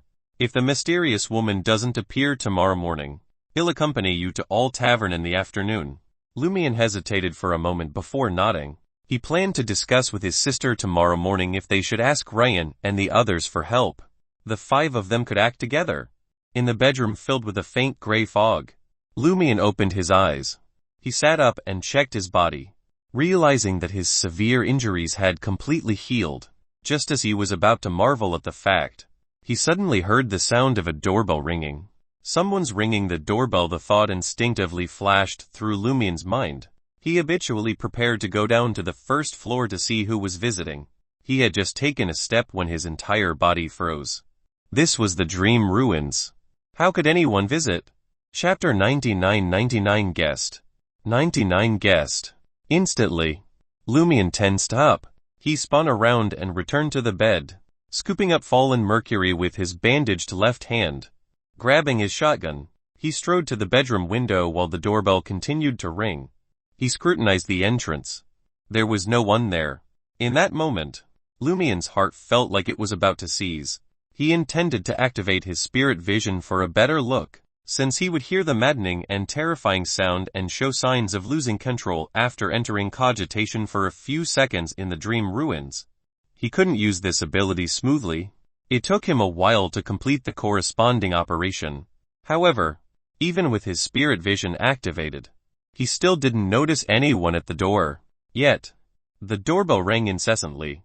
As his thoughts raced, Lumian seriously considered returning to bed, forcing himself to sleep and escape the dream. But he felt that even if he returned to reality, he might not be able to evade the subsequent attack. Considering the unknown danger that could invade his semi-subterranean 2-story building at any moment. 2 scenarios. If the person ringing the doorbell can enter, going to bed is as good as surrendering. If they can't enter, I'll be safe as long as I don't open the door myself. Regardless, I must go downstairs and take a look. Lumian made up his mind quickly. He sheathed fallen mercury at his waist, clipped his axe, and hoisted his shotgun. He stepped out of the room and cautiously descended the stairs. Upon reaching the first floor, a figure came into view. At the 6th dining table sat the enigmatic woman Lumian had been searching for. She wore a white blouse with a large bow at the collar and loose pearl gray pants. Her casual attire was deceptively elegant. She sipped a pale golden drink, a short black hat beside her. Lumian relaxed and approached the mysterious woman with brown hair and blue eyes. He set the shotgun and axe aside, pulled out a chair opposite the dining table, and sat down. He asked, "You can enter here." The woman set her glass down and smiled. "How else do you think those materials were delivered to your room?" As she spoke, the jingling sound ceased. Lumian glanced at the door, puzzled. "Since you're already inside, why were you still ringing the doorbell?" She smiled and replied, "That's basic courtesy. Courtesy that can scare people to death." Lumian dared only to mutter inwardly. He got straight to the point. "I've obtained the pyromaniac Beyonder ingredient." It should be pyromaniac." The woman nodded gently. "I know. That's why I came to see you. Are you willing to help me separate the provoker Beyonder characteristics, and give me the corresponding potion formula?" Lumian suppressed his sudden joy and asked, "I was planning on finding you at All Tavern." As for the price he would have to pay, he no longer cared. The lady smiled and said, "With Cordu's current situation, it's very dangerous for you to go out. So I came here directly. I can indeed provide the help you want, but it won't be free this time." Lumian noticed that indecipherable emotion in the woman's eyes again, but the notion that it was no longer free reassured him. The unknown was even more terrifying. "What is the price I need to pay?" he asked without hesitation. She replied calmly, "The separated pyromaniac and hunter Beyonder characteristics belong to me." That simple. Lumian was surprised. He didn't even think of it as a price. After all, he wouldn't be able to use the pyromaniac Beyonder characteristics for a long time. She continued, "In addition to the help I originally provided, if there's any more in the future, if there's a future for you have to do something for me." Lumian sensed the inscrutable emotion in her eyes intensify. He probed, "What if I don't?" She laughed. "Isn't it common for investments to fail? Didn't your sister lose some money buying stocks with divination?" "What do you need me to do?" Lumian asked without hesitation. She sighed softly. Let's talk about it if you can survive. Alright, give me the Beyonder characteristic you obtained. Lumian rose and headed for the stairs leading to the second floor. He barely restrained himself from sprinting up the staircase. When she could no longer see him, he dashed. Soon, Lumian returned to the first floor with the cloth bag containing the pyromaniac Beyonder characteristic and approached the dining table. The woman raised her glass again and sipped the pale gold liquid. What's this? Lumian asked casually. She explained simply. It's an aperitif from Trier called Black Polka. It's brewed from ginger, cinnamon, nutmeg, and clove soaked in sweet wine for a long time. It tastes pretty good. Having raised the topic merely to build rapport, Lumian didn't pry further. He opened the cloth bag and extracted the burning heart from the soil. A scorching sensation seared his palm, and during the mild pain, he leaned forward and handed the Beyonder characteristic to the woman across the dining table. She extended her left palm and let the heart hover in midair. She glanced at Lumian and chuckled. When storing Beyonder characteristics in the future, remember to change their environment every once in a while. If such a thing comes into contact with something for too long, it's very likely to fuse with it and become a mystical item that needs to be sealed. Is that so? Lumian asked. How often do I need to make a change? Normally, it takes 2 to 3 days, the woman said nonchalantly. But accidents do happen. I recommend switching environments every 24 hours. With proper sealing and preservation, it could last months or even years. Also, if you've already mixed Beyonder ingredients into a potion, drink it as soon as possible. Otherwise, the liquid might merge with the bottle. As she spoke, a sudden flash enveloped her body, and the burning heart transformed into countless red fireflies. The fireflies danced and swirled, coalescing into 3 distinct objects. One was a dark red, springy, textured object. Another was a shrunken version of the burning heart, now missing numerous holes. The last was a black stone with a liquid-like surface and a potent odor. The woman's right palm caressed the 3 objects, causing 2 to vanish into thin air. All that remained on the dining table was the dark rock, about half the size of a fist. Is this the provoker Beyonder characteristic? Lumian asked eagerly. The woman produced a post-it note and a silver fountain pen, scribbling down the potion formula, then reminded him, you still lack mystical knowledge. After killing the monster, you only took the Beyonder characteristic. Such Beyonder creatures are rich in spirituality. Many of their parts can be used to make charms, lotions, and ingredients for certain spells and rituals. For example, its blood is a supplementary ingredient for the pyromaniac potion. Although the pyromaniac potion requires fire salamander blood, the monster's blood will do. It's essentially the same, and the effects might even be better. The more Lumian listened, the more regretful he became. Although Auror's adventure novels included scenes of hunting monsters and harvesting parts, he hadn't connected this to reality. He believed the flaming monster's only value was its Beyonder characteristic. And now, retrieving it was impossible. The blood would have dried by now. The woman ignored his reaction, tearing off the top note and letting it float toward Lumian. Lumian grabbed it and read the words eagerly. Provoker potion formula. Main ingredient 1 Provoker Beyonder characteristic. Supplementary ingredients 50 milliliters of distilled liquor, 10 drops of honeysuckle extract, 5 grams of grapevine powder, 10 grams of fern powder. Usage: drink it directly. After finishing, Lumian asked, puzzled, there aren't any materials rich in spirituality, like the fire salamander's blood. She smiled and replied, different potions have different requirements. Yours mainly relies on symbolic mysticism. For example, ferns symbolize being easily influenced by others. This aligns with the essence of a provoker. So, a provoker needs to sway others with their words. Lumian tucked the note away, pondering where he might find the supplementary ingredients. Distilled liquor was available at home or used it in certain dishes. Grapevines and ferns were abundant in Darige, though venturing out might be risky. The only item left was honeysuckle. I'd have to ask Auror if she had any among her spellcasting supplies. When Lumian looked up again, the woman across from him, along with the black short hat and the black polka aperitif, had disappeared. He hadn't even noticed when she'd left. This despite the fact that his spirit vision hadn't been deactivated the entire time. Phew! Lumian exhaled and headed back to the bedroom. Clutching the provoker bounder characteristic and the potion formula, anticipation swelling within him, he quickly lay down on the bed, intending to return to reality and consult Auror, hoping to gather the additional ingredients by nightfall. He didn't care that his spirit vision was still active, it would deactivate on its own once he fell asleep. In the dead of night, Lumian opened his eyes and glanced over at Auror. He couldn't wait to share the news of acquiring the provoker potion formula with his sister. Yet, almost simultaneously, he spotted Auror's mouth open slightly. A hazy, translucent figure emerging. It was a bizarre, lizard-like creature. Lumian's gaze locked in place. As the ethereal lizard surveyed its surroundings, he instinctively shut his eyes. The lizard darted its gaze around before quickly scurrying away from Auror's mouth and exiting the room.